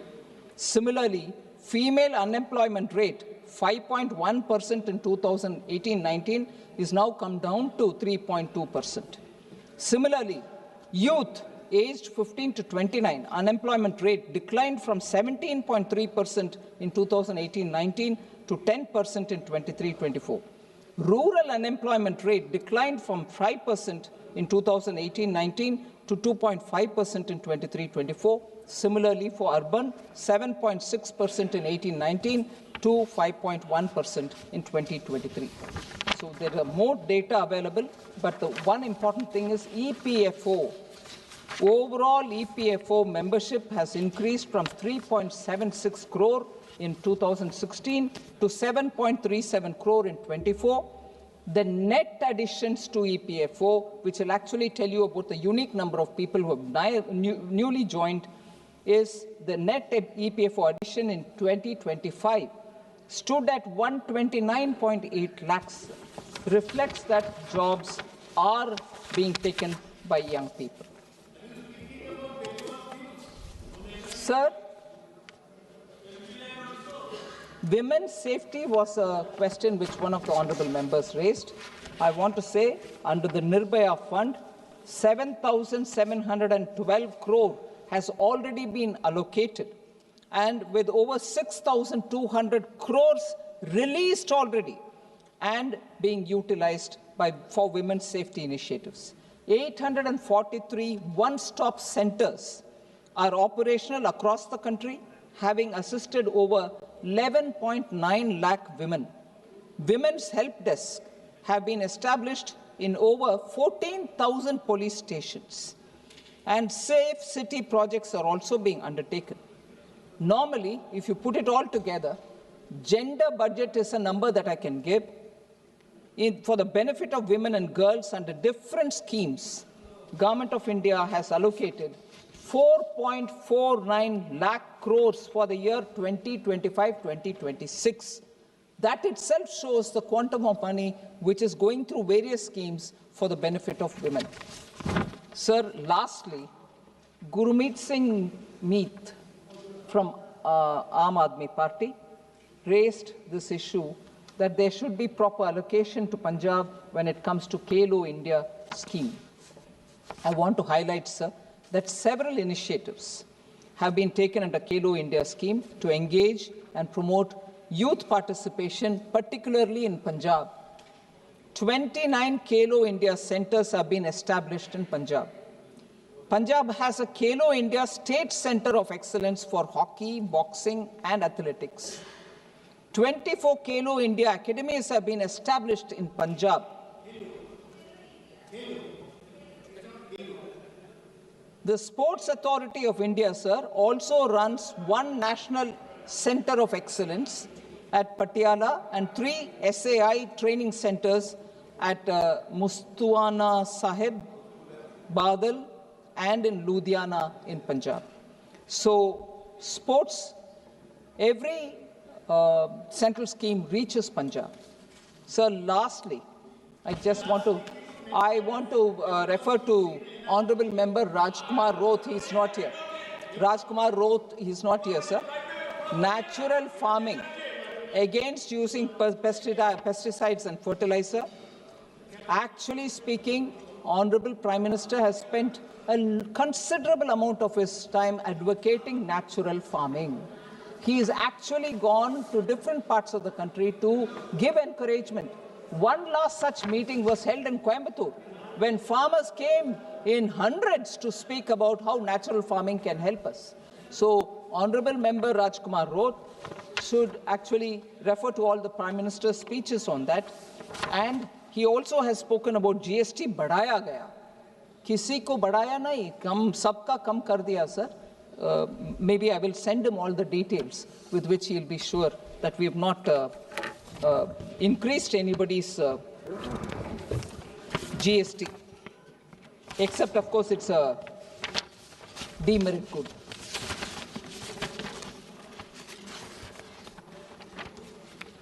So thank you very much. एक minute, माननीय सदस्य, मैं माननीय कई वरिष्ठ सदस्यों से आग्रह करता हूं कि वरिष्ठ सदस्य सदन में बीच में बैठे बैठे टिप्पणी न करें, और वरिष्ठ सदस्यों की बैठे बैठे टिप्पणी करना या खड़े होकर बीच में टोकना, ये सदन की मर्यादा के अनुरूप भी नहीं है। और वरिष्ठ सदस्यों, कहीं ऐसा मौका नहीं आना चाहिए कि आपको कोई नोटिस नहीं ले, ये भी चिंता का विषय है। इसलिए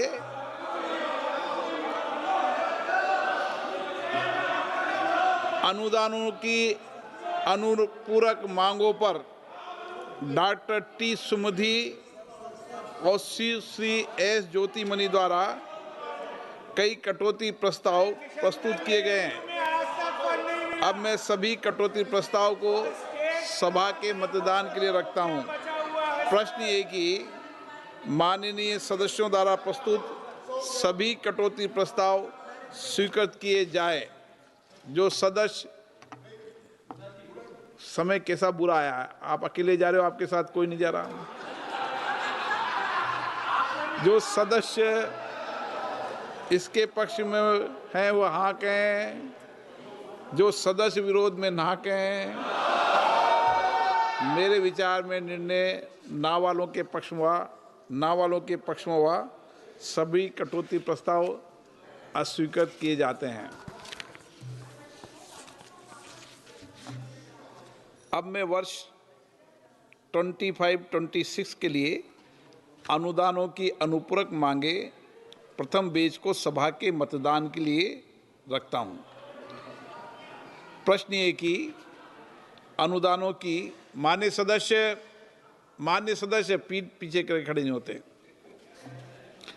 प्रश्न ये कि अनुदानों की अनुपूरक मांगों की सूची के स्तंभ 2 में मांग संख्या 1, 3, 4, 6, 7, 10, 11, 13, 15 से 21, 23 से 30, 32, 35 से 38, 43 से 53, 55, 58 से 66, 68, 69, 71, 72, 74, 76 से 79, 82, 85 से 89, 94 से 99 और 101 के सामने दर्शाए गए मांग शीर्षों के संबंध में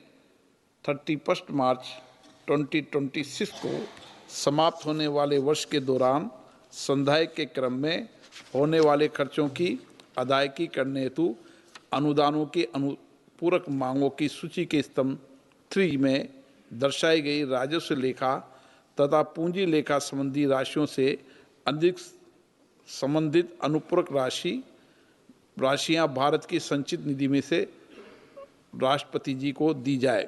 जो सदस्य इसके पक्ष में हाँ कहें, जो सदस्य विरोध में ना कहें।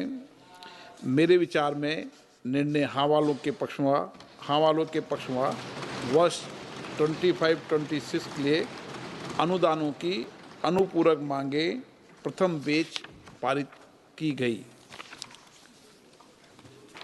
आइटम नंबर 17, माननीय वित्त मंत्री जी। Sir, I introduce the bill. Item number 17, introduce bill. प्रश्न ये कि विधेयक को पुनर्स्थापित करने की अनुमति प्रदान की जाए। जो सदस्य इसके पक्ष में हाँ कहें, जो सदस्य विरोध में ना कहें। मेरे विचार में निर्णय हाँ वालों के पक्ष में माननीय मंत्री जी अब विधेयक को पुनर्स्थापित करें। Sir, I introduce the bill again, sir. Item number 18, माननीय मंत्री जी। Sir, I rise to move that the bill to authorize payment and appropriation of certain further sums from and out of the Consolidated Fund of India for the services of the financial year 25-26 be taken into consideration. प्रश्न है कि विधेयक पर विचार किया जाए। जो सदस्य इसके पक्ष में हाँ कहें, जो सदस्य विरोध में ना कहें। मेरे विचार में निर्णय हाँ वालों के पक्ष में विधेयक पर विचार करने हेतु प्रस्ताव को स्वीकृत किया गया। अब सभा विधेयक पर खंडवार विचार करेगी। प्रश्न है कि खंड 2 और 3 विधेयक का अंग बने।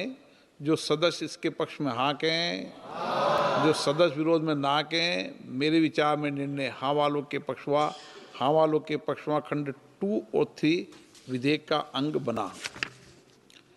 प्रश्न ये है कि अनुसूची विधेयक का अंग बने। जो सदस्य इसके पक्ष में हाँ कहें, जो सदस्य विरोध में ना कहें। मेरे विचार में निर्णय हाँ वालों के पक्ष में अनुसूची विधेयक के अंग बने। प्रश्न ये कि खंड 1 अधिनियम सूत्र विधेयक का पूरा नाम विधेयक का अंग बने। जो सदस्य इसके पक्ष में हाँ कहें, जो सदस्य विरोध में ना कहें। मेरे विचार में निर्णय हाँ वालों के पक्ष में हुआ। खंड 1 अधिनियम सूत्र और विधेयक का पूरा नाम विधेयक के अंग बने। मंत्री जी प्रस्ताव करें कि विधेयक को पारित किया जाए। Sir, I rise to move that the bill be passed. प्रश्न ये कि विधेयक को पारित किया जाए। जो सदस्य इसके पक्ष में हाँ कहें, जो सदस्य विरोध में ना कहें। मेरे विचार में निर्णय हाँ वालों के पक्ष में प्रस्ताव स्वीकृत हुआ। विधेयक पारित हुआ।